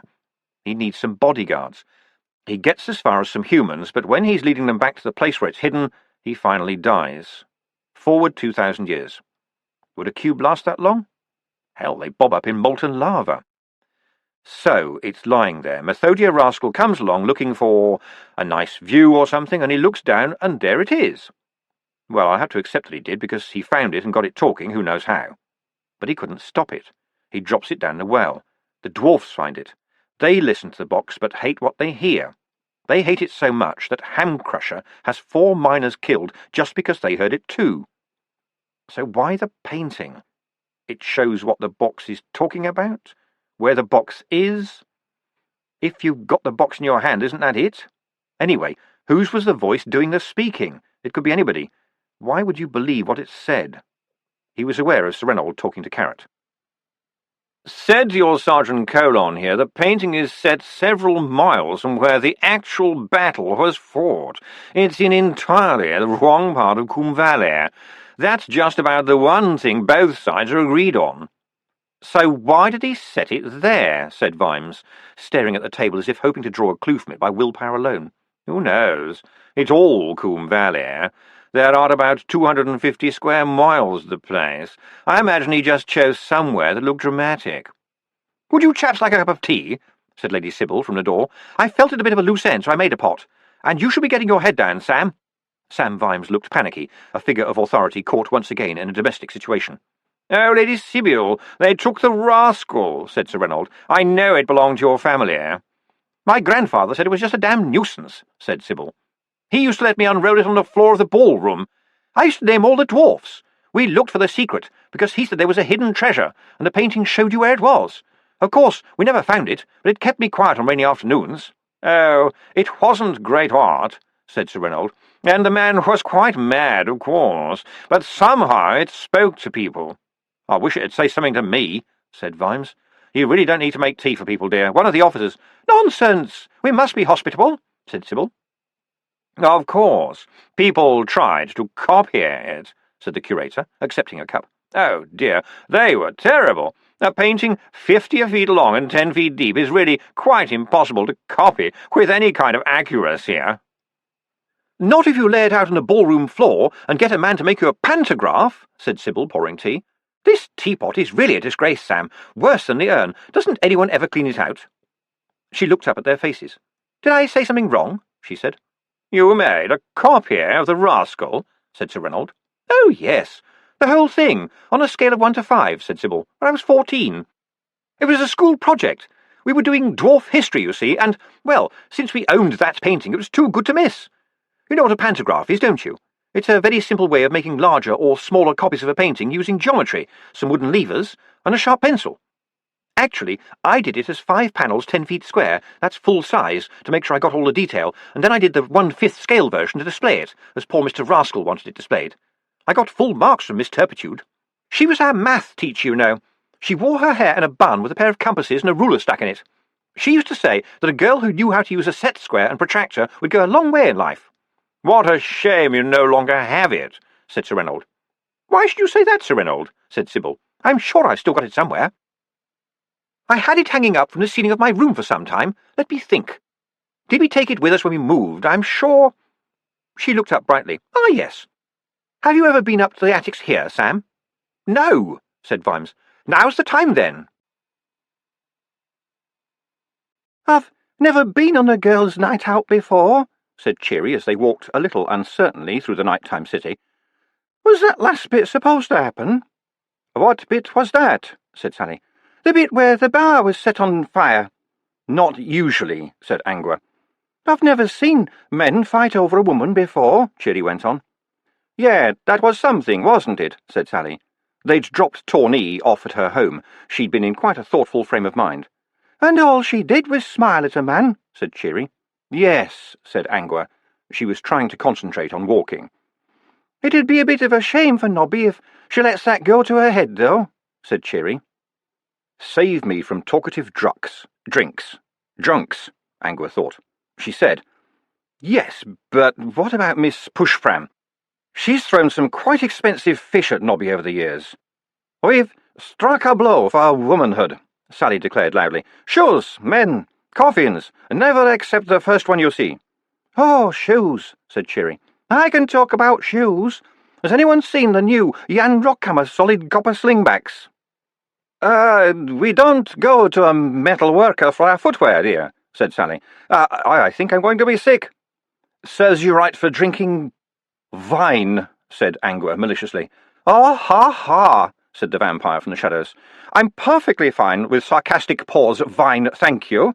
What I shouldn't have drunk was sticky drinks with names made up by people with less sense of humour than— excuse me, oh no." "You're all right," said Cheery. "I've just thrown up a small hilarious paper umbrella." "Oh, dear." "And a sparkler." "Is that you, Sergeant Angua?"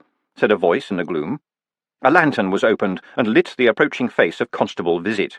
As he approached, she could just make out the thick wad of pamphlets under his other arm. "Hello, Washpot," she said. "What's up?" "Looks like a twist of lemon," said a damp voice from the shadows. "Mr. Vimes sent me to search the dens of iniquity and low places of sin for you," said Visit. "And literature?" said Angua. "By the way, the words 'nothing personal' could have so easily been added to that last sentence."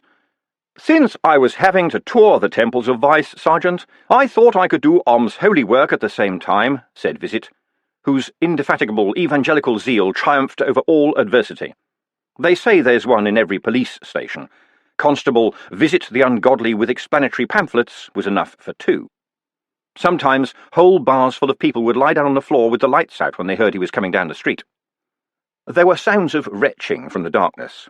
"Woe unto those who abuseth the vine," said Constable Visit. He caught the expression on Angua's face and added, "No offence meant."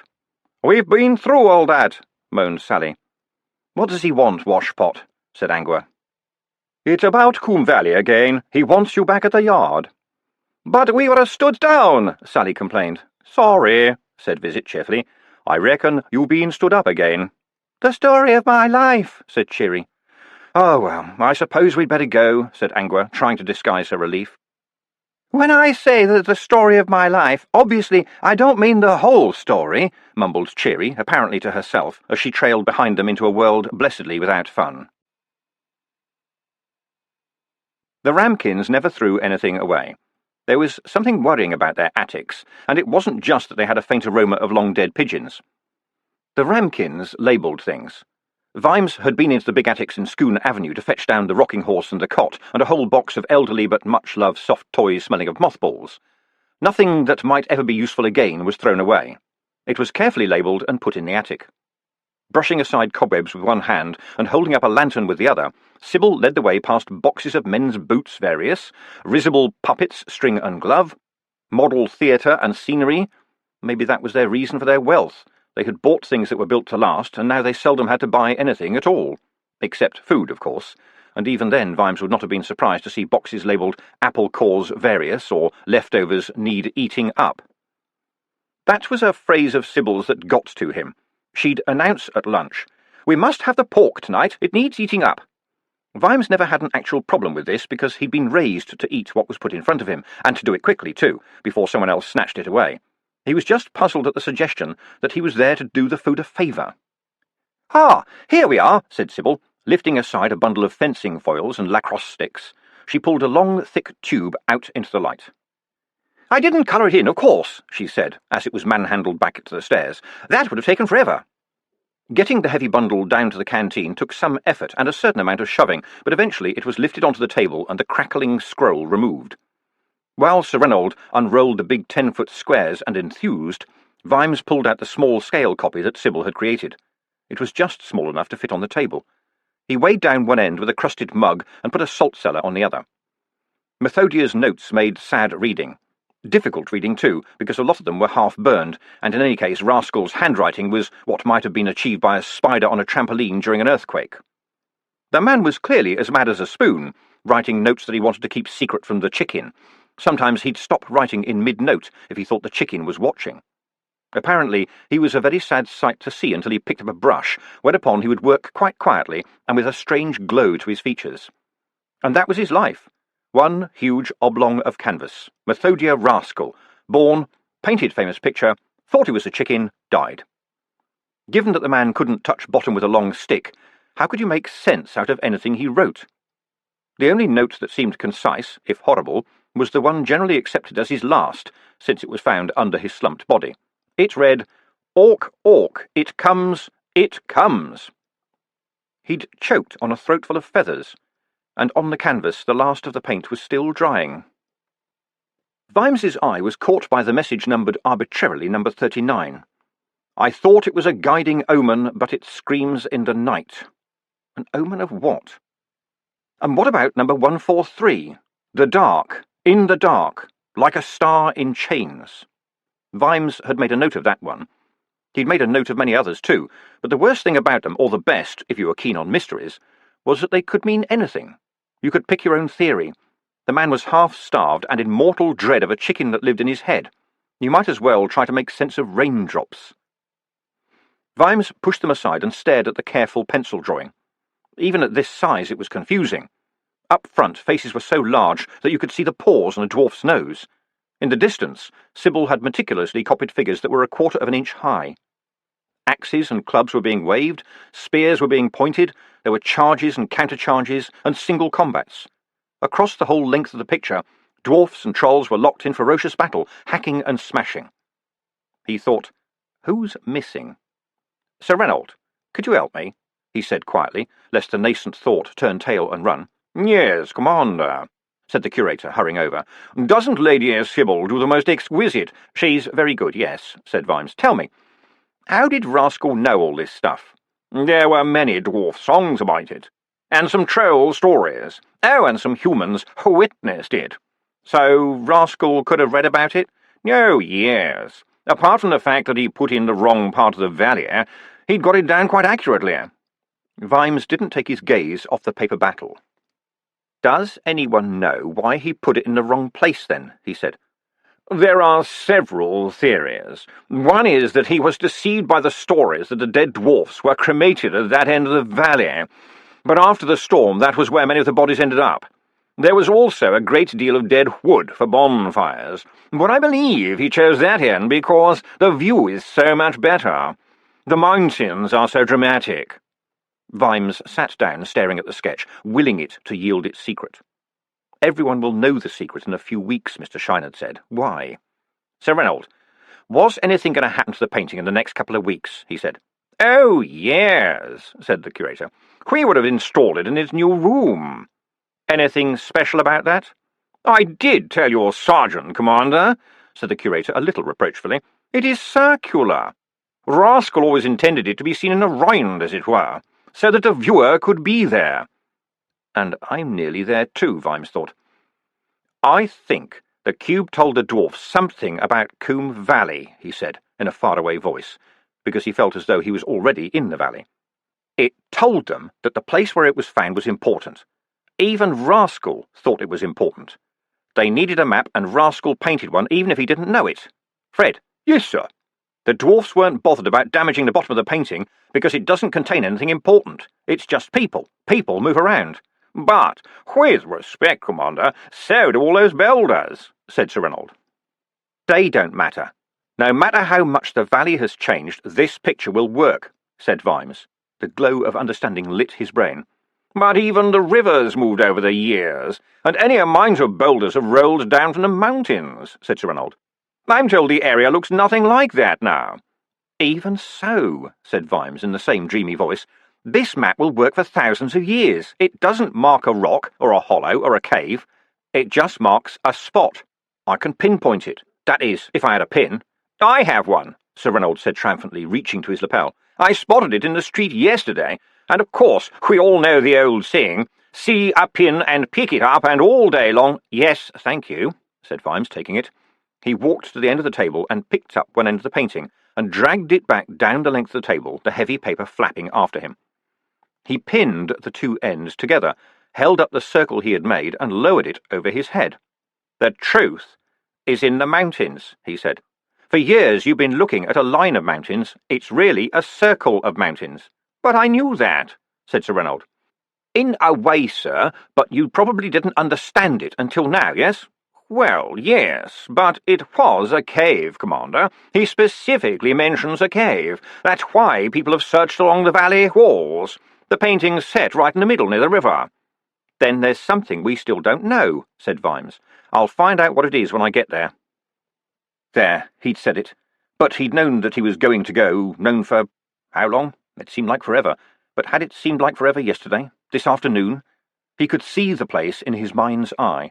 Vimes at Coombe Valley. He could practically taste the air. He could hear the roaring of the river, which ran as cold as ice. Sam, Sybil began. No, this has got to be sorted out, Vimes said quickly.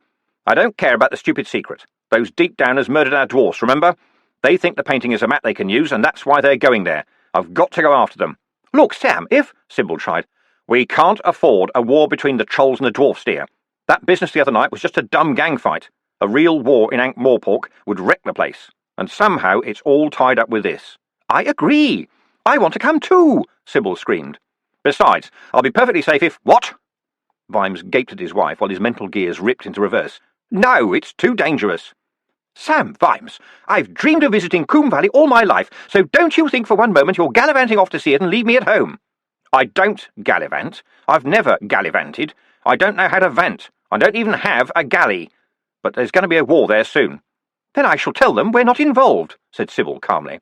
That won't work. Then it won't work in Ankh-Morpork either, said Sybil, with the air of some player cunningly knocking out 4 dwarfs in one go. Sam, you know you're going to lose this. There's no point in arguing. Besides, I speak dwarfish. We'll take young Sam too. No. So that's all sorted then, said Sybil, apparently struck by sudden deafness. If you want to catch up with the dwarfs, I suggest we leave as soon as possible. Sir Reynold turned to her with his mouth open. But, Lady Sybil, armies are already massing there. That's no place for a lady. Vimes winced. Sybil had made up her mind. This was going to be like watching that dwarf being flamed by dragons all over again. Lady Sybil's bosom, which she was allowed to have, expanded as she took a deep breath. It seemed to lift her slightly off the ground. Sir Reynold, she said, with a side order of ice. In the year of the lice, my great-grandmother once cooked, personally, a full dinner for 18 in a military redoubt that was entirely surrounded by bloodthirsty Clatchians, and she felt able to include sorbet and nuts. My grandmother, in the year of the Quiet Monkey, defended our embassy in Pseudopolis against a mob with no assistance but that offered by a gardener, a trained parrot, and a pan of hot cooking fat.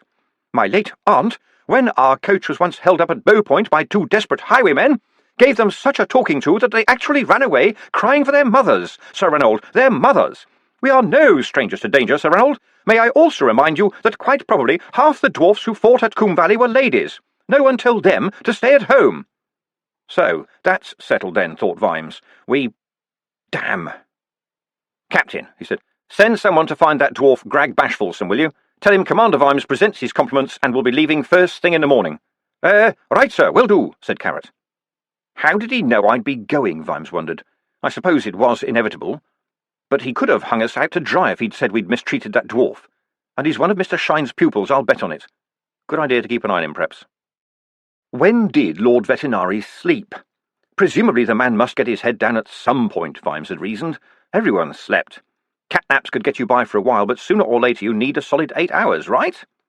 It was almost midnight, and there was Vetinari at his desk, fresh as a daisy and chilly as morning dew. I really do need you here, Vimes. Carrot can look after things. They've quietened down anyway. I think most of the serious troublemakers have headed for Coombe Valley. A good reason, one might say, for you not to go, Vimes. I have agents for this sort of thing. More murder in the dark, you mean? Said Vimes. No, sir. This is a straightforward police matter. Not murder, Vimes, not murder, said Vetinari. One could call it an acceptable level of nemesis. Call it what you like, sir. I don't like it. I intend to bring the suspects back alive. It's a thing we try to do in the watch. No, Vimes. This is a matter for the Low King. I shall send him a clax directly. He has agents too, does he? Said Vimes sourly. Indeed. Even in this city. Just as I have in his. That is called politics, Vimes. It is a thing we try to do in the government. Agents here spying on us? I thought we were chums with the Low King. Of course we are. And the more we know about each other, the friendlier we shall remain. We'd hardly bother to spy on our enemies. What would be the point?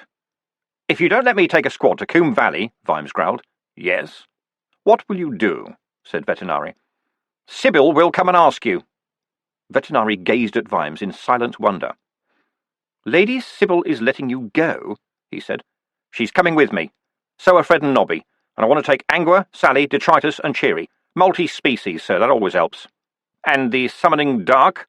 What about that, Vimes? Oh, don't look at me like that. It's common talk among the dwarfs. One of the dying dwarfs put a curse on everyone who was in the mine, I'm told.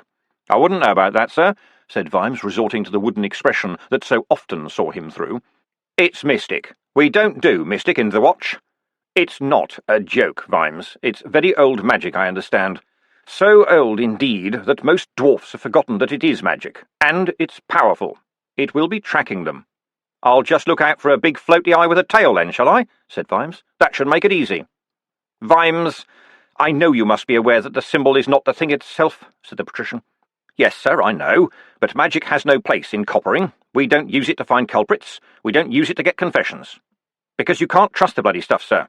It's got a mind of its own. If there's a curse chasing these bastards, well, that's its business. But if I reach them first, sir, then they'll be my prisoners, and it'll have to get past me. Vimes, Arch-Chancellor Ridcully tells me he believes it may be a quasi-demonic entity that is untold millions of years old. I've said my piece, sir, said Vimes, staring at a point just above Lord Veterinari's head, and it is my duty to catch up with these people. I believe they may be able to help me with my inquiries. But you have no evidence, Vimes, and you are going to need very solid evidence. Right, so I want to bring them back here, eyeballs on a string or not, them and their damn guards, so I can inquire. Someone will tell me something. And it'll also be to your personal satisfaction, said Veterinary sharply. Is this a trick question, sir? Well done, said Veterinary softly. Lady Sybil is a remarkable woman, Vimes. Yes, sir, she is. Vimes left. After a while, Vetinary's chief clerk, Drumknot, entered the room on velvet feet and placed a cup of tea in front of Veterinary. Thank you, Drumknot. You were listening? Yes, sir. The commander seemed very forthright. They invaded his home, Drumknot. Quite, sir. Veterinary leaned back and stared at the ceiling. Tell me, Drumknot, are you a betting man at all? I have been known to have the occasional little flutter, sir. Given, then, a contest between an invisible and very powerful, quasi-demonic thing of pure vengeance on the one hand, and the commander on the other, where would you wager, say, $1? I wouldn't, sir. That looks like one that would go to the judges. Yes, said Veterinary, staring thoughtfully at the closed door. Yes, indeed. I don't use magic, thought Vimes, walking through the rain toward Unseen University. But sometimes I tell lies. He avoided the main entrance and headed as circumspectly as possible for Wizard's Passage, where, halfway down, university access for all was available via several loose bricks. Generations of rascally drunk student wizards had used them to get back in late at night. Later on they'd become very important and powerful wizards, with full beards and fuller stomachs, but had never lifted a finger to have the wall repaired. It was, after all, traditional. Nor was it usually patrolled by the lobsters, the university porters, or bledlows, who doubled with rather more enthusiasm as its under-proctors, a private police force. They commanded their nickname for being thick-shelled, liable to turn red when hot, and having the smallest brain for their size of any known creature. They believed in tradition even more than the wizards. On this occasion, though, one was lurking in the shadows and jumped when Vimes tapped him on the shoulder. "Oh, it's you, Commander Vimes, sir. It's me, sir, Wiggly, sir. The Arch-Chancellor is waiting for you in the gardener's hut, sir. Follow me, sir. Mum's the word, eh, sir?" Vimes trailed after Wiggly across the dark, squelchy lawns. Oddly, though, he didn't feel so tired now. Days and days of bad sleep, and he felt quite fresh in a fuzzy sort of way. It was the smell of the chase, that's what it was. He'd pay for it later. Wiggly, looking both ways with a conspiratorial air that would have attracted instant attention had anyone been watching, opened the door of the garden shed. There was a large figure waiting inside. "Commander!" it bellowed happily. "What larks, eh? Very cloak and dagger." Only heavy rain could possibly muffle the voice of Arch-Chancellor Ridcully when he was feeling cheerful. "Could you keep it down a bit, Arch-Chancellor?" said Vimes, shutting the door quickly. Sorry, said the wizard. "Do take a seat. The compost sacks are quite acceptable. Well, how may I help you, Sam?" "Can we agree for now that you can't?" said Vimes. "Intriguing. Do continue," said Ridcully, leaning closer. "You know I won't have magic used in the watch," Vimes went on. As he sat down in the semi-darkness, a coiled-up hosepipe ambushed him from above, as they do, and he had to wrestle it to the shed floor. "I do, sir, and I respect you for it, although there are those that think you're a damn silly fool." "Well," Vimes said, trying to put damn silly fool behind him, "the fact is, I must get to Coombe Valley very fast. Very fast indeed." "Well, I might say magically fast," said Ridcully. "As it were," said Vimes, fidgeting. He really hated having to do this. And what had he sat on? Said Ridcully. "But without, I imagine, any significant hocus-pocus? You appear uncomfortable, sir." Vimes triumphantly held up a large onion. "Sorry," he said, tossing it aside. "No, definitely no pocus. Possibly a little hocus. I just need an edge. They got a day's start on me." "I see. You'll be travelling alone?" "No, there will have to be 11 of us. 2 coaches." "My word. And disappearing in a puff of smoke to reappear elsewhere is, out of the question. I just need—" "An edge," said the wizard. "Yes. Something magical in its cause, but not in its effect. Nothing too obvious." And no chance of anyone being turned into a frog or anything like that, said Vimes quickly. Of course, said Ridcully. He clapped his hands together. Well, Commander, I'm afraid we can't help you. Meddling in things like this is not what wizarding is all about. He lowered his voice and went on. We'll particularly not be able to help you if you have the coaches empty around the back in, call it about an hour? Oh, right, said Vimes, trying to catch up. You're not going to make them fly or anything, are you? We're not going to do anything, Commander, said Ridcully jovially, slapping him on the back. I thought that was agreed. And I think also you should leave now, although, of course, you have, in fact, not been here. And neither have I. I say, this spying business is pretty clever, eh? When Vimes was gone, Mustrum Ridcully sat back, lit his pipe, and, as an afterthought, used the last of the match to light the candle lantern on the potting table.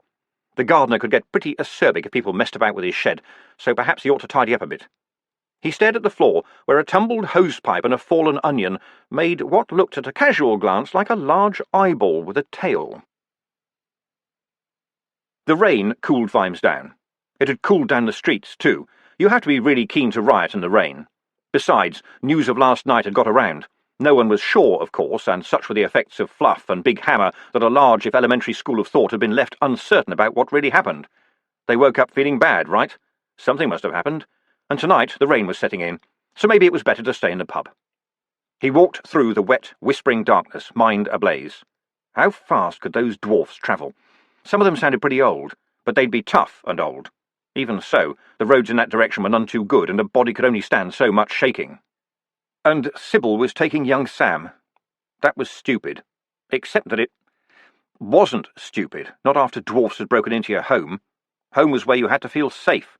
If you didn't feel safe, it wasn't home. Against all common sense, he agreed with Sybil. Home was where they were together. She'd already sent off an urgent clack to some old chum of hers who lived near the valley. She seemed to think it was going to be some kind of family outing. There was a group of dwarfs hanging around on a corner, heavily armed. Maybe the bars were all full. Or maybe they needed cooling down too. No law against hanging around, right? Wrong, growled Vimes as he drew nearer. Come along, boys. Say something wrong. Lay hold of a weapon. Move slightly. Breathe loudly. Give me something that could be stretched to in self-defence. It'd be my word against yours, and believe me, lads, I'm unlikely to leave you capable of saying a single damn thing. The dwarfs took one clear look at the approaching vision, haloed in torchlight and mist, and took to their heels. Right. The entity known as the Summoning Dark sped through streets of eternal night, past misty buildings of memory that wavered at its passage. It was getting there. It was getting there. It was having to change the habits of millennia, but it was finding ways in, even if they were no bigger than keyholes. It had never had to work this hard before, never had to move this fast. It was exhilarating. But always, when it paused by some grating or unguarded chimney, it heard the pursuit. It was slow, but it never stopped following. Sooner or later, it would catch up. Grag Bashfulson lodged in a subdivided cellar in Cheap Street. The rent wasn't much, but he had to admit that neither was the accommodation. He could lie on his very narrow bed and touch all four walls, or, rather, 3 walls and a heavy curtain that separated his little space from that of the family of 19 dwarfs that occupied the rest of the cellar. But meals were included, and they respected his privacy.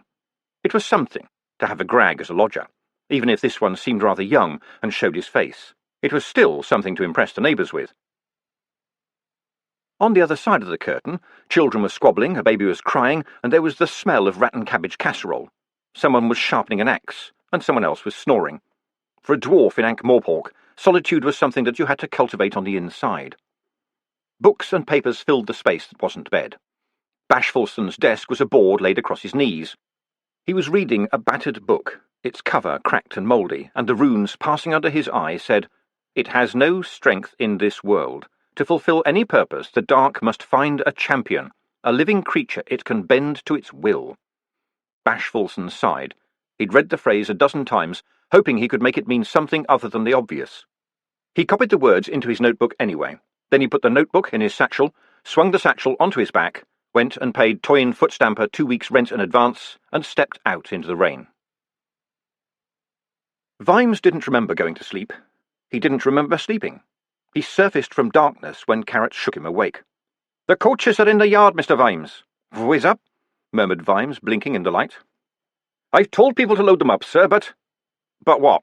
Vimes sat up. "I think you'd better come and see, sir." When Vimes stepped out into the damp dawn, 2 coaches were indeed standing in the yard. Detritus was idly watching the loading while leaning on the peacemaker. Carrot hurried over when he saw the commander. "It's the wizards, sir," he said. "They've done something." The coaches looked normal enough to Vimes, and he said so. "Oh, they look fine," said Carrot. He reached down and put his hand on the doorsill and added, "But they do this." He lifted the laden coach over his head. "You shouldn't be able to do that," said Vimes. "That's right, sir," said Carrot, lowering the coach gently onto the cobbles. "It doesn't get any heavier with people inside either. And if you come over here, sir, they've done something to the horses, too." "Any idea what they've done, Captain?" "None whatsoever, sir. The coaches were just outside the university. Haddock and I drove them down here. Very light, of course. It's the harnesses that are worrying me. See here, sir." "I see the leather's very thick," said Vimes. "And what are all those copper knobs? Something magical?" "Could be, sir. Something happens at 13 miles an hour. I don't know what." Carrot patted the side of the coach, which slid away. "The thing is, sir, I don't know how much of an edge this gives you." "What? Surely a weightless coach would—" "Oh, it'll help, sir, especially on the inclines. But horses can only go so fast for so long, sir, and once they've got the coach moving, it's a rolling weight and not so much of a problem." 13 miles an hour, Vimes mused. That's pretty fast." "Well, the mail coaches are getting 9 or 10 miles an hour average on many runs now," said Carrot. "But the roads will get a lot worse when you get near Coombe Valley." "You don't think it'll take wing, do you?" "I think the wizards would have said so if it was going to do something like that, sir. But it's funny you should mention it, because there's 7 broomsticks nailed underneath each coach." "What? Why don't they just float out of the yard?" "Magic, sir. I think they just compensate for the weight." "Good grief, yes. Why didn't I think of that?" said Vimes sourly. "And that's why I don't like magic, Captain, because it's magic. You can't ask questions, it's magic. It doesn't explain anything, it's magic. You don't know where it comes from, it's magic. That's what I don't like about magic. It does everything by magic." "That's the significant factor, sir, there's no doubt about it," said Carrot. "I'll just see to the last of the packing, if you'll excuse me." Vimes glared at the coaches. He probably shouldn't have brought in the wizards, but where was the choice? Oh, they could probably have sent Sam Vimes all that way in a puff of smoke and the blink of an eye, but who'd actually arrived there and who'd come back? How would he know if it was him? He was certain that people were not supposed to disappear like that. Sam Vimes had always been by nature a pedestrian. That's why he was also going to take Willikins, who knew how to drive. He'd also demonstrated to Vimes his ability to throw a common fish knife so hard that it was quite difficult to pull it out of the wall. At times like this, Vimes liked to see a skill like that in a butler. "Excuse me, sir," said Detritus behind him. "Could I have a word, personal?" "Yeah, of course," said Vimes. I hope what I said yesterday in the cells wasn't going to—" "Can't remember a word of it," said Vimes. Detritus looked relieved. "Thank you, sir. I want to take young Brick with us, sir. He's got no kin here, doesn't even know what clan he is. He'll only get messed up again if I take my eye off of him. And he's never seen the mountains, never been outside the city even." There was a pleading look in the troll's eyes. Vimes recollected that his marriage to Ruby was happy but childless. "Well, we don't seem to have a weight problem," he said. "All right, but you're to keep an eye on him, OK?" The troll beamed. "Yes, sir. I'll see you don't regret it, sir." "Breakfast, Sam," called Sybil from the doorway. Horrible suspicion gripped Vimes, and he hurried over to the other coach where Carrot was strapping on the last bag. "Who packed the food?" "Did Sybil pack the food?" he said. "I think so, sir." "Was there—" "Fruit," said Vimes, probing the horror. "I believe so, sir, quite a lot, and vegetables." "Some bacon, surely." Vimes was nearly begging. "Very good for a long journey, bacon, it travels well." "I think it's staying at home today," said Carrot. "I have to tell you, sir, that Lady Sybil has found out about the bacon sandwich arrangement. She said to tell you the game was up, sir." "I am the commander around here, you know," said Vimes, with as much hauteur as he could muster on an empty stomach. "Yes, sir, but Lady Sybil has a very quiet way of being firm, sir." "She has, hasn't she?" said Vimes as they strolled toward the building. "I'm a very lucky man, you know," he added, just in case Carrot may have got the wrong impression. "Yes, sir, you are indeed." "Captain!" They turned. Someone was hurrying through the gate. He had 2 swords strapped to his back. "Ah, Special Constable Hancock," said Carrot, stepping forward. "Do you have something for me?" Yes, Captain." Hancock looked nervously at Vimes. "This is official business, Andy," said Vimes reassuringly.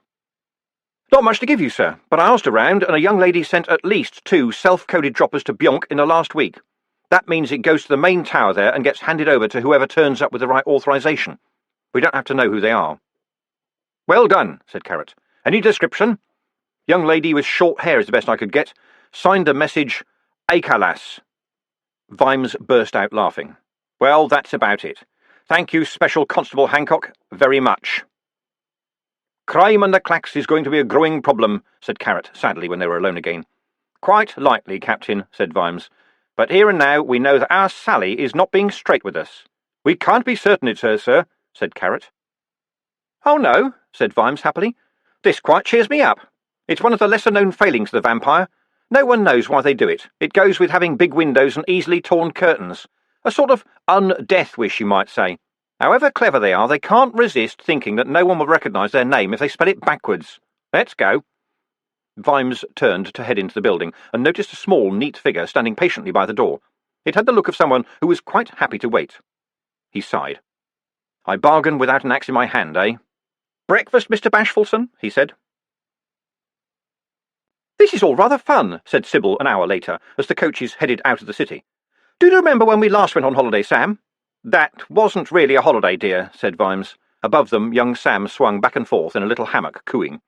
"Well, it was very interesting all the same," said Sybil. "Yes, dear, werewolves tried to eat me." Vimes sat back.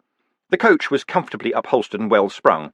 At the moment, while it threaded through the traffic, the magical loss of weight was hardly noticeable. Would it mean anything? How fast could a bunch of old dwarfs travel? If they really had taken a big wagon, the coaches would catch them tomorrow, when the mountains were still a distant prospect. In the meantime, at least he could get some rest.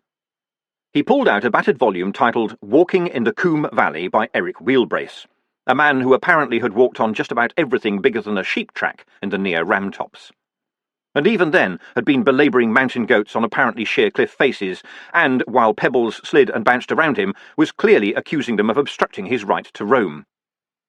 Eric believed very firmly that the land belonged to the people, and also that he was more the people than anyone else was.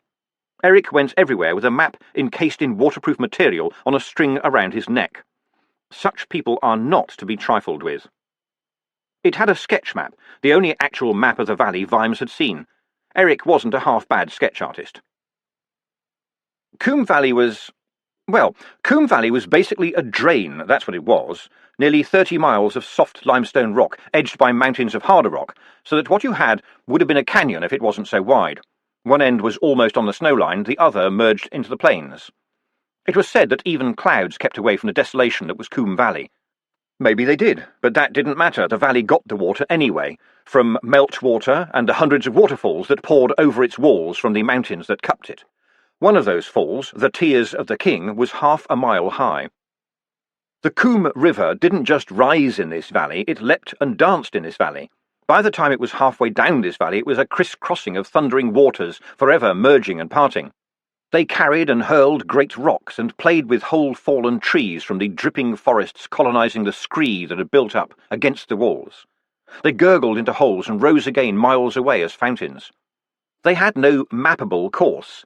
A good storm higher up in the mountains could bring house-sized rocks and half a stricken woodland down in the flood, blocking the sinkholes and piling up dams. Some of these could survive for years, becoming little islands in the leaping waters, growing little forests and little meadows and colonies of big birds. Then some key rock would be shifted by a random river, and within an hour it would all be gone. Nothing that couldn't fly lived in the valley, at least for long. The dwarfs had tried to tame it back before the first battle. It hadn't worked. Hundreds of trolls and dwarfs had been swept up in the famous flood, and many had never been found again. Coombe Valley had taken them all into its sinkholes and chambers and caverns, and had kept them. There were places in the valley where a man could drop a coloured cork into a swirling sinkhole and wait for more than 20 minutes before it bobbed up on a fountain less than a dozen yards away. Eric himself had seen this trick done by a guide, Vimes read, who'd demanded $50 for the demonstration. Oh yes, people visited the valley, human sightseers, poets, and artists looking for inspiration in the ragged, uncompromising wildness. And there were human guides who'd take them up there for a hefty price. For a few extra dollars, they'd tell the history of the place. They'd tell you how the wind in the rocks and the roaring of the waters carried the sounds of ancient battle continuing in death. They'd say maybe all those trolls and dwarfs the valley took are still fighting down there in the dark maze of caves and thundering torrents. One admitted to Eric that when he was a boy, during a cool summer when the meltwaters were pretty low, he'd roped down into one of the sinkholes, because, like all such stories, the history of Coombe Valley wouldn't have been complete without rumours of vast treasures swept down into the dark.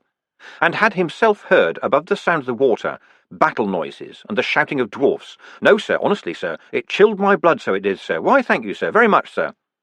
Vimes sat up in his seat. Was that true? If that man had gone a little further, would he have found a little talking cube that Methodia Rascal had been unlucky enough to take home? Eric had dismissed it as an attempt to scrounge another $1, and probably it was, but no, the cube would surely have been long gone by then. Even so, it was an intriguing thought. The driver's hatch slid back. "Outside the city, sir. Clear road ahead," Willikins reported. "Thank you." Vimes stretched and looked across at Sybil. "Well, this is where we find out. Hang on to young Sam." "I'm sure Mustrom wouldn't do anything dangerous, Sam," said Sybil. "I don't know about that," said Vimes, opening the door. "I'm sure he wouldn't mean to." He swung himself out and hauled himself on the roof of the coach, with a helping hand from detritus. The coach was moving well. The sun was shining. On either side of the highway, the cabbage fields lent their gentle perfume to the air. Vimes settled down beside the butler. "OK," he said. "Everyone holding on to something? Good. Let 'em go." Willikins cracked the whip. There was a mild jolt as the horses stretched, and Vimes felt the coach speed up. And that seemed to be it. He'd expected something a little more impressive. They were gradually going faster, yes, but that in itself didn't seem very magical. "I reckon about 12 miles an hour now, sir," said Willikins. "That's pretty good. They're running well without—" Something was happening to the harnesses. The copper discs were sparking. "Look at the cabbages, sir," detritus shouted. On either side of the road, cabbages were bursting into flames and rocketing out of the ground, and still the horses went faster. "It's about power," yelled Vimes above the wind. "We're running on cabbages, and the—" He stopped. The rear two horses were rising gently in the air. As he stared, the lead pair rose too. He risked turning in his seat. The other coach was keeping up with them. He could clearly see Fred Colon's pink face staring ahead in rigid terror. When Vimes turned back to look ahead, all 4 horses were off the ground. And there was a 5th horse, larger than the other 4 and transparent. It was visible only because of the dust and the occasional glint of light off an invisible flank. It was, in fact, what you got if you took away a horse but left the movement of a horse, the speed of a horse, the spirit of a horse, that part of a horse which came alive in the rushing of the wind. The part of a horse that was, in fact, horse. There was hardly any sound now. Perhaps sound was unable to keep up. "Sir," said Willikins quietly. "Yes," said Vimes, his eyes streaming. "It took us less than a minute to go that last mile. I timed us between milestones, sir." 60 miles an hour? Don't be daft, man. A coach can't go that fast." "Just as you say, sir." A milestone flashed past. Out of the corner of his ear, Willikins heard Vimes counting under his breath, until before very long another stone fell away behind them. "Wizards, eh?" said Vimes weakly, staring ahead again. "Indeed, sir," said Willikins. "May I suggest that once we are through Quirm, we head straight across the grass country?" "The roads up there are pretty bad, you know," said Vimes. "So I believe, sir. However, that will not in fact matter," said the butler, not taking his eyes off the unrolling road ahead. "Why not? If we try to go at speed over those rough—" "I was referring obliquely, sir, to the fact that we are not precisely touching the ground any more." Vimes, clinging with care to the rail, looked over the side. The wheels were turning idly. The road, just below them, was a blur. Ahead of them, the spirit of the horse galloped serenely onwards. "There's plenty of coaching-inns around Quirm," he said. "We could, stop for lunch? A late breakfast, sir. Mail coach ahead, sir. Hold tight." A tiny square block on the road ahead was getting bigger quite fast. Willikins twitched on the reins. Vimes had a momentary vision of rearing horses, and the mail coach was a dwindling dot, soon hidden by the smoke of flaming brassicas. "Them milestones is going past real fast now," detritus observed in a conversational tone of voice. Behind him, Brick lay flat on the roof of the coach with his eyes shut tight, having never before been in a world where the sky went all the way to the ground. There were brass rails around the top of the coach, and he was leaving fingerprints in them. "Could we try braking?" said Vimes. "Look out, hay cart." "That only stops the wheels spinning, sir," yelled Willikins as the cart went by with a whoom and fell back into the distance. "Try pulling on the reins a little." "At this speed, sir?" Vimes slid back the hatch behind him. Sybil had young Sam on her knee and was pulling a woolly jumper over his head. "Is everything all right, dear?" he ventured. She looked up and smiled. "Lovely smooth ride, Sam. Aren't we going rather fast, though?" Could you please sit with your back to the horses," said Sam, "and hold on tight to young Sam. It might be a bit bumpy." He watched her shift seats. Then he shut the hatch and yelled to Willikins, "Now!" Nothing seemed to happen. In Vimes's mind, the milestones were already going zip, zip as they flashed past. Then the flying world slowed, while in the fields on either side hundreds of burning cabbages leapt toward the sky, trailing oily smoke. The horse of light and air disappeared, and the real horses dropped gently to the road, going from floating statues to beasts in full gallop without a stumble. He heard a brief scream as the rear coach tore past and swerved into a field full of cauliflowers, where eventually it squelched to a flatulent halt. And then there was stillness, except for the occasional thud of a falling cabbage. Detritus was comforting Brick, who'd not picked a good day to go cold turkey. It was turning out to be frozen rock. A skylark, safely above cabbage range, sang in the blue sky. Below, except for the whimpering of Brick, all was silent. Absent-mindedly, Vimes pulled a half-cooked leaf off his helmet and flicked it away. "Well, that was fun," he said, his voice a little distant. He got down carefully and opened the coach door. "Everyone all right in here?" he said. "Yes. Why have we stopped?" said Sybil. "We ran out of, well, we just ran out," said Vimes. "I'd better go and check that everyone else is all right." The milestone nearby proclaimed that it was but 2 miles to Quirm. Vimes fished out the gooseberry as a red-hot cabbage smacked into the road behind him. "Good morning," he said brightly to the surprised imp. "What is the time, please?" 9 minutes to 8, insert name here," said the imp. "So that would mean a speed slightly above 1 mile a minute," mused Vimes. "Very good." Moving like a sleepwalker, he walked into the field on the other side of the road and followed the trail of stricken, steaming greens until he reached the other coach. People were climbing out of it. "Everyone okay?" he said. "Breakfast today will be boiled cabbage, baked cabbage, fried cabbage." He stepped smartly aside as a steaming cauliflower hit the ground and exploded. "And cauliflower surprise. Where's Fred?" "Looking for somewhere to throw up," said Angua. "Good man. We'll take a minute or two to rest here, I think." With that, Sam Vimes walked back to the milestone, sat down next to it, put his arms around it, and held on tight until he felt better. You could catch up with the dwarfs long before they're near Coombe Valley. Good grief, at the speed we did earlier, you'd have to watch out in case you smashed into the back of them.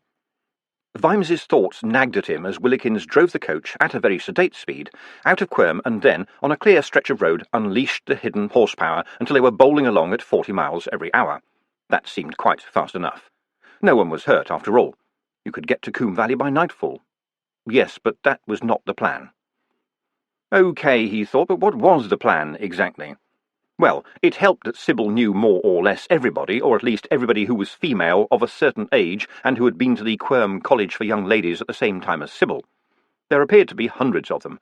They all seemed to have names like Bunny or Bubbles. They kept in touch meticulously. They'd all married influential or powerful men, they all hugged one another when they met, and went on about the good old days in Form 3B or whatever, and if they acted together they could probably run the world. Or, it occurred to Vimes, might already be doing so. They were ladies who organise. Vimes did his best, but he could never keep track of them. A web of correspondence held them all together, and he marvelled at Sybil's ability to be concerned over the problems of a child whom she'd never met, of a woman she hadn't seen in 25 years. It was a female thing. So they would be staying in the town near the foot of the valley with a lady currently known only as Bunty, whose husband was a local magistrate. According to Sybil, he had his own police force. Vimes translated this, in the privacy of his head, as he's got his own gang of thuggish, toothless, evil-smelling thief-takers, since that was what you generally got in these little towns. Still, they might be useful. Beyond that, there was no plan. He intended to find the dwarfs and capture and drag as many as possible back to Ankh-Morpork. But that was an intention, not a plan. It was a firm intention, though. 5 people had been murdered. You couldn't just turn your back on that. He'd drag them back and lock them up and throw everything at them and see what stuck. He doubted it they had many friends now. Of course it'd get political, it always did, but at least people would know that he'd done all he could, and it was the best he could do. With any luck, it would stop anyone else getting funny ideas.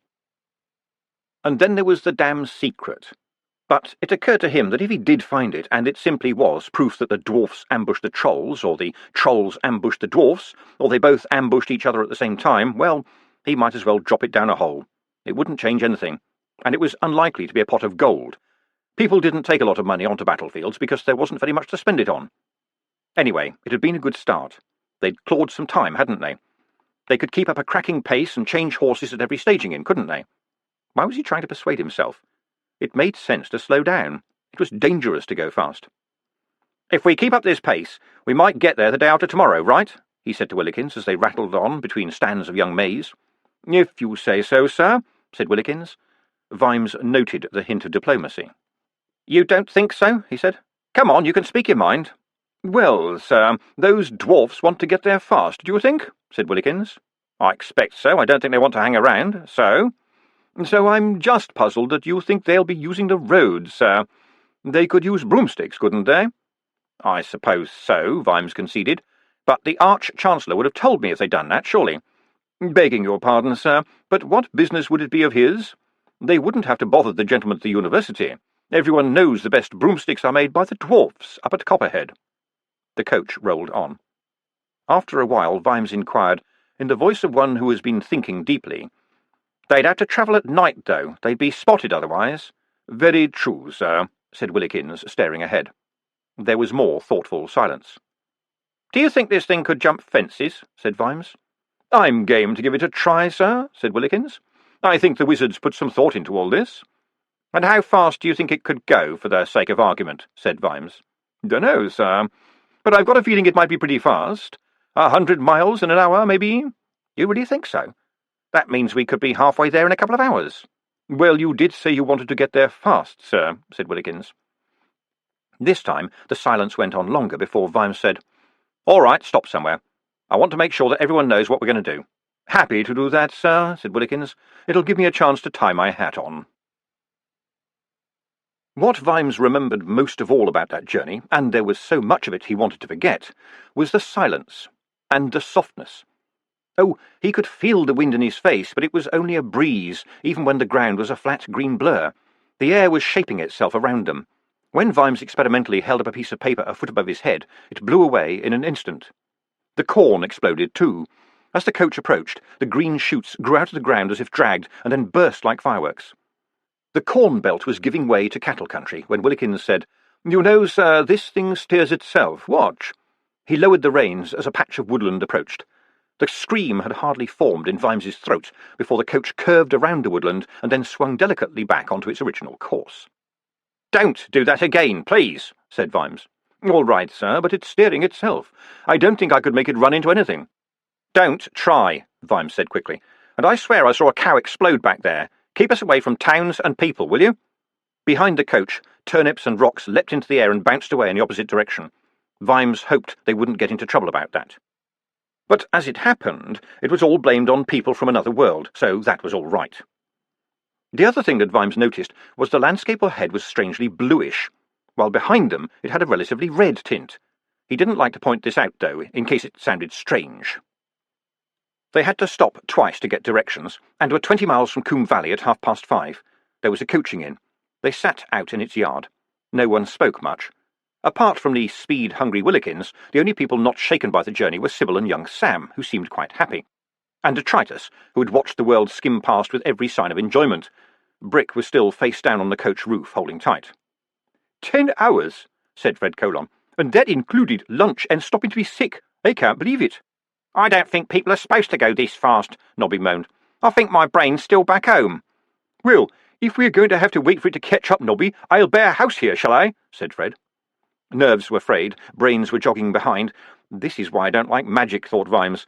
But we're here, and it's amazing how the inn's beer helped recovery. We might even be able to have a quick look at Coombe Valley before it gets dark, he ventured, to general groaning. No, Sam. Everyone needs a meal and a rest, said Sybil. Let's go into town like proper people, nice and slowly, and everyone will be fresh for tomorrow. Lady Sybil is right, Commander, said Bashfulson. I wouldn't advise going up to the valley at night, even at this time of year. It's so easy to get lost. In a valley, said Vimes. Oh, yes, sir, Chitty chimed in. You'll see why, sir, and mostly if you get lost, you die. On the sedate journey into town, and because it was 6 o'clock, Vimes read Where's My Cow to young Sam. In fact, it became a communal effort. Cheery obliged by handling the chicken noises, an area in which Vimes felt he was somewhat lacking, and Detritus delivered a "Hurrugh" that rattled the windows. Grag Bashfulson, against all expectation, managed a very passable pig. To young Sam, watching with eyes like saucers, it was indeed the show of the year. Bunty was surprised to see them so soon, but ladies who organise are seldom thrown by guests arriving unexpectedly early. It turned out Bunty was Berenice Wainsbury, née Mousefather, which must have come as a relief, with a daughter who was married and lived just outside Quirm, and a son who'd had to go to 4X in a hurry over a complete misunderstanding, but was now into sheep in a big way, and she hoped Sybil and, of course, His Grace would be able to stay until Saturday, because she'd invited simply everybody, and wasn't young Sam simply adorable, and so on right up to, "And we've cleaned out one of the stables for your trolls," said with a happy smile. Before Sybil or Vimes could say a word, Detritus had removed his helmet and bowed. "Thank you very much, missus," he said. "You know, sometimes people forget to clean them out first. It's them little touches that mean a lot."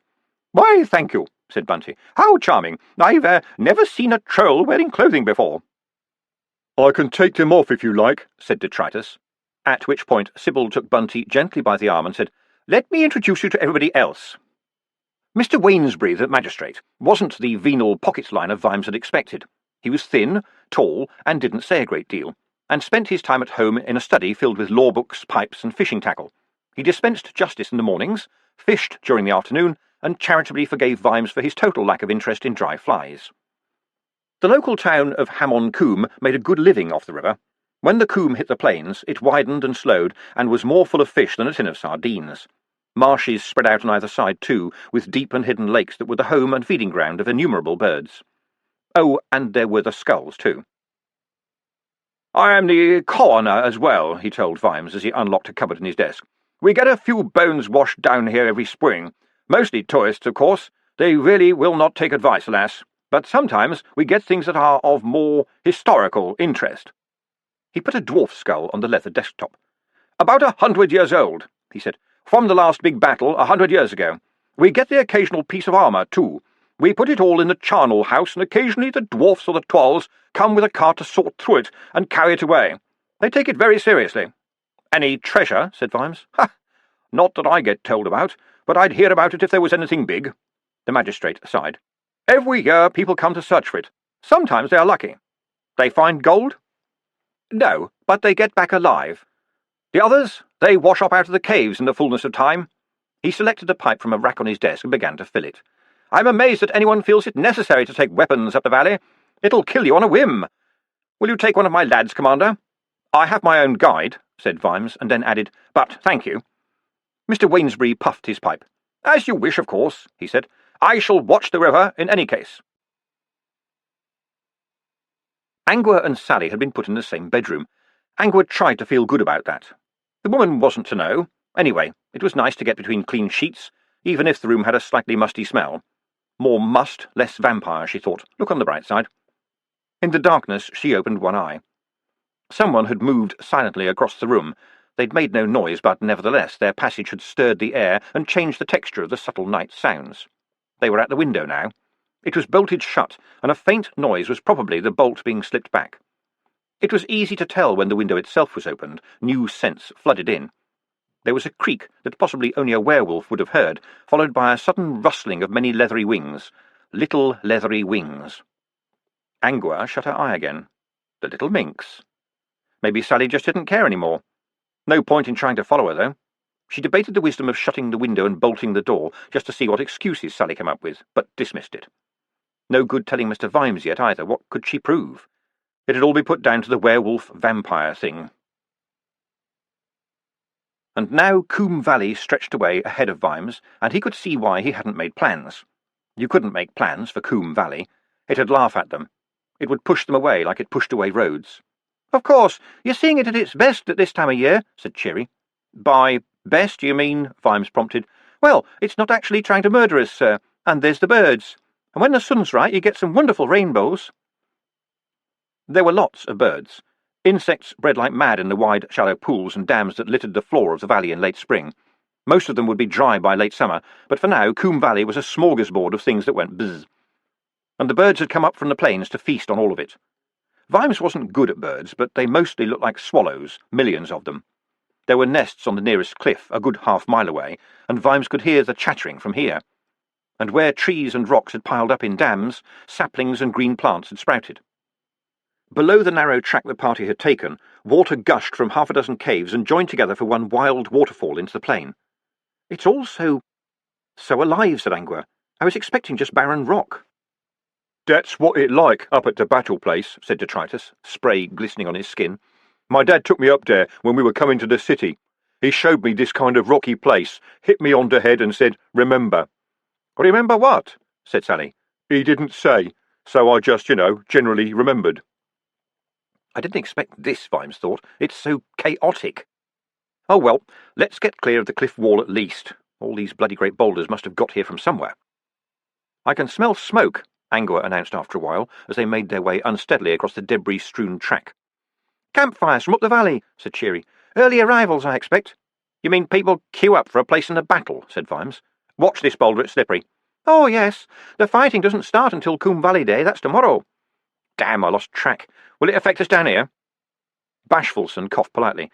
I don't think so, Commander. This area's too dangerous to fight in. Well, yes, I can see it would be terrible if anyone got hurt, said Vimes, climbing over a long heap of rotting timber. That would spoil the day for everyone. Historical recreation, he thought glumly, as they picked their way across, under, over, or through the boulders and insect-buzzing heaps of splintered timber with streamlets running everywhere. Only we do it with people dressing up and running around with blunt weapons, and people selling hot dogs, and the girls all miserable because they can only dress up as wenches, wenching being the only job available to women in the olden days. But the dwarfs and the trolls, they fight it again for real. Like perhaps, if they fight it enough times, they'll get it right. Now there was a hole in the track in front of him, half blocked with the winter's debris, but still managing to swallow a whole streamlet. It poured, foaming into the depths. There was a booming noise far below. When he knelt down and touched the water, it was so cold it stung. Yes, watch out for sinkholes, Commander, said Bashfulson. This is limestone. Water wears it away quite quickly. We'll probably see some much bigger ones. Often they're hidden by rotting debris. Watch where you tread. Don't they get blocked up? Oh, yes, sir. You've seen the size of the rocks that roll down here. It must be like a giant game of billiards. Something like that, I expect, said Bashfulson carefully. After 10 minutes, Vimes sat down on a log, pulled off his helmet, took out a big red handkerchief and wiped his forehead. It's getting hotter, he said, and everywhere in his bloody place looks the same. Ow! He slapped at his wrist. The midges can be a bit extreme, sir, Cheery volunteered. It's said that when they bite extra hard, there's a storm coming. They both looked up at the mountains. There was a yellow haze at the far end of the valley and clouds between the peaks. Oh, good, said Vimes, because it feels like that bite went to the bone. I wouldn't worry too much, Commander, said Cheery. The big Coombe Valley storm was a once-in-a-lifetime occurrence. It certainly was a lifetime if you were caught in it, said Vimes. This damn place is getting to me, I don't mind admitting it. By now the rest of the squad had caught up. Sally and Detritus were visibly suffering from the heat. The vampire sat down in the shade of a big rock without saying anything. Brick lay down by the icy stream and stuck his head in it. I'm afraid I'm not much help here, sir, said Angua. I can smell dwarf, but that's about it. There's just too much damn water everywhere. Maybe we won't need your nose, said Vimes. He unslung the tube that contained Sybil's sketch, unrolled the drawing and pinned the ends together. Give me a hand with this, will you, Cherry? He said. Everyone else get some rest, and don't laugh. He lowered the circlet of mountains over his head. There was a cough from Angua, which he pretended to ignore. OK, said Vimes, turning the stiff paper to get the mountains lined up just above their pencilled outlines. That's Copperhead over there and Corrie Celesti over there, and they line up pretty well against the drawing. We're practically on top of it already. Not really, Commander, said Bashfulson behind him. They're both almost 200 miles away. They'd look pretty much the same from anywhere in this part of the valley. You need to look at the nearer peaks. Vimes turned. OK, what's that one that looks really steep on the left-hand side? That is the King, sir, said Cheery. He's about 10 miles away. Really? It looks closer. Vimes found the mountain on the drawing. And that small one over there, he said, the one with 2 peaks. I don't know the name, sir, but I can see the one you mean. They're too small and too close together, Vimes muttered. Then walk toward them, sir. Mind where you're putting your feet. Only tread on bare rock. Keep off piles of debris. The Greg is right. It could be over an old sinkhole and you might drop right through. OK. About halfway between them is that funny-shaped little outcrop. I'll head directly for it. You watch where I'm putting my feet too, will you? Trying to keep the paper level, stumbling on rocks, splashing through icy rivulets, Vimes walked the lonesome valley. Damn and blast! Sir? Vimes peered over the top of his ring of paper. I've lost the King. That damn great ridge of boulders is in the way. Hold on. I can see that mountain with the chunk taken out of it. It looked so simple. It would have been simple if Coombe Valley had been flat and not littered with rubbish like the 10-pin bowling alley of the gods. In some places they had to backtrack because of a wall of tangled, stinking, gnat-infested timber blocked the way. Or the barrier was a wall of rocks the length of a street, or a wide, mist-filled, thundering cauldron of white water that elsewhere would have a name like the Devil's Cauldron, but here was nameless because this was Coombe Valley, and for Coombe Valley there just weren't enough devils, and they didn't have enough cauldrons. And the flies stung, and the sun shone, and the rotting wood and damp air and lack of wind created a sticky, swamp-like miasma that seemed to weaken the muscles. No wonder they fought at the other end of the valley, Vimes thought. There was air and wind up there, at least you'd be comfortable. Sometimes they'd come out into a clear stretch that looked quite like the scene that Methodia Rascal had painted, but the nearby mountains didn't quite match up, and it was off again into the maze. You had to detour and then detour around the detour. At last, Vimes sat down on a bleached, crumbling log and put the paper aside. "We must have missed it," he said, panting. "Or Rascal didn't get the mountains quite right. Or maybe even a slice of mountain fell off in the last 100 years. It could have happened. We could be 20 feet away from whatever it is we're looking for and still miss it." He slapped a gnat off his wrist. "Cheer up, sir. I think we're fairly close," said Cheery. "Why? What makes you think that?" said Vimes, wiping his brow. "Because I think you may be sitting on the painting, sir. It's very dirty, but that looks like rolled-up canvas to me." Vimes stood up quickly and inspected the log. One corner of what he'd taken to be yellow-grey bark peeled back to reveal paint on the other side. "And those timbers over there?" Cheery began, but stopped because Vimes had raised a finger to his lips. There were indeed some long, thin pine saplings lying nearby, stripped of all branches. They would have gone unnoticed if it wasn't for the presence of the rolled-up painting. They did just what we did, Vimes thought. It was probably easier if they had enough dwarfs to hold up the painting. The mountains would be properly coloured, not just pencil lines, and it would be more accurate on a bigger canvas. They could take their time, too. They thought they were well ahead of me. All they were worried about was some bloody mystic symbol. He drew his sword and beckoned Cheery to follow him. "There's not just dark dwarfs here, then," he thought, creeping around the nearby rocks. "They wouldn't have stood out here in daylight, so let's see how many stayed on guard." None, as it turned out. It was something of an anticlimax. Beyond the rocks was the spot that X would have marked, if there had been an X. They must have been really confident, Vimes realised. By the look of it, they'd moved tons of rock and stricken timber, and there were the crowbars to prove it. Right now would be a really good time for Angua and the others to catch us up, he decided. In front of them was a hole about 6 feet wide. A steel bar had been laid across it, bedded into 2 freshly chiselled grooves, and from the bar a stout rope disappeared into the depths. From far below came the thunder of dark waters.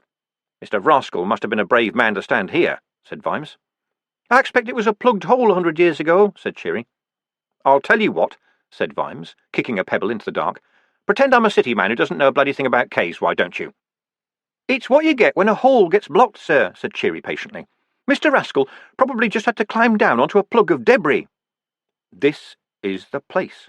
So, this is where he found the talking cube, Vimes thought. Ignoring Cheery's protests, because he was the commander round here, he swung down onto the rope and lowered himself a few feet. There, tucked under the lip of the hole, a stubby piece of iron was rusted into the rock. A few links of equally rusted chain hung from it. It sang in its chains. "There was a note about the thing being in chains," he said. "Well, there's some chain here, and what could be the stub of a knife." "Dwarf steel, sir," said Cheery reproachfully. "It does last." "It could last all that time?" "Oh, yes. I expect the sink became a fountain for a while since Rascal's day and forced the blockage out. That sort of thing happens all the time in Coombe Valley. What are you doing, sir?" Vimes was staring down into the darkness. Below, unseen, dark waters churned. So the messenger climbed up this hole, he thought. Where to hide the cube safely? There could be trolls up above, but a fighting dwarf would have a dagger, certainly, and they loved chains. Yes, here would be a good place. And he'd be back soon anyway. "Old men climb down this," he said, staring down the rope into the dark. "Old dwarfs, sir, yes. We're strong for our size. You're not going down, are you, sir?" "There's a side tunnel down there." "There must be a side tunnel down there," said Vimes. Thunder rumbled far up in the mountains. "But the others will be here soon, sir. Aren't you rushing things?" "Don't wait for them." "No. Tell them to follow me. Look, we've lost time. I can't hang around all day." Cheery hesitated and then pulled something out of a pouch on her belt. "Then at least take these, sir," she said. He grabbed the little package as it fell. It was surprisingly heavy.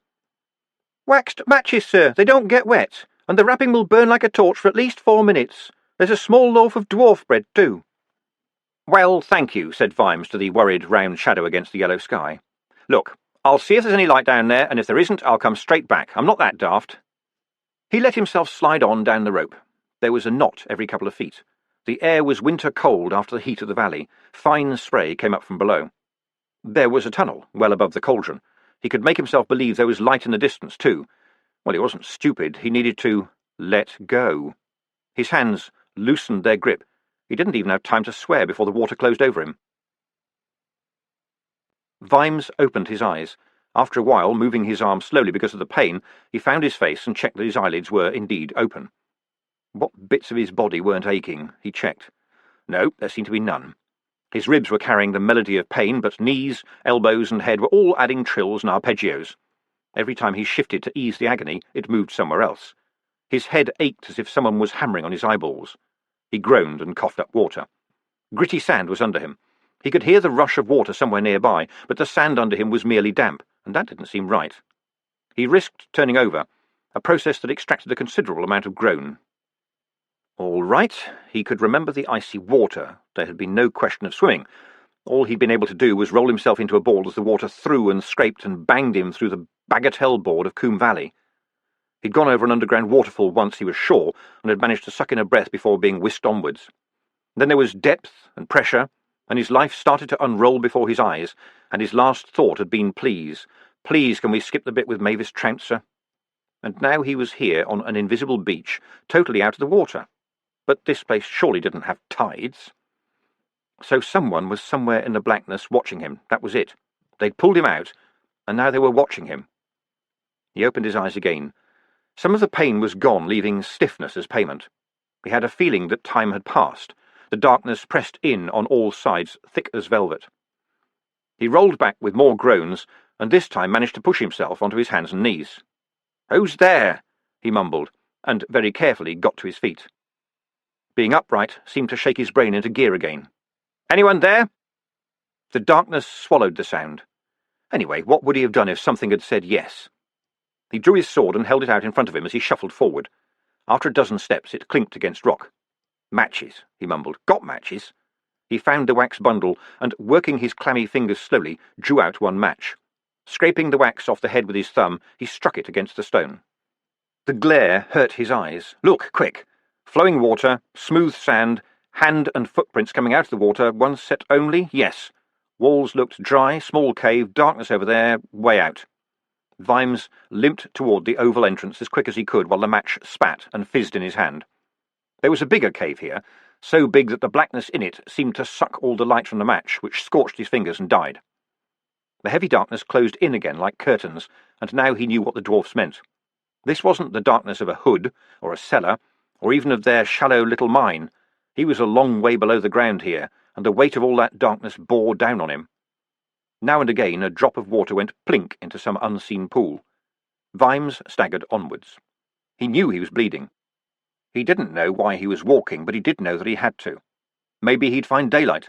Maybe he'd find a log that had been washed in here and float his way out. He wasn't going to die, not down here in the dark a long way from home. A lot of water was dripping in this cavern. A lot of it was going down his neck right now, but there were plinks on every side. Ha! Water trickling down your neck and odd noises in the shadows. Well, that's when we find out if we've got a real copper, right? But there were no shadows here. It wasn't light enough. Perhaps that poor sod of a dwarf had wandered through here, but he found a way out. Maybe he knew the way, maybe he had a rope, maybe he was young and limber, and so he'd got out, dying on his feet, and tucked away the treasure out of the way, and then went down the valley wading through his grave. That's how it could take people. He remembered Mrs. Oldsburton, who went mad after her baby died, cleaning everything in the house, every cup, wall, ceiling and spoon, not seeing anybody or hearing anything, just working all day and all night. Something in the head went click and you found something to do, anything to stop yourself thinking. Best to stop thinking that the way out the dwarf had found had been the one Vimes had dropped in by, and he had no idea where that was now. Maybe he could simply jump back in the water, knowing what he was doing this time, and maybe he'd make it all the way down to the river before the turbulent currents battered him to death. Maybe he... Why the hell had he let go of that rope? It had been like that little voice that whispers jump when you're at a cliff edge or touch the fire. You didn't listen, of course. At least, most people didn't, most of the time. Well, a voice had said let go, and he had. He shuffled on, aching and bleeding, while the dark curled its tail around him. "He'll be back soon, you know," said Sybil. even if it's at the very last minute." Out in the hall, a big grandfather clock had just stopped chiming 5:30. "I'm sure he will," said Bunty. They were bathing young Sam. "He's never late," Sybil went on. "He says if you're late for a good reason, you'll be late for a bad one, and it's only 5:30 anyway." "Plenty of time," Bunty agreed. "Fred and Nobby did take the horses up to the valley, didn't they?" said Sybil. "Yes, Sybil, you watched them go," said Bunty. She looked over Sybil's head to the gaunt figure of her husband, who was standing in the hall doorway. He shrugged hopelessly. "Only the other day he was running up the stairs as the clocks were striking 6, Sybil said, calmly soaping young Sam with a sponge shaped like a teddy bear. "The very last second. You wait and see."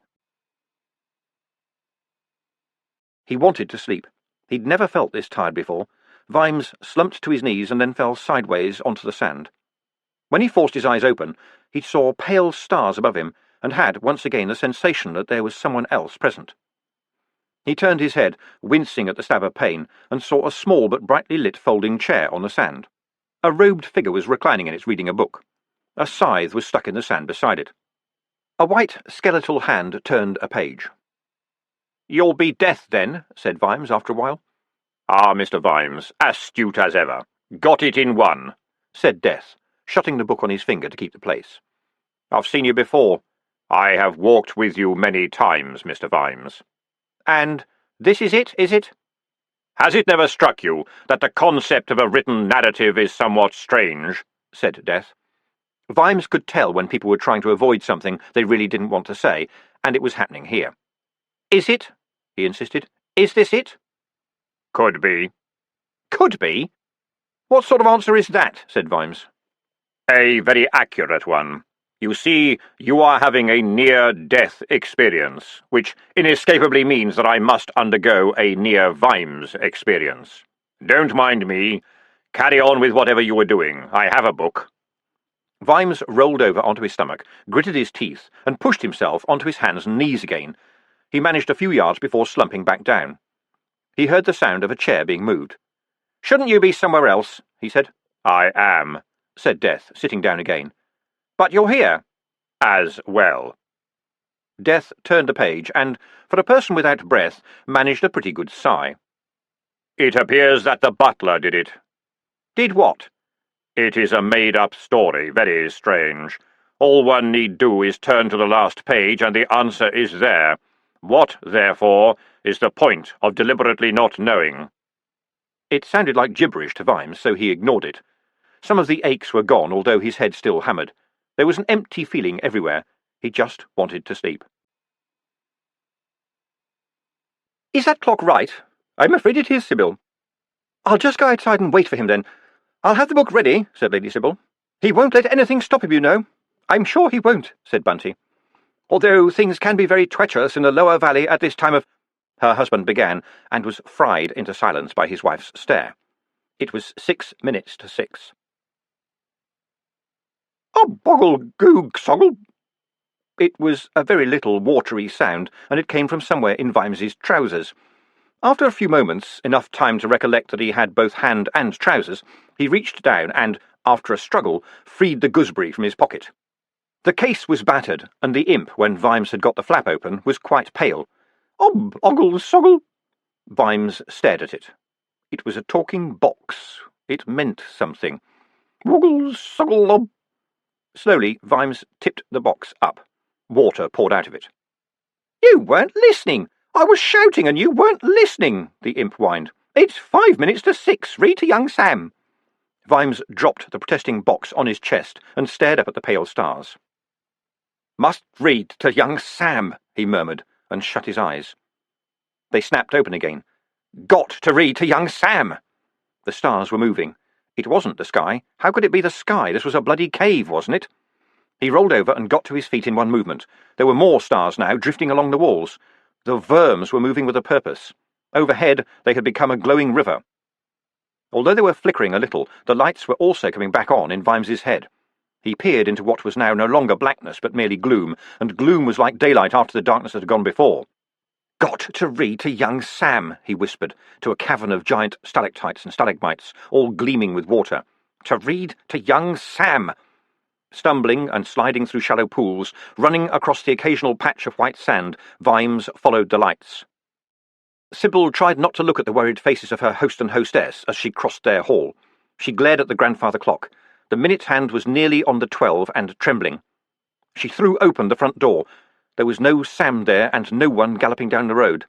The clock struck the hour. She heard someone step quietly beside her. "Would you like me to read to the young man, madam?" said Willikins. "Perhaps a man's voice would—" "No, I'll go up," said Sybil quietly. "You wait here for my husband. He won't be long," she added firmly. "Yes, madam. He'll probably be quite rushed." "I shall usher him up without delay, madam." "He will be here, you know." "Yes, madam." "He will walk through walls." Sybil climbed the stairs as the chimes ended. The clock was a wrong clock, of course it was. Young Sam had been installed in the old nursery of the house, a rather sombre place full of greys and browns. There was a truly frightening rocking horse, all teeth and mad glass eyes. The boy was standing up in his cot. He was smiling, but the smile faded into puzzlement as Sybil pulled up a chair and sat down next to him. "Daddy has asked Mummy to read to you tonight, Sam," she announced brightly. "Won't that be fun?" Her heart did not sink. It could not. It was already as low as any heart could go, but it curled up and whimpered as she watched a little boy stare at her, at the door, at her again, and then throw back his head and scream. Vimes, half limping and half running, tripped and fell into a shallow pool. He'd stumbled over a dwarf, a dead one, very dead. So dead, in fact, that the dripping water had built a small stalagmite on him, and with a film of milky stone had cemented him to the rock against which he sat. "Got to read to young Sam," Vimes told the shadowy helmet earnestly. A little way away on the sand was a dwarf's battle-axe. What was going on in Vimes's mind was not exactly coherent thought, but he could hear faint noises up ahead, and an instinct older than thought decided there was no such thing as too much cutting power. He picked it up. It was covered with no more than a thin coat of rust. There were other humps and mounds on the cavern floor, which, now that he came to look at them, might be— "No time! Read book!" At the end of the cavern, the ground sloped up, and had been made treacherous by the dripping water. It fought back, but the axe helped. One problem at a time. Climb hill, read book. And then the screaming started.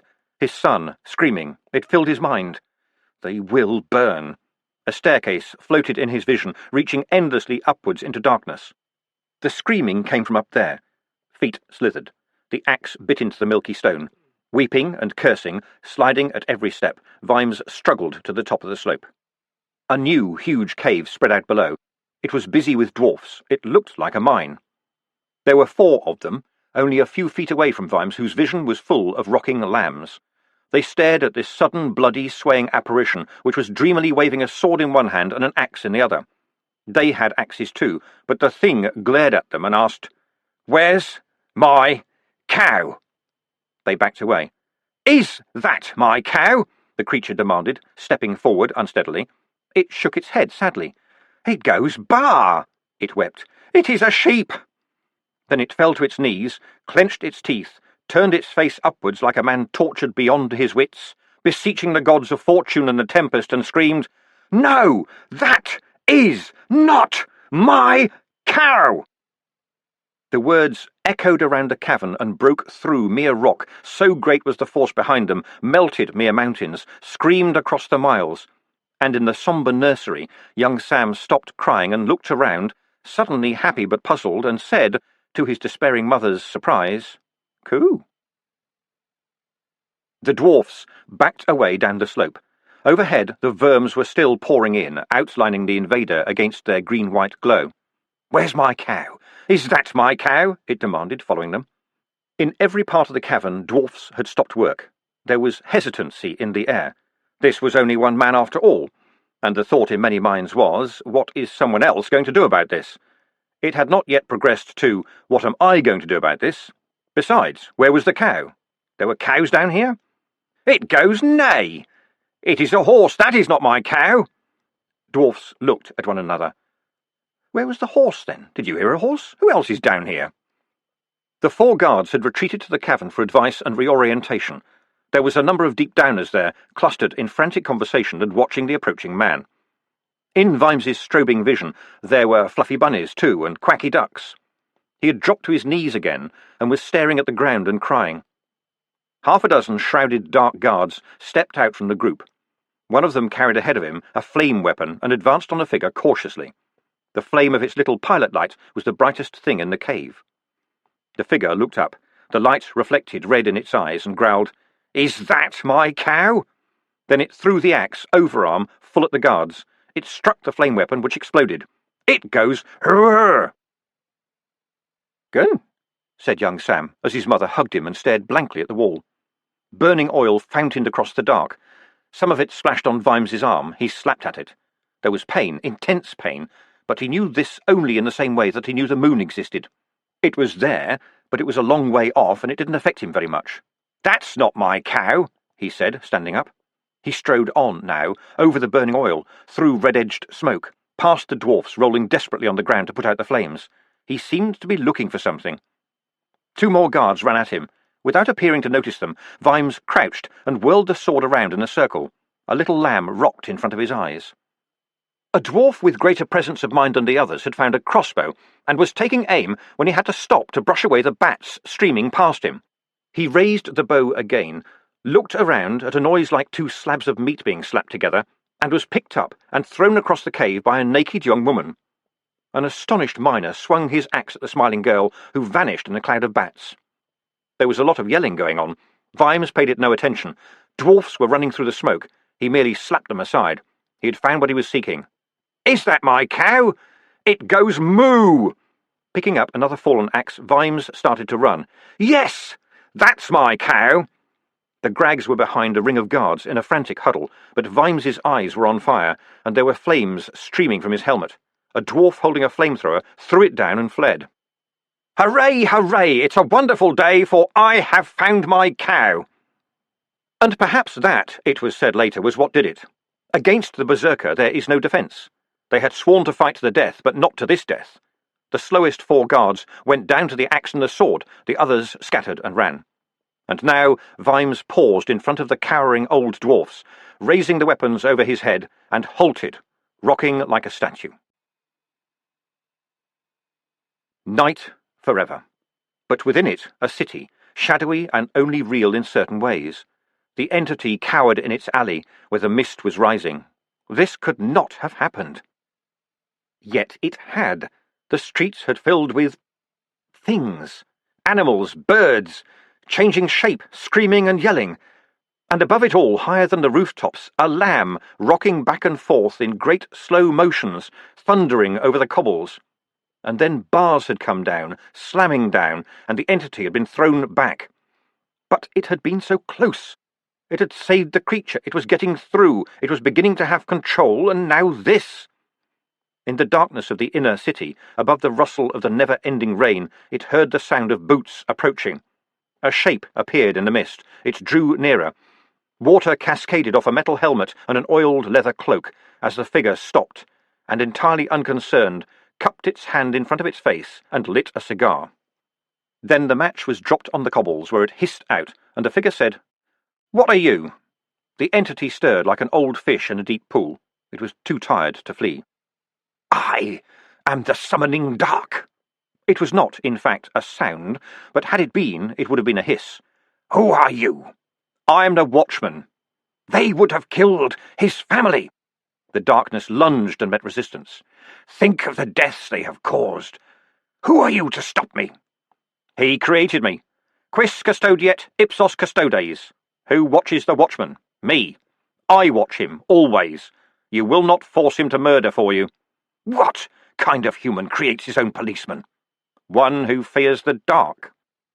And so he should, said the entity, with satisfaction. Indeed, but I think you misunderstand. I am not here to keep darkness out. I'm here to keep it in. There was a clink of metal as the shadowy watchman lifted a dark lantern and opened its little door. Orange light cut through the blackness. Call me the guarding dark. Imagine how strong I must be. The summoning dark backed desperately into the alley, but the light followed it, burning it. And now, said the watchman, get out of town. And went down as a werewolf landed on his back. Angua drooled. The hair along her spine stood out like a saw blade. Her lips curled back like a wave. Her growl was from the back of a haunted cave. Altogether, these told the brain of anything monkey-shaped that movement meant death. and that stillness, while it also meant death, didn't mean immediate, this actual second death, and was therefore the smart monkey option. Vimes didn't move. The growl knotted his muscles. Terror was in control. "I salute you," said a thought that was not his, and he felt the sudden absence of something whose presence he had not noticed before. In the blackness behind his eyes, some dark fin swished and vanished. He heard a whimper, and the weight on him disappeared. He rolled over and saw, fading in the middle of the air, a crude drawing of an eye with a tail. It dwindled into nothing, and the all-enveloping darkness slowly gave way to the light of the verms. Blood had been spilled. They were pouring down the walls. He felt... A certain amount of time passed. Vimes jerked awake. "I read it for him," he said, mostly to reassure himself. "You did, sir," said the voice of Angua behind him. "Very clearly, too. We were more than 200 yards away. Well done, sir. We thought you ought to have a rest." "What have I done well?" said Vimes, sitting up. The movement filled his world with pain, but he managed a brief glimpse before slumping back. There was a lot of smoke in the cave, but there were actual torches flickering here and there, and a great many dwarfs, some distance away, some sitting down, some standing around in groups. "Why are there so many dwarfs here, Sergeant?" he asked, looking up at the cavern roof. "That is, why are there so many dwarfs here that aren't actually trying to kill us?" "They're from the Low King, sir. We're their prisoners, sort of. But not exactly." "Of Reese? Bugger that," said Vimes, trying to get to his feet again. "I saved his bloody life once." He managed to get upright, but then the world pivoted around him, and he would have fallen if Angua hadn't caught him and lowered him onto a rock. Well, at least he was sitting up now. "Not exactly prisoners," Angua said. "We can't go anywhere, but since we wouldn't know where to go even if we could go anywhere, it's all a bit moot. Sorry I'm only in a shift, sir. You know how it is. The dwarfs have promised to fetch my gear. It's all gone political, sir. The dwarf in command seems a decent sort, but he's way out of his depth, so he's sticking to what he knows, sir. And, he doesn't know a lot. Do you remember anything about what happened? You've been out for a good 20 minutes. Yes, there were... woolly lambs? Vimes's voice trailed into silence for a while. Somehow what he'd just said took the ring of veracity and dropped it in a deep, deep hole. There weren't woolly lambs, right? He asked hopelessly. I didn't see any, said Angua carefully. I did see a striding, screaming, vengeful maniac, sir, but in a good way, she added. The internal Vimes looked at memories he didn't remember from the first time around. He began. Everything's sort of fine, sir, said Angua quickly. But come and see this. Bashfulson said you ought to see everything. Bashfulson, he's the know-it-all dwarf, right? He said. It's all coming back, sir, said Angua. Good. He was a bit worried about that. Vimes was steadier on his feet now, but his right arm hurt like hell, and all the other pains that the day had accumulated were coming back and waving. Angua carefully led him through puddles and across rocks as slippery as wet marble until he reached a stalagmite. It was about 8 feet high. It was a troll. It wasn't a rock shaped like a troll. It was a troll. They only got stonier when they died, Vimes knew, but the lines of this one had been softened by the milky rock dripped on the troll's head. But now look at this, sir, said Angua, leading him on. They were destroying them. There was another stalagmite, lying on its side in a pool. It had been smashed off at the base, and it was a dwarf. Dwarfs crumble after death, just like humans, but all the armour, mail, chains, and heavy leather mean there's no great change to the eye of the casual observer. The flowing rock had covered it all like a glistening shroud. Vimes straightened up and looked across the cavern.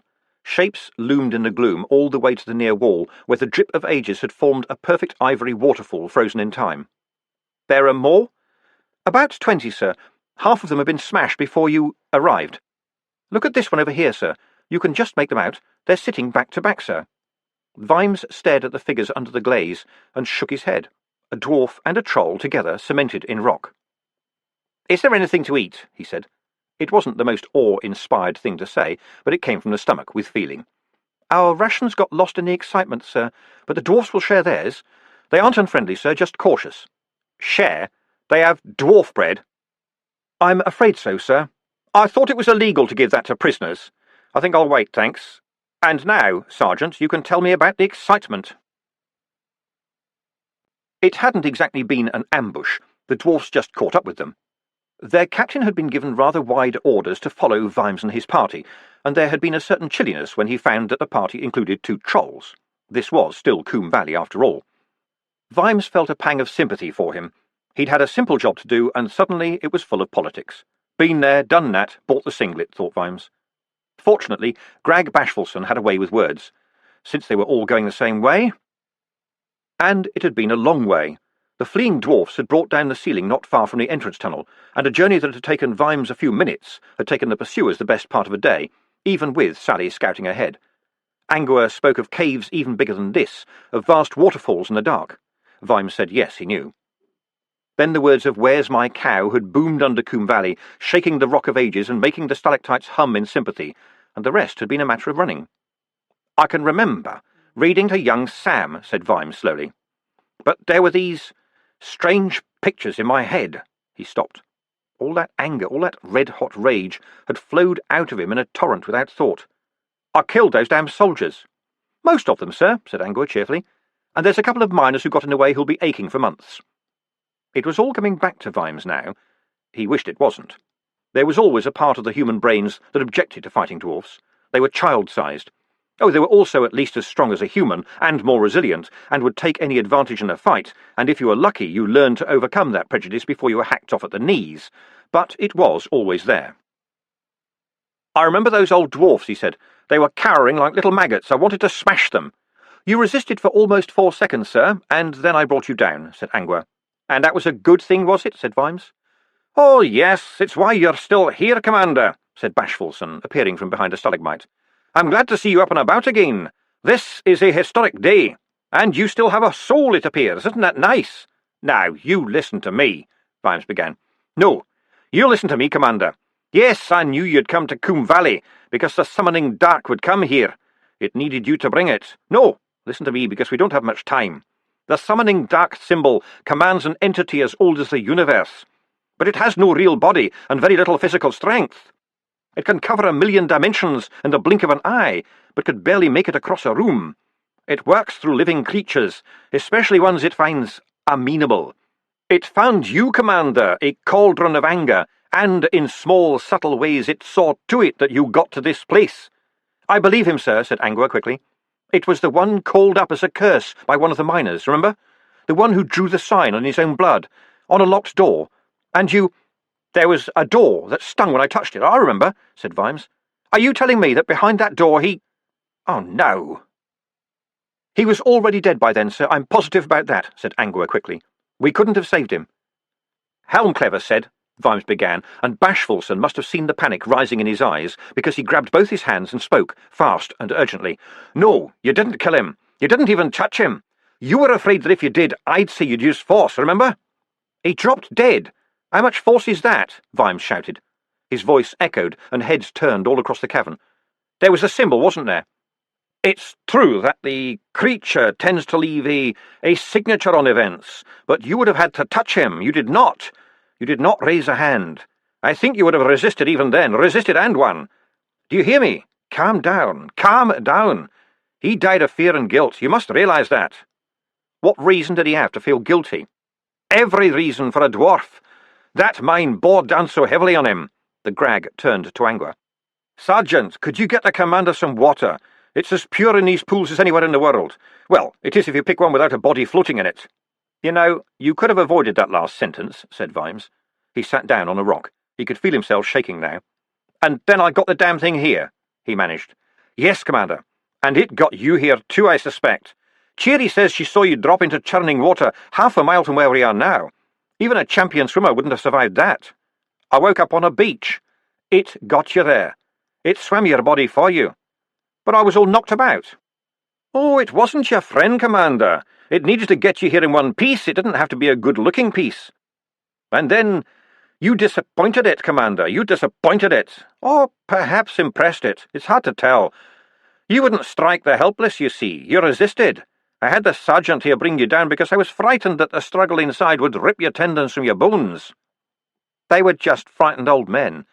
"And so it appears to have let you go," said the dwarf. "I wonder why.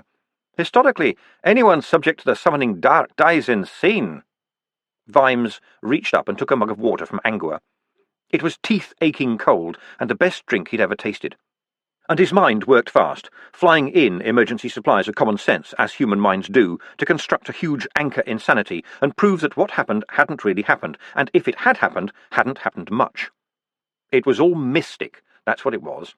Oh, it might all be true, but how could you ever tell? You had to stick to the things you can see, and you had to keep reminding yourself of that too. Yeah, that was it. What had really happened, eh? A few signs? Well, anything can look like you want it to if you're worried and confused enough, yes? A sheep can look like a cow, right? Ha! As for the rest, well, Bashfulson seemed a decent lad, but you didn't have to buy into his world view. Same with Mr. Shine. That sort of thing could spook you. He'd been wound up about young Sam, and when he'd seen those devil guards, of course he'd gone for them. He hadn't been getting much sleep lately. It seemed like every hour brought some new problem. The mind played funny tricks. Surviving the underground river? Easy. He must have kept himself afloat. There were a lot of things the body would rather do than die. There. Some logical thought, and the mystic becomes, well, straightforward. You can stop feeling like some puppet and become a man with a purpose once again.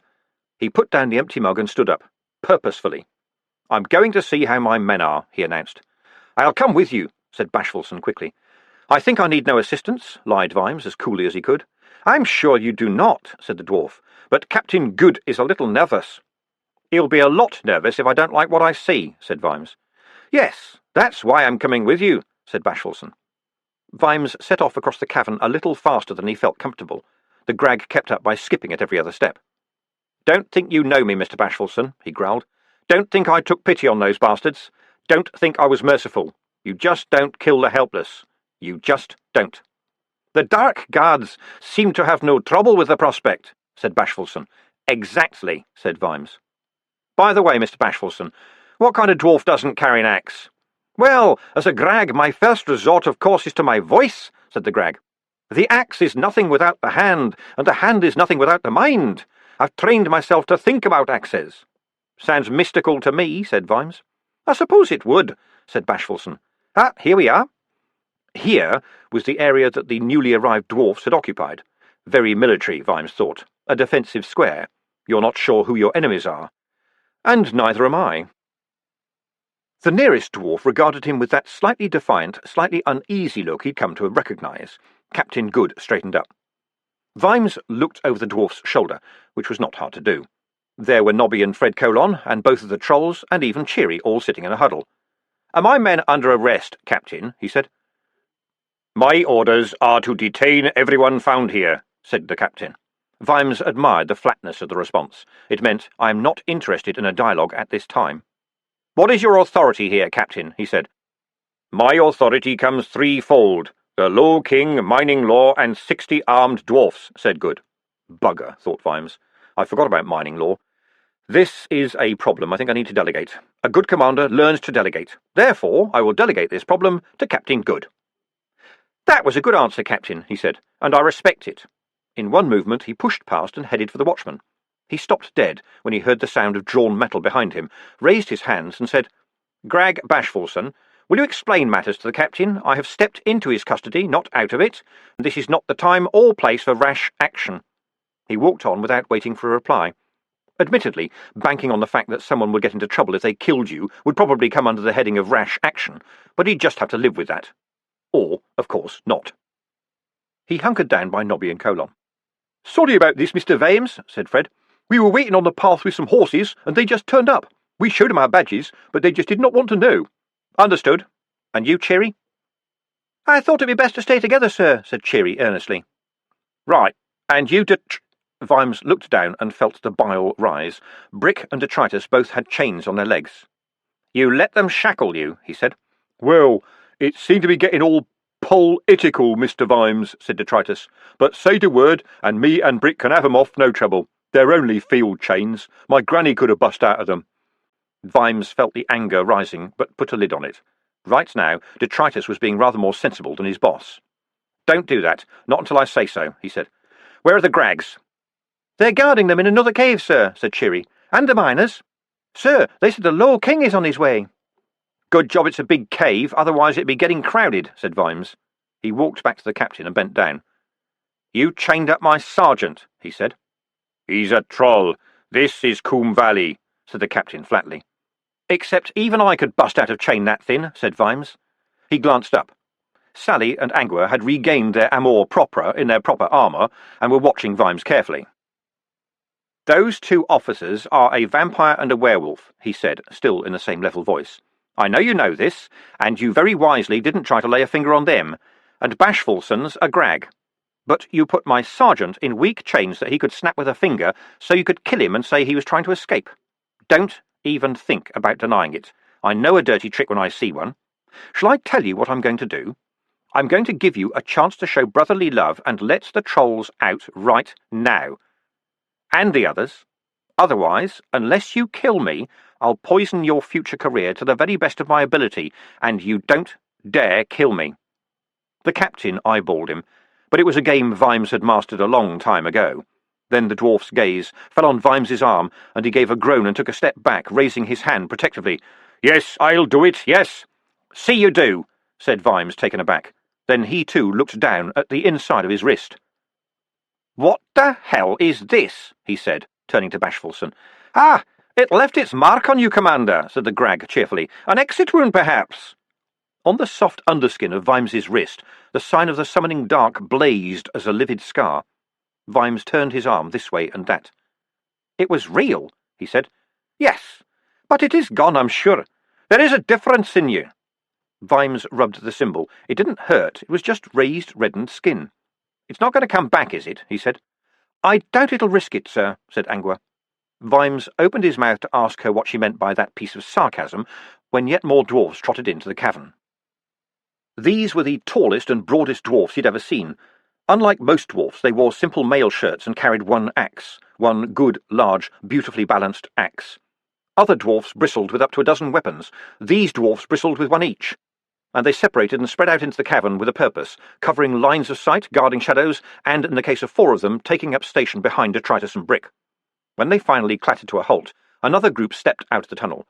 Vimes recognised Rhys, low king of the dwarfs. He stopped, looked around, glanced briefly at Vimes, and summoned the captain to him. "We have everything?" "Sire," said Good nervously. "You know what I mean, Captain." "Yes, but we found nothing on any of them, sire. We searched them, and we've gone over the floor 3 times. "Excuse me," said Vimes. "Commander Vimes," said the king, turning and greeting Vimes like a long-lost son. "'Tis good to see you."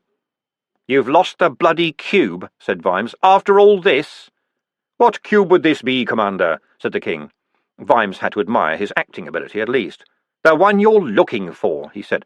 "The one dug up in my city, the one all this fuss is about. They wouldn't throw it away because they're grags, right? You can't destroy words. It's the worst crime there is. They can't destroy it, and they don't dare hide it. So they'd keep it with them." The low king looked at Captain Good, who swallowed. "It's not in this cave," he muttered. "They wouldn't leave it anywhere else," said Vimes. "Not now. Someone might find it." The luckless captain turned to his king, seeking help there. "There was panic everywhere when we arrived, sire," he protested. "People running and screaming, fires everywhere. Complete chaos, sire. All we can be sure of is that no one got out. And we searched them all, sire. We searched them all." Vimes shut his eyes. Memories were fading fast as common sense walled up all those things that could not have happened, but he recalled the panicking grags, hunched over something. Had there been just a twinkle of blue and green specks? Time for a long shot. "Corporal Nobbs, come here," he said. "Let him through, Captain, I insist." Good didn't protest. His spirit was broken. A reluctant Nobby was produced. "Yes, Mr. Vimes," he said. "Corporal Nobbs, did you obtain that precious thing I asked you to acquire?" said Vimes. What would that be, sir?" said Nobby. Vimes's heart leapt. Nobby's face was an open book, albeit the kind that got banned in some countries. "Nobby, there are times when I'll put up with you mucking about. This isn't one of those," he said. "Did you find the thing I asked you to look for?" Nobby looked into his eyes. Oh, yes, sir," he said. Yes, we rushed in, you see, and people were running everywhere, and there was, like, smoke." Nobby's face glazed, and his lips moved soundlessly in an agony of creation. And I was bravely fighting when what did I see but a sparkly thing rolling and being kicked about, and I thought, I'd just bet that's the very same sparkly thing Mr. Vimes very specifically told me to be looking out for. And here it is, all safe." He pulled a small, glittering cube out of his pocket and held it out. Vimes was faster than the king. His hand shot forward, closed over the cube, and was locked in a fist in the skin of a second. "Well done, Corporal Nobbs, for obeying my orders so concisely," he said, and stifled a grin at Nobby's impeccably dreadful salute. "I believe that is dwarf property, Commander Vimes," said the king calmly. Vimes opened his hand, palm up. The cube, only a couple of inches across, gave off little blue and green glints. The metal looked like bronze that had been corroded by time into a beautiful pattern of greens, blues, and browns. It was a jewel. "He's a king," thought Vimes. "A king on a throne as wobbly as a rocking horse. And he's not nice. It's not a job where the nice last long. He even got a spy into my watch. I will not put my faith in kings. Right now, who do I trust? Me. One thing I do know is that no damn demon got inside my head, no matter what they say. I wouldn't buy that, even if they threw in a lifetime supply of cabbage. No one gets into my head but me. This damn burn is just a coincidence. It doesn't mean anything. But you play the hand you're dealt." "Take it," he said, opening his hand. On his wrist the summoning dark glowed. "I ask you to give it to me, Commander," said Rees. "Take it," Vimes repeated, and he thought, "Let's see what you believe, shall we?" The king reached out, hesitated, and then slowly withdrew his hand. "Or perhaps," he said, as if the thought had just occurred to him, "it might be best to leave it in your celebrated custody, Commander Vimes." "Yes, I want to hear what it has to say," said Vimes, closing his fist again. "I want to know what was too dangerous to know." "Indeed, so do I," said the king of the dwarfs. "We will take it to a place that can—" "Look around you, sire," snapped Vimes. "Dwarfs and trolls died here. They weren't fighting, they were standing together.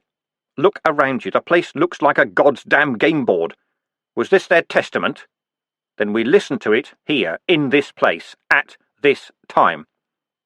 "And supposing what it has to say is dreadful," said the king, "then we listen. I am the king, Vimes. You have no authority here. This is not your city. You stand here defying me with a handful of men and your wife and child not 10 miles away." Rees stopped, and the echoes bounced back from distant caves, tumbling over themselves and dying into a silence that rang like iron. Out of the corner of his ear, Vimes heard Sally say, "Whoops." Bashfulson hurried forward and whispered something in the king's ear. The king's expression changed, as only a politician's face can, into careful amity. "I'm not going to do a thing," Vimes told himself. "I'm just going to stand here." "I do look forward to seeing Lady Sybil again," said Rees. "And your son, of course." "Good. They're staying in a house not 10 miles away," said Vimes. "Sergeant Littlebottom." "Sir," said Cherry. "Please take Lance Constable von Humperdinck with you and go down to the town, will you? Tell Lady Sybil I'm fine," Vimes added, not taking his eyes off the king. "Off you go, right now." As they hurried away, the king smiled and looked around the cavern. Then he sighed. "Well, I cannot afford a row with Ankh-Morpork, not at the moment. Very well, Commander. Do you know how to make it speak?" "No, don't you?" This is a game, right? Vimes thought. A king wouldn't take this kind of gobbiness from anyone, especially when you outnumber them 10 to 1. A row? You'd just have to say that we got caught in a storm in Coombe Valley, which is such a treacherous place, as everyone agrees. He will be greatly missed, and we will certainly hand over his body if ever it turns up. But you're not going to try that, are you, because you need me? You know something about this cavern, yes? And whatever's going to happen, you want good old not-sharp by Godsey straight Sam Vimes to tell the world. "No two cubes are alike," said Rees. "It is usually a word, but sometimes a breath, a sound, a temperature, a point in the world, the smell of rain, anything. I understand that there are many cubes that have never spoken." "Really?" said Vimes. "But this thing damn well gabbled, and whoever sent it out of the valley wanted it to be heard, so I doubt it only starts talking when a virgin's tear falls on it on a warm Tuesday in February. And this one started chatting very smartly to a man who didn't know a word of dwarfish, too." "But the speaker would want dwarfs to hear it, surely," the king protested. "It's a 2,000-year-old legend. Who knows who wanted what?" said Vimes. "What do you want?" This was to Nobby, who had appeared beside him, looking with interest at the cube. "How did that he get past my guards?" said the king. "The knob's sidle," said Vimes, and as a couple of embarrassed guards dropped heavy hands on Nobby's frail shoulders, he added, "No, leave him. Come on, Nobby.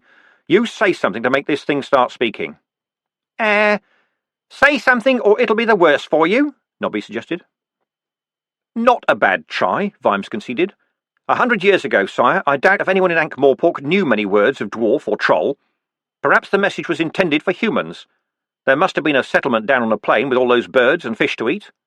Perhaps some more human words than, Nobby, said the king. OK. Open. Speak. Say something. Talk. Spill the beans. Play. No, Mr. Vimes, he's doing it all wrong, Fred Colon shouted. It was in the olden days, right? So it'd be old words like, openeth. Vimes laughed as a thought struck. I wonder, he thought. It could be. This is not really about words. It's about sounds. Noises. Bashfulson was watching the attempt with a puzzled expression. What is the dwarf word for open, Mr. Bashfulson? Said Vimes. In the sense of open a book? That would be dwi, Commander. That won't do. How about say? Why, that would be ag. Or in the preemptive form, eok, Commander. You know, I don't think— Excuse me, said Vimes loudly. The babble of voices stopped. He moved the cube close to his mouth. Orc, he said. The blue and green lights ceased their sparkle, and instead began to form across the metal a pattern of blue and green squares. I thought the artist knew no dwarfish, said the king. He didn't, but he spoke fluent chicken, said Vimes. I'll explain later. Captain, fetch the grags, the king snapped. The prisoners too, even the trolls, all shall hear this. The metal seemed to be moving over Vimes's skin. Some of the green and blue squares rose slightly proud of the rest of the metal. The box began to speak. There was a crackle that sounded like dwarfish, although Vimes couldn't make out a single word. It was followed by a couple of loud knocking noises. Second convocation Hubland dwarfish, said Bashfulson. That would be right for the time. Whoever is speaking has just said, Art this thing working? The voice spoke again. As the cracked old syllables unrolled, Bashfulson went on. The first thing Tack did, he wroten himself. The second thing Tack did, he wroten the laws. The third thing Tack did, he wroten the world. The fourth thing Tack did, he wroten a cave. The fifth thing Tack did, he wroten a geode, a egg of stone. And in the gloaming of the mouth of the cave, the geode hatched and the brothers were born. The first brother walked toward the light and stood under the open sky. This is just the story of the things Tack wrote, Cheery whispered to Vimes. Vimes shrugged and watched as some of the bodyguards hustled the old grags in the circle, Ardent among them. It's not new or anything, Vimes said, disappointed. Every dwarf knows it, sir. He was the first dwarf, Bashfulson translated. He found the laws Tack had written, and he was endarkened. The crackling voice went on, and then Bashfulson, who had his eyes closed in concentration, opened them in shock. This time he didn't bother with the oldie world language. Then Tack looked upon the stone, and it was trying to come alive, and Tack smiled and wrote All things strive, said the dwarf, raising his voice above the growing commotion around him. And for the service the stone had given, he fashioned it into the first troll, and delighted in the life that came unbidden. These are the things that Tack wroten. He was shouting now because of the noise level. Vimes felt like an outsider. It seemed that everyone except him was arguing. Axes were being flourished. I who speak to you now am Barayan Bloodaxe, by right of the Scone, the true king of the dwarfs, Bashfulson screamed. The cave went silent, except for the echoing scream returning from distant darkness. We were washed into the caves by the flood. We sought one another, voices in the dark. We are dying. Our bodies are broken by the terrible water with teeth of stone. We are too weak to climb. Water surrounds all. This testament we will entrust to young Strong in the Arm, who is still nimble, in the hope that it will reach the daylight. For the story of this day must not be forgotten. This outcome was not meant. We came to sign a treaty. It was the secret, careful work of many years. The box stopped speaking, but there were faint groans and the rush of water somewhere. Sire, I demand that this should not be heard, shouted Ardent among the grags. It is nothing but lies upon lies. There is no truth in it. What proof is there that this is the voice of Bloodaxe? Captain Good is looking a bit uncertain, Vimes thought. The king's bodyguard? Well, they mostly looked like the stolid kind who stayed loyal and didn't pay much attention. The miners, angry and confused because the old grags are yelling. This is going to go bad really fast. "City watch, to me!" he shouted. The background noises from the cube died, and another voice started to speak. Detritus looked up quickly. "That's old Troll," he said. Bashfulson hesitated for a moment. I am Diamond King of Trolls," he said, looking desperately at Vimes. "Indeed, we came to make peace, but the mist came down upon us, and when it rose, some trolls and dwarfs cried ambush. They fell to fighting, and would not hear our commands. So troll fought troll, and dwarf fought dwarf, and fools made fools of all of us, as we fought to stop a war until a disgusted sky washed us away. And yet we say this, here, in this cave at the end of the world, peace is made between dwarf and troll, and we will march beyond the hand of death together. For the enemy is not troll, nor is it dwarf, but it is the baleful, the malign, the cowardly, the vessels of hatred, those who do a bad thing and call it good, those we fought today. But the willful fool is eternal, and will say—" "This is just a trick," Ardent shouted. "Say this is a trick," Bashfulson continued. "And so we implore, come to the caves under this valley, where you will find us sharing the peace that cannot be broken." The rumbling voice from the box stopped speaking.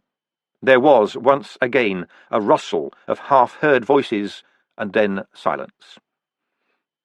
The little squares moved about for a moment like a sliding puzzle, and the sound came back. Now what issued from it was shouts and screams and the clash of steel. Vimes was watching the king's face. Some of this you knew, right? Not all of it, but you didn't look surprised that it was Bloodaxe speaking. Rumours? Old stories? Something in the records? You'll never tell me.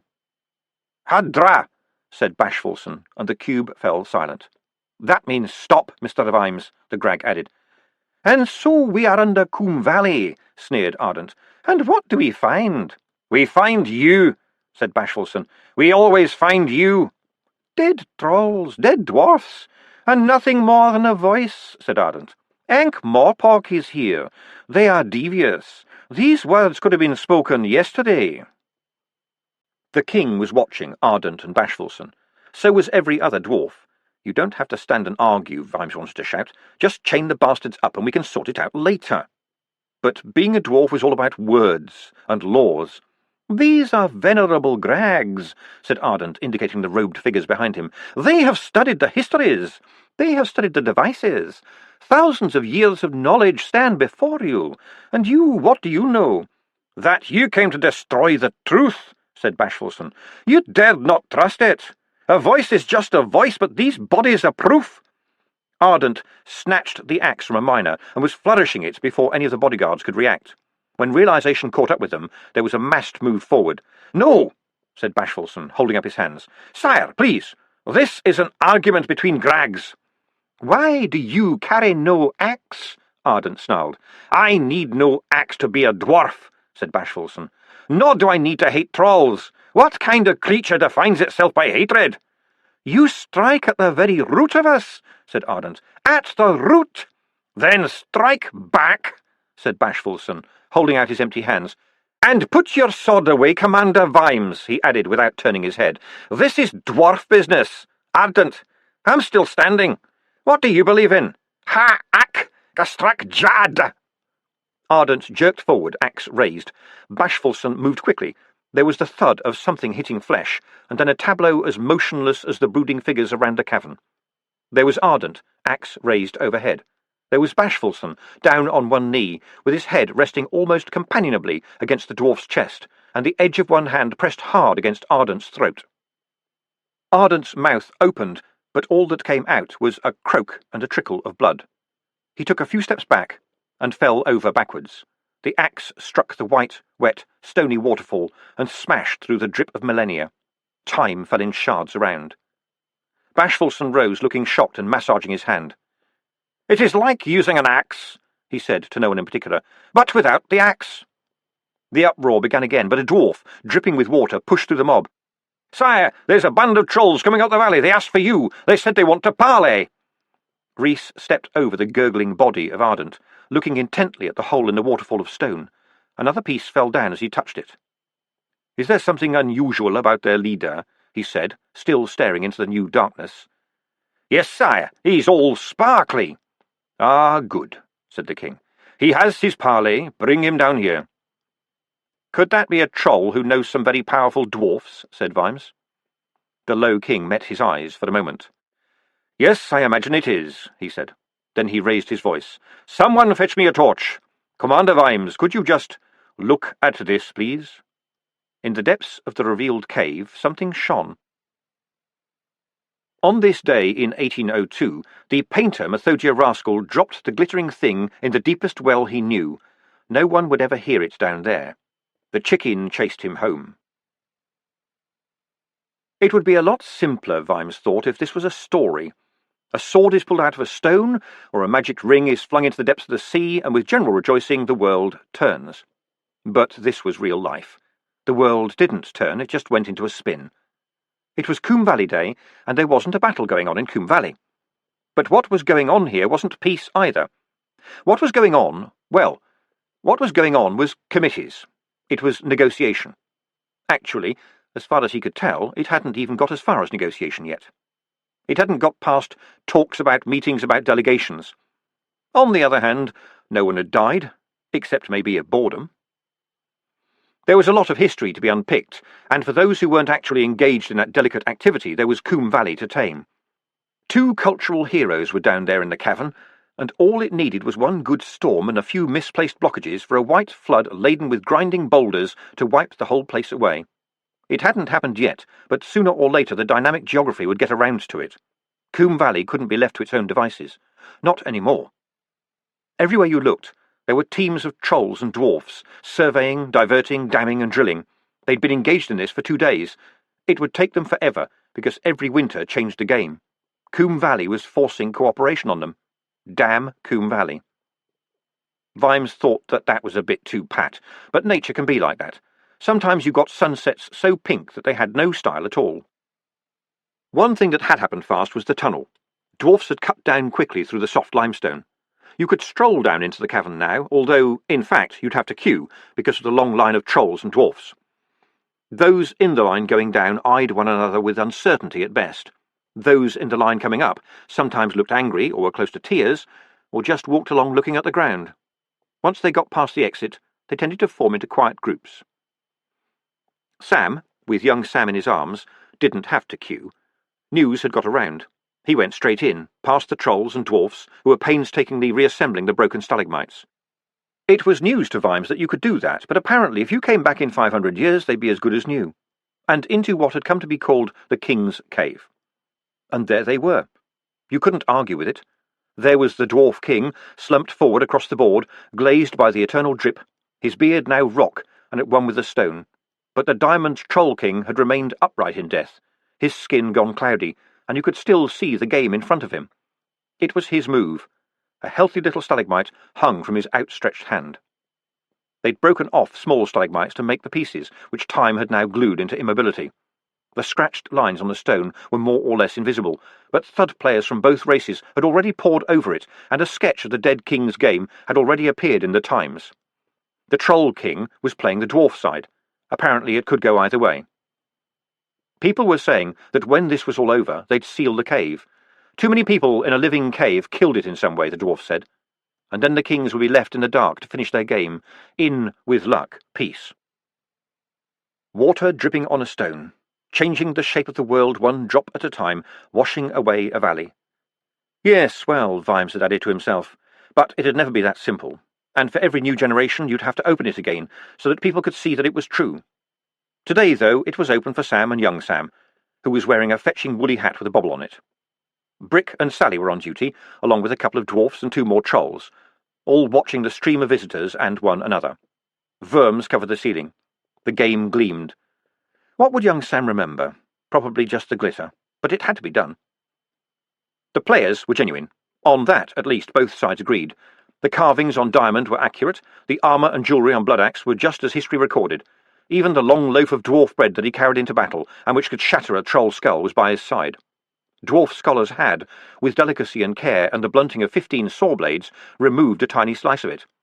Miraculously, it had turned out still to be as edible now as the day it was baked.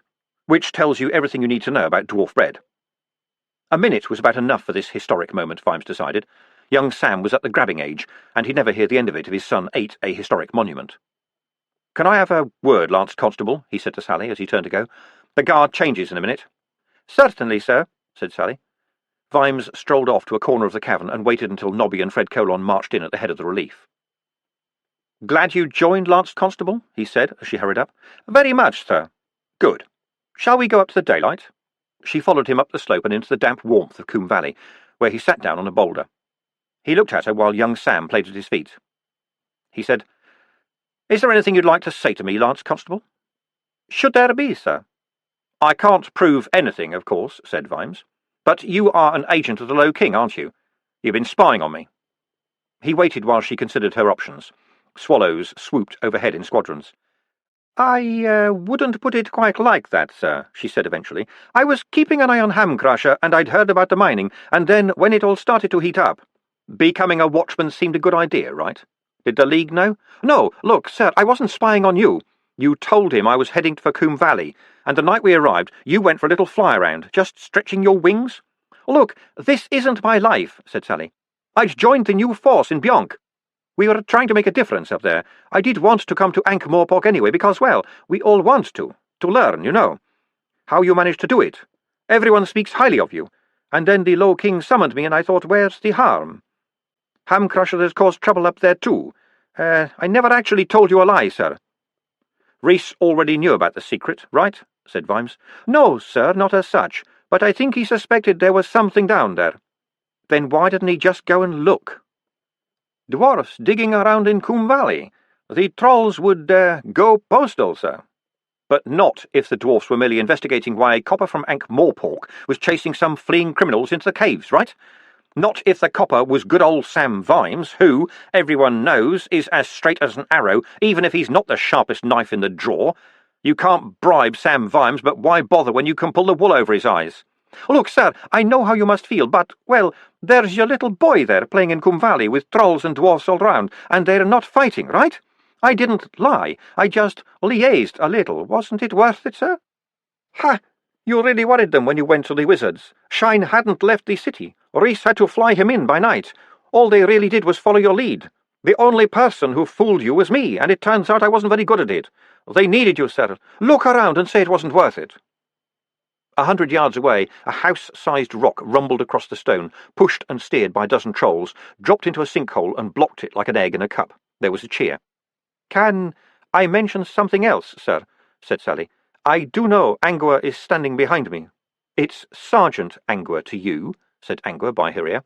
"You didn't fool me either. I told you we didn't like snitches in the watch. But for what it's worth, sir, she smells like she's telling the truth." "Do you still have a route to the Low King?" said Vimes. "Yes, and I'm sure he'll—" Sally began quickly. "These are my demands. The Grags and what's left of their guards are coming back to Ankh-Morpork with me. That includes Ardent, though I'm told it'll be weeks before he can talk again. They're going before Veterinary. I've got promises to keep, and no one is going to stop me. It'll be tough to make any big charges stick, but I'm bloody well going to try. And since I'll bet my dinner that Veterinary is in on all this, I expect he'll pack him off back to Reese in any case. I imagine he's got a cell that's deep enough for comfort." "Understood." "Yes, sir. And the other demands?" "The same as that one, repeated in a louder voice," said Vimes. "Understood." "Absolutely, sir. Then I'll resign, of course," said Sally. Vimes's eyes narrowed. "You'll resign when I tell you to, Lance Constable. You took the King's shilling, remember, and made an oath. Go and liaise." "You're going to keep her," said Angua, watching the vampire disappear into the distance. "You said yourself she's a good copper. We'll see." "Oh, don't make that face, Sergeant. It's all the rage in politics these days, spying on your friends. That's what I'm told. Like she said, look around." "This is a bit unlike you, sir," said Angua, giving him a look of concern. "Yes, it is, isn't it?" said Vimes. "I had a nice sleep last night. It's a nice day. No one is actively trying to kill me, which is nice. Thank you, Sergeant. Have a nice evening." Vimes carried young Sam back in late afternoon light. Just as well the girl had been working for Reese. Things might have been a bit tricky otherwise. That was the plain fact of it. Keep her on? Maybe. She'd been very useful, even Angua admitted. Besides, he'd been practically forced to take on a spy in times of more or less war. If he played that right, no one would ever again dictate to him who he took on in the watch. Doreen Winkings could rattle her false canines as much as she liked.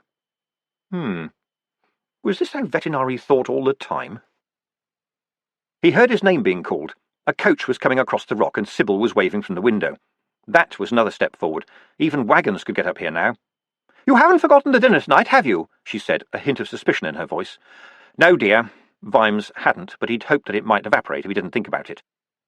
It was going to be official, with both kings and lots of important lesser kings and clan leaders, and the special envoy from Ankh-Morpork, unfortunately. That would be Sam Vimes, scrubbed up. At least they weren't going to be tights and plumes. Even Sybil hadn't been that far-sighted. Regrettably, though, the town had a decent tailor who'd been very keen to use all that gold braid he'd bought by accident a couple of years ago. "Willikins will have a bath run by the time we get back," said Sybil as the coach moved away. "Yes, dear," said Vimes. "Don't look so glum. You'll be upholding the honour of Ankh-Morpork, remember?" "Really, dear? What shall I do with the other hand?" said Vimes, settling back into the seat. "Oh, Sam. Tonight you'll walk with kings." I'd sooner be walking all by myself along Treacle Mine Road at 3 a.m, Vimes thought. In the rain, with the gutters gushing. But it was a wife thing. She took such a pride in him. He could never work out why. He looked down at his arm. He sorted that out at least. Exit wound indeed. It was just the way the burning oil had splashed on his skin.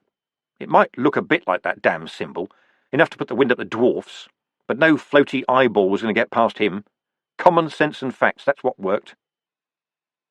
After a while, it dawned on him that they weren't going into the town. They'd gone down almost as far as the lakes, but now they were heading back up on the cliff path. He could see the valley below them opening out. The kings were working their subjects hard, reasoning that tired warriors are less keen to fight.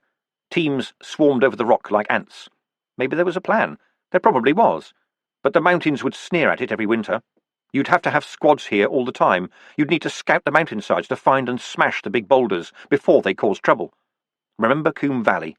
Because if you don't, your history is history.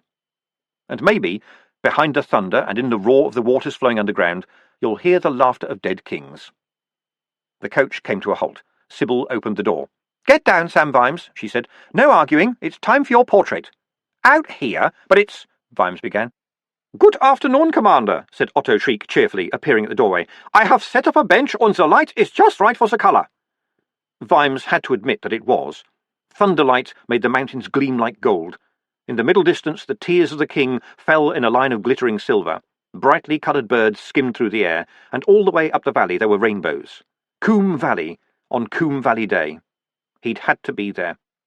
"If her ladyship will be seated with the little boy on her lap, and you, Commander, standing with your hand on her shoulder—" He bustled around his big black iconograph. "He's up here taking pictures for the Times," Sybil whispered, "and I thought, well, it's now or never. Portraiture must move on." "How long is this going to take?" said Vimes. "Oh, about a fraction of a second, Commander," said Otto. Vimes brightened up. This was more like it. Of course, it never is, but it was a warm afternoon, and Vimes still felt good. They sat and stared with those fixed grins people wear when they're wondering why a fraction of a second takes half an hour, while Otto tried to get the universe sorted out to his satisfaction. "Havelock will be wondering how to reward you, you know," murmured Sybil, as the vampire fussed around. "He can go on wondering," said Vimes. "I've everything I want." He smiled. Click. 60 new officers, said Lord Vetinari. "The price of peace, sir," said Captain Carrot earnestly. "I'm sure that Commander Vimes wouldn't settle for anything less. We are really stretched." 60 men, and dwarfs and trolls, obviously, is more than a third of your current complement, said the patrician, tapping his walking stick on the cobbles. "Peace comes with a rather large bill, Captain." "And a few dividends, sir," Carrot said. They looked up at the circle and bar symbol over the door of the mine, just above the yellow and black rope used by the watch to warn off intruders. "The mine falls to us by default," said Vetinari. "Apparently, sir, I believe the term is eminent domain." "Ah, yes. That means theft by the government," said Vetinari. "But the Grags bought the freehold, sir. They're hardly going to contest it now." "Quite. And the dwarves really can make watertight tunnels?"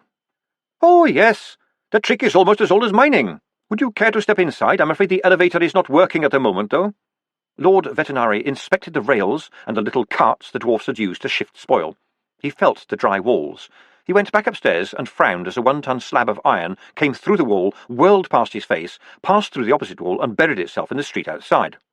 "And was that supposed to happen?" he said, brushing plaster dust off his robe. An excited voice behind him shouted, "The talk! It's impossible! Amazing!" A figure climbed through the wall, holding something in one hand. It rushed up to Captain Carrot, vibrating with excitement. "It spins once every 6.9 seconds, but the torque is immense. It broke the clamp. What powers it?" "No one seems to know," said Carrot. "In Uberwald—" "Excuse me, what is this about?" said Lord Vetinari, holding out a hand imperiously. The man glanced at him and then turned to Carrot. "Who's this?" he said. "Lord Vetinari, ruler of the city. May I present Mr. Pony of the Artificers' Guild?" said Carrot quickly. "Please let his lordship see the axle, Mr. Pony." "Thank you," said Vetinari. He took the thing, which looked like 2 cubes, each about 6 inches on a side, joined together on one face, like a pair of dice joined at the 6s. In relation to the other, one turned very, very slowly. "Oh," he said flatly. "A mechanism, how nice." "Nice?" said Pony. "Don't you understand? It won't stop turning." Carrot and Pony looked expectantly at the patrician, who said, "And that's a good thing, is it?" Carrot coughed. "Yes, sir. One of these drives one of the biggest mines in Uberwald. All the pumps, the fans that move the air, the trucks that haul the ore, the bellows for the forges, the elevators, everything. Just one of those. It's another type of device, like the cubes. We don't know how they're made, they're very rare, but the other 3 I've heard of have not stopped working for hundreds of years. They don't use fuel, they don't need anything. They appear to be millions of years old. No one knows what made them, they just turn." "How interesting," said Vetinari. "Hauling trucks underground, you say?" "Oh, yes," said Carrot. "Even with miners in." "I shall give this some thought," said Vetinari, avoiding Mr. Pony's outstretched hand. "And what could we make it do in this city?" He and Carrot turned questioning faces to Mr. Pony, who shrugged and said, "Everything." Plink went a drop of water onto the head of the very, very late King Bloodaxe. "How long are we going to have to do this, Sarge?" said Nobby, as they watched the line of visitors shuffle past the dead kings. "Mr. Vames has sent for another squad from whom?" said Fred Colon, shifting from one foot to the other. It seemed quite warm when you first came into the cave, but after a while the clamminess could get a man down. He reflected that Nobby wasn't affected by this, being blessed by nature with natural clammy. "It's starting to give me the creeps, Sarge," said Nobby, indicating the kings. "If that hand moves, I'm going to scream." "Think of it as being there, Nobby." "I've always been somewhere, Sarge." "Yeah, but when they comes to write the history books, they'll—" Fred Colon paused for thought. He had to admit they probably wouldn't mention him and Nobby. "Well, your Tawny will be proud of you anyway." "I think that's not to be, Sarge," said Nobby sadly. "She's a nice girl, but I think I'm going to have to let her down lightly." "Surely not." "'Fraid so, Sarge. She cooked me dinner the other day. She tried to make distressed pudding like my old mum used to make." Plink. Fred Colon smiled all the way from his stomach. "Ah, yes. No one could distress a pudding like your old mum, Nobby." "It was awful, Fred," said Nobby, hanging his head. "As for her slumpy, well, I do not wish to go there. She is not a girl who knows her way around a stove." "She's more of a pearl person, Nobby, that is true." "Exactly, and I thought, old Hammerhead, well, you might never be sure which way she was looking, but her buttered clams, well," he sighed. "There's a thought to keep a man warm on a cold night," Fred agreed. "And you know, these days, when she hits me with a wet fish, it doesn't sting like it used to," Nobby went on. "I think we were reaching an understanding." Plink. "She can crack a lobster with her fist," Colon observed. "That's a very portable talent." "So, I was thinking of speaking to Angua," said Nobby. "She might give me a few hints on how to let Tawny down gently." "That's a good idea, Nobby," said Fred. "No touching, sir, otherwise I shall have to cut your fingers off." This was said in a friendly tone of voice to a dwarf who had been reaching in awe toward the board. "But we'll still be friends, of course," said Nobby, as the dwarf backed away. "So long as I can get into the Pussycat Club for free anyway. I'll always be there if she needs a helmet to cry on." "That's very modern of you, Nobby," said Fred. He smiled in the gloom. Somehow the world was back on course. Plink. Wandering through the world, the eternal troll, Brick headed after detritus, dragging his club. "Well, he was going up into the world and no mistaking. They said it hurt if you come off the stuff, but Brick had always hurt all his life, and right now it wasn't too bad at all. It was, like, weird, the way he could think to the end of a sentence now and still remember the start of it. And he was being given food, which he was getting to like once he stopped throwing it up. Sergeant Detritus, who knew everything, had told him if he stayed clean and smartened up, he could rise as high as Lance Constable one day, making heapo money. He wasn't too sure what had been happening to cause all this. It looked like he wasn't in the city anymore, and there had been some fighting, and Sergeant Detritus had showed him these kind of dead people and smacked him around the head and said, "Remember." And he was doing his best, but he'd been smacked around the head a whole lot harder many, many times, and that one was nothing. But Sergeant Detritus said it was all about not hating dwarfs no more, and that was okay, because really, Brick never had the energy to waste hating. What they'd been doing down that hole was making the world a betterer place, Sergeant Detritus said. And it seemed to Brick, as he smelled the food, that Sergeant Detritus had got that one dead right. Trolls and dwarfs had raised a huge roundhouse in Coombe Valley, using giant boulders for the walls and half a fallen forest for the roof. A fire 30 yards long crackled inside. Ranged around it on long benches were the kings of more than 100 dwarf mines, and the leaders of 80 troll clans, with their followers and servants and bodyguards. The noise was intense, the smoke was thick, the heat was a wall. It had been a good day. Progress had been made. The guests were not mixing, that was true, but nor were they trying to kill one another. This was a promising development. The truce was holding. At the high table, King Rhys leaned back in his makeshift throne and said, "One does not make demands of kings. One makes requests which are graciously granted. Does he not understand?" "I don't think he gives a tracasser, if I may be coarse," said Grag Bashfulson, who was standing respectfully beside him. "And the senior dwarfs in the city will be right behind him on this. It's not my place, sir, but I advise acquiescence." "And that's all he wants? No gold, no silver, no concessions?" "That's all he wants, sire. But I suspect you'll be hearing from Lord Vetinari before long." "Oh, you may be sure of that," said the king. He sighed. "It's a new world, Grag, but some things don't change." That thing has left him, has it?" "I believe so, sire." "You are not certain?" The Grag smiled a faint inward smile. "Let's just say that his reasonable request is best granted, shall we, sire?" "Your point is taken, Grag, thank you." King Rhys turned in his seat, leaned across the 2 empty places, and said to Diamond King, "Do you think something has happened to them? It's past 6 o'clock." Shine smiled, filling the hall with light. "I suspect they've been delayed by matters of great importance." "More important than this?" said the Dwarf King. And because some things are important, the coach stood outside the magistrate's house down in the town. The horses stamped impatiently. The coachman waited. Inside, Lady Sybil darned a sock, because some things are important, with a faint smile on her face. And floating out of an open upstairs window was the voice of Sam Vimes. "It goes herrurg! It is a hippopotamus! That is not my cow!" Nevertheless, it would do for now.